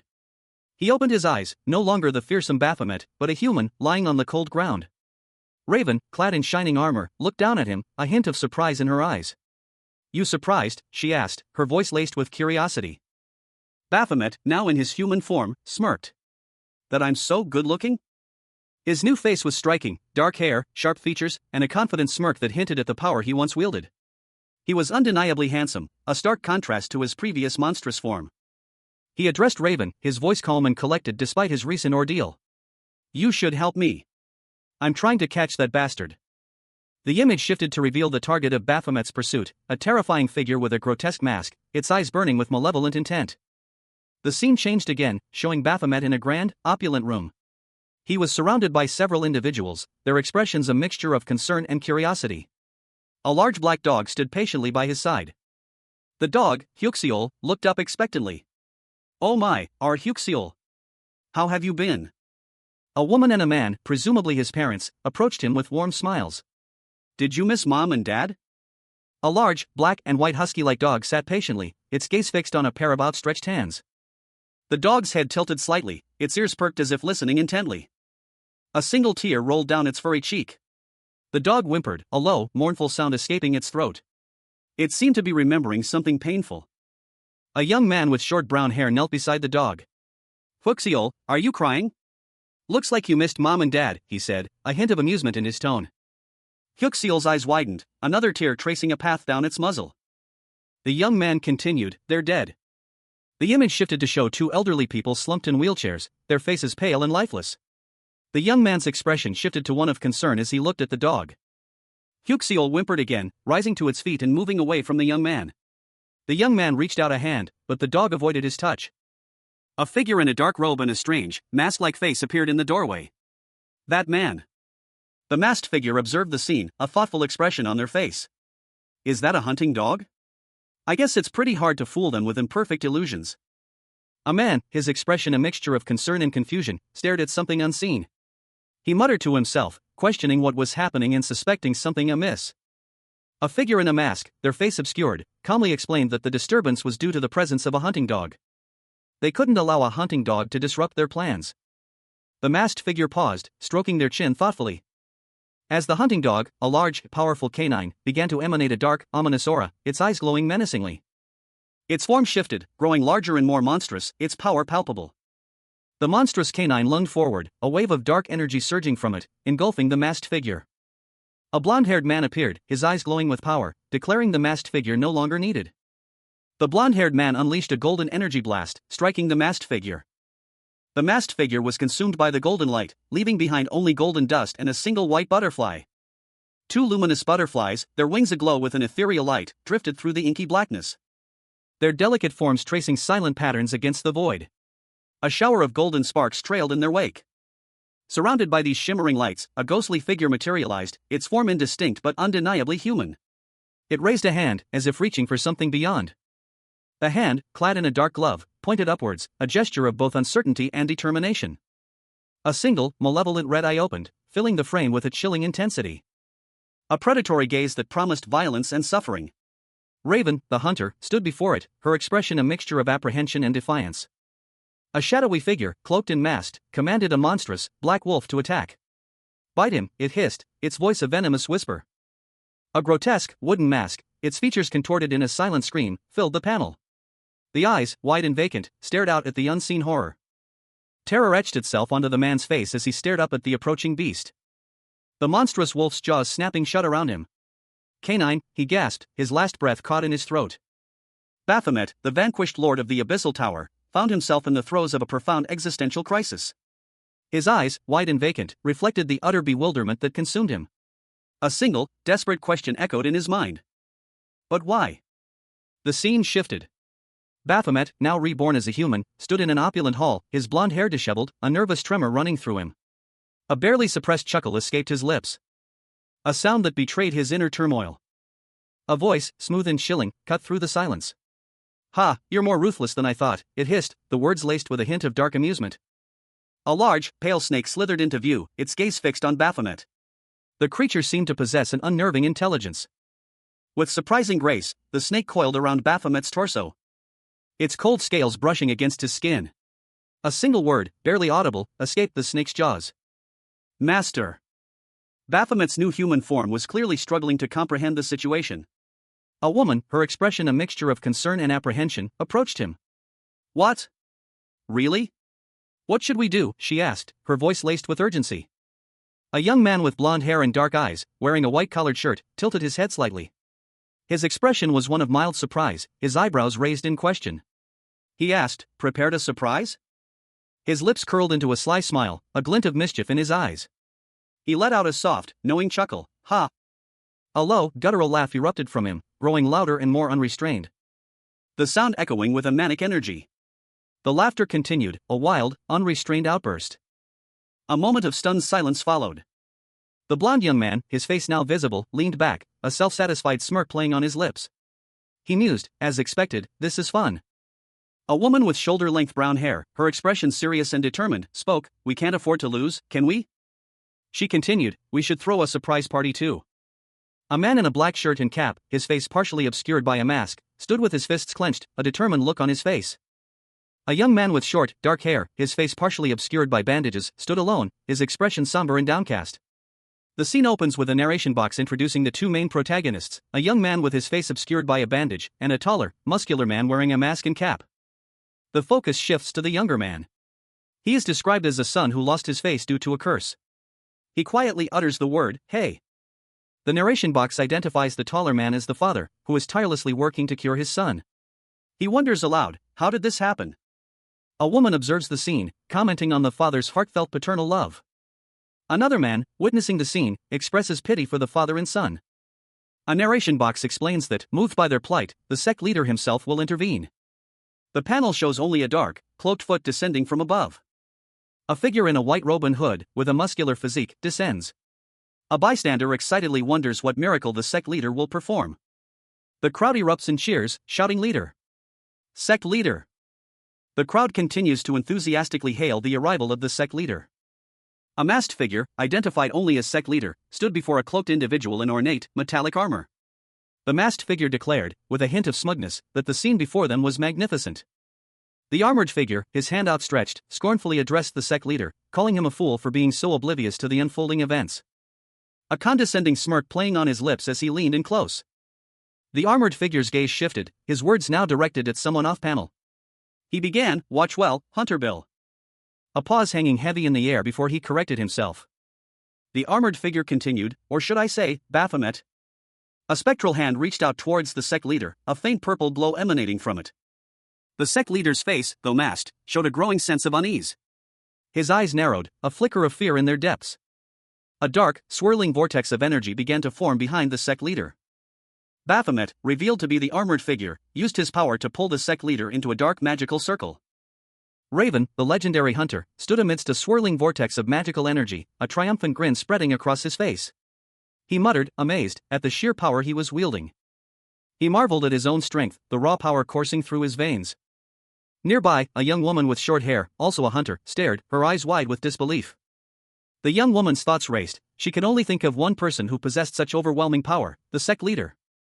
Another hunter, nearby, voiced the question on everyone's mind, what's going on? The scene erupted into chaos. A wave of raw energy washed over the onlookers as Raven unleashed a devastating attack, sending the other hunters sprawling. The young woman braced herself, fear etched onto her face, as she watched the unfolding catastrophe. Raven, the renowned hunter, stood over Baphomet's seemingly lifeless body, a look of disbelief etched on her face. She accused him of lying, her voice laced with doubt and suspicion. As a figure emerged from the shadows, their back to Raven. The figure was clad in shining, ornate armor, their presence radiating an aura of power. Raven's disbelief deepened. She questioned whether everything she had believed was a lie, her face contorted in a mixture of shock and outrage. The sheer impossibility of the situation overwhelmed her. As a flashback showed her holding hands with two kind-faced elderly people. The warmth of their touch was a stark contrast to the cold reality she now faced. The memory continued, focusing on their gentle smiles. The genuine affection in their eyes was something she had never experienced before. Leaving Raven to question if everything she had experienced was an illusion.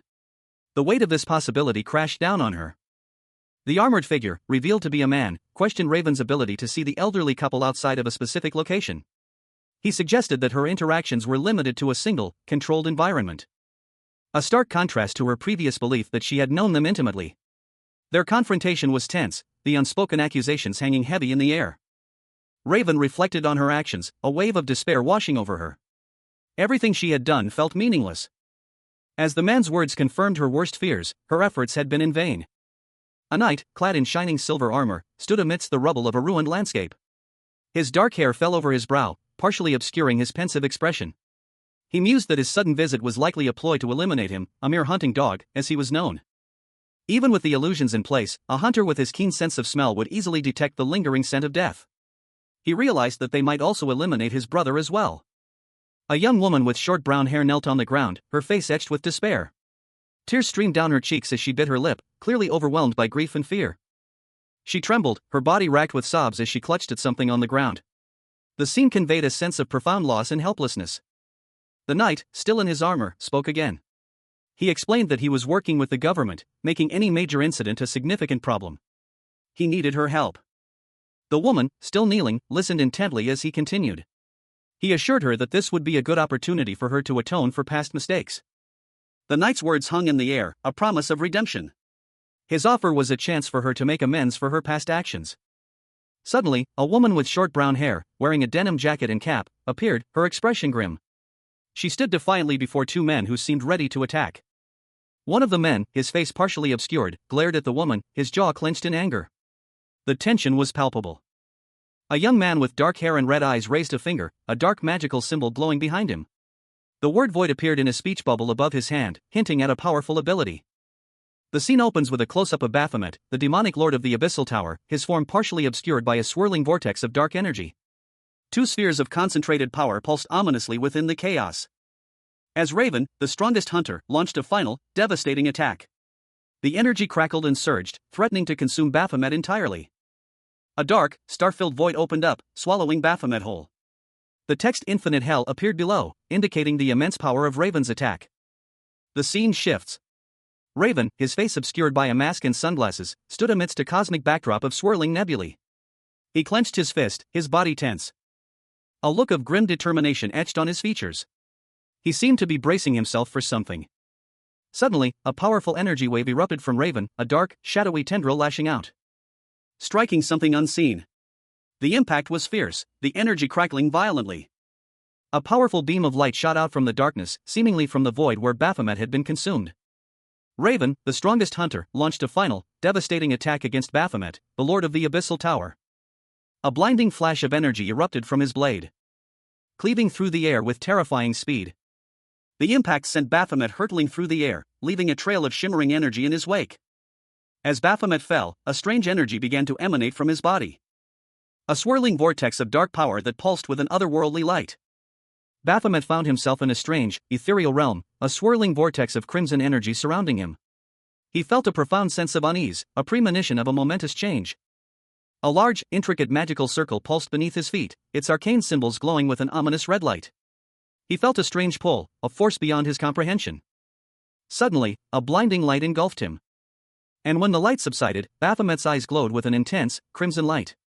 His transformation was complete. A large, ornate golden throne room filled with an unsettling silence. A single, ominous question mark floated in the air. Then, Baphomet, the demonic lord of the Abyssal Tower, sat upon his throne, his expression one of utter confusion.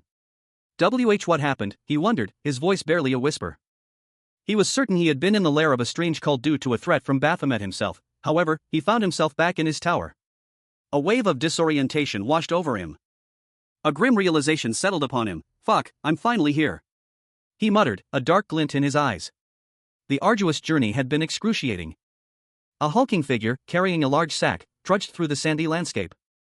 He was muscular, dark-skinned, with long black hair and horns, his movements strained.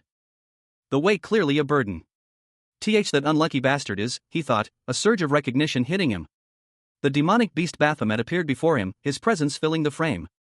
A look of disbelief washed over the hulking figure. "And no way," he stammered, his eyes wide with shock. Could it be regression? Baphomet's face, close up, showed a mixture of fear and confusion. A single bead of sweat trickled down his temple. "Kakik," he chuckled, a sinister sound echoing in the silence. "Kikik," he cackled, a triumphant, unsettling sound. A cryptic message appeared before Baphomet, the lord of the Abyssal Tower. "If you know your opponent and yourself, you can win every battle."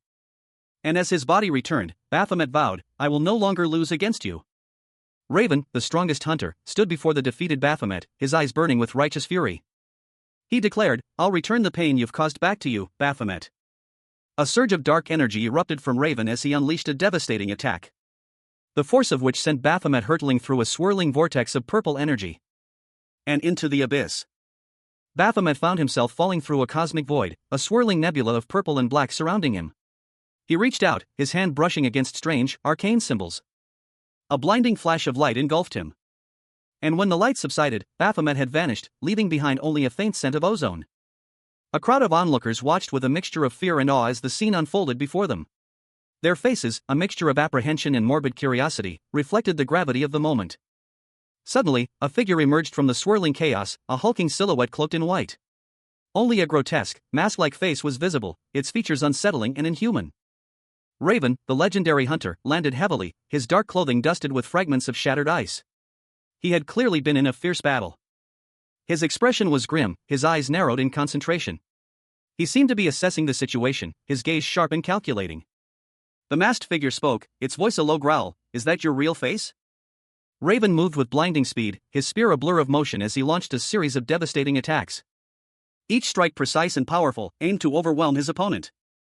The masked figure countered with an ice wall, a shimmering barrier of frost that momentarily halted Raven's assault. A small cut appeared on Raven's cheek, a testament to the ferocity of the battle. Raven, the renowned hunter, launched a fierce attack against Baphomet, the Abyssal Tower's lord. A torrent of ice shards, a technique he called ice shower, erupted from his weapon, engulfing Baphomet. Each shard a razor-sharp projectile aimed to pierce the demon's defenses. The force of the attack sent Baphomet reeling. But Baphomet, despite the onslaught, remained defiant. He braced himself, his dark eyes narrowed in concentration, summoning his own dark power to counter Raven's assault. A surge of energy pulsed from within him, crystallizing into a massive, jagged ice spear that he hurled back at Raven with terrifying speed. The spear a testament to his immense power, a counterattack born from the very magic Raven had unleashed upon him. Raven reacted instantly, his movements a blur as he deflected the incoming attack, the ice shattering into 1,000 pieces around him. The air crackled with residual energy. But Raven was not unscathed. He stumbled back, his breath ragged, his eyes fixed on Baphomet, his resolve unwavering. The battle was far from over. Baphomet, the former lord of the Abyssal Tower, now a human, found himself inexplicably wielding strange power. His eyes glowed with an unnatural red light as energy pulsed from his hands. A surge of energy that sent Raven, the hunter who had slain him, reeling backward. Confusion clouded Baphomet's face as he wondered, why? Why am I doing this? Raven, recovering from the unexpected attack, retaliated with a powerful blow. He too was bewildered, questioning, why, as he launched another assault. The two clashed again, a whirlwind of blows and energy. Baphomet, despite his lack of demonic power, moved with unnatural speed and precision, deflecting Raven's attacks. The scene shifted to Baphomet's perspective. He was surprised by his own actions, his internal monologue echoing the question that plagued him, why is he blocking and dodging everything? Raven's attack connected, sending a shockwave through Baphomet's body. But even as he was thrown back, Baphomet's movements remained precise and controlled. A grim realization dawned on Raven as he watched Baphomet's resilience. I knew it. Even if I regress, Baphomet is still Baphomet. Raven, the strongest hunter, reflected on the battle. A surge of energy, remnants of Baphomet's power, still crackled in the air. She thought she knew everything about the Abyssal Lord, but a nagging doubt lingered. She realized she should have pushed harder from the beginning. Raven's eyes blazed with determination as she prepared for the final confrontation. I will defeat you, Baphomet. Raven activated her ultimate space vision magic, her eyes glowing with an ominous red light. A wave of green energy erupted from the Abyssal Tower as Raven's magic pierced through its defenses, revealing the inner workings of the dungeon, and unleashing a swarm of hell flies from the Extinction Sanctuary. Raven braced herself, her weapon raised against the incoming horde of demonic creatures. Two monstrous hell flies, their eyes burning with malevolent red light, advanced on Raven. The creatures declared their allegiance for our lord, Beelzebub. Raven, the strongest hunter, stood poised on a crimson carpet within the Abyssal Tower, his spear held aloft. He was surrounded by Baphomet's monstrous minions, their crude weapons raised in a futile attempt to strike him down. But their attacks were easily deflected. Raven's movements were swift and precise, a blur of motion against the backdrop of the demonic horde. Baphomet's eyes glowed with a furious red light as he watched his forces fail. Baphomet, the lord of the Abyssal Tower, his form a terrifying fusion of goat and demon, glared down from his throne. He posed a question, his voice echoing with an unsettling curiosity, why did the ice cream die? The image shifted, showing Baphomet's powerful, demonic form surrounded by his loyal, yet terrified, underlings. His expression was one of intense contemplation, a stark contrast to his usual ruthless demeanor. After his defeat at the hands of Raven, Baphomet found himself reborn as a human, stripped of his demonic powers. He stood bewildered, surrounded by the same demonic creatures that once served him, now looking at him with confusion. A single word escaping his lips, huh? He resolved to ask again, his curiosity piqued by the strange question that had haunted his last moments as a demon. Why did the ice cream die? He silently repeated to himself. Baphomet, now human, lay on the ground, his eyes glowing with an unnatural red light. The words ice cream echoed in his mind, a haunting reminder of his past life and the strange question that lingered.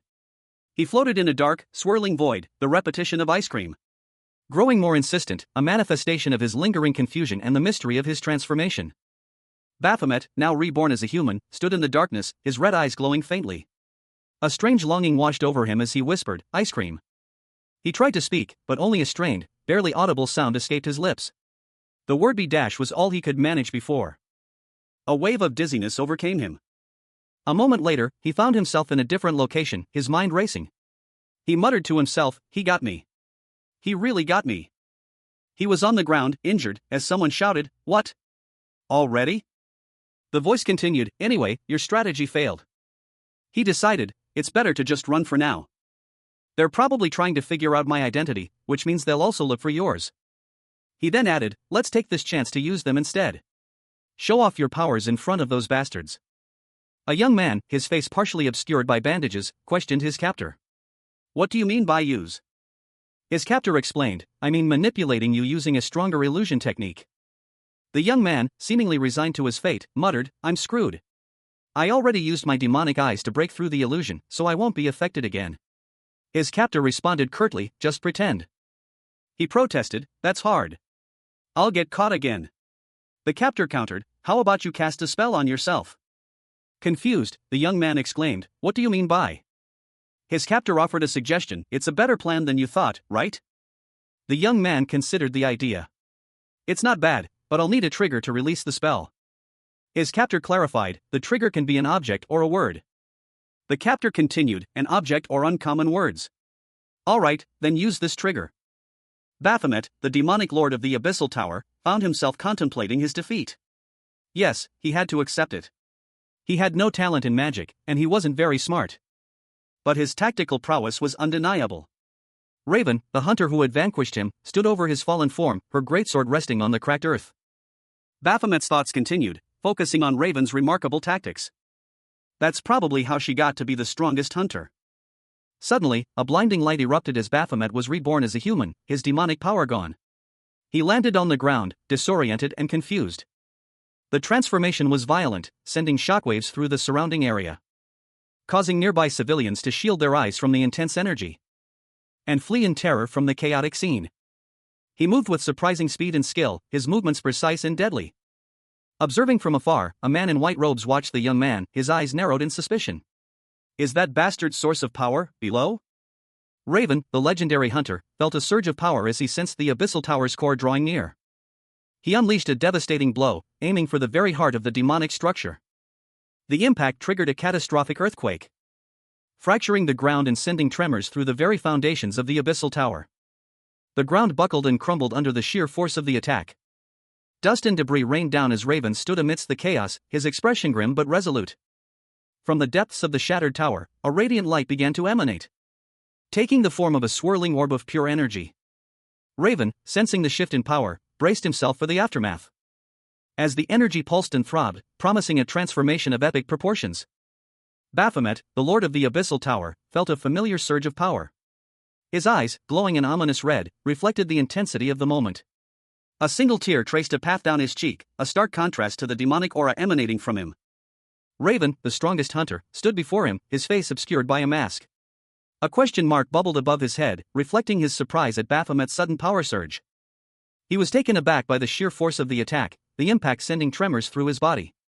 The mask cracked under the strain. Raven's eyes widened in disbelief as he muttered, no way. A powerful blow from his sword pierced Baphomet's defenses, sending a shockwave of energy that shattered the surrounding stone. And Raven, with a final, decisive thrust, impaled the heart of the Abyssal Lord. Raven, the strongest hunter, stood poised, his dark eyes fixed on the Abyssal Tower. He gripped his spear, the muscles in his arms taut with anticipation, readying himself for the final confrontation with Baphomet, the ruthless Lord of the Abyss. The air crackled with power as he unleashed a devastating blow, the spear hurtling towards the demonic lord with blinding speed. The impact sending shockwaves through the very fabric of the tower. Fragments of stone rained down, a blinding light erupting from the point of impact as Baphomet's power was shattered. The resulting explosion rocked the surrounding area, sending a wave of energy that knocked several bystanders off their feet. They cried out in alarm. Fear gripped the onlookers as the dust settled, revealing the extent of the destruction. One of them cried out in terror. Another warned them of the danger, urging them to flee the immediate vicinity. As a young woman with determined eyes shouted for everyone to hurry and escape the collapsing tower. A blinding flash of golden light erupted from the top of the Abyssal Tower, its radiant energy rippling outwards in concentric waves, engulfing several figures who were desperately fleeing the scene. The intense energy propelled them backward, sending them tumbling through the air. Among them was a young woman with short brown hair, a concerned expression etched on her face as she stumbled to a stop. Panic clouded her thoughts, she desperately wondered what she should do next. Another woman, wearing a baseball cap and a casual outfit, stood defiantly amidst the chaos. She urged the others to leave, but her words were met with fear and hesitation. A desperate plea cut through the air. A mother cried out, her child still trapped inside the collapsing tower. The woman in the cap, however, remained resolute. She calmly informed them that the children were receiving treatment from the sect leader in the prayer room. A mysterious voice echoed in her mind, suggesting this was an opportunity for atonement. A chance to make amends for past mistakes. Meanwhile, a young man and woman nearby discussed the hunter's doctrine. Their utmost priority is to rescue civilians, no matter the situation. The woman in the cap, reaffirming her commitment to this principle, vowed to rescue the children and bring them to safety, urging everyone else to evacuate. Raven, the renowned hunter, stood amidst the chaos of the abyssal tower, her face contorted in a grimace of exertion. The air crackled with residual energy as she struggled to maintain her footing. A wave of golden light erupted from her, pushing back the encroaching darkness. Her eyes widened in alarm as she realized the true extent of Baphomet's power. 3 figures, clad in white robes, stood before a swirling vortex of energy. Panic etched itself onto their faces as they grappled with the implications of the magic stone's power. They wondered what they should do next. One of the robed figures, a man with a strange, mask-like face, spoke, expressing deep regret and taking responsibility for their failure to notice the danger sooner. He realized, with dawning horror, that he had been completely fooled. Raven, her eyes blazing with a fierce intensity, revealed the shocking truth: the source of the magic stone's power was her. She unleashed a devastating attack, the sheer power of her magic overwhelming the senses. It was exceptionally potent magic. Raven recognized the source of the power; it was the original power of the bastard sect leader. She realized that destroying this source of power might weaken him significantly. This was her chance to finally defeat Baphomet. A close-up on Baphomet's face, his eyes glowing with a malevolent intensity. A cruel smirk plays on his lips as he seems to savor the moment. Despite his grim expression, a thought bubble reveals Baphomet's internal conflict. He laments the lost opportunity to fight Raven, a powerful opponent. But his current weakened state prevents him from doing so. Baphomet's resolve hardens. He refuses to die in vain. With a surge of defiance, he gathers his remaining strength and unleashes a final, desperate attack. A powerful blast of energy erupts from him. The force of the attack sends him flying backward, creating a large crater in the ground as he plummets. Baphomet, now severely weakened, lands heavily. He reveals that he has exhausted all his remaining magical energy. Raven, the strongest hunter, lay defeated, his body battered and bruised. A furious curse escaped his lips: "Gosh, these magic-using bastards." His vision swam, the remnants of the battle fading into a blurry haze. As he fell, 2 ethereal figures descended from above, their forms shimmering with an otherworldly light. The ground rushed up to meet him as the world dissolved into a kaleidoscope of colors. Then, darkness. He awoke to find himself lying on cold, hard ground, the remnants of a shattered spear lying beside him. Panic seized him as he looked around wildly. A gasp escaped his lips as he struggled to comprehend his surroundings. Ha! A sudden, sharp pain shot through his body, causing him to cry out in agony, "Ack!" He clutched at his side, his eyes wide with shock and confusion. As he looked down, he saw a deep wound, still bleeding profusely. The world around him blurred as he felt his strength ebbing away. Raven, the most powerful hunter, launched a fierce attack against Baphomet, the demonic lord of the Abyssal Tower. His movements a blur of speed and precision as he effortlessly deflected Baphomet's attacks. The air crackled with energy as the 2 titans clashed. 2 spectral figures, Baphomet's guardians, fell before Raven's onslaught. "Attack!" Baphomet, one of them, cried out in desperation before succumbing. Raven pressed his advantage, his assault relentless. A powerful blow sent Baphomet reeling. Baphomet, weakened and vulnerable, groaned in pain. Ugh! The battle raged on, a whirlwind of destruction. Raven, despite his strength, found himself on the defensive against Baphomet's desperate counterattack. Dodging a series of powerful blows, the final blow landed, and Baphomet fell. Raven, the strongest hunter, stood poised, his spear held high above his head. Before him, 2 monstrous figures, manifestations of Baphomet's power, lunged forward. The spear descending in a blinding flash of light, piercing through the heart of one creature, the other collapsing in a wave of energy. Raven continued his assault, his movements a blur of speed and precision as he effortlessly dispatched the remaining minions of the Abyssal Tower. But the effort took its toll. A pained groan escaped his lips as he stumbled, his body racked with exhaustion. He collapsed onto the ground, the realization of his impending doom settling upon him. "I'm going to die," he thought, his breath shallow and ragged. Suddenly, a surge of energy erupted from within him, propelling him back into the fray. A final, desperate clash with Baphomet's last remaining defenses. Raven fell, defeated, but not without a final, desperate struggle. A question mark floated above him, reflecting his uncertainty. He lay there, amidst the rubble, his body still, his mind a whirlwind of confusion. The dust settled, revealing a scene of utter devastation. Raven, the strongest hunter, crouched low, his dark eyes fixed on his opponent. He braced himself, his grip tightening around the shaft of his spear, ready to strike. With a blur of motion, Baphomet, the lord of the Abyssal Tower, lunged forward.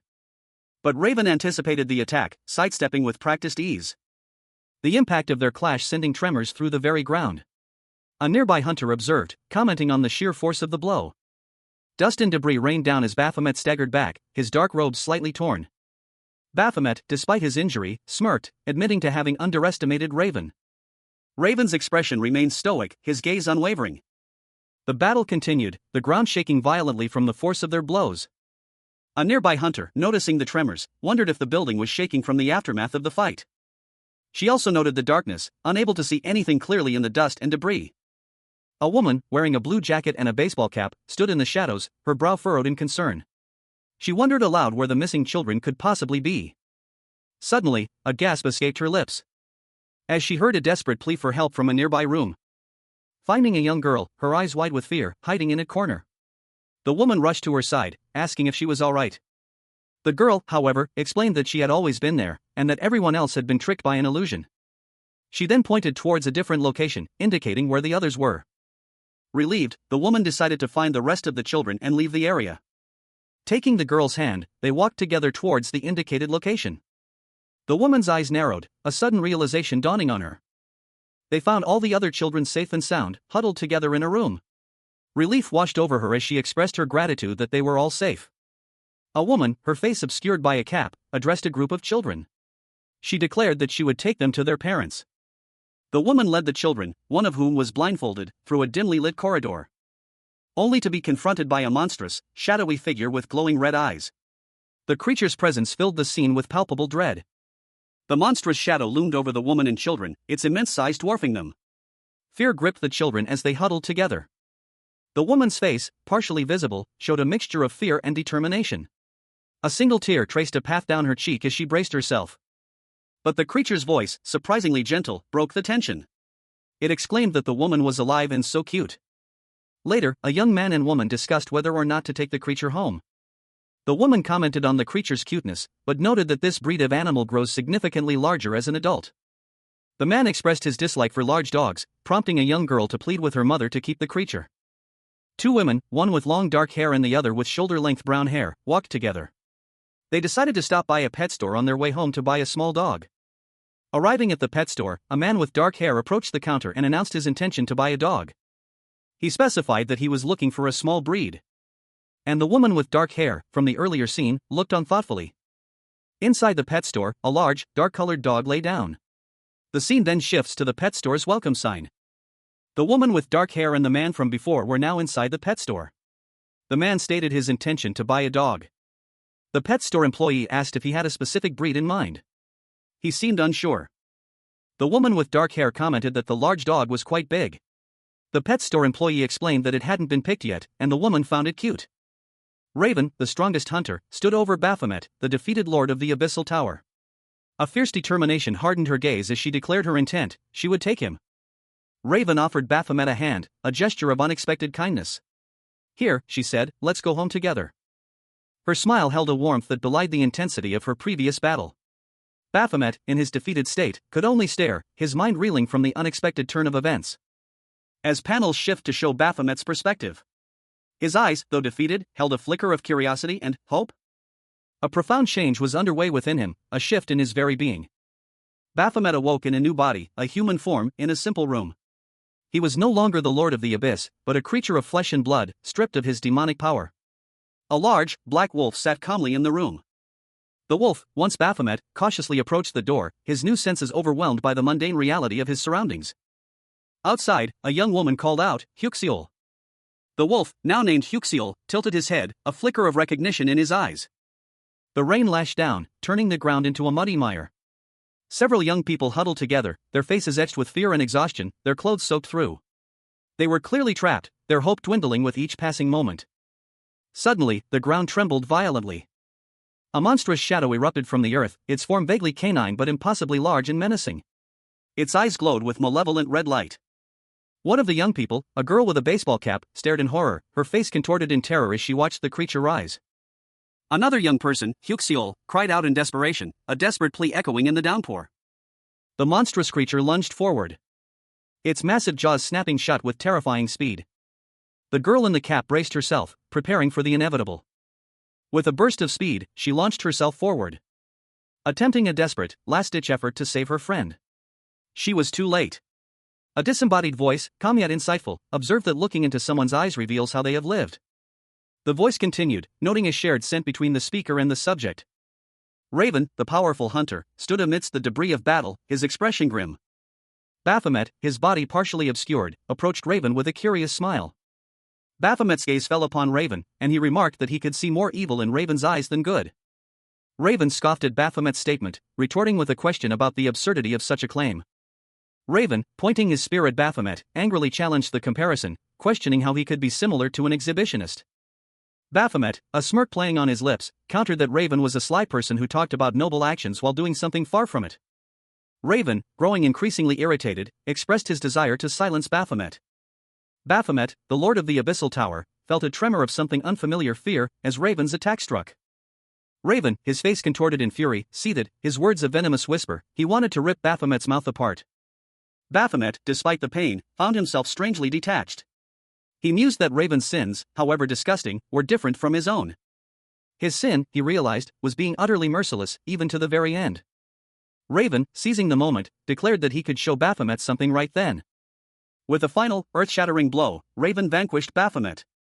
A powerful, almost godlike figure, stripped bare, radiating an otherworldly light. Suddenly, Raven found himself falling, his spear slipping from his grasp as a powerful force pulled him down. Below, a monstrous, shadowy wolf emerged from the depths, its eyes burning with an infernal glow. A colossal, shadowy wolf emerged from the blizzard, its massive paws crunching the ice and snow. Its crimson eyes burning like twin embers in the twilight. 3 figures stood before it, dwarfed by its immense size, 2 women in flowing robes and a man in simple, sturdy attire. The wolf's gaze fell upon the man, its eyes narrowing. "You?" One of the women, her face pale with fear, whispered a desperate plea. "Please, kill him." As if struck by an unseen force, the woman crumbled into dust, her body dissolving into glittering shards of ice. The second woman, her eyes wide with horror, wept openly, blood trickling from a fresh wound on her lip. Baphomet, the demonic lord of the Abyssal Tower, his monstrous ma agape, confessed his guilt. His greed had cost countless lives. But now, he resolved to make amends. It was time to set things right. Raven, the legendary hunter, stood before him, a plea echoing from Baphomet's own heart: kill him to end his suffering. Raven, moved by compassion, agreed to end Baphomet's torment, hoping to free him from his endless pain. With a final, decisive blow, Raven ended Baphomet's life as the demonic lord. A wave of energy washed over the scene. A blinding light consumed everything. The final battle raged. A monstrous, shadowy figure, Baphomet, lord of the Abyssal Tower, loomed over the battlefield, his immense power barely contained. His clawed hand, a weapon of immense destruction, slammed down, the impact shaking the very ground. But Raven, the legendary hunter, met the attack head-on, his spear a blur of motion as he countered with a desperate lunge, sending shards of Baphomet's dark energy flying in all directions. The clash of power was earth-shattering. Raven pressed his advantage, his movements precise and deadly as he weaved through Baphomet's attacks. A grim determination etched on his face. He knew this was his final chance. With a final, powerful blow, Raven sent Baphomet crashing to the earth, the ground trembling beneath the impact. The battle was over. But as Baphomet's form dissolved into shadow, a strange light enveloped Raven, and he fell into a deep slumber. The scene opens with a dramatic close-up of Baphomet, the demonic lord of the Abyssal Tower, his form dissolving into shimmering particles of dark energy. As Raven, the strongest hunter, unleashes a final, devastating blow. A monstrous, shadowy wolf-like form lunges forward, its red eyes burning with malevolent intensity.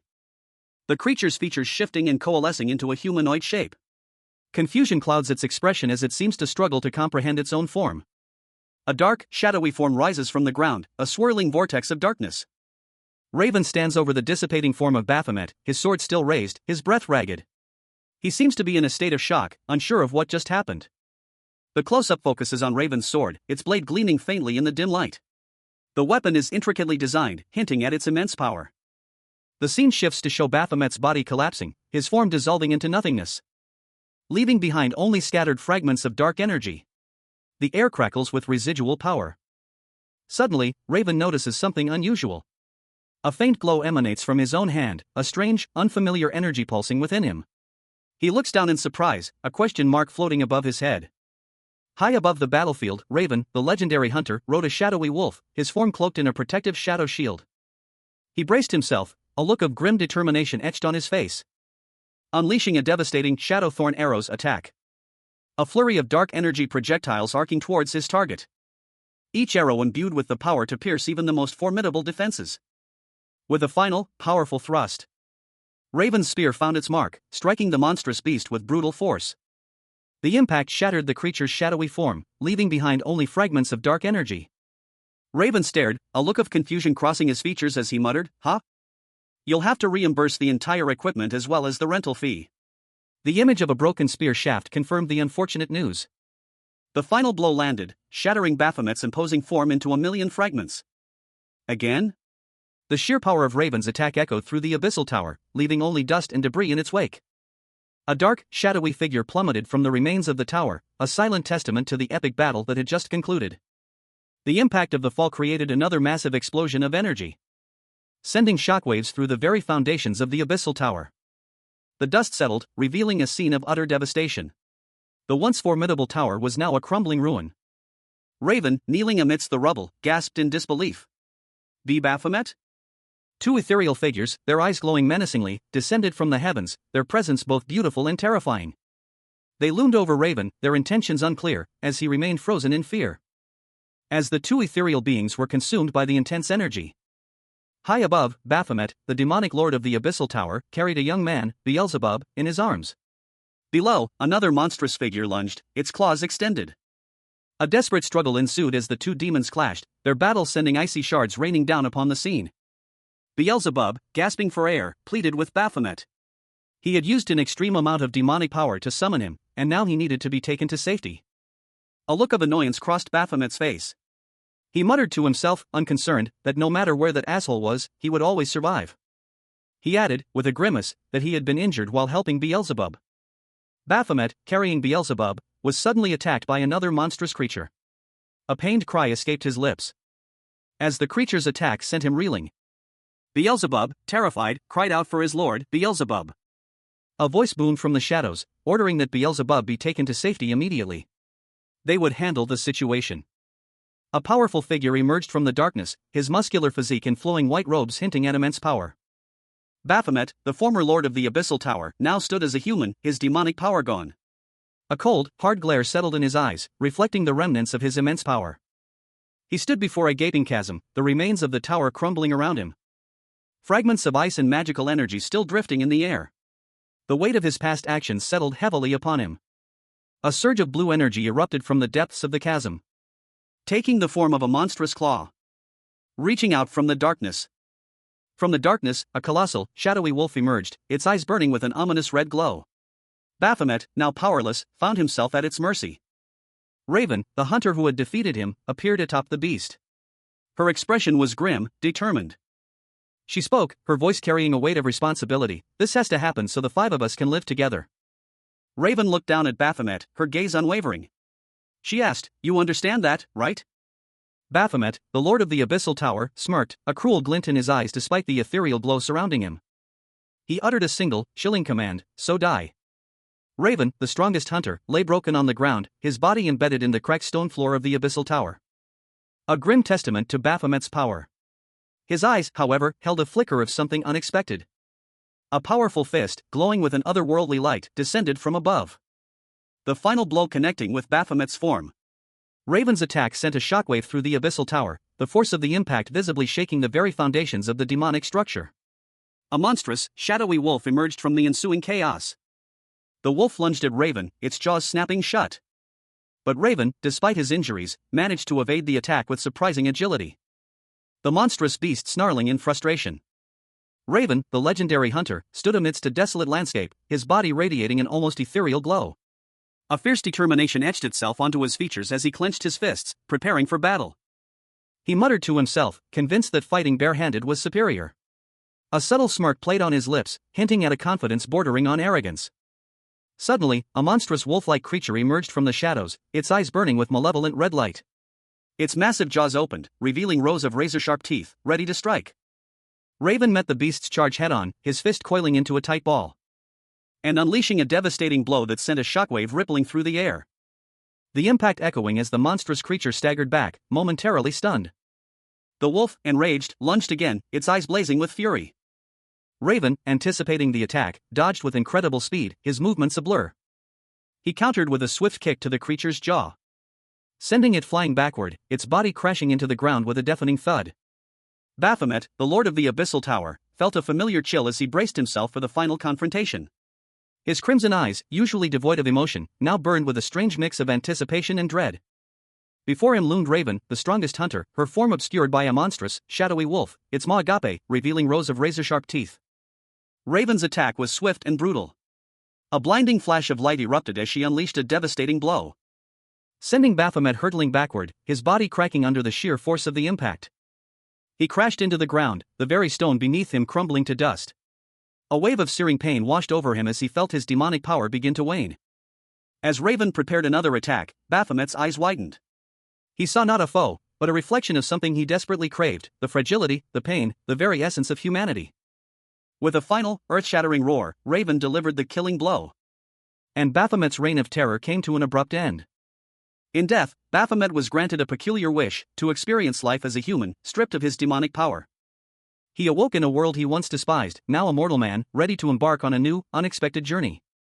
Raven, the strongest hunter, unleashed a final, devastating blow against Baphomet, the demonic lord of the Abyssal Tower. Activating his ultimate skill, Shadow Forest. The Abyssal Tower's dark energy swirled around Raven as the skill took effect. A chilling premonition washing over him. He sensed something was amiss. Suddenly, a searing pain shot through Raven's arm, as shadowy tendrils of the Shadow Forest turned against him. His eyes glowed with an unnatural red light as he braced himself against the unexpected backlash. With a surge of adrenaline, Raven fought back against the encroaching darkness, the power of his skill threatening to consume him. He was trapped within the very power he had unleashed, the Shadow Forest closing in around him. Raven, the strongest hunter, braced himself against a blinding flash of light, his expression grim. He was locked in a desperate struggle. A spectral white wolf materialized beside him, its eyes glowing menacingly. The creature pulsed with raw power. But Raven, despite the ferocity of the beast, remained resolute. He was determined to defeat Baphomet, the lord of the Abyssal Tower, once and for all. The battle raged on, a whirlwind of blows and desperate defenses. Raven, despite his strength, was clearly struggling, his arm bleeding profusely from a deep gash. A cold sweat beaded on his brow as he clenched his jaw, his eyes burning with determination. He lunged forward, dodging a vicious attack, a flurry of blows exchanged in a desperate attempt to gain the upper hand. But Baphomet's power was overwhelming. Raven stumbled, his body battered and bruised, falling to the ground. Despite his injuries, Raven refused to yield. He clenched his fist, his eyes blazing with defiance. Summoning a final, desperate surge of energy, a spectral white dragon emerged, its roar echoing through the snowy landscape. But the cost was immense. Raven knew that if this continued, he would lose both of his arms. His resolve, however, remained unshaken. Raven, the renowned hunter, found himself in a desperate struggle. His eyes burned with fierce determination as he muttered to himself, the need to end the fight overriding any other thought. A surge of power coursed through him. A red notification box appeared, announcing the activation of Baphomet's skill. Baphomet's Adrenaline 2 skill manifested as a spectral white wolf, its eyes glowing menacingly. The notification box identified the creature as Target 2. The wolf lunged, its spectral form blurring as it closed the distance between itself and Raven. Raven, agile and quick, barely managed to evade the wolf's initial attack, narrowly avoiding its snapping jaws, the impact sending him hurtling through the air. He crashed to the ground, his body battered but his spirit unbroken. The spectral wolf loomed over him, its eyes burning with predatory intensity. Raven, despite his injuries, glared back defiantly. He declared, "Let's end this." Baphomet, the lord of the Abyssal Tower, felt the searing heat of Raven's attack engulf him. His powerful form, once a symbol of terrifying might, was consumed by the flames. A wave of unimaginable power washing over him. He cried out, a guttural giga escaping his lips as he was thrown back, the ground trembling beneath the force of the impact. Raven's spectral wolf, a creature of immense power, loomed over him, its eyes glowing menacingly. And with a final, desperate roar, Raven unleashed a devastating blaze attack. The wolf's fiery breath engulfed Baphomet, its crimson eyes burning into his very soul. A cataclysmic explosion of energy obliterating everything in its path. The very air crackled with power, leaving only a fiery maelstrom in its wake. The dust settled, revealing only the aftermath of a devastating battle. Baphomet, his body scorched and broken, struggled to breathe. His eyes, filled with a newfound understanding, widened in surprise, as final embers of his demonic power flickered and died. He was defeated, but a strange sense of peace settled over him. Two shadowy figures watched from afar, their faces obscured, as they uttered a single, chilling word, die. A fiery inferno raged, engulfing the scene in an orange and red blaze. The silhouette of a monstrous figure emerged from the flames. As Raven, the renowned hunter, crouched low to the ground, his face partially obscured by shadow. A cruel smile played on his lips as he hissed a single word, die. The flames intensified, their heat radiating outwards. And Raven turned his back, walking away from the inferno. Raven's silhouette was stark against the muted background as he continued to walk away. He spoke again, his voice cold and devoid of emotion, die, canine. Within the heart of the inferno, Baphomet, the lord of the abyssal tower, reacted with surprise. His hand shot out, a look of disbelief on his face. As he gasped, what? Baphomet's arm was severed, falling to the ground amidst a spray of blood. His body was consumed by the flames. As the fire intensified, Baphomet's body fell, consumed by the flames, as a monstrous canine form emerged from the inferno. The scene ended with Baphomet's lifeless body. Deep within the Tower of Abyss, a scene of brutal conflict unfolded. To Baphomet, the weapons of his enemies were as insignificant as claws or teeth. Yet, facing Raven, the fear of death gripped him. He didn't want to die. He pleaded for mercy, a desperate plea barely audible above the clash of steel. Raven's blade sliced through Baphomet's defenses with terrifying ease. Baphomet roared in pain and rage, cursing Raven's ruthlessness. Raven, however, pointed out that Baphomet would be resurrected anyway, rendering his plea meaningless. Baphomet, accepting his fate, felt a strange sense of disgust as he was struck down. A final, visceral blow ending his reign of terror. In his final moments, a profound realization dawned on Baphomet, the importance of high-quality weapons in battle. Baphomet, the demonic lord of the abyssal tower, spat out the words, is bullshit. Lying wounded on the ground, Baphomet's mind raced. Is this a film? Why am I thinking about this? He internally reviewed his last attack. I definitely made a direct hit with Raven's skill. But even with a direct hit, Baphomet was still alive. He thought, but it wasn't fatal? If that doesn't work in this fight, then I'll lose. A sudden realization washed over him. Wait. Did I think Raven's skill would end everything? Suddenly, a monstrous wolf-like creature lunged at him. Its jaws snapping shut inches from his face.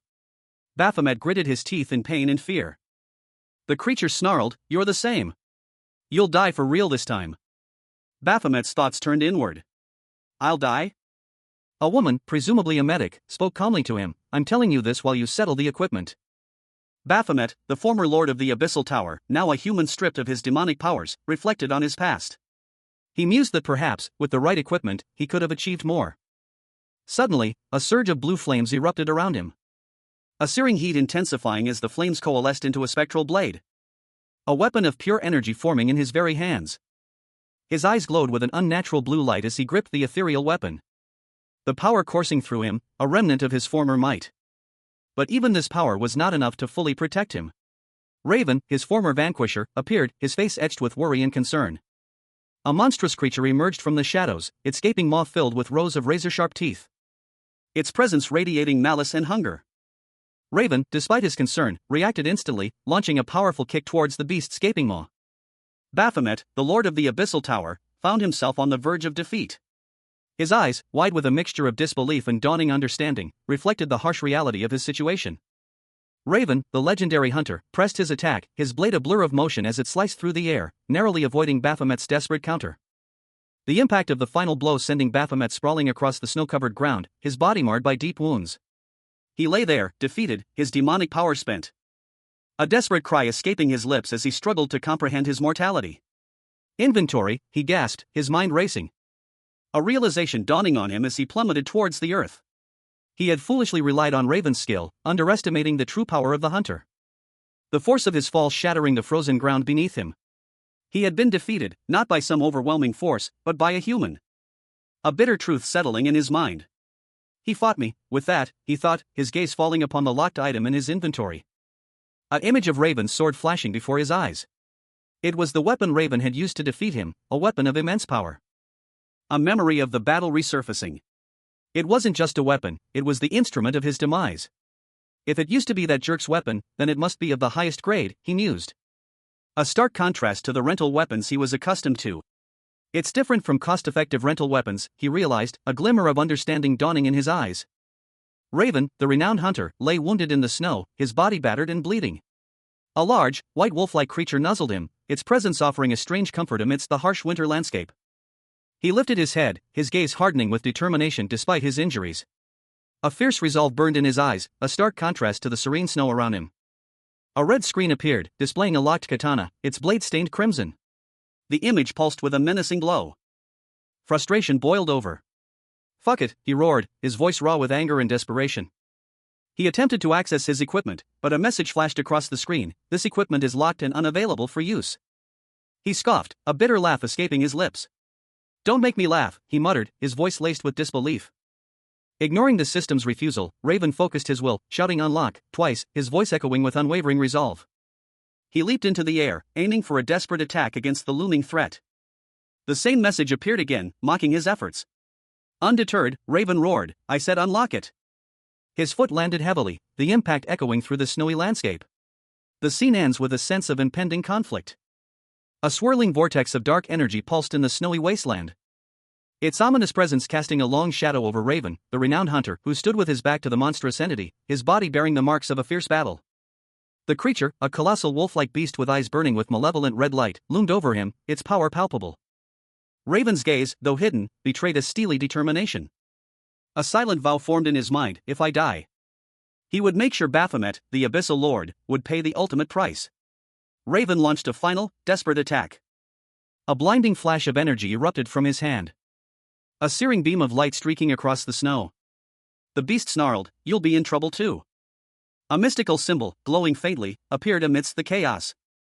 A glowing, ethereal sword, bound by chains of dark energy, hung suspended in the void. Its otherworldly luminescence pulsed with an ominous power. A sinister chuckle, barely audible yet somehow echoing through the silence, filled the air. "Kiki," it whispered.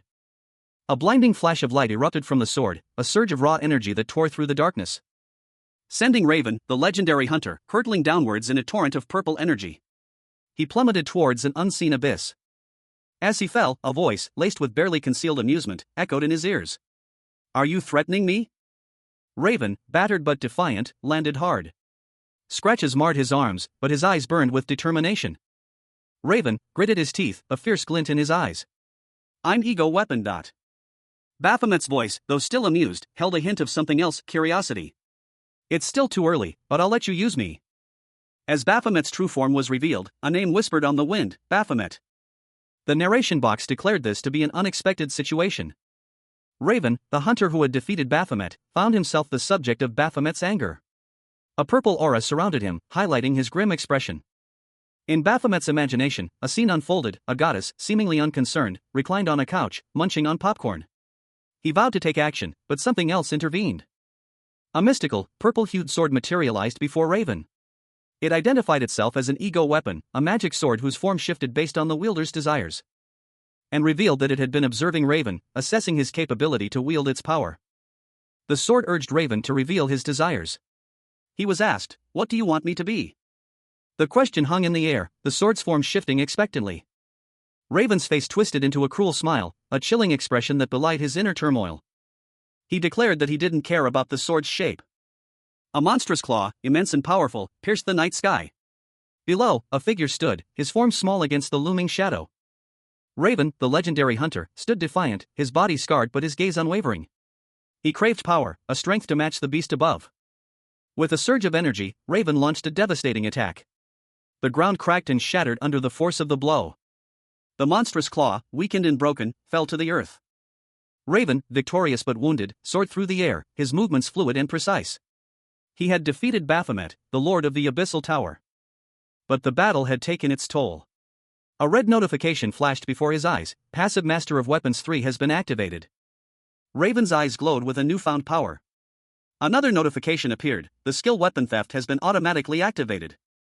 The text explained, in addition, the more proficient you are with a certain kind of weapon, the higher the relative statistics will be. Raven felt a surge of understanding. A new power, a new understanding of strength, coursed through him. He looked down and saw the reflection of a new beginning in the still waters below. Raven, the most powerful hunter, stood poised, his dark eyes fixed on Baphomet's monstrous form. A surge of energy crackled around him as he prepared to unleash his final, devastating attack. Before him, a monstrous wolf-like creature materialized from the Abyssal Tower's depths, its eyes glowing with malevolent red light. The beast lunged, its claws extended, aiming to tear Raven apart. But Raven was faster. With a blur of motion, he dodged the attack, leaving a deep gash across the creature's flank. The wounded beast roared in pain, its power visibly waning, driving his blade deep into the creature's heart. Raven stood over the fallen beast, a grim satisfaction etched on his face. A faint smile played on his lips. He prepared for the next challenge, knowing that this was only one of many battles to come. The Abyssal Tower held countless more horrors within its depths. And Raven, the hunter, was ready to face them all. Raven, the renowned hunter, moved with a blur of motion, his blade a silver streak against the twilight sky. The force of his attack sending a monstrous wolf sprawling to the ground, the impact shattering the frozen earth beneath its paws. The wolf, enraged, lunged at Raven, its jaws snapping shut just inches from his face. But Raven was faster, his movements a whirlwind of precise strikes. He dodged the beast's attack with ease and countered with a swift, deadly blow. Raven launched himself forward, his blade a blur of motion, leaving the beast severely wounded and barely able to stand. Raven, the legendary hunter, launched a fierce attack against Baphomet, the demonic lord of the Abyssal Tower. His movements were a blur of speed and precision, a whirlwind of crimson energy slicing through the air as he aimed for Baphomet's exposed flank. Baphomet roared in defiance, his monstrous form barely registering the blow. But Raven's assault continued relentlessly. He pressed his advantage, unleashing a brutal combination of strikes, each blow more devastating than the last, pushing Baphomet to his limits. With a final, earth-shattering blow, Raven shattered Baphomet's defenses, sending the demonic lord crashing to the ground. Dust and debris filled the air as Baphomet's immense form lay broken and defeated. His reign of terror over the Abyssal Tower finally at an end. Raven stood over his fallen foe, his breath ragged, but a triumphant glint in his eyes. Raven, the strongest hunter, launched a final, devastating attack against Baphomet, the demonic lord of the Abyssal Tower. The impact sending Baphomet sprawling, his monstrous form contorted in pain, as the full force of Raven's power crashed down upon him. Baphomet's life force ebbed away, his consciousness fading into nothingness, only to be reborn as a human, stripped of his demonic power. He looked down at his hands, a strange mixture of fear and wonder in his eyes. A new life, a new beginning, awaited him. He found himself in a strange, unfamiliar place, the remnants of his battle scattered around him. A sense of disorientation washed over him as he struggled to comprehend his new reality. But a flicker of determination ignited within him. He would learn to navigate this new world, to understand these humans he once despised. He looked up, his gaze settling on a figure approaching him. It was Raven, her expression unreadable. And he whispered, Fuxil. Now. A young woman with short, dark hair smiled serenely, her expression conveying a sense of peace and relief. She wore a dark green hooded jacket. The woman's smile deepened as she continued, her words carrying a weight of unspoken burdens finally lifted. She was dressed in a more revealing outfit now, a dark green crop top and black pants. A large, crimson eye, filled with an intense, almost painful light, filled the panel. Snowflakes fell around it. The eye belonged to a monstrous wolf-like creature, its features sharp and menacing, its red eyes glowing with malevolent energy. It lay wounded on the ground, snow dusting its fur. Raven, the powerful hunter, fell from the sky, his sword clattering to the ground as he landed heavily. He was clearly exhausted, but the monstrous wolf was even more so, its body crisscrossed by glowing red lines. The wolf's eye, now closing, was bathed in a warm, golden light. Its expression seemed to soften, the previous malevolence fading. The light intensified, illuminating the creature's face in detail. Its features, though still monstrous, seemed to lose some of their harshness as its breathing slowed and its body relaxed. The transformation was complete. A voice called out, a name filled with both concern and relief. Raven, the strongest hunter, stood before the Abyssal Tower, silhouetted against the setting sun. Behind him, his fellow hunters prepared to depart, their mission seemingly accomplished. "Let's head home," one of them called out, their voices filled with relief. But something lingered. A powerful, almost ethereal presence emanated from the base of the tower, a presence only Raven seemed to sense. A large, wolf-like creature emerged from the shadows, its eyes glowing with an unnatural light. It moved with surprising speed, its form shifting and changing as it approached Raven. Raven watched, his expression unreadable. "You don't have to be in pain anymore," he said softly, his voice barely a whisper. The creature whimpered, its body trembling. "Because." A wave of warmth washed over it, a feeling of profound peace. The creature's pain seemed to melt away. Raven, the strongest hunter, launched a powerful kick against Baphomet, the lord of the Abyssal Tower, sending the demon sprawling amidst a shower of shattered stone. a pained gasp escaping Baphomet's lips as he felt the full force of the blow. Raven, a smirk playing on his lips, taunted his defeated foe. "Well, is it your turn?" Baphomet, seething with barely contained rage, spat a venomous retort. "You fucking exhibitionist." A man with neatly combed silver hair and glasses, dressed in a sharp black suit, stared pensively ahead. His expression was one of quiet contemplation, a slight smile playing on his lips. He stood with one hand casually in his pocket, his posture exuding an air of quiet confidence. The camera focused on his impeccably tailored suit, then shifted upwards, revealing a look of dawning horror on his face as he brought a hand to his eyes. A silent gasp escaped him as he muttered, "What the?" The scene shifted to a desolate landscape of rubble and destruction. Dust motes danced in the shafts of sunlight piercing the debris. He stood amidst the devastation, his expression a mixture of shock and disbelief as he whispered, "What the heck happened here?" He moved closer to a large fissure in the ground, revealing a dark, bloody pool at its center. A figure, seemingly injured, stood within the chasm. The man's eyes widened in recognition as he whispered, "Hunter Baphomet." Raven, the strongest hunter, stood defiant, his body battered and bleeding but his eyes burning with fierce determination. A grim satisfaction played on his lips, a stark contrast to the crimson staining his skin. He breathed heavily, a single word escaping his lips. A barely audible whisper of disbelief, "I." A few hours earlier, the battle raged. Baphomet, the lord of the Abyssal Tower, sneered, a cruel amusement twisting his features. He questioned Raven's actions, his voice dripping with disdain. "Exhibitionist?" Raven, his face contorted in fury, retorted, the irony of Baphomet's words not lost on him. He roared a single word in response, "Shut up." The final clash between the demonic lord and the strongest hunter began. A flurry of blows exchanged, ice and blood flying. A brutal dance of power culminating in Raven's decisive victory. The final battle raged.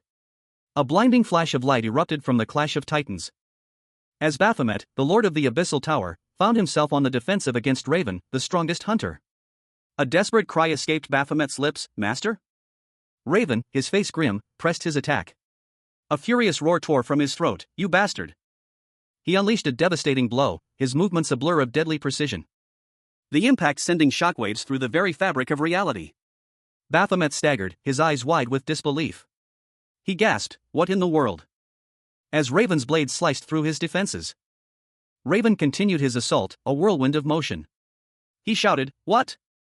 Uni!" A desperate cry escaped from a figure hidden in the chaos, "You!" As a woman with long, flowing white hair was thrown back by the force of the attack. Her face was contorted in pain and shock. Raven, seizing the opportunity, launched a final, decisive strike. The final confrontation between Baphomet and Raven was a maelstrom of chaotic energy. A blinding flash of light erupted from the clash of their powers. Leaving Raven, the legendary hunter, battered but still standing amidst the debris of the Abyssal Tower. Dust and rubble settled around him, revealing the extent of his injuries. His breath hitched in his chest, a testament to the brutal battle he had just endured. But his eyes burned with a fierce determination. Before him stood Baphomet, the lord of the Abyssal Tower, his demonic form weakened but still imposing. Raven, despite his injuries, prepared for a final, decisive blow. He raised his sword, its dark blade gleaming ominously. And with a mighty swing, he brought the weapon down upon Baphomet. The impact sent a shockwave through the air. Baphomet's body crumbled, his reign of terror finally at an end. As dust settled, Raven stood over his fallen foe, his victory hard-won but undeniable. He sheathed his sword, his gaze fixed on the defeated demon. A strange sense of emptiness washed over him. He had defeated the most powerful demon in existence, yet he felt no sense of triumph. Raven, the legendary hunter, stood over Baphomet, the defeated lord of the Abyssal Tower. A wave of golden light engulfed Baphomet's form as his body began to disintegrate, replaced by a flurry of white butterflies, leaving behind only a shimmering trail of light and dust. As Raven, his dark sword still drawn, watched the spectacle unfold. He was exhausted, but a strange sense of satisfaction filled him. He had finally vanquished the demonic lord, ending the reign of terror over the human world. But the lingering golden light pulsed with an unexpected energy. A strange transformation was taking place. Raven found himself surrounded by a swirling vortex of light, the remnants of Baphomet's essence coalescing around him. 7 figures, identical in appearance to Baphomet, materialized, forming a circle around him. Baphomet's final words echoed in the air, "Too bad, Baphomet." One of the figures, seemingly the core of the remaining essence, spoke, his voice laced with regret, "If I had known you earlier, we could have had so much fun." He sighed, a gesture of profound sadness. "It's a shame that we can only meet like this." 2 figures, strikingly similar, stood amidst a radiant, golden aura. Both were men with short, blonde hair, their bodies toned and bare to the waist, adorned in flowing white robes. A faint, ethereal glow emanated from them, accompanied by a flurry of luminous butterflies. Raven, the powerful hunter, launched a swift, powerful kick, his leg a blur of motion as he connected with his opponent. The impact sent shockwaves rippling outwards, creating a dazzling display of golden energy. The force of the blow sent him spinning through the air, a whirlwind of limbs and energy. He landed hard, the impact jarring his body. A pained expression crossed his face as he looked up, his breath ragged. Or how about now, he thought, a grim determination hardening his gaze. Raven pressed his attack, closing the distance between them. "Let's leave all this behind and have some fun together," one of the blonde figures said, a hint of a smile playing on his lips. The two blonde figures flanked Raven, their expressions a mixture of amusement and something darker. Raven stood defiantly, his chest bare, his gaze unwavering. Raven's thoughts turned inward. Or is my appearance the problem, he mused, a flicker of self-doubt crossing his mind. One of the blonde figures, a woman this time, approached Raven, her blonde hair flowing around her. She touched his chest, a knowing smile on her face. "What do you think of this? Is this okay?" she asked. Raven's response was immediate and visceral. "Fuck off," he roared, his anger erupting. Raven, the strongest hunter, launched a final, devastating attack against Baphomet, the lord of the Abyssal Tower. His blade, a blur of motion, sliced through the air. The force of the blow sending Baphomet sprawling. A triumphant laugh echoed from Baphomet as he watched Raven's attack. Baphomet, despite his wounds, found amusement in Raven's reaction. "Your reaction was so cute," he cackled, but then added, "but isn't it a waste?" Raven, however, was not finished. He retaliated with a flurry of strikes. Each blow precise and powerful. Baphomet, unfazed, countered with a suggestion: "Wouldn't you prefer having some fun instead of this bloody fight?" The two continued their intense battle, their movements a whirlwind of skill and power. Baphomet revealing a hidden motive. "This is a special opportunity for you," he stated, a glint in his eye. He continued, his voice low and menacing, "the opportunity to become my slave." Raven, enraged by this proposition, reacted with disgust. "Bullshit," he spat, his fury evident. In a final, desperate move, Raven delivered a blow that sent Baphomet reeling, his body surrounded by a flurry of white butterflies as he fell. Baphomet, the former lord of the Abyssal Tower, now a human, lay wounded on the ground. Blood trickled from his mouth, his eyes wide with shock and disbelief. He wondered how Raven, the hunter who had slain him, had managed to find and attack his human form. Was it mere chance, or something more sinister? Baphomet's head hung low, his body bearing the marks of a brutal assault. But then, he shook his head, dismissing the notion of coincidence. His gaze hardened, a glint of defiance in his eyes as he realized the truth. It wasn't chance, Raven had tracked him using his heightened senses alone. A terrifying display of power that sent a chill down Baphomet's spine as he recalled the fight. The memory of Raven's attack flashed before his eyes, a blur of motion, a deadly strike.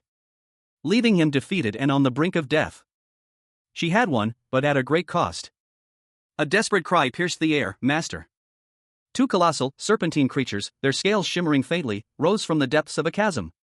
Their gaping maws were filled with rows of razor-sharp teeth. Raven, the legendary hunter, launched a swift, powerful attack. The force of his blow sending shockwaves through the air. The serpent recoiled, momentarily stunned by the force of the attack. Seizing the opportunity, Raven pressed his advantage, his movements a blur of speed and precision. Raven, however, was already in motion, dodging the creature's snapping jaws with practiced ease. He launched himself towards the creature's throat, aiming for a killing blow. Its massive body crashing down with a thunderous impact. The crimson eye of Baphomet, lord of the Abyssal Tower, glared out from the shadows, a malevolent gleam reflecting the chaos within. A blinding flash of light erupted, heralding the arrival of Raven, the most powerful hunter in the land. Raven, a blur of motion, launched a fierce attack against Baphomet's monstrous form. His blade a silver streak against the demonic beast's immense bulk. The impact sending tremors through the very ground itself. Despite his immense power, Baphomet felt a strange curiosity towards his human opponent. With a final, desperate lunge, Raven drove his blade deep into Baphomet's heart. The Abyssal Lord's power waning as his lifeblood spilled. In death, Baphomet's final wish was granted, to experience life as a human. He awoke, stripped of his demonic power, in a world he once despised, now ready to embrace his new life. Raven, the strongest hunter, stood amidst the chaos of the Abyssal Tower, his face etched with grim determination. His breath hitched in his throat, a cold sweat beading on his brow as he stared down his formidable foe. Before him, Baphomet, the ruthless lord of the abyss, revealed a terrifying glimpse of his true power. Two monstrous eyes, glowing with malevolent red light, emerged from the swirling darkness. Baphomet unleashed a monstrous serpentine form, its gaping maw filled with razor-sharp teeth, ready to devour Raven. But Raven, with a desperate cry, braced himself for the inevitable attack. The monstrous serpent lunged, its jaws snapping shut with terrifying force, leaving a trail of blood in its wake. Despite the ferocity of the attack, Raven countered with a swift, precise strike, his blade piercing the creature's flesh.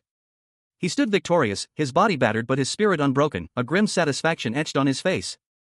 Raven stood over Baphomet's defeated form, his sword dripping with the Abyssal Lord's blood. As a worried voice echoed nearby, expressing concern for the state of their master. Baphomet, the demonic lord of the Abyssal Tower, lay defeated. His immense power, once a terror to humanity, was now spent. A single thought echoed in his mind. A question whispered from the edge of oblivion, Uni. Raven, the legendary hunter who had vanquished him, stood over Baphomet's broken form. A blade, still dripping with dark ichor, glinted menacingly close to the fallen demon's face. Meanwhile, a new consciousness began to stir within the dying demon's body. A faint glow emanated from his chest, a sign of a profound transformation. Raven sheathed his sword, his work complete. He turned to leave, seemingly unaware of the miracle unfolding behind him. The Abyssal Tower, once a symbol of Baphomet's reign, began to crumble. Baphomet awoke. He was no longer the lord of the abyss. Unfamiliar memories flooded his mind. Violent images of battle, of his own ruthless actions as the demon lord. He saw himself slaying his enemies, the pain and suffering he inflicted. The weight of those memories was immense, a stark contrast to his previous cold detachment. He saw Raven, his killer, and the pain he had caused him.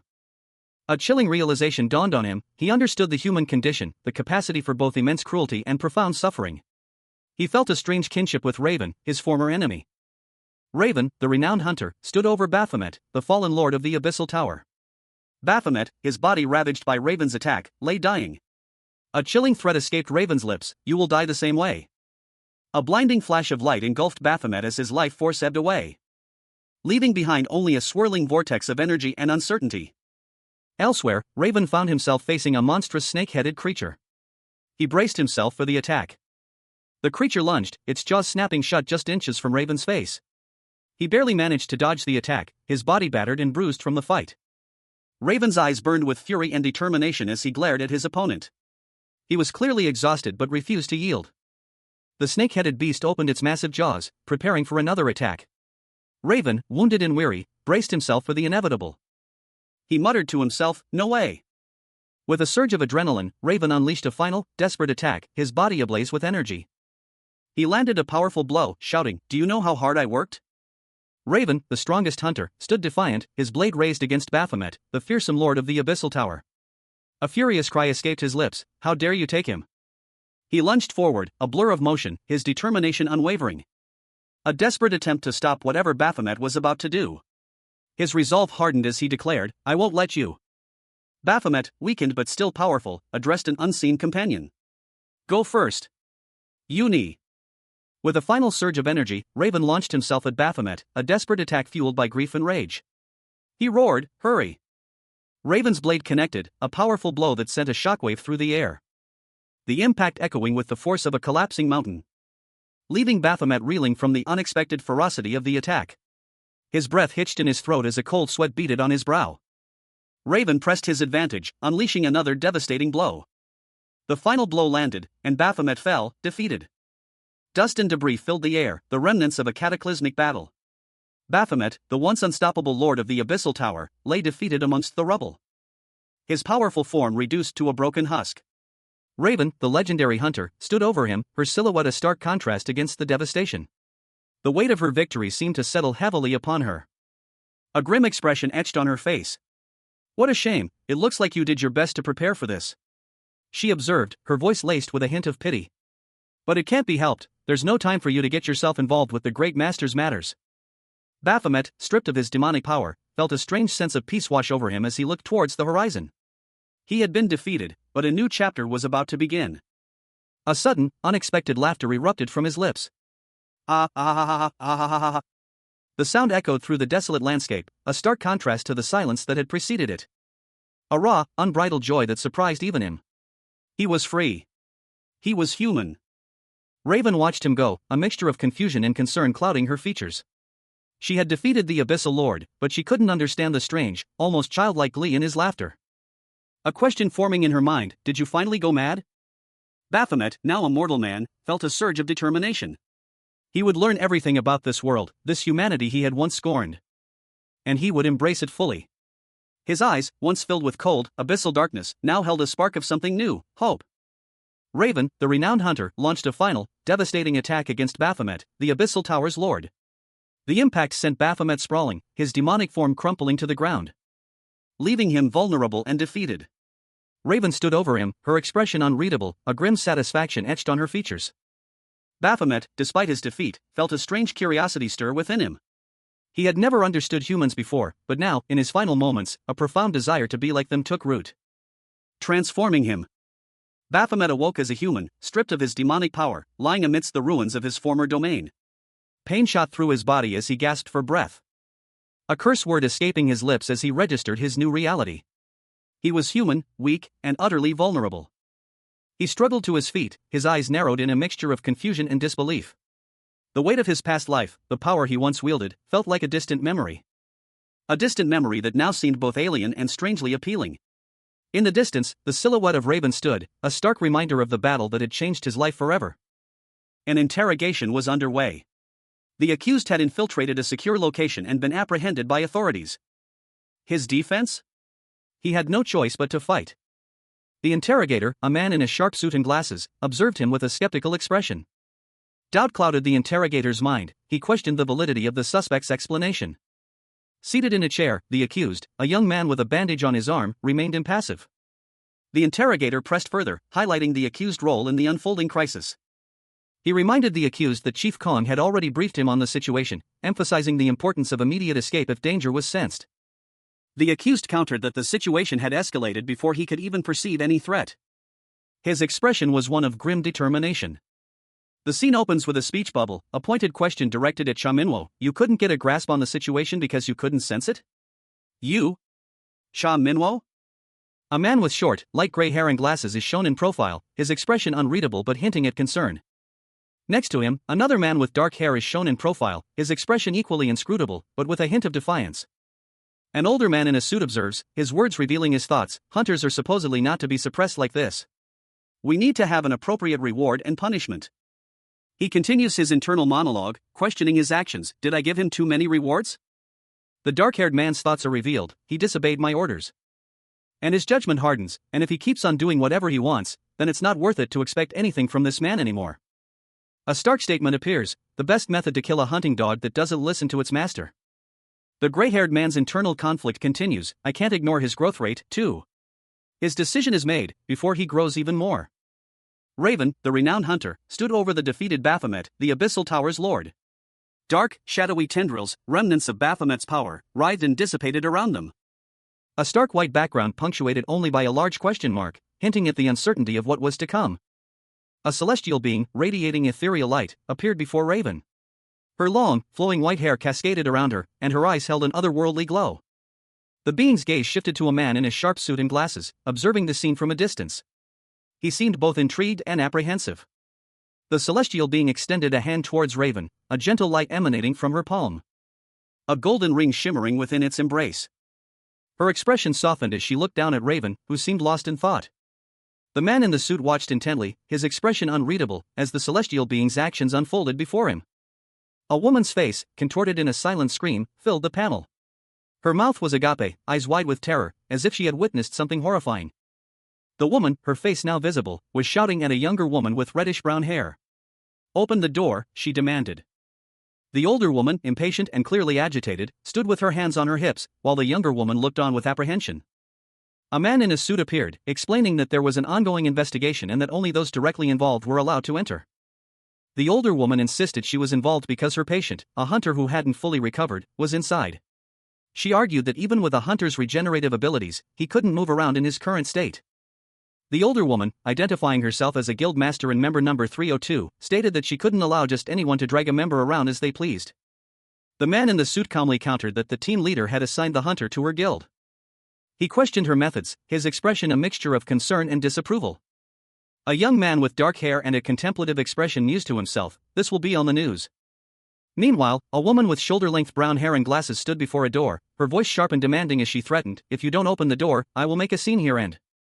She dramatically threw open her jacket, revealing a glimpse of her figure as she continued her threat. Ignoring the onlookers, the woman stormed on, declaring, "Number 302. Nuna's here." She burst into a room where a man in a suit looked up in surprise. The man, startled, found himself looking down at a figure hiding under a table. He was clearly unnerved. His eyes widened in fear as he stammered, "There's a ghost." Suddenly, something fell from above, startling the man further. He looked up in alarm. One hunter, seemingly in disbelief, questioned the nature of a phenomenon described as the departed spirit of the system.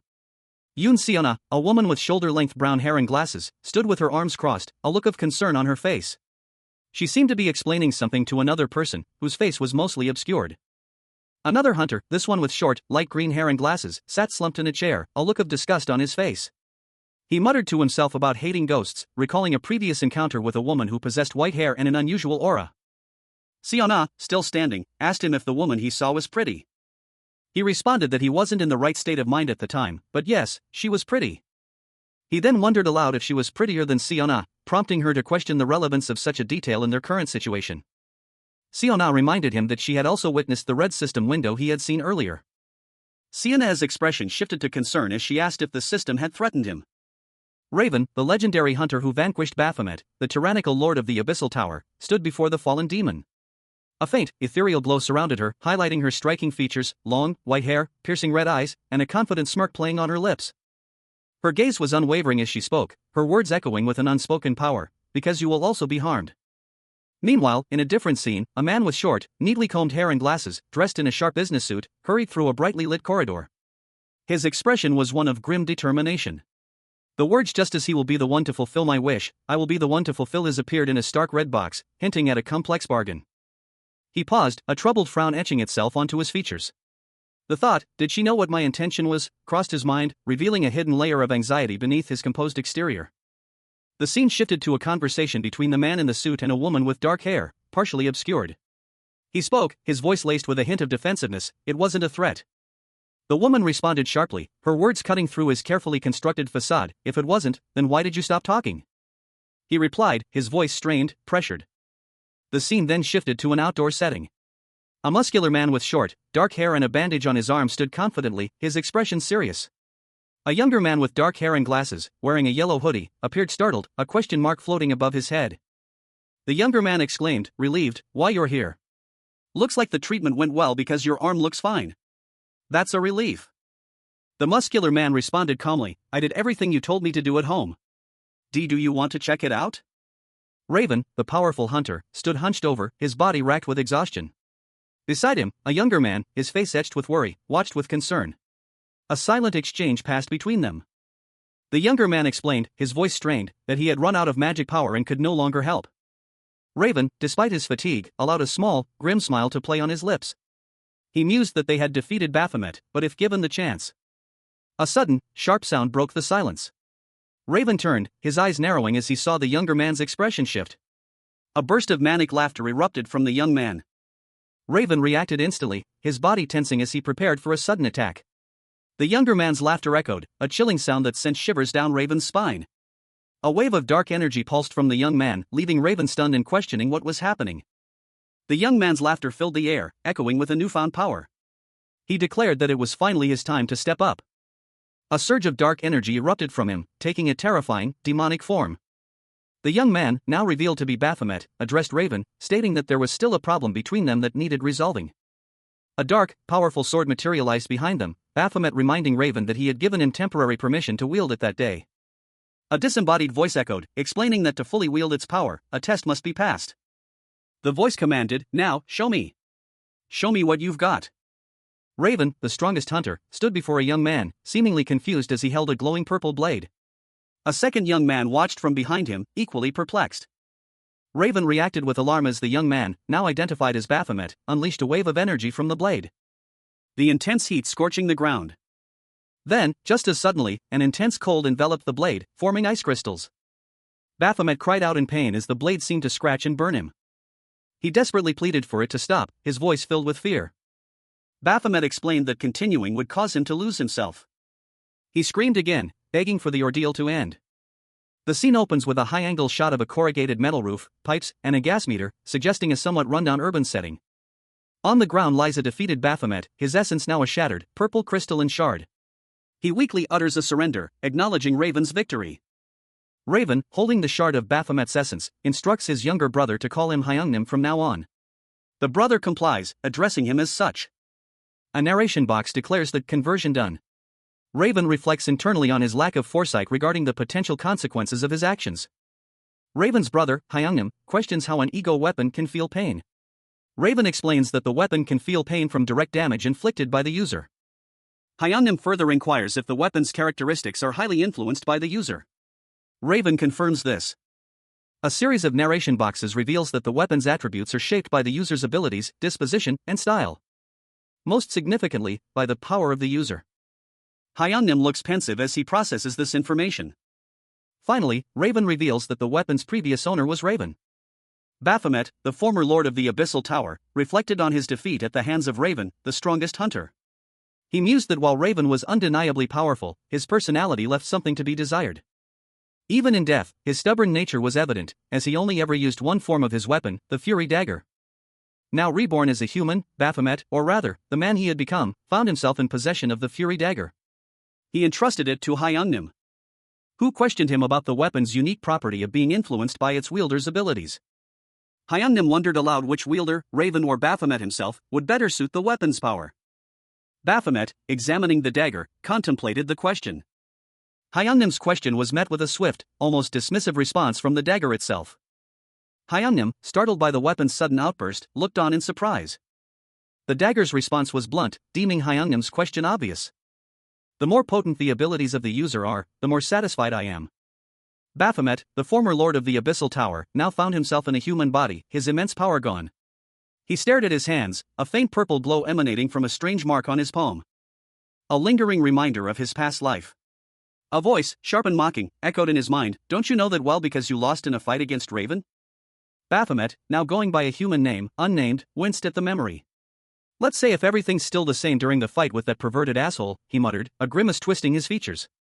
A thought that quickly turned to disgust. Ack! If it talks about that. The image of Raven flashed before his eyes, the powerful hunter, his body scarred but resolute, standing amidst a maelstrom of blue flames. Raven must have cut those snakes in half already, Baphomet thought, a shiver running down his spine. A stark contrast to his current powerless state. And that perverted asshole. He continued, his mind still reeling from the encounter. The memory of his defeat continued to haunt him. Must have burned to ashes by now, he thought, a grim satisfaction momentarily eclipsing his unease. But the image of Raven remained, a symbol of the strength and resolve he now craved. Back in the human world, Baphomet stood alone, the purple glow on his hand pulsing faintly. He looked down at the ground, lost in thought. Unaware of the strange power still simmering within him. The scene ends with him looking down at a small, glowing purple shard on the ground. Baphomet, now a human, stood in his new home, a purple, blade-like object materializing in his hand. He looked down at it, a mixture of confusion and apprehension clouding his features. A stark contrast to his previous life as the powerful lord of the Abyssal Tower. He was clearly struggling to comprehend this new reality. His face etched with a dawning realization of his utter powerlessness. A small, almost imperceptible smile played on his lips as he began to accept his new, fragile existence. He acknowledged his weakness, a stark contrast to his former might. "You're right, I'm ridiculously weak," he thought, a hint of self-deprecating humor in his tone. He held the strange purple blade, a remnant of his past power, now a symbol of his current helplessness. His gaze hardened. A surge of anger and frustration coursed through him. "If I was stronger, I would have caught that bastard," he muttered, his mind replaying his defeat at the hands of Raven, the strongest hunter. He reflected on the ease with which Raven had defeated him, a bitter pill to swallow for a being who once ruled an entire dimension. He took it just like that? As expected from a battle maniac? "I will definitely kill that bastard and get rid of this shame," he vowed, his resolve hardening into a steely determination. A new chapter began for Baphomet, a human life filled with the potential for growth, revenge, and the pursuit of strength. "So from now on, I will be," he thought, his eyes gleaming with a newfound purpose. Baphomet, the demonic lord of the Abyssal Tower, felt a surge of power unlike any he had experienced before.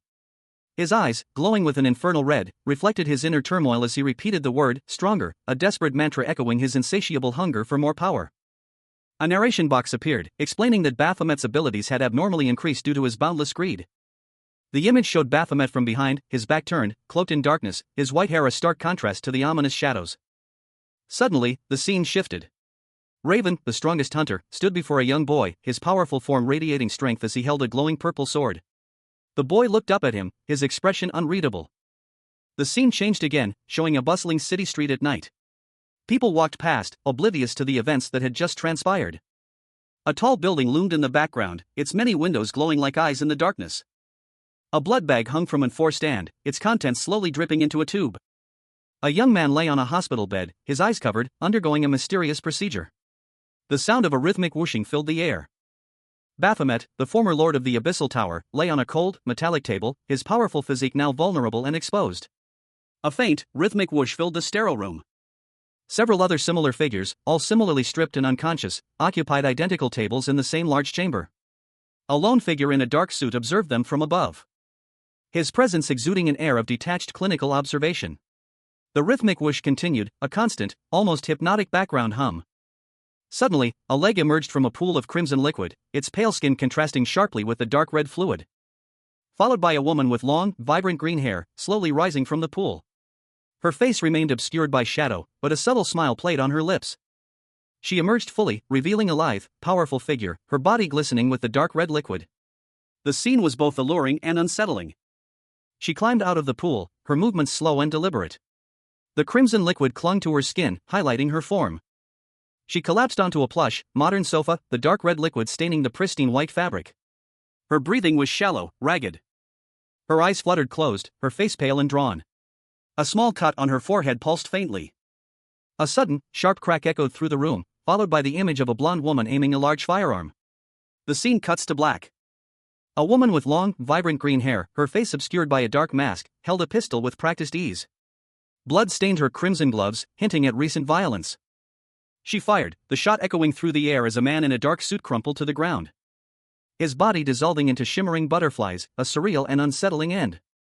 A young man with blonde hair appeared, his expression a mixture of amusement and something else, harder to define. "It's been a while, Peacemaker. You look good as always," he remarked. The green-haired woman, now revealed to have striking green eyes, leaned back, seemingly relaxed despite the recent violence. She held her weapon loosely, a sense of calm radiating from her. She murmured, "Loki." Her gaze sharpened. "What brings you here?" Loki grinned, a mischievous glint in his eyes. "I have a special request for you." The woman, Peacemaker, tilted her head, intrigued. "A request coming from you?" A close-up on her hand, still stained with blood, suggested a lingering tension. Raven, the renowned hunter, lay sprawled on the ground, blood staining his shirt. Beside him, Baphomet, the formidable lord of the Abyssal Tower, was also fallen, her dark green hair fanned out around her. Baphomet, her expression a mixture of disbelief and amusement, observed Raven's state. She scoffed, "Looks like you've lost your powers while being arrogant." She pondered the mystery of Raven's strength, internally questioning, "I wonder who hurt you this much that drove you to this state?" Raven, despite his weakened state, clutched at his chest, a pained expression on his face. He thought, "They must be quite strong." His curiosity piqued, Baphomet mused, "I'm curious. I wonder what they are like." Baphomet's gaze fell upon Raven's face, and a surprising thought crossed her mind, "He's handsome." Baphomet stood over Raven, her earlier amusement replaced by a thoughtful expression. She questioned herself, "He's handsome?" Meanwhile, Raven, his thoughts focused on his dire situation, realized, "I've temporarily lost my powers and my life is at risk." Baphomet, observing a screen, muttered, "A rank." Baphomet, the vanquished lord of the Abyssal Tower, reflected on his final moments. He had considered sparing Raven, the hunter who had defeated him, and taking him along as he transitioned into humanity, but ultimately decided against it. A subtle smile playing on his lips as he prepared for his transformation. He was curious about what this new life held. Baphomet's anticipation grew, a gleeful expression spreading across his face as he embraced the prospect of his new existence. A newfound fascination with humanity's physical forms taking hold. He voiced his interest in Raven's appearance, specifically mentioning his skin tone. Raven's face was shown, a look of quiet contemplation on his features. His thoughts turning to the implications of Baphomet's transformation and his own role in it. A young woman with long blonde hair, Valkyrie, sits elegantly on a bench, checking her phone. She has just entered a group chat. The group chat lights up with messages. Someone compliments Valkyrie's appearance, and another agrees, adding that she looks especially stunning today.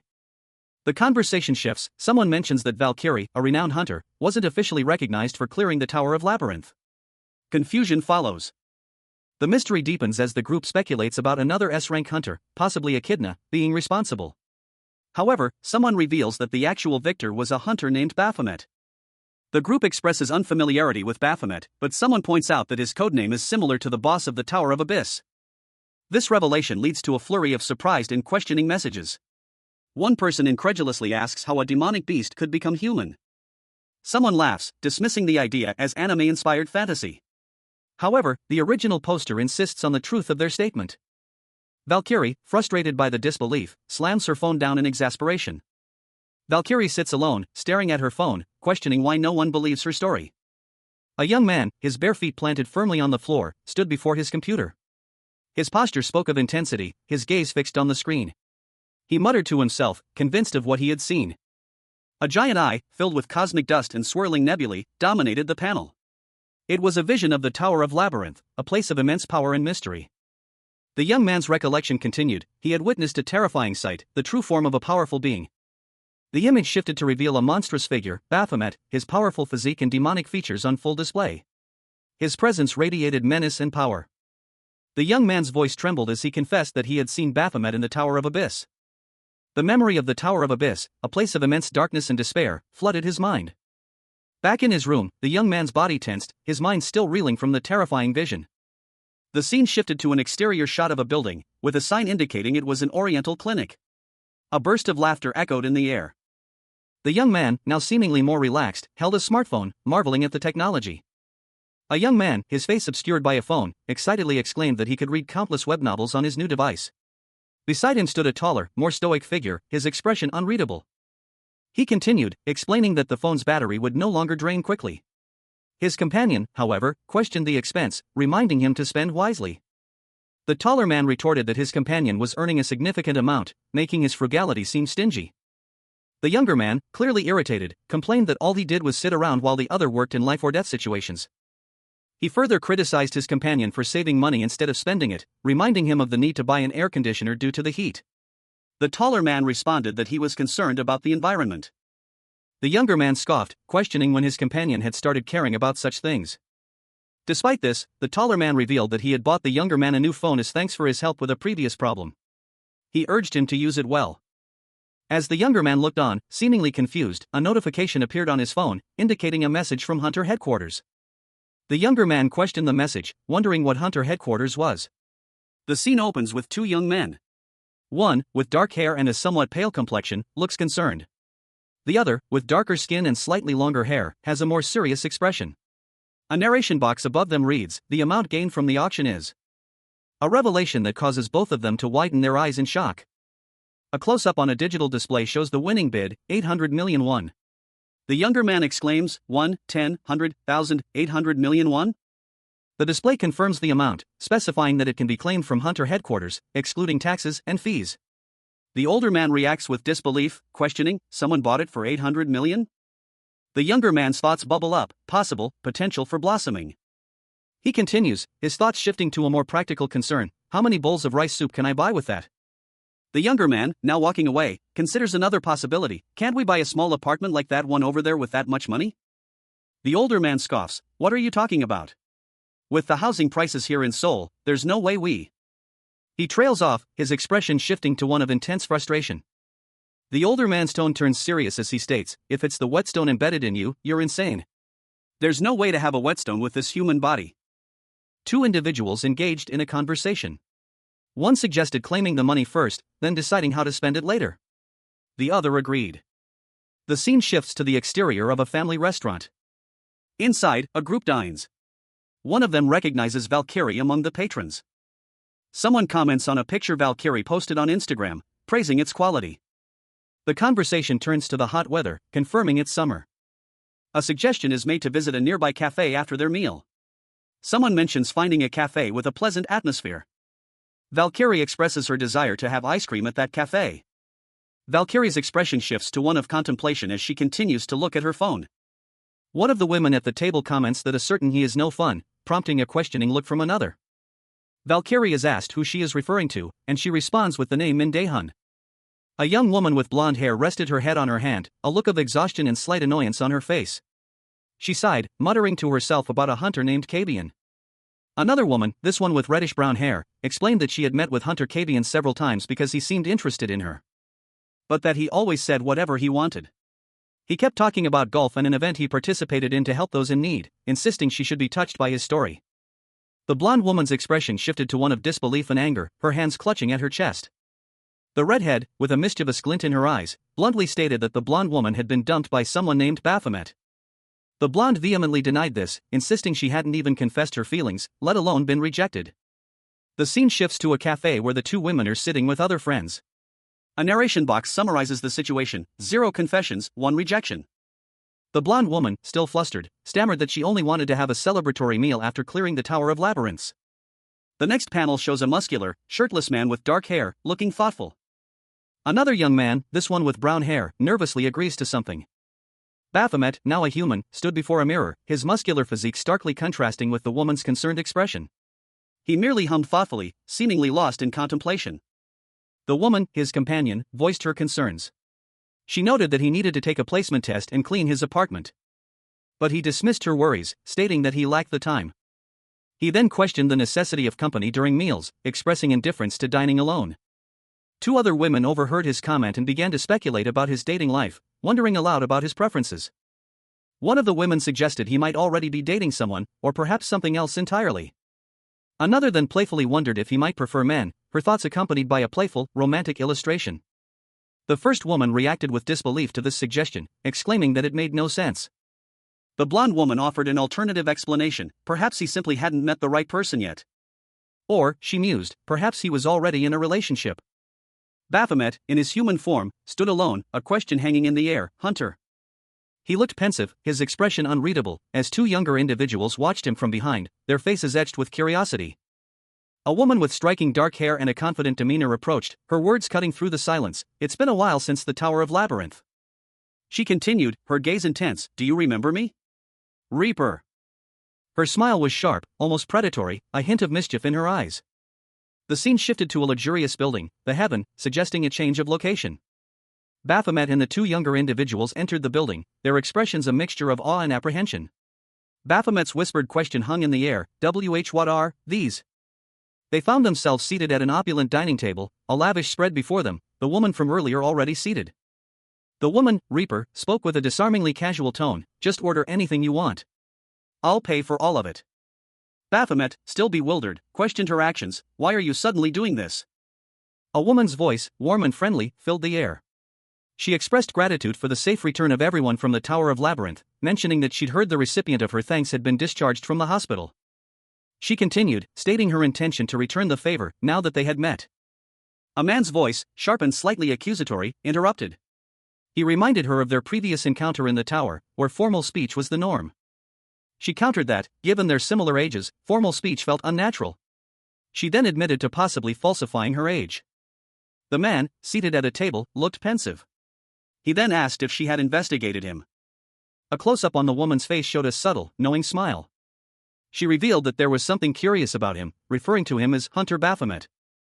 The scene shifted to show the 2 seated at a table, with a 3rd person present. The woman continued her explanation. She mentioned having contacted the Ark Guild, but they denied involvement.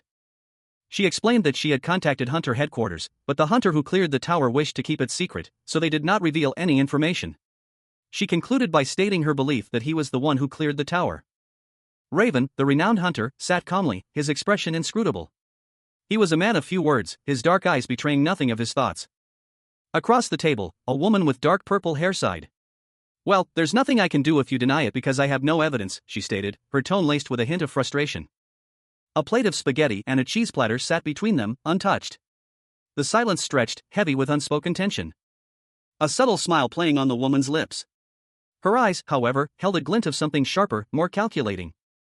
She began to speak again, her voice low and deliberate. "I want to ask you for something. Do you want to work as my mercenary for the time being?" Raven raised an eyebrow, a question forming in his eyes. "Mercenary?" Raven, seemingly unfazed by the unusual request, continued eating, his thoughts elsewhere. He mused, "Their conversation is dragging on, so it's okay for me to eat, right?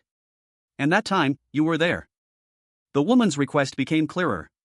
She needed a combat hunter, someone who fights like they are in a war and has the ability to infiltrate the tower immediately.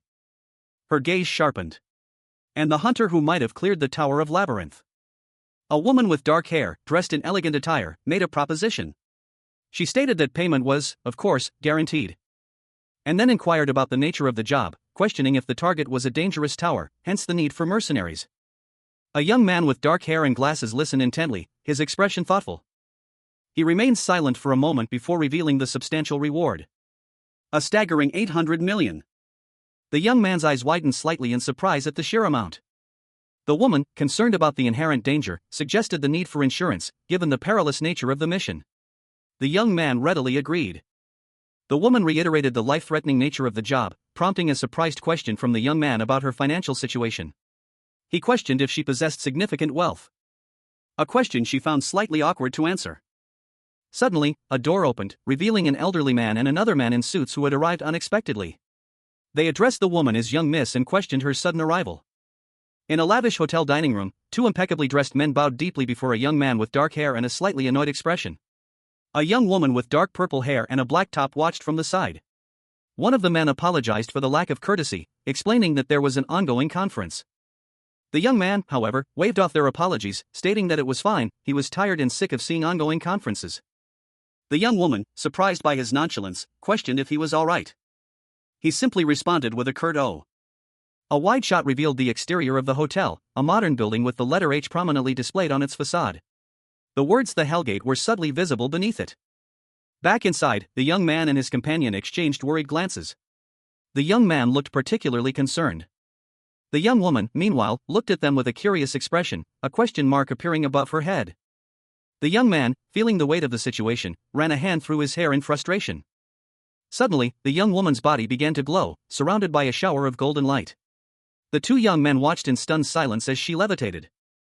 The golden light intensified, revealing the woman's true form, which resembled the Reaper, a figure both men recognized. They whispered to each other about how similar she looked to the Reaper. A young woman with long, dark purple hair smiled, a glint of mischief in her eyes. "Sanctuary!"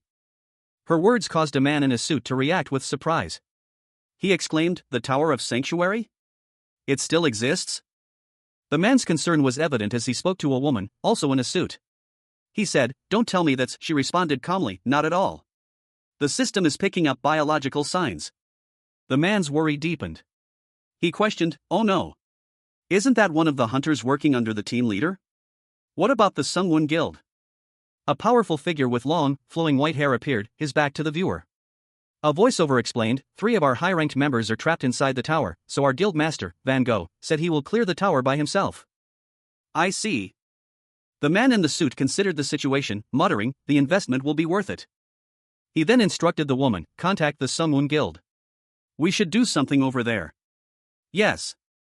The woman nodded in agreement, stating, "Don't let other hunters access the Tower of Sanctuary except for the people we sent." She continued, explaining, "I knew this would happen, so I prepared in advance. As expected, you are fast when it comes to handling things." A woman in a sharp black suit approached a man, also in formal attire, expressing her desire to recruit capable hunters. She explained that, despite being an A-rank hunter herself, she was unable to enter the Tower of Sanctuary. A revelation that shocked the man, who exclaimed in disbelief that she couldn't enter the Tower of Sanctuary. The scene shifted to a group of 3 hunters, 2 women and a man, discussing the situation. The women looked concerned as they questioned the man's identity. One of the women, frustrated, demanded an explanation for her exclusion from the tower, emphasizing the significant financial investment they had made. The man, visibly agitated, responded. Unable to provide the details, his inability causing visible distress. The woman reacted with disbelief and outrage to the illogical rule preventing her entry. Suddenly, the man in the suit from the earlier scene appeared, calmly granting permission for the 3 hunters to enter. The man, his face partially obscured, reflected on his past failures as a hunter.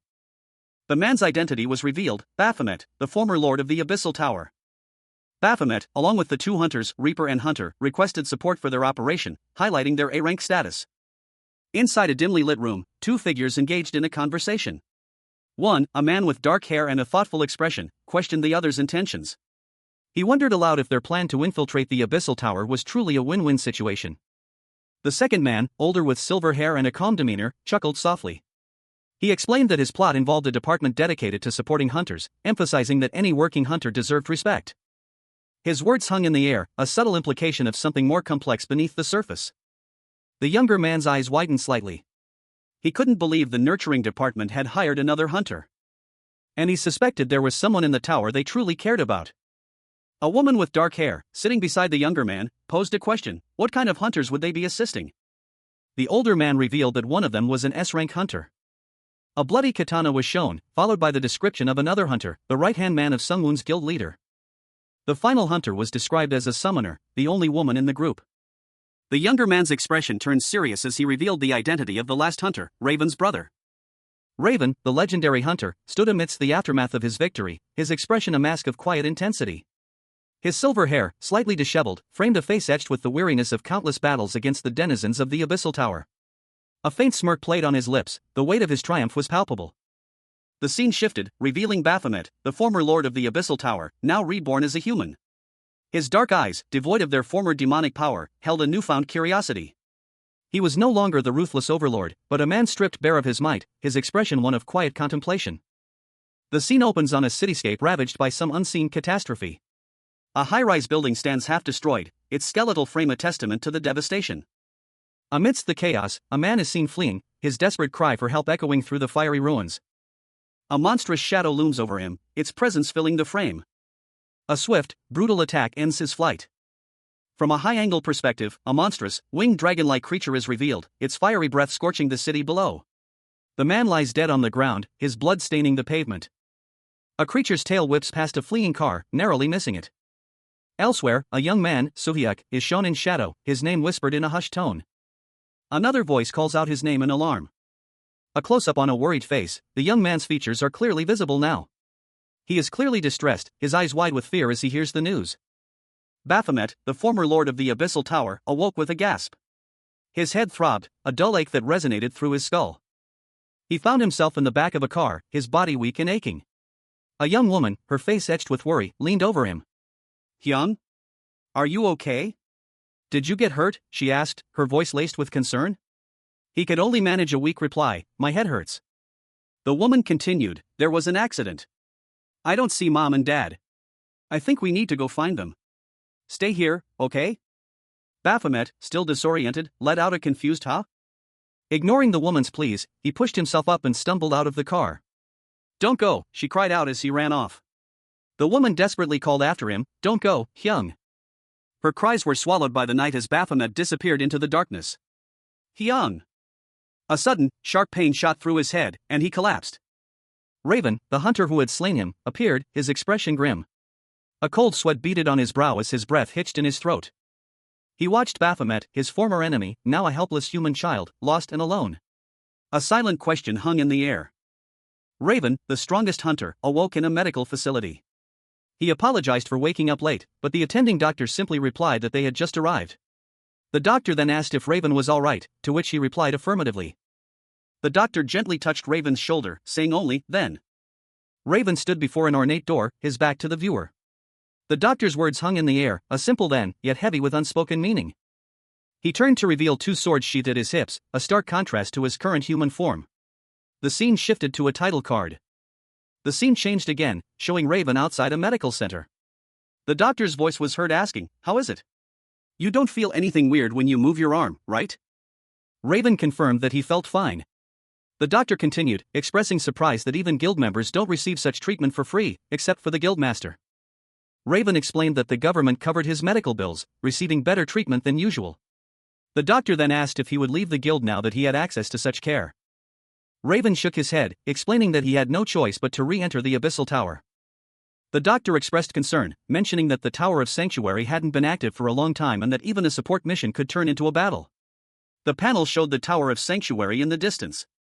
Raven, the strongest hunter, questioned the point of continuing his dangerous work. He mused that if he wasn't going to fight, there was no reason to enter the Abyssal Tower. However, he acknowledged that there was a significant amount of information about the Tower of Sanctuary to be gathered.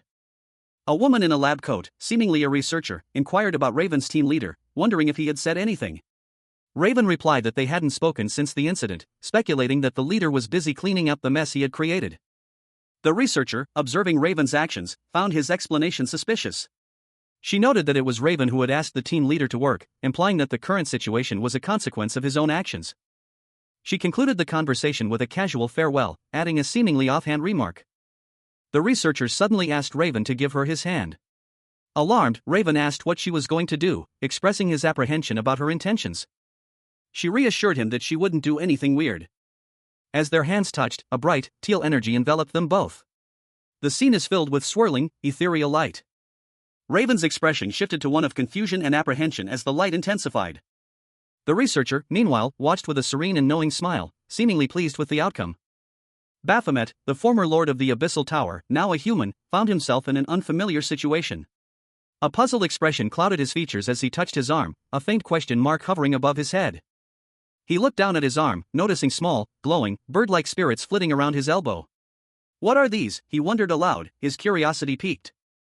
A voice, seemingly from nowhere, explained, your arm hasn't fully recovered yet, so it might get dislocated. And if it does, those spirits will fix that problem. Baphomet tilted his head, observing the cheerful spirits. But why are they smiling? He questioned, genuinely perplexed. A woman with blonde hair, wearing glasses and a lab coat, appeared, explaining, to be exact, it's spirit arts. Baphomet, now realizing his lack of combat abilities, stated, I have no combat powers. So when I was still an active hunter, I was in charge of supporting others. He continued, reflecting on his past, back then, there weren't many support hunters like me. So instead of calling me a hunter, they called me a buffer. The narration box concluded his explanation. The scene opens with a majestic church, its imposing structure bathed in a soft ethereal light. A sense of quiet reverence permeates the air. Then shifts to a close-up of Baphomet, now reborn as a human, a subtle smile playing on his lips. His expression is one of quiet curiosity, a stark contrast to his former demonic demeanor. He observes the congregation, a question forming in his mind, why do you all practice religion? A man in clerical robes stands at a pulpit, addressing the assembled worshippers. His presence commands attention. He speaks, his words carrying a tone of gentle encouragement, for your exams to go well? He continues, his voice soft but firm, for you to get into a good workplace? And finally, for a better future? The cleric's hand gestures towards the congregation, a subtle smile on his face. As he explains, but we must have faith and gratitude to God for allowing us to see, eat, hear, and lead everything for us. He smiles knowingly, adding, if you do, God will. A woman with vibrant green hair and wide, unnerving eyes exclaimed, bless you. Hallelujah. A man, seemingly a church pastor, observed her performance, internally musing, the sermon was very graceful, Loki. Where did you learn to do that? The woman, Loki, responded calmly, well, I learned it from people I knew a long time ago. The pastor chuckled, shaking his head slightly. He commented, the concept of being a church pastor doesn't suit you. But you didn't change your skin tone. At this point, you're like her type. You seduced her mother and her daughter and took the position of a pastor. The scene shifted to show two women, one with dark hair and the other with brown hair, standing together. A thought bubble appeared above the pastor's head. I wonder where her husband, who used to be a pastor as well, went off to. The two women turned, their eyes gleaming ominously. One of them simply replied, who knows? Loki, back in the church, mused, they're the only ones who would know. And it looks like you don't. The pastor, his back to the viewer, stated, the brighter the light, the darker the shadow becomes. He turned and walked away. A man with dark hair and a sly smile observed the situation, commenting, so relaxed? You shouldn't just leave that Baphomet guy alone. Meanwhile, a woman with vibrant green hair and piercing eyes smirked, noting, Loki looks really scared. A voiceover confidently declared, it's all going according to plan. An impatient voice demanded, why are you so late? A young woman with dark purple hair, wearing a black top and a dark skirt, looked visibly upset and questioned the situation with a single, large question mark. She explained, hey, I arrived 10 minutes earlier than the agreed time. How am I late? A man beside her retorted, it could have been better if you came earlier. The young woman, seemingly unfazed, responded with excitement, you look ecstatic. Are you that excited to go to the Tower of Sanctuary? For research? Well, we're the first hunters to be inside the tower except for the advance party. The feeling of having no information at all and having to dig up clues ourselves is very thrilling. The young woman clasped her hands together, beaming at the prospect. The man beside her, however, maintained a more reserved expression. A young man with dark hair, wearing a maroon jacket, stood amidst a verdant landscape. He declared, listen, I prepared a lot of things to enter the Tower of Sanctuary. He continued, explaining that he had provisions for the journey. I have water and food as well as potions and scrolls to help with combat. He also made sure to have the necessary tools, expanding his inventory to accommodate them. I also brought a lot of tools, but I didn't have enough inventory space, so I expanded my inventory. His preparations were extensive, as he revealed with a serious expression, including the advance party. I prepared 3 years' worth of stuff per person. A young woman with dark purple hair and braids appeared, her eyes wide with surprise. She reacted with disbelief to his statement, exclaiming, "What? 3 years? You're insane. Did you decide to live there?"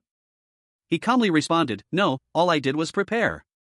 He further explained his reasoning, highlighting the difficulty of the task. 1S rank and 2A rank hunters are in the advance party, but they still haven't cleared the dungeon in a month.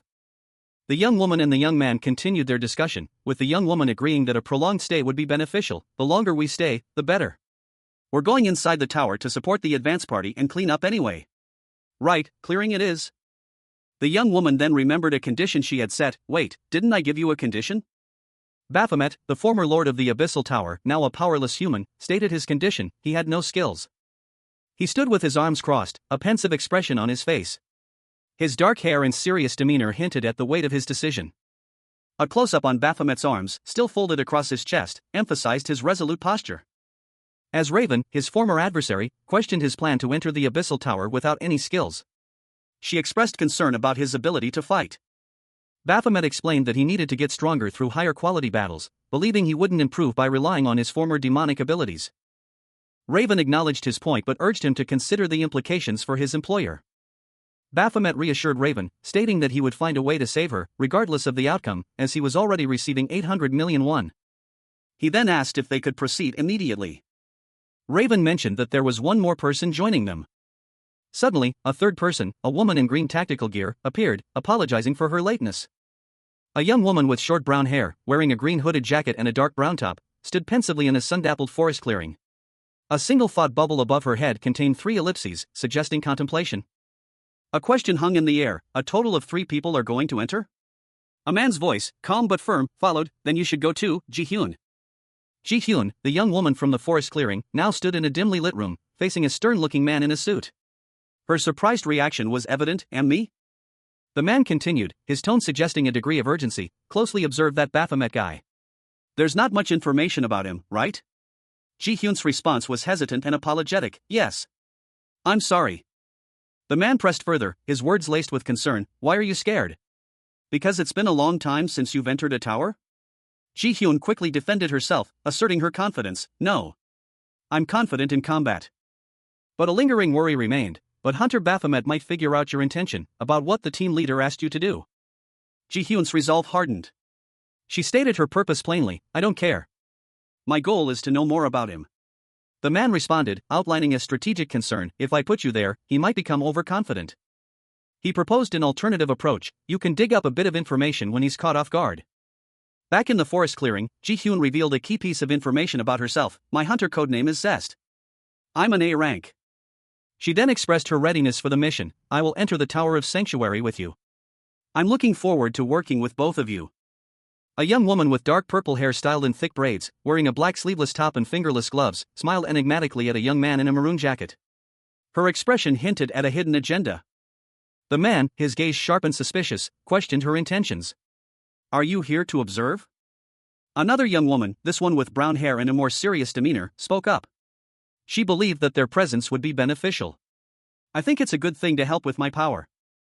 The first woman readily agreed, while a third, taller man with dark hair and a red jacket, simply grunted in acknowledgement. "Ah, of course." With their party assembled, the woman with purple hair proposed they begin their journey. "Now that our party is complete, shall we start moving?" The 3 hunters stood before a strange, floating device, its presence ominous. The brown-haired woman, studying the device, voiced her suspicion. "I think that device is connected to the tower." She pointed towards a glowing circular area on the device, suggesting it was some kind of warp gate. "Is it a warp of some?" 2 young women and a young man stood together, deep in conversation. The women, one in a dark top and the other in green, listened intently as the man spoke of a sum of money, 300 million. The man, having made his decision, stepped forward, his foot landing on a strange, glowing surface. A powerful force propelled him skyward, launching him into the air like a catapult, leaving the 2 women to stare in astonishment at the unexpected sight. One of them wondered aloud if it was some kind of bounce pad. The 2 women continued walking through the forest, their conversation subdued. Suddenly, a blinding flash of light erupted behind them, leaving one of them disoriented and questioning what had just happened. The woman in green explained that the path led to a waiting room, and they only needed to reach the landing. Her companion, still slightly dazed, agreed to hurry up. She muttered to herself about how reckless their companion had been. They arrived at a large, transparent structure resembling a pool, a shimmering blue light emanating from within. The woman with purple hair approached cautiously. As the man from earlier appeared, asking if she wasn't going to follow. Baphomet, now a human, found himself plummeting towards the ground. A wave of fear washed over him as he realized he had no control over his descent. He silently resolved to practice landing safely once he reached the ground. He landed with a jarring thud, the impact sending a jolt through his body. A young woman with purple hair, who appeared to be a fellow hunter, rushed to his aid, her concerned cry echoing in the air. She caught him before he could fall completely, her quick reflexes preventing a more serious injury. A bright light erupted from her foot as she stabilized his fall. The three hunters stood together in the dimly lit corridor, their shadows stretching long behind them. A sense of unease hung in the air. The young woman, still supporting Baphomet, looked downcast. Another hunter, a young man with short brown hair, stood beside them, his expression serious. The young man stated that even with a thorough search, they would not find the entrance to the next floor. He surmised that a mysterious button was the key. Their eyes fell upon a strange, crystalline structure. The young man doubted that this peculiar object would lead them to the next level. A hand reached out from the shadows, its fingers brushing against a glowing button. Two young women and a young man stood behind it, their faces etched with apprehension. One of the young men, Raven, the strongest hunter, turned to his companions. He held a large sword, its edge gleaming faintly.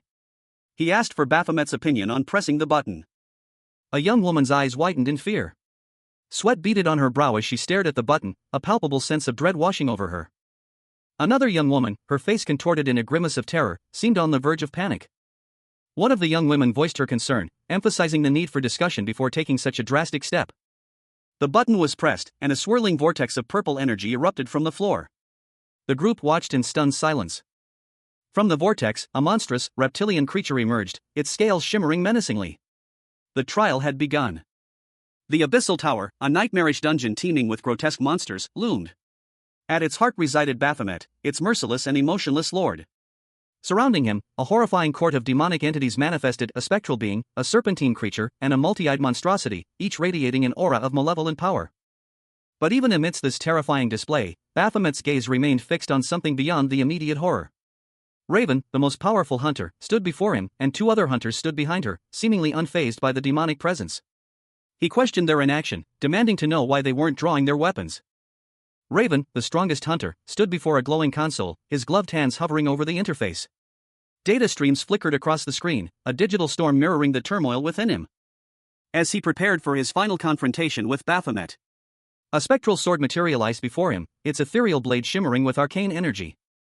Raven's eyes, usually sharp and focused, widened in surprise. A cold sweat beaded on his brow as his breath hitched in his throat. For he sensed a monstrous presence, far greater than anything he had encountered before.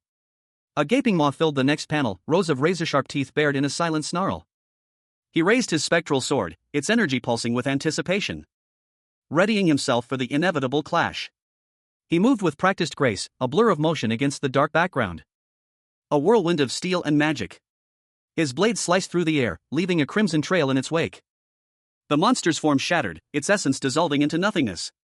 The battle was over. Raven, the renowned hunter, found himself deep within the Abyssal Tower, the monstrous dungeon ruled by the fallen demon Lord Baphomet. Blood splattered across their dark green jacket as they braced for the next onslaught. A wave of demonic creatures lunged at them, their grotesque forms a testament to Baphomet's dark power. But Raven met their assault with unwavering determination, their movements a blur of calculated precision. Their blade flashing as they cut through the horde with brutal efficiency. The air crackled with energy as they moved. Each strike a testament to their unmatched skill. The monsters fell before them, their bodies dissolving into dark mist. A final, desperate strike cleaved through the last of the creatures, leaving only a trail of dissipating darkness in its wake. Raven continued their relentless assault, their movements fluid and deadly. They sliced through the remaining monsters with ease, their blade a whirlwind of destruction. Each swing a precise, calculated maneuver that left a trail of carnage in its wake. A large, winged creature fell from the sky, its body pierced by Raven's blade. And with a final, powerful thrust, Raven brought down the last of Baphomet's monstrous guardians. Raven, the strongest hunter, launched a final, devastating assault against Baphomet, the demonic lord of the Abyssal Tower. A crimson wave of energy erupting from her blade as she cleaved through the air. the sheer force of the blow threatening to shatter the very fabric of reality itself. A searing light engulfing Baphomet in its fiery embrace. The impact sent shockwaves throughout the abyssal tower, the very ground trembling beneath the force of the blow. Leaving Baphomet defeated, his power extinguished in a flash of blinding light. As Baphomet's consciousness faded, a strange sensation washed over him. He felt a longing. A desire to understand the very humans he had once scorned.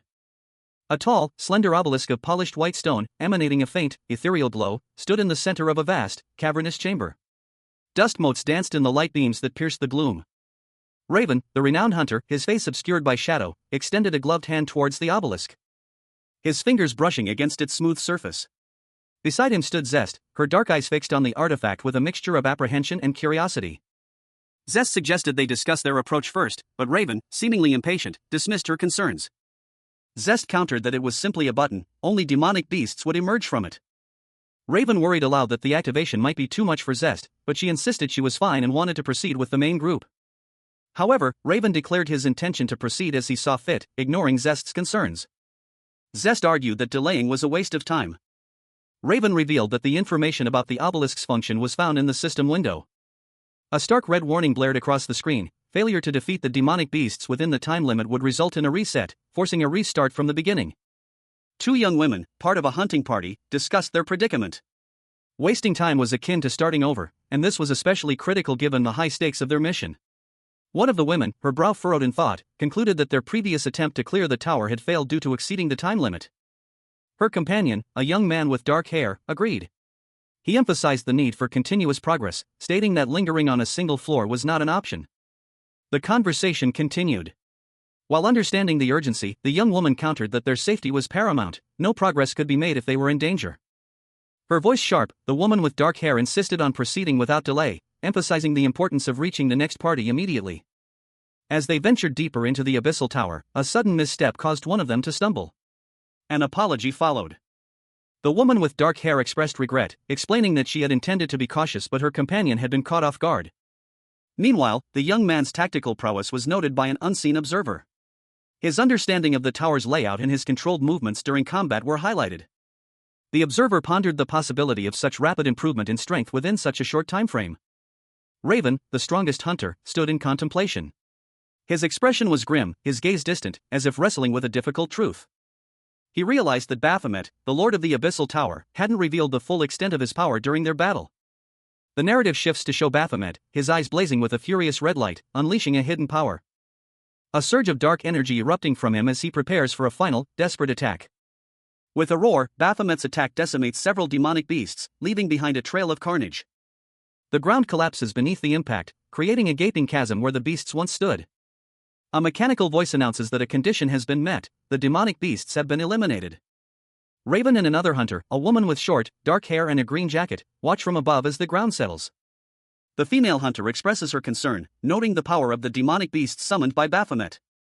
Raven remains silent, lost in thought, as the female hunter suggests they consider the implications of the reset.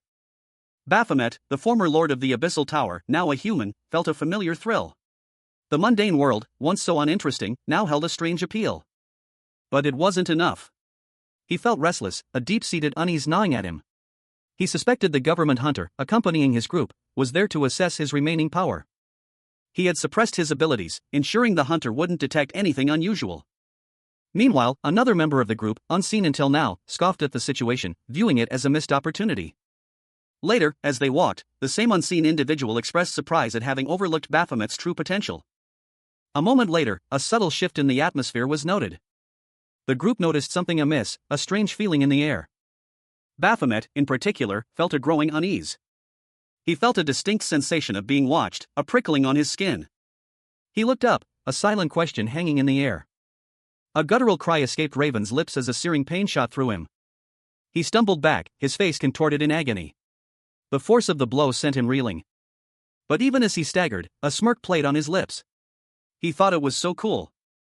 Before Raven stood a colossal, ancient stone structure, etched with strange symbols and glowing with an ethereal light. It pulsed with power. A blinding flash erupted from the structure, momentarily obscuring Raven's vision. When the light subsided, he found himself standing before a gaping chasm, the air thick with the scent of ozone and something ancient. Two figures approached him cautiously. One was a young woman with short, blonde hair, dressed in a dark green jacket. The other was a man with dark hair, wearing a red jacket. The woman, excited, declared her intention to take a picture of the scene. The young woman explained that the rooms they had previously traversed had similar structural designs, and this room perfectly exemplified the tower's overall theme. The woman then asked the man to pose for a picture, ensuring the background was clearly visible. The man, clearly annoyed, reluctantly agreed, stating that he needed to include the image in his book. The woman then asked if he really needed to be in the picture. Raven, the strongest hunter, and her companion, whose name is not yet revealed, stood before a peculiar button. Raven noted its unusual appearance. Before them, a glowing, circular platform materialized, emanating a soft, ethereal light. Raven's companion gasped, expressing surprise at the room's unique structure, unlike any they had encountered before. Raven, examining a device in her hand, speculated that they might be in the infamous named Demon Beast Room. Raven, deciding to forego further sightseeing, instructed her companion to hurry up. She urged them to proceed swiftly. Raven pressed the special button, causing a ripple effect that spread across the platform, transporting them to the 20th stage of the Tower of Sanctuaries test. Raven, a young woman with dark hair styled in thick braids, stood poised and alert. Her expression was serious, her gaze fixed on something unseen beyond the panel. A figure, clad in a green jacket, moved with swift determination. A digital timer appeared, stark against the white background, time limit, 10 minutes. Another figure, a young man with dark hair and a serious expression, appeared, his gaze intense and focused. The green-jacketed figure and the young man stood facing a powerful foe, their expressions grim as they braced for battle. A monstrous mechanical beast, its metallic claws poised to strike. The mechanical beast, identified as DOCKM2, lay defeated, its metallic body scattered across the ground. Raven and the green-jacketed figure exchanged worried glances, the tension palpable between them. A new message appeared: penalty, if you fail, the floor will reset, and you will start back up from the first. The green-jacketed figure, whose name is revealed to be Hunter, spoke, expressing her uncertainty about the identity of the tower's master. I don't know who the master of this tower is, she said. Raven, the renowned hunter, stood amidst the desolate landscape, his gaze fixed on the ground. The remnants of a recent battle littered the area, a testament to his prowess. He mused on the humans he had fought alongside, a flicker of something akin to understanding crossing his features. Yet, a cold truth remained, but they disgust me. Raven's eyes, usually sharp and calculating, held a depth of contemplation. A subtle shift in his expression hinted at a conflict within. Suddenly, a powerful blow sent a monstrous mechanical creature crashing to the earth, the impact echoing through the barren landscape. Raven moved with impossible speed, a blur of motion, leaving a trail of displaced air and dust in his wake. The creature, dazed but not defeated, roared in defiance. With a swift, precise movement, Raven launched a counterattack, his blade a silver streak against the creature's metallic hide, sending the mechanical beast reeling backward with a powerful kick. The fight was far from over. The creature, wounded but still dangerous, lunged at Raven one last time, its mechanical limbs whirring menacingly. The final confrontation between Raven and Baphomet had begun. A blinding flash of light erupted from the clash of their weapons, as Raven, the strongest hunter, unleashed a devastating blow against the Abyssal Lord. The force of the impact sent tremors through the very ground. Baphomet, the ruthless lord of the Abyssal Tower, staggered under the assault. His immense power, usually so overwhelming, seemed to falter. Raven's blade, imbued with the strength of countless victories, sliced through Baphomet's defenses, leaving the demonic lord momentarily vulnerable. The air crackled with anticipation. Raven seized the opportunity, launching a powerful kick that sent Baphomet hurtling backwards, as Raven prepared for the final blow. As the dust settled, Raven stood over his fallen foe. Baphomet's eyes, usually filled with cold, calculating malice, now held a flicker of something else. A hint of curiosity? Meanwhile, two other figures watched from a distance, their expressions unreadable. A final strike aimed at ending Baphomet's reign of terror once and for all. Raven, the strongest hunter, moved with impossible speed, a blur of motion as she sliced through the air with her blade. Her attack a whirlwind of energy that struck Baphomet, the demonic lord of the Abyssal Tower, with devastating force. The impact sending shockwaves through the very fabric of the dungeon. Only 6 minutes remained on the clock. With a desperate roar, Baphomet attempted a counterattack, but Raven was too quick, easily dodging his clumsy strike and continuing her relentless assault. Only 2 minutes left. The final blow landed, shattering Baphomet's defenses, leaving him vulnerable and exposed. Raven, panting, let out a cry of triumph as she delivered the final, fatal blow. Baphomet's reign of terror was over. A final command echoed from the defeated demon lord, move. Raven, the strongest hunter, stood poised, his crimson jacket billowing slightly in the unnatural wind. His eyes, narrowed in fierce concentration, burned with determination as he gripped his sword. He declared, with absolute conviction, that he would end the battle with a single strike. With a blur of motion, he launched himself forward, his sword a streak of light against the dark background. The blade arcing downwards in a devastating blow. The impact sending Baphomet, the lord of the Abyssal Tower, crashing to the ground. A guttural roar, filled with barely contained rage, escaped Baphomet's lips as he struggled to rise. Baphomet, enraged, unleashed a powerful counterattack. But Raven, anticipating the move, had already begun to retreat, his expression one of surprised concern as he saw his allies watching from a distance. Raven's eyes widened in disbelief as he processed the aftermath of his attack. He exclaimed in shock, realizing the implications of his last strike. One of Raven's companions observed that the creature before them didn't resemble a typical demonic beast. The scene shifts to show a close-up of a foot stepping cautiously forward. Raven, the renowned hunter, stood before a colossal, stone hand, her dark cloak billowing slightly in the wind. She reached out a hand, her expression unreadable. A woman with long, silvery hair watched Raven from a distance, a thoughtful expression on her face. She seemed to be pondering something deeply. Two other hunters, noticing Raven's presence, exchanged surprised glances. One of them gasped, "A person? Are you, Hunter Nelia?" One of the hunters explained, "Nelia? She's part of the advance party." The other hunter reacted with shock, "What?" A man with short, dark hair appeared, his voice sharp, "I was going to deal with it. Why did you appear out of the blue?" The man's eyes widened in disbelief as he recognized Raven. "Baphomet." The silvery-haired woman suddenly collapsed to the ground. The man looked down at her, then back up in confusion. "What?" One of the hunters cried out, "Kaya. Ms. Hunter." The hunter knelt beside the fallen woman, worried. Are you hurt?" Baphomet, now human, felt a pang of hunger. A gnawing emptiness that surprised him. His demonic constitution was gone, replaced by the simple, visceral needs of a human body. A cold sweat beaded on his brow as his breath hitched in his throat. Raven, along with a group of other hunters, huddled together, their faces etched with concern. They had just defeated Baphomet, but the victory felt hollow. They looked down at the fallen form of their foe, a strange mix of relief and unease washing over them. A voice, filled with apology, echoed in the otherwise silent room.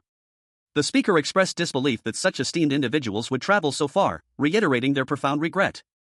A simple cup and saucer sat on a polished surface, the warm glow of the beverage within hinting at a moment of quiet contemplation.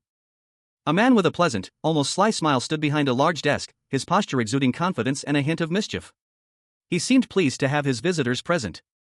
He explained that he had gathered them because he understood there were aspects of their previous mission report that remained unclear. He intended to provide clarification. The man continued, detailing the deployment of a support team to the Tower of Sanctuary. This team consisted of skilled hunters and government personnel. A carefully selected group sent to assist in the dangerous undertaking. He leaned back in his chair, a knowing glint in his eyes. He commented on the rapid advancement of one of the hunters, noting their remarkable progress to A-rank status in a short time. His reasoning was that the Tower of Sanctuary needed to be cleared by someone from the Someone Guild, regardless of the cost. He revealed the name of the hunter who should ideally be the one to succeed, Van Gogh. A man with short, brown hair sat calmly, a self-assured smile playing on his lips. He clasped his hands together, his expression radiating confidence. He mused to himself, certain of the outcome. The scene shifted to a gleaming sword, its edge catching the light. Raven, a young man with short, dark hair and a piercing gaze, appeared, his expression serious. He stood poised, his long sword held ready. And with a swift, precise movement, he brought the sword down. The impact leaving a fallen figure in its wake. Raven's face showed a hint of surprise. The scene shifted to a few hours earlier, showing a glowing, ethereal portal. Raven, the powerful hunter, stood alongside a young man, both gazing with apprehension at the imposing figure before them. Meanwhile, Baphomet, the former lord of the Abyssal Tower, now in human form, devoured a bowl of noodles with unrestrained joy. A stark contrast to his previous life. He sat amidst a small picnic of instant ramen and other supplies, a scene of simple human comfort. A contented smile spread across his face as he savored the meal. He mused internally about the surprising amount of carbohydrates in his food. Raven noted Baphomet's enthusiastic consumption, commenting on how much he seemed to have starved. Baphomet explained that he hadn't eaten in 2 weeks since entering the sanctuary tower a month prior. Raven expressed concern. Baphomet explained that while ordinary people couldn't survive such a fast, his body as a hunter allowed him to endure. He had intended to leave to get supplies, but his companions were too haughty. He continued, explaining that he'd gone to get supplies and was returning when he encountered them. Raven pointed out that they could leave immediately using the teleport device. Baphomet revealed he couldn't use it because a young man with dark hair munched on snacks, seemingly unconcerned as a young woman with light hair and a serious expression pointed a finger, drawing his attention. The woman confirmed that the device wasn't working. The man, seemingly knowledgeable about teleport towers, explained that some systems malfunction. She explained that the government was working on a new teleport device to address the issue of malfunctioning towers, and that many towers had recently appeared. The scene shifted to a different location. A question was posed: from which floor did the woman come? The woman pondered the possibility that they hadn't even cleared half of the tower, suggesting the presence of more floors. She pointed upwards, emphasizing her point. The man, still eating, confirmed that the 49th floor was the one they hadn't cleared yet. He paused, a thoughtful expression on his face. A curious exchange unfolded between Raven, a human hunter, and Baphomet, the former lord of the Abyssal Tower. Baphomet, now in human form, was being questioned by Raven, who asked for his codename. Raven, intrigued by the name Baphomet, pressed further, inquiring about his class. Baphomet, revealing his height to be 186 centimeters, seemed hesitant, prompting Raven to ask what he was. Raven continued her line of questioning, asking about Baphomet's preferred weapon. Baphomet, growing impatient, retorted that he could use any weapon and questioned Raven's motives. Raven, unfazed, simply responded with an okay and a knowing smile. Raven then revealed her true intentions, explaining that Baphomet's presence had increased the odds of clearing the Abyssal Tower. A look of confusion washed over Baphomet's face as he struggled to understand. Baphomet, bewildered, questioned Raven's statement. Raven explained that she was about to demonstrate a special skill, an O-tier ability within the Abyssal Tower, effective even against A-rank hunters. Raven, the strongest hunter, stood before the others, a serene smile playing on her lips. She extended her hand, her voice soft yet commanding. Here, let's hold each other's hands. One by one, the other hunters joined hands, their gazes fixed on Raven. A faint, ethereal glow emanated from their clasped hands, forming a circle of unity and shared purpose.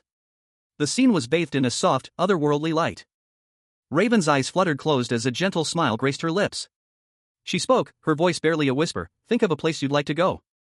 The other hunters exchanged confused glances. Their expressions shifted from curiosity to bewilderment. A surge of green energy erupted from Raven's hands, engulfing the hunters in a blinding light. Their eyes widened in surprise and apprehension. The green light intensified, swirling around them like a vortex, transporting them to an unknown destination. The scene ended with a flash of brilliant green light. Baphomet, the former lord of the Abyssal Tower, awoke. His eyes fluttered open, revealing a world devoid of the demonic power he once wielded. He was human, stripped of his abyssal might, his gaze heavy with the weight of his transformation. He found himself in a grand hall, the imposing double doors looming before him, a stark contrast to the desolate landscape of the abyss. A sense of unease settled upon him. This new world was both intriguing and terrifying. His eyes, still adjusting to the human condition, focused on a detail, a subtle shift in his perception. He was different. A voice, sharp and assessing, broke through his contemplation. Ha, your stats are still the same, a man in a crisp white shirt and tie observed, his expression a mixture of curiosity and appraisal. The man continued, his tone laced with concern. At this rate, it's going to be difficult to reach S rank. Baphomet, still grappling with his new reality, simply replied, Is that so? The man explained, like Hunter Griffin, hunters with irregular qualities have a special resolve to grow. Baphomet, now going by a human name, remained silent for a moment, his thoughts clouded by confusion. I don't know anything about your resolve. But I can only guess that you've lost it, so you have to find it. If you don't, you will no longer grow, the man stated, his words carrying a weight of finality. Raven, the legendary hunter, sat slumped against a cold, ornate door, his breath misting in the frigid air. His usually vibrant blue jacket was dull, mirroring the despair etched onto his face. He pondered the events that had transpired, a single, agonizing question echoing in his mind: what went wrong? A sudden, sharp pain shot through his head. A searing intensity that made him clench his jaw. His eyes widened, reflecting a dawning horror. He gasped, a word escaping his lips. What? Raven stood, his body tensing as an unfamiliar energy pulsed within him. A chilling realization washing over him. He could feel it, the energy of an evil demonic beast. It was getting closer, but from where? Raven turned, his senses straining to pinpoint the source of the growing darkness. A chilling presence closing in. A sudden gust of wind whipped around him as a monstrous form materialized before him. Raven, the strongest hunter, stood amidst a swirling vortex of green energy, the remnants of his final, devastating blow against Baphomet. The raw power still crackling around him as he stared down at the fallen demon lord. Suddenly, a sinister figure emerged from the shadows, a wicked glint in his eyes as he held a knife to Baphomet's throat. A chilling threat hanging in the air. He hissed, "If you don't cooperate, you will die by my hand." The mysterious assailant, clad in a dark red jacket, stood over Baphomet's lifeless body, a smug expression on his face. A young woman watched from behind, her eyes wide with a mixture of fear and fascination, unaware of the transformation about to occur. Elsewhere, Raven, along with two other hunters, Griffin and Cornelia, stood in stunned silence. Raven, still recovering from his battle, asked, What just happened?" Griffin replied, "I met them on my way down. The team leader has already sent them." Raven, confused, questioned, "Support team? You?" A sinister smirk played on Baphomet's lips, his eyes gleaming with a dark intensity. He had been the merciless overlord of the Abyssal Tower, feared throughout the land. But now, a profound change had washed over him. He was confused, disoriented. He thought, his mind struggling to grasp his new reality. He found himself in a dimly lit chamber, surrounded by a group of hunters. One of them, a young woman with dark hair, called out, "Celia, are you here?" The question hung in the air, hinting at a connection between them. Another hunter, a young man with short brown hair, gasped, "Oh. That hunter is?" His voice trailed off, a mixture of surprise and recognition coloring his features. A powerful figure emerged from the shadows, a muscular man with graying hair and intense eyes. "Chiu," he muttered, his gaze fixed on Baphomet, now a human. Celia's eyes widened in shock. "Oh my, so that's what happened," she exclaimed, the realization dawning on her. The muscular man, Chiu, erupted into laughter, his face crinkling with amusement. He spoke, his voice filled with relief, "You came just when I was running out of energy. Thank you so much for participating in this support mission." Celia, however, noticed something else. "Sir, you're splattering the food," she pointed out, a slight blush creeping onto her cheeks. Two young women conversed. One, with short, dark hair, covered her mouth, seemingly surprised. The other, with brown hair, looked on with a neutral expression. The conversation revealed that Hunter Chiu was the brother of Sunwon Guild's head, Van Gogh, and that there was a significant age gap between them, due to their parents conceiving Van Gogh later in life. The women continued, explaining that the Van Gogh family was a generational family of hunters, with all of Van Gogh's siblings being famous hunters themselves. However, they emphasized that Van Gogh stood out among his siblings as the most prominent hunter. The scene shifted to a muscular man with gray hair and a woman with light brown hair. The man, seemingly a team leader named stated that they had received good support and should continue their mission. The woman responded with a simple about that, indicating a change in topic. As a gloved hand pointed towards something unseen, accompanied by a questioning this. The hand, still pointing, was shown in closer detail, the focus on the gesture intensifying the mystery. The camera angle shifted to reveal an ornate door, with a narration box stating, "Through that door." A young man with dark hair appeared, incredulously questioning the instruction to go through that door alone and face the demonic beasts within. The young man's attire was highlighted, a red jacket over a dark turtleneck. He seemed apprehensive. The scene shifted back to and the woman, who clarified that the young man would not be going alone, Hunter Griffin would accompany him. The woman questioned if they would be going together, to which confirmed, adding that it was to be even more precise. Hunter Griffin and his party stood before a massive, ornate door, its dark wood gleaming faintly under the ethereal light. The air crackled with anticipation as they prepared to enter the Abyssal Tower. Griffin voiced his apprehension. He could fight, but the sheer difficulty of the task weighed heavily on him, especially considering the previous failures of other parties. Despite his doubts, he resolved to proceed. They could eliminate the demonic beasts within. A female member of the party, her face etched with weariness, began to speak, her voice soft but firm, explaining that the true nature of the challenges would only become apparent once they entered the tower. Griffin and another hunter exchanged a look, a silent acknowledgement of the unknown dangers that lay ahead.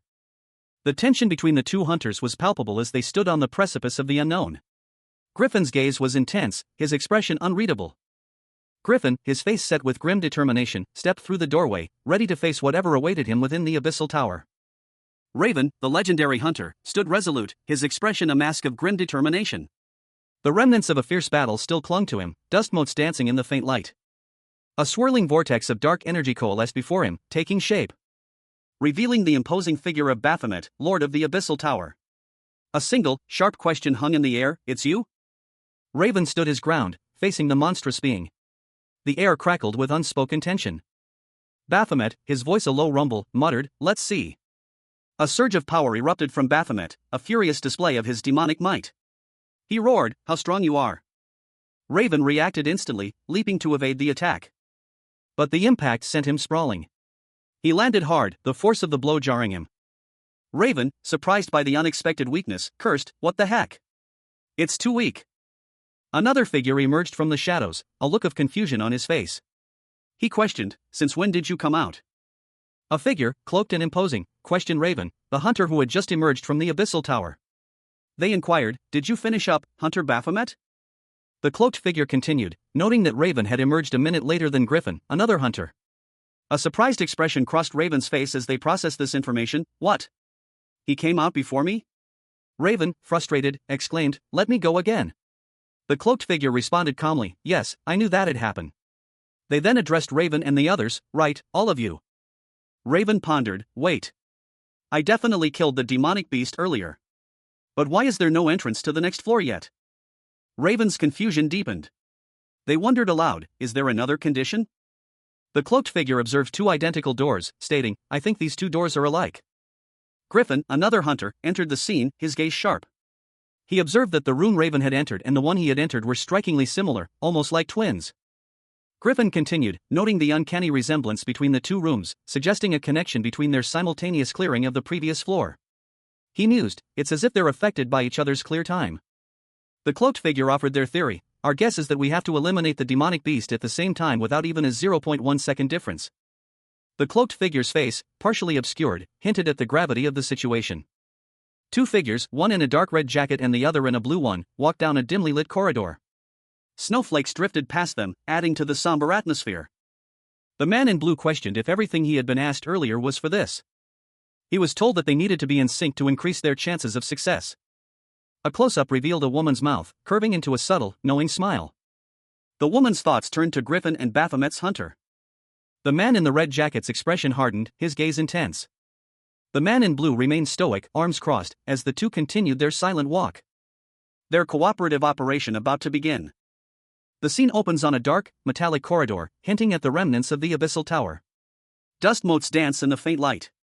Raven, a young woman with dark hair styled in thick braids, stands in the corridor, her expression one of mild surprise. She surveys the scene, a mess of discarded food containers scattered across the floor. A silent testament to Baphomet's prodigious appetite. "I knew he eats a lot since I saw him eat so much at the hotel," she recalls.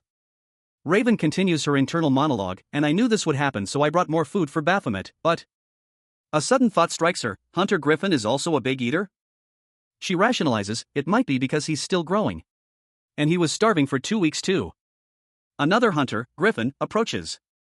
Raven asks, "Do you need help cleaning up?" Griffin replies, "Sure. Thank you." He seems grateful for the offer. A group of hunters stood in hushed anticipation, their faces illuminated by the eerie glow of the abyssal tower. One of them, a woman with silver hair, questioned the chances of success for two particular hunters, Baphomet and Griffin, who were currently attempting to clear the 49th floor. Another hunter, a woman with dark hair, explained the difficulty of their task. They had to clear 2 rooms simultaneously without error. This explained why they had been stuck on that floor for so long. One of the hunters, a young woman with dark hair styled in braids, shared her frustration. Despite numerous attempts, the advance party had failed to clear the floor. But now that Baphomet was there, they might finally have a chance. A close-up on a hunter's intense, focused gaze suggested a quiet determination. Another hunter, a young man with dark hair, also appeared to be deep in thought, his expression serious and contemplative. The 2 women watched him, their expressions unreadable. One of the women, the one with the braided hair, hesitantly admitted something was amiss. She wondered if her secret was obvious to the others. The other woman, the one with shorter hair, pointed out that Baphomet would have noticed her deception, and so had she. The woman with the braided hair confessed that while investigating Baphomet, she discovered a connection between him and team leader Ha Jae-wook. She also heard that they were no longer on good terms. Hunter Zest, a newcomer to the team, arrived at the abyssal tower. Team leader Ha, known for her meticulous approach to hunting Baphomet, the tower's demonic lord, had personally sent him there. Ha mused that working under such a demanding superior must be difficult for someone as refined as Zest. She then turned to Hunter Reaper, another member of the team, and asked for his opinion on team leader Ha's personality, questioning whether he considered her a bad person. Hunter Reaper, however, had a different perspective. For him, team leader Ha was not a bad person at all. He explained that he would immediately consider anyone who stood in Ha's way as an enemy, exercising caution accordingly. His serious expression underscored his unwavering loyalty.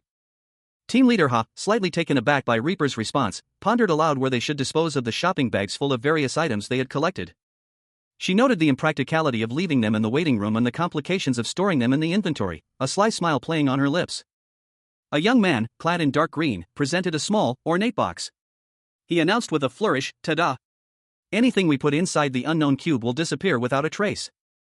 Another individual, observing the box, remarked, "That's the item that Shinhwa put up in the auction."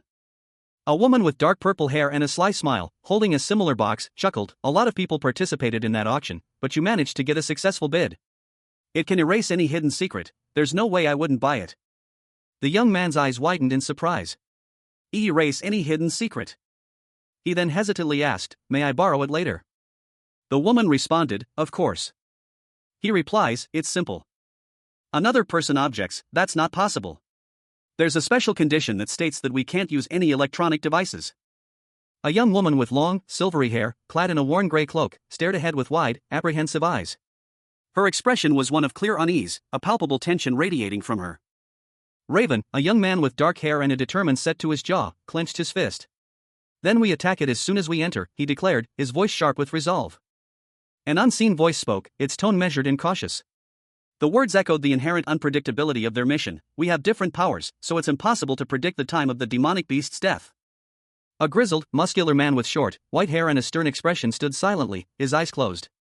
His body language spoke of weariness and grim determination. Raven, still resolute, countered, "Then how about we beat it up until it's exhausted?" Another hunter, with short, gray hair, spoke curtly, his words laced with impatience, "Just do as we say." Raven, his patience wearing thin, retorted, "So are you telling me to shut up right now?" The gray-haired hunter responded with a smirk, his tone condescending, "It's surprising that you took that negatively." The tension escalated. Raven's face contorted in anger. He snapped, "What the fuck is wrong with you?" The young woman from the first panel, visibly distressed, pleaded for calm. Hunters, please calm down." An unseen voice echoed through the chamber, its tone laced with a hint of impatience. The instruction was clear, the two individuals present must cooperate.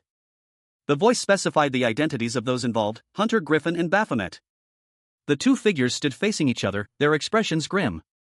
Hunter Griffin, clad in a blue jacket, and Baphomet, in a dark red coat, were locked in a tense standoff. Baphomet's comment on their aggressive behavior was followed by a depiction of a physical altercation. He noted their lack of cooperation, emphasizing their status as colleagues who should be working together. Griffin, however, seemed unmoved by Baphomet's words. He challenged Baphomet with a proposition, to fight him instead. Griffin and Baphomet reacted with surprise to Griffin's unexpected challenge. Hunter Chiu, observing the scene, intervened. He suggested that they try again, implying a renewed attempt at cooperation. Baphomet questioned Chiu's suggestion, probing the hunter's confidence in his ability to win against him. Baphomet's dismissive comment about their abilities was followed by a visual showing their low rank. He labeled them as cowards. Raven, the renowned A-rank hunter, launched a swift, powerful attack against Baphomet, the formidable lord of the Abyssal Tower. A fierce kick connecting with Baphomet's massive frame. Meanwhile, two onlookers watched in stunned silence as a shockwave rippled outwards from the epicenter of the battle. One of them, a young woman with dark hair, voicing their shared bewilderment, "What's going on?" Baphomet, visibly weakened, stumbled back, a plume of dark smoke trailing behind him. Raven and his companion took advantage of Baphomet's momentary lapse in concentration, pressing their assault further. Baphomet, despite his weakened state, scoffed at Raven's attack. "Is that all? For a famous A-rank hunter, this is disappointing." Raven, angered by Baphomet's arrogance, retorted, "That's bullshit. I was just getting started." With renewed determination, Raven unleashed a devastating kick, sending Baphomet sprawling. Raven, the strongest hunter, stood defiant, his steely gaze fixed on his opponent. A grim determination etched itself onto his features, his expression betraying none of the exhaustion he must have felt after a grueling battle. He braced himself, anticipating the next attack. The air crackled with tension as his foe, Baphomet, the lord of the Abyssal Tower, lunged forward. Baphomet's monstrous strength was undeniable, a whirlwind of motion as he unleashed a devastating blow. Raven barely managed to evade the full force of the attack, the impact sending tremors through his body. But even a near miss left him reeling, the sheer power of the blow leaving him breathless. Despite the ferocity of the attack, Raven found an opening. He countered with a swift, precise strike. You're heavy and you're strong, he observed, his voice tight with exertion. Baphomet, momentarily stunned, could only grunt in response. Raven continued, but you don't have a refined technique. With a final, powerful blow, Raven sent Baphomet crashing to the ground. The impact created a shockwave that rippled outwards. Baphomet, defeated, tumbled down a chasm, his reign of terror seemingly at an end. Raven, bruised but victorious, stood over the edge, his breath ragged. He had won, but the cost was high. The battle had taken its toll. Raven, the renowned hunter, braced himself as a monstrous shadow loomed over him, Baphomet's immense power threatening to consume him. A surge of energy erupted from Baphomet, a devastating attack aimed at Raven. But Raven, with incredible speed and skill, managed to evade the brunt of the blow, countering with a swift, precise strike that sent Baphomet reeling. Raven's relentless assault continued, a flurry of blows aimed at Baphomet's exposed flanks. Each strike more powerful than the last, pushing Baphomet to his limits. Raven's focus intensified, he could sense Baphomet weakening. With a final, earth-shattering blow, Raven brought the demonic lord to his knees. Baphomet, despite his defeat, looked at Raven with a newfound respect. You're quite fast. You're skilled. Raven, the renowned S-rank hunter, lay on the ground, defeated.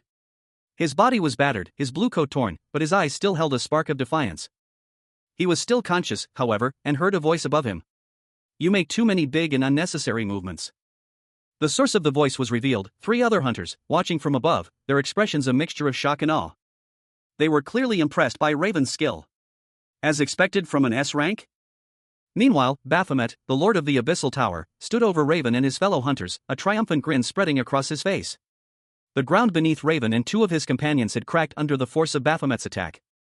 He chuckled, ha ha ha. You two have excellent skills. I'm looking forward to the future of the world of hunters. Baphomet offered a challenge, if you want, I can spar with you anytime. One of the hunters, a woman with long, light-colored hair, whispered to the muscular Baphomet, he did it. A towering, crystalline structure pierced the heavens, its ethereal glow hinting at immense power. The inscription Tower of Sanctuary was visible at the top, a stark contrast to the ominous reputation of the Abyssal Tower. Raven, a young woman with dark purple hair, sat pensively in a dimly lit room, making notes in her journal. It had been days since she and her team had last made contact with the advance party exploring the tower's depths. A narrator's voice explained that demonic beasts occasionally appeared in the waiting area where the hunters were stationed. A woman with shoulder-length brown hair explained that to avoid unexpected encounters, they had to periodically engage in a ritualistic attack against a named demonic beast. She continued, recalling how, when only 3 of them were present, they had rotated the duty of confronting the beast. An older man with white hair and a stern expression spoke, revealing that the demonic beast's movements followed a predictable pattern. He proposed that to counter this, they should engage the beast using the same pattern.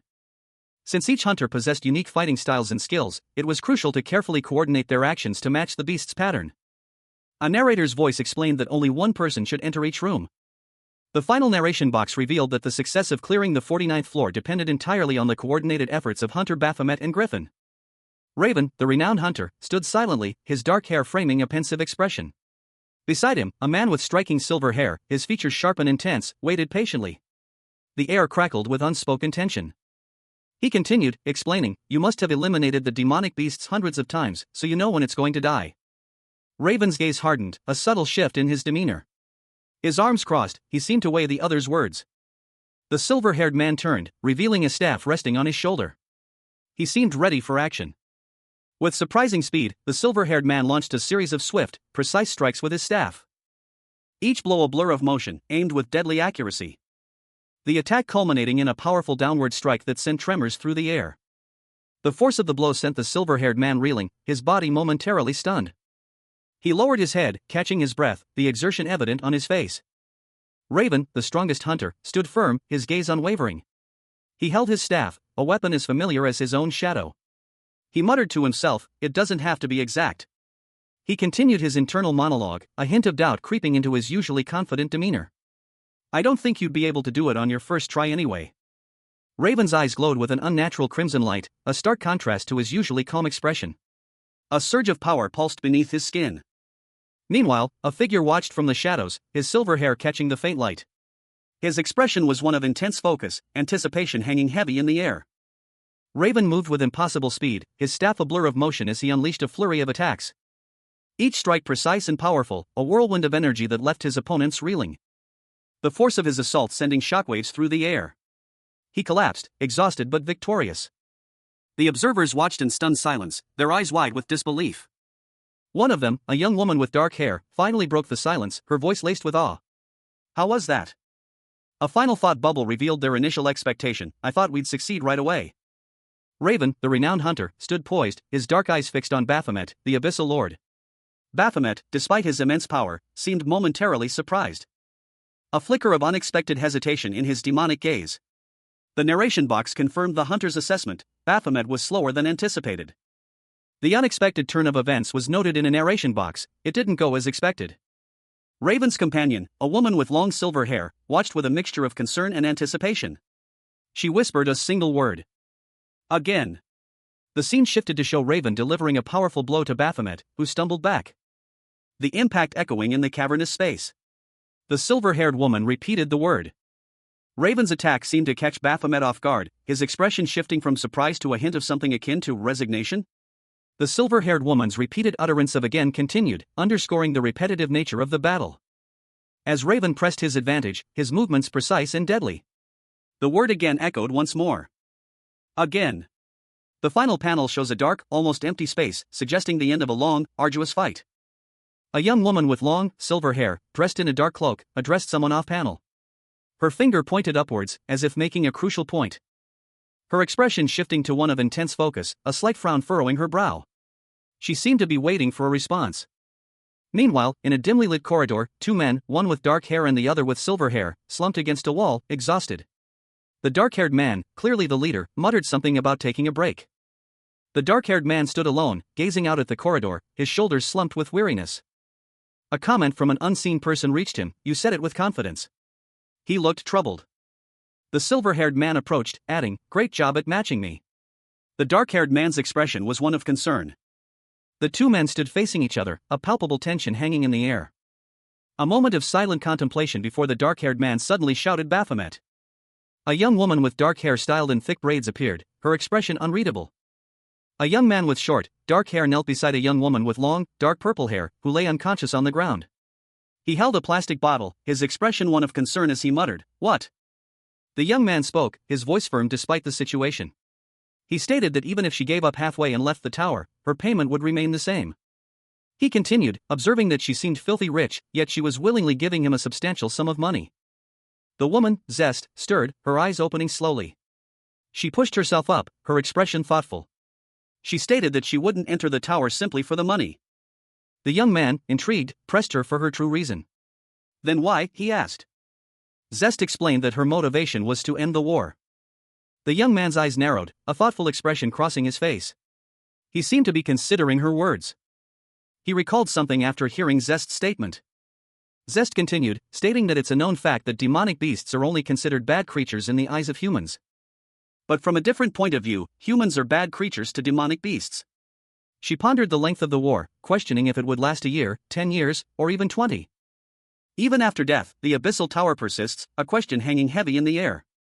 Raven, the strongest hunter, contemplates the nature of Baphomet's demonic actions, questioning the simplistic notion that demonic beasts kill humans without reason. Raven's face, partially obscured, is etched with a thoughtful frown, her gaze distant and contemplative. Raven continues her internal monologue, suggesting that by studying the towers and understanding the reason behind the abyss, a peaceful solution might be found. Suddenly, Raven is confronted by another character, a young woman with dark purple hair styled in pigtails, who bluntly calls her lame. The young woman's words hang in the air, a stark contrast to Raven's thoughtful contemplation moments before. Raven is visibly taken aback by the unexpected insult. A man with short, dark hair, presumably a fellow hunter, attempts to explain the situation, suggesting that their current mission necessitates eliminating demonic beasts, thus making the young woman's comment insensitive. His worry deepens as he questions the difficulty of clearing the 49th floor of the Abyssal Tower. The man then proposes a more efficient method, using telepathy to coordinate their efforts and avoid mistakes. His suggestion is met with surprise and confusion from the young woman, who exclaims in disbelief. A single word, "we dash," hung in the air, unfinished, heavy with unspoken implications. The sentence completed itself in the next panel. What they had been doing was ridiculous. A woman's legs, clad in dark boots and a long skirt, were shown, followed by a simple statement, "Well, then." Three figures stood in a courtyard: Raven, the hunter Griffin, and Baphomet, the former lord of the Abyssal Tower, now a human. A woman, seemingly overseeing the scene, addressed them, "Are you ready, Hunter Griffin? Hunter Baphomet, too." She pressed further, checking on Baphomet's readiness. Hunter Baphomet? Are you listening? Hunter Griffin, his expression stoic, responded to the woman's query. He calmly urged patience, reminding them that the time difference between the two hunters was shrinking. Baphomet, his face grim, remained silent, his thoughts unreadable. The woman, seemingly satisfied, concluded, now, then dash. The scene opens with a sweeping view of a grand, imposing archway, its ethereal glow hinting at the otherworldly nature of the abyssal tower. A sense of foreboding hangs in the air, as two figures stand silhouetted against the backdrop of the tower's entrance. One, a powerfully built man with silver hair and a bare torso, stands beside a cloaked individual with long, dark hair. Their expressions are grim, determined. The cloaked figure, Raven, speaks, her voice laced with a hint of doubt. She suggests that if their current plan fails, they should consider a more drastic measure, venturing deeper into the abyssal tower itself. But her companion quickly interjects, expressing unwavering confidence in their success this time. A deep-seated uncertainty lingers beneath the surface. She insists that her conviction is genuine, not mere bravado. A blinding flash of light erupts from her, momentarily obscuring the scene. A digital display suddenly appears, starkly contrasting with the mystical atmosphere. The message is clear: CO elimination completed. The aftermath of the energy blast is shown as a bright, white light slowly fades, leaving behind an ambiguous scene. A digital announcement blared across a screen: the entrance to the 50th floor of the abyssal tower had been opened. Raven, the strongest hunter, questioned how the other hunters knew that the two doors were linked. Raven stood with his arms crossed, a thoughtful expression on his face. Behind him, a powerful, muscular figure with white hair and a stern expression emerged into view. The muscular figure, a hunter named Nelia, explained that another hunter had informed them of the connection. Meanwhile, a mysterious figure with long brown hair and a gray cloak appeared, explaining that there was a thread of mana flowing between the doors. Raven suggested severing the mana thread, a suggestion met with immediate approval from the other hunters. However, one of the hunters pointed out the difficulty of perfectly severing the thread. Raven then proposed an alternative, using the linked system. A suggestion that left the other hunters confused and questioning what he meant. Raven's proposal was met with disbelief, as the other hunters questioned the feasibility of his plan. A cloaked figure, his face partially obscured by shadow, pondered aloud, a single question hanging in the air: why not? Raven, his silver hair stark against the darkness, reacted with disbelief. Are you serious? This is a nest full of demonic beasts. He continued, explaining, the system and structure of the tower were made according to the demonic beasts. The rules of the tower have always been against the hunters in the first place. It's our job to break the rules. Raven countered, his expression firm. That's a common misconception. The cloaked figure responded, what? A lot of hunters seem to misunderstand this. The tower is on the demonic beast side. He clarified, a hint of exasperation in his tone. But he shook his head, correcting himself. But no, the tower is neither on the demonic beast or hunter's side. The tower is just a place built for hunters and demonic beasts to fight. That means hunters and demonic beasts can use the tower however they see fit. An older, muscular man with gray hair listened intently. If demonic beasts can do whatever they want, then why are they locked up? For us hunters to get rid of them? Raven, the renowned hunter, stood with a smirk playing on his lips. His piercing gaze and sharp features hinted at the strength and determination that had made him a legend in the world of monster hunting. That's the perspective of a demonic beast, not a hunter. The scene shifted to reveal Raven and another hunter, their expressions serious as they discussed their next move. A close-up on Raven's intense gaze, followed by a similar shot of his companion, emphasized the gravity of the situation. Ahem. So what are we going to do with the linked system? I feel like I can understand what the two of you have been talking about, but can you explain it through actions? My intelligence is lacking. I used all my points on strength after all. It's simple. We're going to use the linked system that the demonic beasts are using. Is it that simple?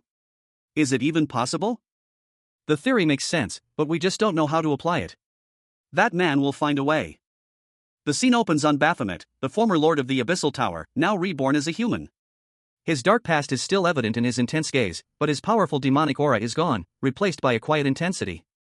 He looks up, a question forming in his mind. Can he find a way to understand this new life? A shimmering portal, filled with digital energy, appears before him. It seems to be a gateway to a virtual reality. A woman with long, silver hair smiles warmly at him. Her expression is kind and welcoming. She is joined by three other individuals, a young man with short, dark hair, another young man with short, gray hair, and a muscular, older man with graying hair. They seem to be a team. The young man with dark hair speaks, confirming Baphomet's suspicions. They must eliminate the demonic beasts plaguing the world.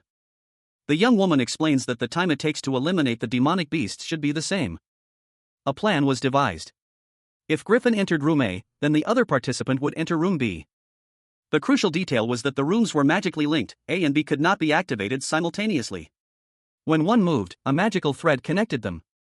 It was a system akin to a puppet on strings. However, the magic wasn't always consistent, its speed varied. It could be quick or slow, meaning that even with precise timing, Griffin and his partner's actions would never be perfectly synchronized. Despite their best efforts, the time differential remained. A powerful magical energy enveloped him. The magical energy propelled him upward, sword in hand. And the consequences of that synchronization were already known. A fierce battle raged, the ground trembling beneath the weight of clashing steel. Hunters, clad in their specialized gear, surrounded a fallen figure, a young woman named Nelia lying prone and seemingly unconscious. A gasp of alarm escaped the lips of one of the hunters. "Nelia," they cried out, their concern palpable. The narration box clarified Nelia's role, to infiltrate the abyssal tower and destroy it from within. Another hunter mused, she must have been determined to play her part properly. The implication hung heavy in the air, Nelia's mission was perilous, and her current state suggested a significant sacrifice. Nelia stirred, a pained expression twisting her features. I am sorry," she whispered, her voice barely audible, "my ignorance gave everyone a hard time." Her face was pale, sweat beading on her brow as she struggled to sit up. The weight of her failure seemed to crush her. A gruff but reassuring voice cut through the tension. "It's fine," a man said, his words laced with understanding. "Admitting one's weakness is a good trait, MMPH." He approached Nelia, concern etched on his face. "Are you okay?" he asked gently. Nelia replied, "Yes, I feel at ease. I'm sorry for the inconvenience." The man reassured her, "Your health comes first." His words conveyed a genuine care for her well-being, a stark contrast to the initial tension of the scene. The scene shifted, focusing on a different group of hunters. One of them, a young man with striking features, was identified as Hunter Baphomet. Another hunter commented, "I heard it hasn't even been a long time since you became an A rank. I can't believe you have the judgment of a veteran." Baphomet simply replied, "Well, I do." His quiet confidence hinted at a depth of experience beyond his rank. A group of hunters walked down a city street, their footsteps echoing faintly amidst the quiet urban landscape. Their forms silhouetted against the soft glow of the city lights. Among them, Raven, the strongest hunter, stood out with her silver hair and flowing cape. His gaze fixed on something in the distance, a thoughtful expression etched on his face. He was lost in thought, seemingly oblivious to his surroundings. The group paused, and one of the hunters, a powerfully built man with graying hair, spoke, his voice carrying a note of awe, "He's outstanding. As Nelia said, it hasn't even been some time since he became an A rank, but he's already that talented." Another younger hunter, with short, silver hair, stood beside him, his expression a mixture of curiosity and respect. The younger hunter continued, his voice filled with wonder, "When we fought earlier, I can't believe such a young man, who knows? Maybe he has more tower experience than any of us here." The two hunters walked away, their conversation trailing off into the background, leaving the viewer to ponder the mystery surrounding the young hunter's exceptional skills. Suddenly, a bright light erupted in the distance, shattering the calm of the city street.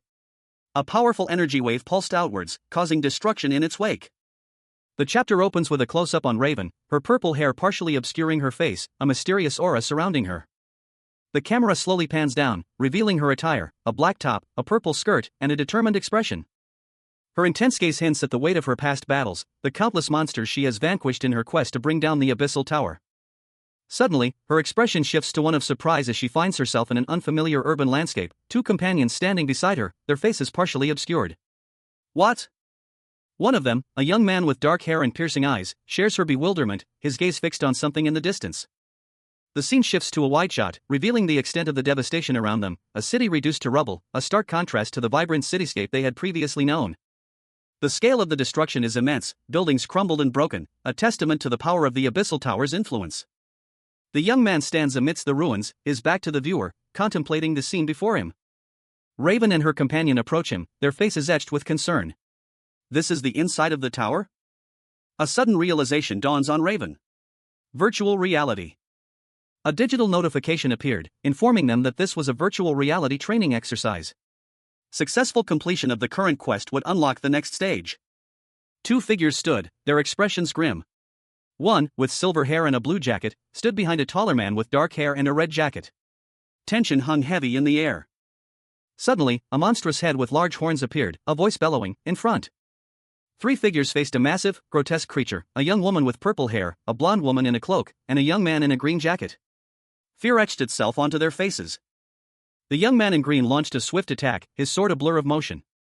The blade arcing through the air, a whirlwind of steel and energy, sending the monstrous creatures sprawling. The purple-haired girl and the blonde woman fought alongside him, their movements precise and deadly. The scene shifted. A single boot, clad in sturdy leather, landed softly on a rich, crimson carpet. The battle was over, but the implications remained unclear. Raven, the strongest hunter, stood amidst the ruins, his powerful sword held aloft. A look of confusion and alarm etched itself onto his face as he muttered, "What was that?" He cautiously advanced, his boots crunching on the debris of a shattered city. The air heavy with an unnatural chill. A monstrous, shadowy serpent, its eyes glowing menacingly red, emerged from the gloom. Its presence a palpable threat to the hunter. Suddenly, a powerful figure materialized behind the serpent. It was Baphomet, the lord of the Abyssal Tower, though his appearance was altered, his demonic form somehow diminished. A swift, brutal attack followed, leaving Baphomet vulnerable. One of them, a woman with long, light brown hair, watched with a mixture of concern and awe. The aftermath of the battle revealed a city under siege. The destruction was widespread. A chilling observation was made: monsters were appearing in greater numbers than ever before. And something else, something far more ominous, was brewing on the horizon. A battered hand, its skin marred by deep scratches, reached out, fingers splayed as if grasping for something just beyond reach. A desperate plea forming on the lips of its owner: "You're a hunter, right?" A young woman, her face contorted in terror, lay prostrate on the ground, clutching at the leg of a hunter in a desperate plea for help. "Please help me," she choked out. The hunter, a man with dark hair and a red jacket, stared down at her in disbelief. "What?" "A person," he muttered, utterly bewildered by the situation. A young woman with dark hair, braided into pigtails, stood nearby, her face etched with a mixture of fear and confusion. She visibly trembled. Another hunter, this one with silver hair, appeared, his expression grim. "Can't you tell?" he asked, his voice laced with a hint of impatience. The silver-haired hunter's gaze sharpened. "You know a lot of things about towers, but you didn't notice." He trailed off, his expression darkening with a growing sense of unease. The young woman from earlier, her eyes wide with fear, stared at the silver-haired hunter, her face pale with terror. The silver-haired hunter's face was a mask of grim determination, his eyes narrowed in suspicion. He was clearly troubled by something. A narration box declared that what followed was a reenactment of the Gate Shock. The scene opened on a cityscape ravaged by destruction, buildings lay in ruins, their skeletal frames piercing the sky. The camera angle shifted to show the entrance of the SG Tower, a building seemingly untouched by the surrounding devastation. A white luxury car pulled up to the building. Inside, a man in a suit spoke reassuringly into his phone, saying not to worry. He continued, mentioning that hunters were already on the scene and that a hunter from the Sungwon Guild would soon clear the sanctuary tower. He ended the call, assuring his contact that all was well. He sat back, a slight smirk playing on his lips as he checked his phone again. He muttered to himself about how annoying the people in the Sungwon Guild were, wondering if it was because a family member had entered the sanctuary tower. He then realized that Hunter Van Gogh had entered the tower, prompting him to decide to gather some information. A man with glasses and neatly combed hair, dressed in a sharp suit, stood in a parking garage. His expression was one of mild curiosity, a slight smirk playing on his lips as he questioned, "Team Leader Ma?" The close-up showed only a man's eye, half-shadowed, conveying a sense of unease and suspicion. He pondered aloud, why is Team Leader Ma driving in the same direction as him? The camera angle shifted to an overhead view, showing two cars driving away from the parking garage. The man's car was in the lead. He wondered, going in the same direction as me? Inside a building, a man sat on a couch, looking at his phone. A text message read, "He kept telling me not to worry." "That easy?" He muttered, "Geez." One man questioned the trust placed in another, referring to him as a government dog. He expressed disbelief at the idea. Meanwhile, another individual, their face mostly obscured, appeared deep in thought, their expression unreadable. A mysterious tower was shown, causing a feeling of anxiety in someone observing it. They sensed something was inside. The man from the first panel sighed, deciding to use someone else to accomplish his goal. He had already contacted a person and was now checking on their trustworthiness. He reassured himself, having heard that this person was a specialist, and that a fair amount of payment had been offered, ensuring their cooperation. Elsewhere, two cloaked figures were shown, their faces hidden. It was implied they would do anything for the right price. One of them received a message, signaling that they could proceed. They prepared to move forward. Two cloaked figures stood in the twilight, their faces obscured by shadows. One of them questioned the whereabouts of another individual, expressing uncertainty about their arrival. A third cloaked figure arrived, apologizing for their tardiness. The group now consisted of 3 individuals, all cloaked and mysterious. One of the figures, revealing a sly smile and vibrant green hair from under their hood, was identified as Hunter Dakibi. Dakibi explained that their mission was to protect the advance party and ensure the safe clearing of the Abyssal Tower. She confirmed that all members of the support party were present. Another member of the support party mentioned having heard of the existence of an advance party. Dakibi acknowledged that if the advance party had already encountered the support party, there was nothing more to be done. Dakibi then revealed that Hunter Baphomet was also present, adding a layer of complexity to the situation. Upon hearing Baphomet's name, Dakibi showed a moment of surprise, quickly dismissing it and urging the group to proceed. As they moved forward, Dakibi commented that although it was her first time meeting the others, they seemed to work well together. The final panel shows Dakibi's profile, a subtle, knowing smile playing on her lips, hinting at a hidden agenda or deeper understanding of the situation. 2 cloaked figures stood in a shadowy forest, their identities obscured by the darkness. One of them murmured agreement, a soft right. Trailing off into the stillness. As they watched a figure lying lifeless on the ground, a dark pool of blood spreading around them. The scene spoke of a recent, violent struggle. A voice, laced with relief, cuts through the silence. Someone had arrived just in the nick of time. The newcomer, Jinwoo, a young man with dark hair and a green hoodie, stands with his back to the viewer, his expression unreadable. A woman with long brown hair approaches Jinwoo, her face etched with worry. She urgently requests the use of his ladder. She explains their predicament: the front gate's lock is malfunctioning due to a dead battery. Jinwoo, understanding the situation, nods in agreement. Jinwoo ponders the problem, a thoughtful expression settling on his face. He considers the woman's request. And then a solution occurs to him. He has an idea. He reveals a 9V battery. He explains that applying it to the lock for a few seconds might bypass the dead battery issue. The woman, impressed by his quick thinking, tries the solution. It works. She marvels at Jinwoo's ingenuity. The woman is curious about how Jinwoo knew this trick. He explains that he found the solution on YouTube. He then comments on the lack of practical knowledge taught in school. A young woman with long brown hair sat at a table, a calendar visible behind her. She was engaged in conversation, her expression a mixture of curiosity and slight confusion. She responded to a comment about her school attendance, noting that elementary school was currently on break. The conversation continued, with the young woman revealing that she did not attend school. Her companion reacted with surprise and concern, questioning the reason for her absence. She explained that she hadn't given much thought to it. Her companion, a young man with short dark hair, countered that education was compulsory. He seemed concerned and slightly exasperated. The young man pressed further, suggesting she should go to school and socialize with friends. The young woman admitted she hadn't considered that either. The young man decided to inform her brother later. He held a book, and his thoughts drifted to his brother's current situation. It had been a few days since he entered the Abyssal Tower, and it would take time for him to return. A close-up on the young man's face revealed a sudden change in his expression.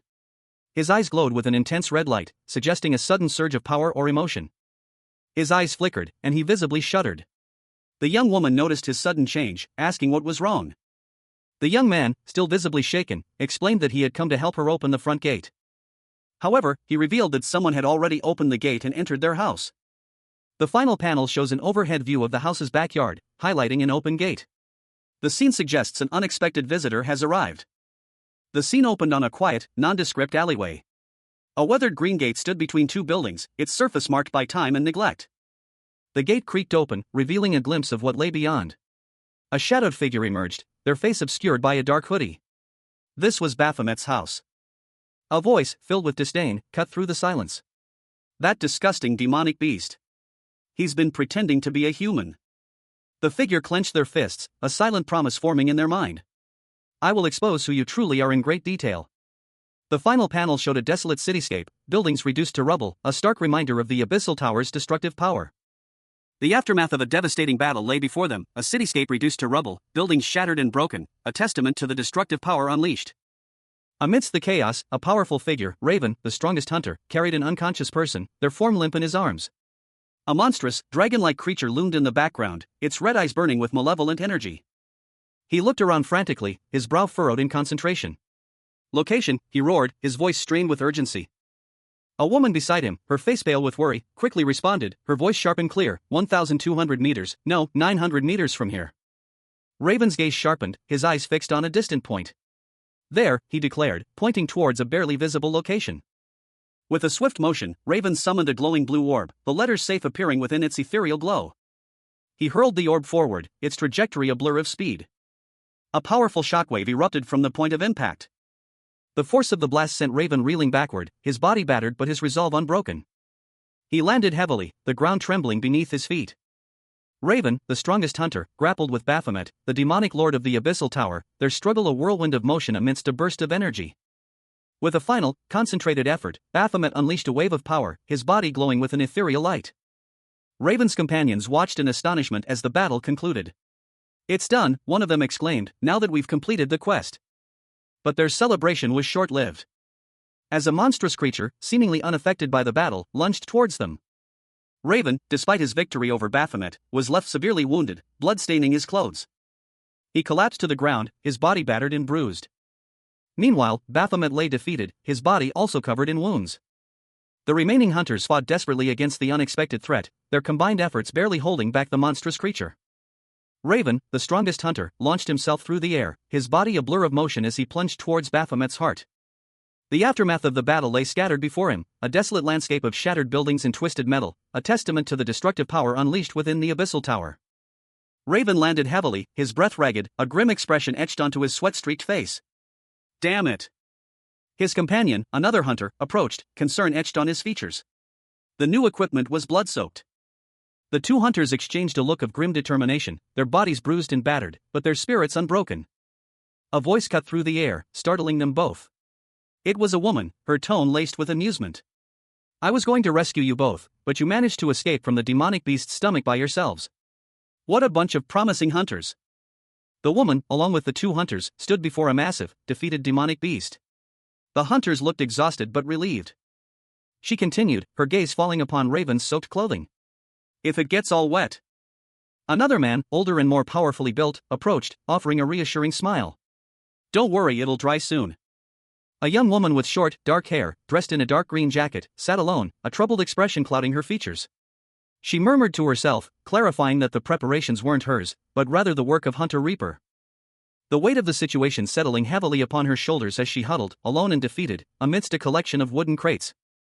A man with short, dark hair, his hand hovering over a futuristic interface, reviewed a quest notification. The screen displayed, "Rescue the survivors and enter the next stage. 1/10 foot. 9 people remain to be saved." He and a woman with shoulder-length brown hair, both observing the interface, discussed the meaning of next stage. The woman questioned the term's ambiguity, while the man, seemingly experienced, stated it was his first time seeing this particular interface, but that next stage likely referred to the next floor. A muscular man with dark hair, wiping sweat from his brow, offered his interpretation, next stage probably meant the next floor. Another woman questioned why the interface didn't simply say next floor. A man with dark hair and piercing eyes suggested that the phrasing might be due to the next floor having a similar environment to the current one. The muscular man pondered the implications, questioning if the next floor, the 51st, would also be a virtual gate shock. The man with the short, dark hair admitted his uncertainty about the number of floors with similar virtual gate shocks, adding a final thought, "That's just what I'd do if I was the boss of this tower." The man with the silver hair stood with his arms crossed, a thoughtful expression on his face. The muscular man, however, dismissed his previous statement as mere speculation. A voice, seemingly out of place, pondered the efficiency of the current situation. "Don't you think it's a waste to just use this place once?" The scene shifted to a desolate urban landscape, ravaged by destruction. Crumbling buildings and shattered infrastructure painted a grim picture of devastation. A stark reminder of the power unleashed within. Another voice, this one filled with apprehension, warned, "If they use the gate shock as a setting, many demonic beasts will come out." A young woman, cloaked and composed, offered a counterpoint. "It's more convenient, isn't it?" Her gaze drifted, a fleeting thought escaping her lips, Baphomet. The focus shifted to a muscular man, his expression surprisingly calm despite the surrounding chaos. "You must have experienced the gate shock too." He spoke, his voice laced with a hint of discomfort. "Just being in this virtual space makes me feel unwell." A young woman with dark purple hair and a troubled expression confessed, "Like I'm always on the verge of a trauma breakdown." Sweat beaded on the muscular man's brow as he silently processed the information. His thoughts remained unspoken. But the word gate shock hung heavy in the air, followed by a dismissive, "There's no way I'd." Raven, the renowned hunter, knelt beside a young woman with dark purple hair, concern etched on her face. She gently asked, "Are you okay now?" A moment later, a figure cloaked in dark gray appeared. He was tall and slender, his face partially obscured by the hood. He apologized, I'm sorry. I'm a hunter, and yet, I'm in such an ugly state." The young woman, whose name was revealed to be Isil, reassured the cloaked hunter. You don't have to feel sorry. I was also shocked when I saw that the environment is similar to the gate shock. People have different experiences and we have different limits." Isil's face showed a mixture of exhaustion and lingering fear. A cold sweat beaded on her brow. The cloaked hunter, whose name was revealed to be Jinwoo, listened intently as Isil continued her story. She began, "I just got married when the gate shock incident happened. My husband and I went on a date after a long time that day. And as we were picking out clothes for each other at a department store, the building collapsed all of a sudden. Then the demonic beasts attacked." Isil's voice trembled as she recounted the traumatic events. "When I woke up, I saw my husband injured from trying to protect me. I struggled a lot trying to get my husband out of the building. That I awakened at that time." Isil's face was filled with a mixture of grief and exhaustion as she recalled the moment her powers manifested. A woman with shoulder-length brown hair, dressed in dark, simple clothing, smiled serenely. She stated that she had been able to rescue her husband thanks to her powers. But then, she received news from a nurse that she was pregnant. The husband, a man with short dark hair and a bandage on his face, lying in a hospital bed, reacted with unrestrained joy at the prospect of fatherhood. However, the wife's expression clouded over. She knew this should be a happy occasion, but a shadow of unease lingered. Despite the joy, the wife couldn't shake a haunting memory. The recent disaster weighed heavily on her mind. She recalled the screams of the people trapped in the building during the rescue mission. The cries for help, the sounds of children crying out in terror. The scene was seared into her memory. And she confessed that she had focused solely on saving her husband, ignoring the pleas of others. She felt guilty about her actions, despite gaining power in the process. But her husband reassured her that she wasn't the only one she had saved. A woman's hand rested gently on another's abdomen. She spoke, her voice soft yet filled with gratitude, "You also saved our child." The woman whose hand was on the abdomen looked down, her expression unreadable. A moment of quiet contemplation passed before another voice spoke, this one filled with awe, "That's the first life you've protected with that power." The scene shifted to show a woman with long, light gray hair, dressed in a dark gray cloak. She spoke, her tone reflecting a newfound purpose, "After that, I became a hunter to save more people." Two other women listened intently. One, with dark purple hair, nodded thoughtfully. The other, with shorter brown hair, offered a sympathetic expression. The gray-haired woman continued, "Even though that day brought me trauma, it was also something that stimulated my motivation." The gray-haired woman paused, gathering her thoughts. She addressed the two younger women, so, the reason why I'm telling you this is because..." The woman with purple hair responded, her voice laced with concern, "I don't know what you went through on that day, but..." She continued, explaining the hunter's purpose, "It is the goal of a hunter to destroy towers so no one will ever have to experience a gate shock, right?" The gray-haired woman smiled brightly, a knowing glint in her eyes. The purple-haired woman spoke, interrupting the conversation, "I'm sorry to interrupt, but I have a question." Her question hung in the air, a mixture of curiosity and apprehension. "Hunter Zest, you're married and you have a child, and it's been 10 years since the gate shock, then how old are you?" A young woman with shoulder-length brown hair, wearing a teal and gray robe, smiled serenely. Her expression was one of quiet confidence, almost mischievous. A man with short, dark hair, dressed in tactical gear, stared at her, clearly surprised. "What? You don't look like it at all," he exclaimed, his voice laced with disbelief. She chuckled, replying, "I hear that a lot. Thanks to my care and the divinity in charge of me in Gangnam." The man's eyes widened as he processed her words. Divinity? The woman continued, "Once we clear this tower, I'll introduce everyone. You should take care of yourself while you're still young." The quest to conquer the Abyssal Tower continued for several months. Baphomet, now a young man in a school uniform, stood amidst a shimmering, ethereal light. His transformation was complete. A blinding light erupted from Baphomet, pushing back a group of hunters who had cornered him, giving him a chance to escape. A digital display appeared, announcing, "Moving to the next stage." Raven, the strongest hunter, appeared, his expression unreadable. Two other hunters stood behind him, equally stoic. A blinding flash of light erupted from the center of the ravaged city, the source of the energy pulse emanating from the very ground itself. A wave of energy rippled outwards, leaving behind a trail of destruction in its wake. The energy subsided, revealing the epicenter of the blast. A glowing orb pulsed faintly amidst the rubble. As figures of Raven and her team emerged from the dust and debris, their expressions grim. As Baphomet speculated, they moved to another location where the gate shock occurred. The scene shifted to a towering skyscraper, its upper floors reduced to skeletal remains against the pale sky. The number of people to rescue decreased, a grim fact noted by the team. As they moved floors, the number of people they had to rescue decreased. However, the demonic beasts, on the other hand, became stronger, a dangerous trade-off. The advance party and support personnel began to move in groups of 3 to clear the area more efficiently. One S-rank hunter opted to proceed alone, while others remained on standby at a safe base. The scene depicted a city ravaged by some cataclysmic event, buildings crumbled and broken, a testament to the scale of destruction. The hunters' mission was to rescue survivors and proceed to the next stage of the operation. Only 3 more survivors needed to be located. One of the hunters, impatient, expressed a desire to finish the mission quickly and leave the area. The 2 hunters continued their search, one of them seemingly sensing something. His gaze sharpened, a sense of unease washing over him. His suspicion grew as he scanned the surroundings. The damaged cityscape offering little cover.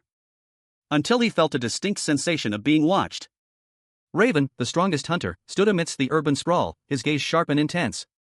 A question hung in the air, unspoken but palpable: was this truly the perspective of a demonic beast? Baphomet, now human, felt a familiar unease. But Raven's doubt gnawed at him. He had sensed it earlier, this persistent skepticism.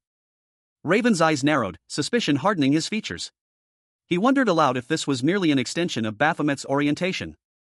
Baphomet's fear was evident: if his true nature were revealed, Raven would kill him without hesitation. Raven's resolve was unshaken. He didn't care what Baphomet thought, he was certain of his demonic nature. Raven explained that even if the tower collapsed, no one would know if Baphomet died as a human or a demonic beast. Baphomet's eyes widened, his confusion evident. He sensed a challenge in Raven's words. Suddenly, a desperate cry pierced the air. Someone needed help.